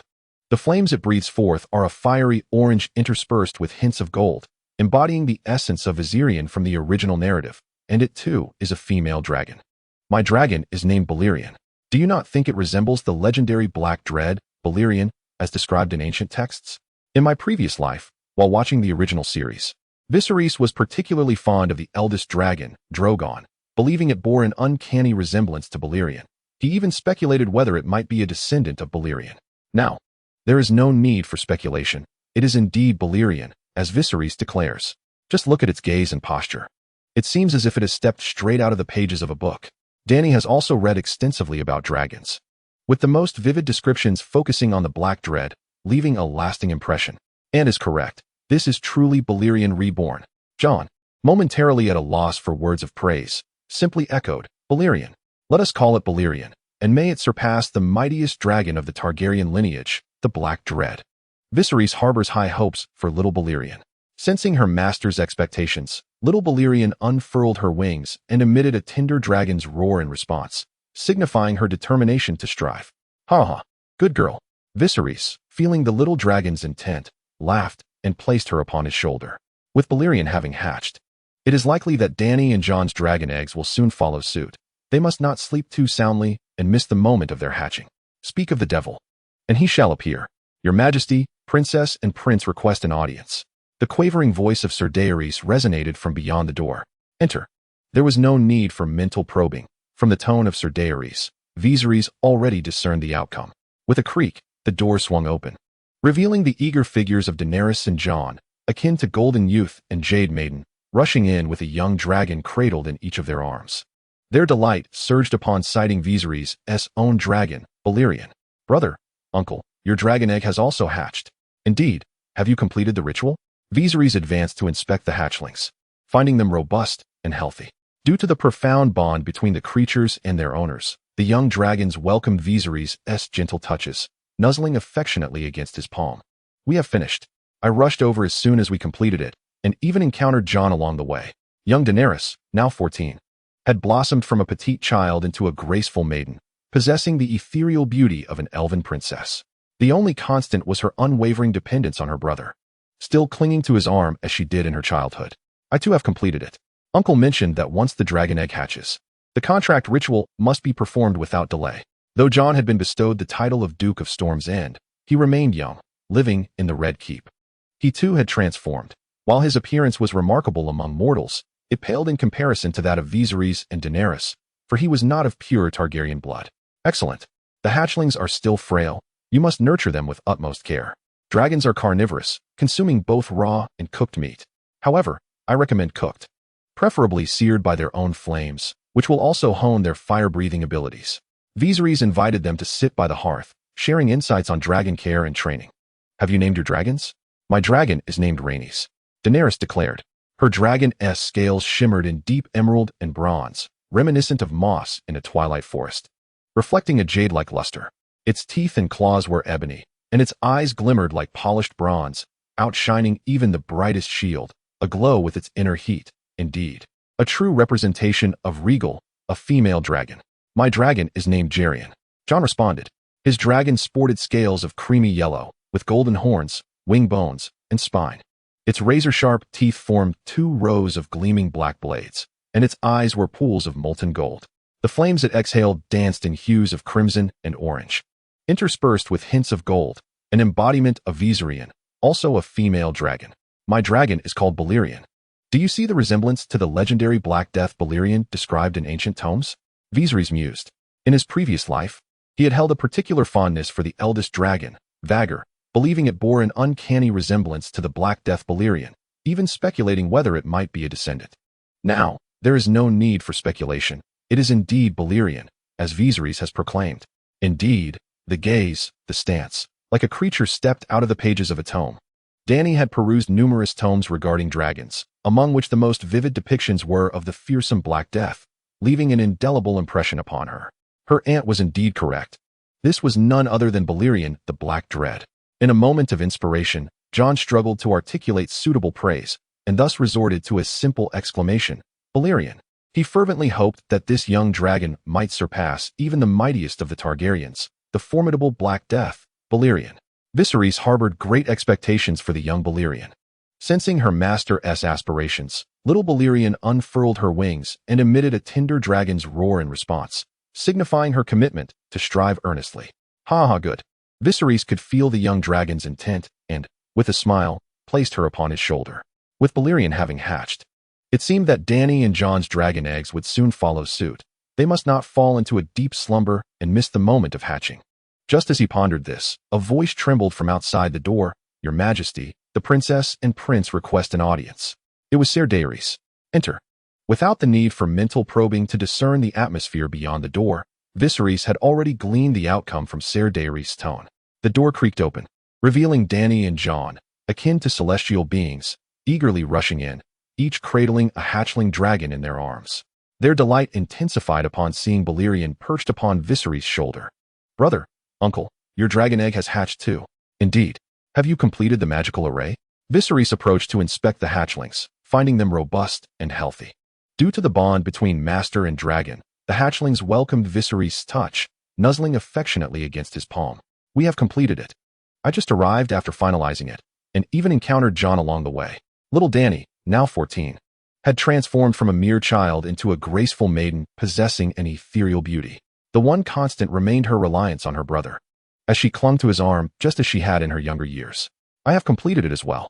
As you mentioned, uncle, it is imperative to establish the contract array immediately after the dragon eggs hatch. Jon, though already bestowed the title of Duke of Storm's End, was still quite young. Residing in the Red Keep, he had undergone substantial changes, his appearance ranking among the finest, yet when compared to Viserys and Dany, he fell short. For he was not of pure Targaryen blood. Excellent. The hatchlings are still frail and require your utmost care. Dragons are carnivorous, and while they can consume both raw and cooked meat, I recommend the latter, preferably grilled by their own flames, as it will also hone their fire-breathing skills. Viserys settled the group by the hearth and began to impart wisdom on dragon care and training. Have you named your dragons? My dragon is named Rhaenys. Dany's dragon scales shimmer in deep emerald and bronze hues, reminiscent of the moss in a twilight forest, reflecting light like jade. Its teeth and claws are jet black, while its eyes, resembling scaled bronze, shine even brighter than a polished shield, radiating warmth and brilliance. This dragon, like the character in the original series, is known as Regal, and it is a female dragon. My dragon is named Jaqarian. Jon's dragon, predominantly a creamy yellow, boasts golden horns, wing bones, and spinal ridges.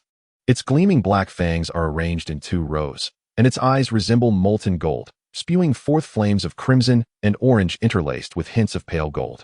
This dragon, akin to the one in the original series, is named Viserion, also a female. My dragon is called Balerion. Do you not see the resemblance to the legendary Black Death? Balerion, described in ancient tomes? In my past life, while watching the original series, Viserys had a particular fondness for the eldest dragon, Drogon, believing it bore an uncanny resemblance to the Black Death Balerion, even speculating whether it might be a descendant of Balerion. Now, there is no need for speculation. It is indeed Balerion, as Viserys proclaimed. The gaze and posture evoke the very essence of a creature leaping from the pages of a book. Dany has also perused numerous tomes on dragons, and the one most vividly depicted is the Black Death, leaving a profound impression on her.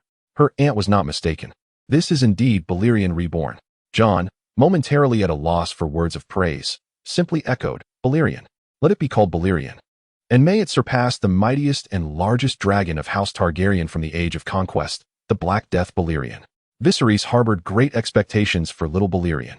Sensing his master's hopes, little Balerion unfurled her wings and emitted a youthful dragon's roar in response, expressing her determination to strive. Ha ha, well done. Viserys, perceiving little Balerion's intent, chuckled as he placed her upon his shoulder. With Balerion having hatched, it follows that Dany and Jon's dragon eggs would soon follow suit. They must not fall into a deep slumber and miss the moment of hatching. Just then, a voice trembled from outside. Your Majesty. Her Highness the Princess and His Highness the Prince seek an audience. Come in. Without needing to probe the situation with his mental faculties, Viserys discerned the outcome from Ser Darius' tone. Creaking open, the door revealed the eager figures of Dany and Jon, akin to celestial beings, rushing in with a young dragon cradled in each of their arms.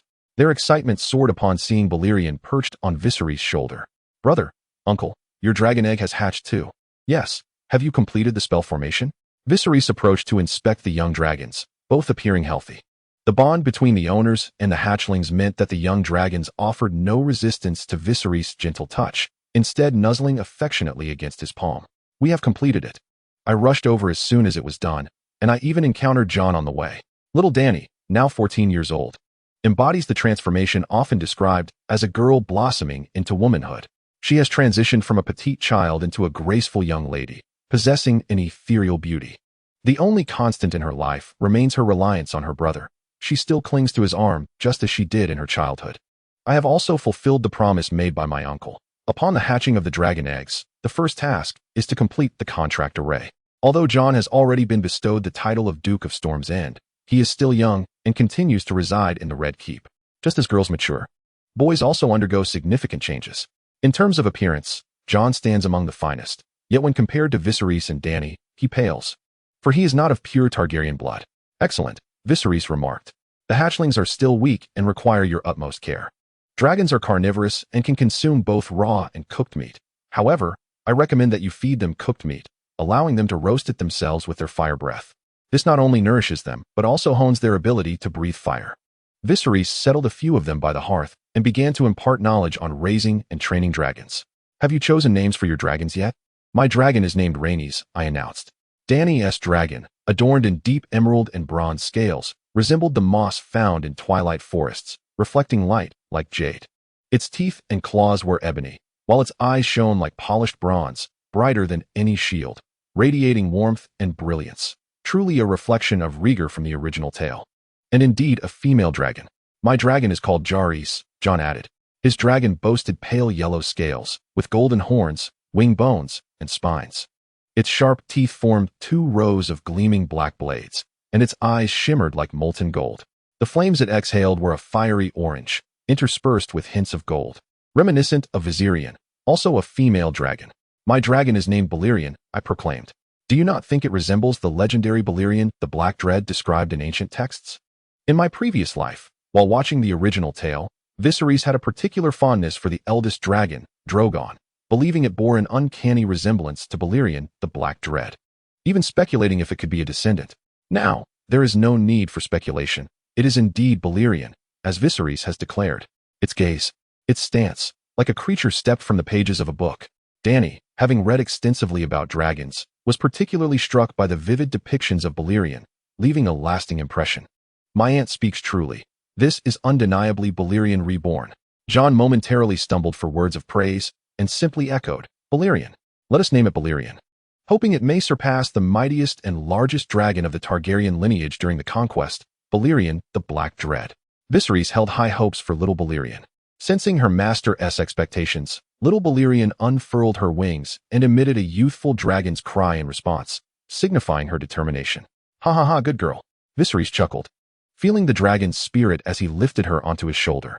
With Balerion having hatched, it was only a matter of time before Dany and Jon's dragon eggs would follow suit. They must not sleep too soundly and miss the moment of their hatching. Speak of the devil, and he shall appear. Your Majesty, Princess and Prince request an audience. The voice of Ser Daenerys trembled from beyond the door. Enter.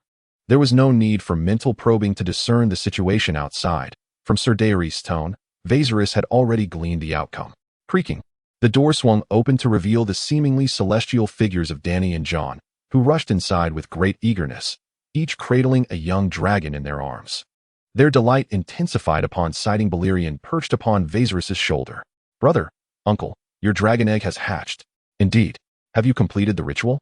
Viserys advanced to inspect the hatchlings, noting their robust health. Due to the profound bond between the young dragons and their owners, they welcomed Viserys' gentle caresses, nuzzling his palm affectionately. We have completed it. I arrived as soon as it was done, and on my way, I encountered Jon. Young Dany, now 14, had blossomed from a petite girl into a graceful maiden with ethereal beauty. The one constant was her unwavering dependence on her brother, still clinging to his arm as she had in her childhood. I have completed it as well. Uncle mentioned that after the dragon eggs hatch, we must promptly fulfill the pact. Although Jon had already been granted the title of Duke of Storm's End, he remained youthful, residing in the Red Keep. The passage of time had transformed him. While he was undeniably handsome, he paled in comparison to Viserys and Dany, lacking the pure Targaryen bloodline. Excellent. The hatchlings are still frail. You must care for them diligently. Dragons are carnivorous, capable of consuming both raw and cooked flesh. Though I recommend cooked, preferably roasted by their own flames. This will also hone their fire-breathing abilities. Viserys invited them to sit by the hearth as he began to impart the knowledge of dragon care and training. Have you named your dragons? My dragon is named Rhaenys. Dany's dragon boasted deep emerald and bronze scales, reminiscent of moss in a twilight forest, radiating a lustrous sheen akin to jade. Its teeth and claws were obsidian black, and its eyes shimmered like polished bronze, brighter than any shield, glowing with its innate heat, truly a reflection of the character Rhaegar from the original tale. And indeed a female dragon. My dragon is named Jerian. Jon's dragon sported scales of creamy yellow, with golden horns, wing bones, and spine. Its sharp teeth gleamed like twin rows of black blades, while its molten gold eyes sparkled with intensity. The flames it expelled were a blend of fiery orange and soft golden hues, embodying the essence of Viserion from the original narrative, also a female dragon. My dragon is named Balerion. Do you not think it resembles the legendary Black Death Balerion recorded in ancient tomes? In his previous life, Viserys had been particularly fond of Balerion, believing its likeness to the Black Death Balerion was uncanny, even speculating whether it might be a descendant. Well now, there is no need for speculation. It is Balerion, as I declare, Viserys proclaimed. Indeed, the eyes, the posture, just as if it has stepped from the pages of a book. Dany has read extensively about dragons, with the most vivid descriptions dedicated to the fearsome Black Death, which left a profound impression on her. Her aunt's words ring true. This creature is indeed Balerion, the Black Dread. At a loss for words of praise, Jon simply echoed, Balerion. Let it be Balerion, with hopes that it may surpass the mightiest and largest dragon of House Targaryen during the Conqueror's era, the Black Death itself. Viserys harbors great expectations for little Balerion. Sensing her master's anticipation, the young dragon unfurled her wings and emitted a tender dragon's cry, signaling her determination to strive. Ha ha, good girl. Viserys chuckled, feeling the creature's intent as he gently placed her on his shoulder. With Balerion having hatched, it wouldn't be long before Dany and Jon's dragon eggs followed suit. They couldn't afford to sleep too soundly and miss the moment of hatching. As if summoned by fate, a voice trembled outside the door, Your Majesty. Princess and Prince request an audience. Come in. There was no need for mental probing. Viserys could discern the outcome from Ser Dari's tone. The door creaked open, revealing Dany and Jon, akin to radiant celestial beings, rushing in with a young dragon nestled in each of their arms. Their joy intensified upon seeing Balerion perched on Viserys' shoulder. Brother, uncle, your dragon egg has hatched too. Indeed. Have you completed the binding ritual? Viserys approached to inspect the hatchlings, finding them healthy and responsive, showing no resistance to his touch. Rather, they affectionately nuzzled his palm. We just finished. I came straight here and even met Jon on the way.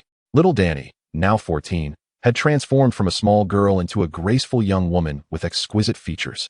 Yet her dependence on her brother remained unchanged as she clung to his arm. I have completed it as well, as Uncle instructed. Once the dragon eggs hatch, the binding ritual must be performed without delay. Though Jon had already been granted the title of Duke of Storm's End, he was still youthful and resided in the Red Keep. He too had grown significantly, and while he was handsome by any standard, he paled in comparison to Viserys and Dany, for he was not of pure Targaryen blood. Excellent. The hatchlings are still quite weak. You must care for them diligently. Dragons are carnivorous, and while they can consume both raw and cooked meat, I advise you to provide them with cooked meals, ideally roasted by their own fire, as this will also help them develop their fire-breathing abilities. Viserys began to impart wisdom on nurturing and training dragons as they settled by the hearth. Have you named your dragons yet? My dragon is named Rhaenys. Dany's dragon scales shimmer in deep emerald and bronze hues, reminiscent of moss in a twilight forest, reflecting light like jade. Its teeth and claws are pitch black, while its eyes gleam with a bronze sheen, brighter than a polished shield, radiating warmth and brilliance. This majestic creature mirrors the character of Rhaegar from the original tale, and it is indeed a female dragon. My dragon is named Jaehaerys. Jon's dragon, predominantly a creamy yellow, boasts golden horns, wing bones, and spine. Its formidable teeth are 2 rows of gleaming black blades, and its eyes resemble molten gold, exuding flames of crimson and orange interspersed with hints of pale gold. This dragon embodies Vhagar from the original narrative, and it too is a female. My dragon is named Balerion. Do you not see the resemblance to the legendary Black Dread, Balerion, as chronicled in ancient texts? In my previous life, while watching the original series, Viserys had a particular fondness for the eldest dragon, Drogon, believing it bore an uncanny resemblance to the Black Dread, even speculating at one point whether it could be a descendant of Balerion. Now, there is no need for conjecture. It is indeed Balerion, as Viserys has proclaimed. Just look at that gaze, that posture. It's as if it has stepped out from the pages of a book. Dany, having read numerous tomes about dragons, found the most vivid descriptions centered around the Black Dread, leaving a profound impression on her. Her aunt was right. This is truly Targaryen Reborn. Jon, momentarily at a loss for words of praise, simply exclaimed, Balerion. Let this be Balerion. May you surpass the mightiest dragon of House Targaryen during the conquest, the Black Dread. Viserys holds great hopes for young Balerion. Sensing her master's expectations, little Balerion unfurled her wings and emitted a youthful dragon's roar in response, signaling her determination. Ha ha, good girl. Viserys, feeling the dragon's intent, chuckled as he placed her upon his shoulder. With Balerion having hatched, it would not be long before Dany and Jon's dragon eggs followed suit. They must not fall into a deep slumber and miss the moment of hatching. Just as he thought of this, a voice trembled outside the door. Your Majesty, Princess, and Prince request an audience. It was Ser Dary. Enter. Without the need for psychic probing to ascertain the situation outside, Viserys sensed the outcome from Ser Dary's tone. Creaking open, the door revealed Dany and Jon, akin to golden children, rushing in eagerly, each cradling a hatchling dragon. Upon seeing Balerion perched on Viserys' shoulder, their excitement intensified. Brother, uncle, your dragon egg has hatched too. Yes, have you completed the spell? Viserys approached to inspect the hatchlings, finding them healthy. Due to the bond between the master and the hatchlings, they welcomed Viserys' gentle touch, nuzzling affectionately against his palm. We have completed it. I came straight here right after finishing, and I even met Jon along the way. Little Dany, now 14, embodies the adage that girls transform significantly with age. She has blossomed from a petite child into a graceful young lady, possessing an ethereal beauty. Yet, her unwavering reliance on her brother remains unchanged, as she clings to his arm just as she did in her childhood. I have also fulfilled the promise made by my uncle. Once the dragon egg hatches, one must promptly complete the contract ritual. Although Jon has been officially titled the Duke of Storm's End, he is still quite young and has resided in the Red Keep all these years. Just as girls undergo transformations, boys too experience significant changes. In terms of appearance, he is undoubtedly among the finest. Yet when compared to Viserys and Dany, he pales somewhat, as he is not a pureblood Targaryen. The newly hatched dragon is still feeble and requires diligent care. Dragons are carnivorous, thriving on both raw and cooked meat. However, I recommend providing them with cooked meat, preferably roasted by their own flames, as this will also hone their fire-breathing abilities. Viserys invited us to sit by the fireplace and began explaining how to nurture and train dragons. Have you chosen names for your dragons? My dragon is named Rhaenys. Dany's dragon boasts deep emerald and bronze scales, resembling the moss within a twilight forest, shimmering like jade. Its teeth and claws are ebony, and its eyes gleam like polished bronze, even brighter than a finely crafted shield, radiating warmth and light. It is indeed the regal from the original series, and it is a female dragon. My dragon is named Jaros. Jon's dragon is predominantly cream-colored, with golden horns, wing bones, and a spine. Its sharp teeth form 2 rows of gleaming black blades, and its eyes are pools of molten gold, exhaling flames that flicker with hints of pale gold. This dragon is the Viserion from the original tale, also a female. My dragon is named Balerion. Do you not think it resembles the legendary Black Dread, Balerion? In my previous life, while watching the original series, Viserys held a particular fondness for the eldest dragon, Drogon, believing it bore an uncanny resemblance to Balerion, even speculating whether it might be a descendant of the great beast. Now there is no need for conjecture. It is indeed Balerion, as Viserys has proclaimed. The gaze and posture are as if it has stepped straight out of the pages of a tome. Dany has also read extensively about dragons, with the most vivid descriptions dedicated to the Black Dread, leaving a profound impression on her. My aunt's words ring true. This is undeniably Targaryen Reborn. At a loss for words of admiration, Jon simply echoed, I feel the same way.